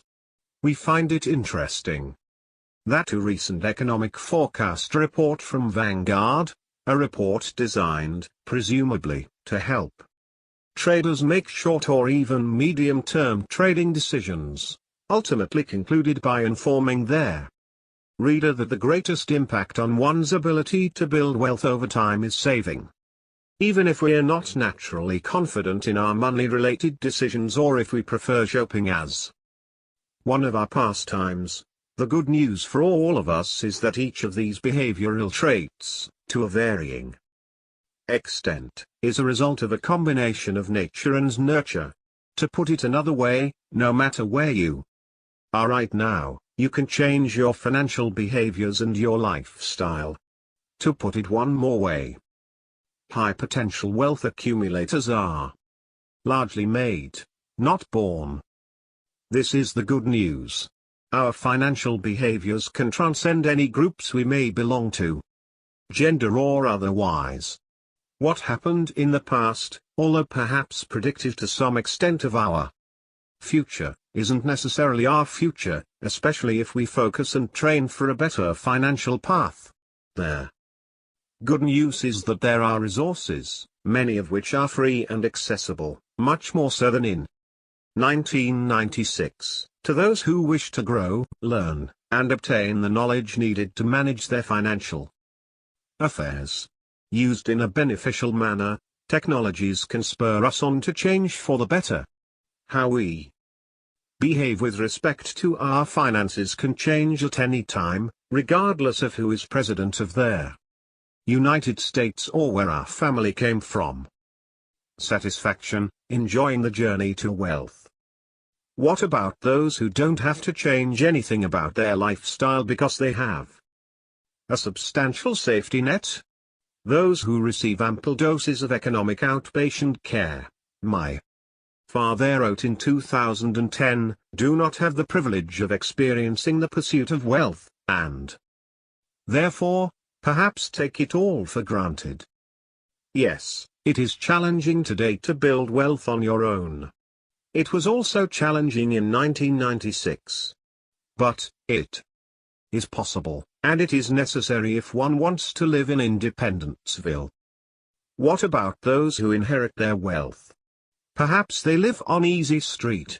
Even for those who inherit their wealth, there are considerable individual differences in what they ultimately do or make of that wealth. These inheritor achievers versus inheritor underachievers may be in your own family or neighborhood. How do I categorize millionaires who inherited all or most of their wealth? I do not consider them to be fortunate. Actually, I think of them as being deprived. They were deprived of the great pride and satisfaction derived from building one's own fortune. Countless millionaires have told me that it is the journey to wealth which is much more satisfying than their destination. When they look back over their history of building wealth, they recall constantly setting economic goals and the great satisfaction gained from achieving them. Yes, in the context of economic achievement, it is the trip, the journey to Independenceville about which they most often boast. One should never envy those who inherited their destination. Most trips to financial independence begin with the first dollar saved. Next time you see an acorn lying about, take it home and put it on your desk. It will be there to remind you that even the most gigantic oak tree, like fortunes, began with a simple acorn. If you have read The Millionaire Next Door, you may recall the excerpts of an interview I conducted with Dr. Dave North. One Dave was just elected to the Millionaire Next Door Hall of Fame on his first nomination. He maintained that it was his journey to financial independence. His net worth was more than $7 million. That was much more satisfying and gave him much more pride than the condition of his current balance sheet. During my interview with Dave, he explained how he enhanced his self-esteem and satisfaction during his early years of building wealth. Even when I was 11 years old, I saved my first $50 from working in a grocery store. It's just like today. Only today the number of zeros change. More zeros, but it's the same rule. Same discipline. When I was going to school, my wife taught. We had a small income. Even then we always had a rule. To save, even then we saved. You can't invest without something. The first thing is to save. You must take advantage of investment opportunities. You should have something to take advantage of excellent opportunities. It's part of my background. You don't have to be a highly compensated professional or executive like Dave to become financially independent. 4 out of 5 millionaires in America are self-made. Fully 42% of the 944 millionaires profiled in Stop Acting Rich had a net worth of 0 or less when they first began working full-time. Learn to derive happiness from the journey to wealth, not their appearance of wealth.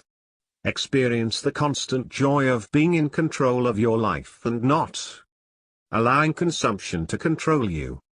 So where is the millionaire next door today? In all his various forms, the millionaire next door will continue to exist and thrive as long as this country continues to afford its unique freedoms and rewards for enterprise, discipline, and hard work. Below is a summary of what will continue to be required by those who seek financial success. Ignoring the myths of wealth, including the confusion between income and net worth, and their barriers for creating self-made wealth. Recognizing the influences others may have on financial attitudes and behaviors, and learning from those who are equally committed to financial success over and above appearing to be rich. Making consistently good consumer decisions, starting with neighborhood, understanding its potential effect on reaching financial goals.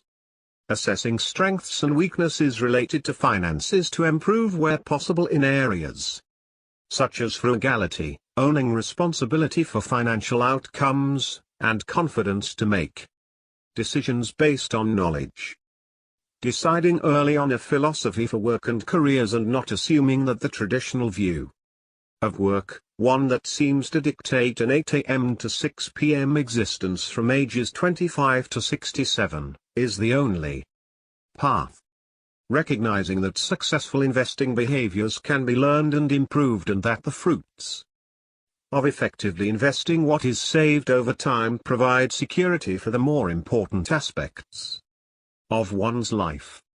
Perhaps in 20 years' time, researchers will find a secret formula or pill that will reliably and effortlessly transform earned income into wealth. When it has been found, we'll stop talking about behaviors and discipline, frugality, resource allocation, and perseverance. Until then, those who wish to pursue a path of economic success have at their fingertips a map for the challenging and rewarding journey ahead.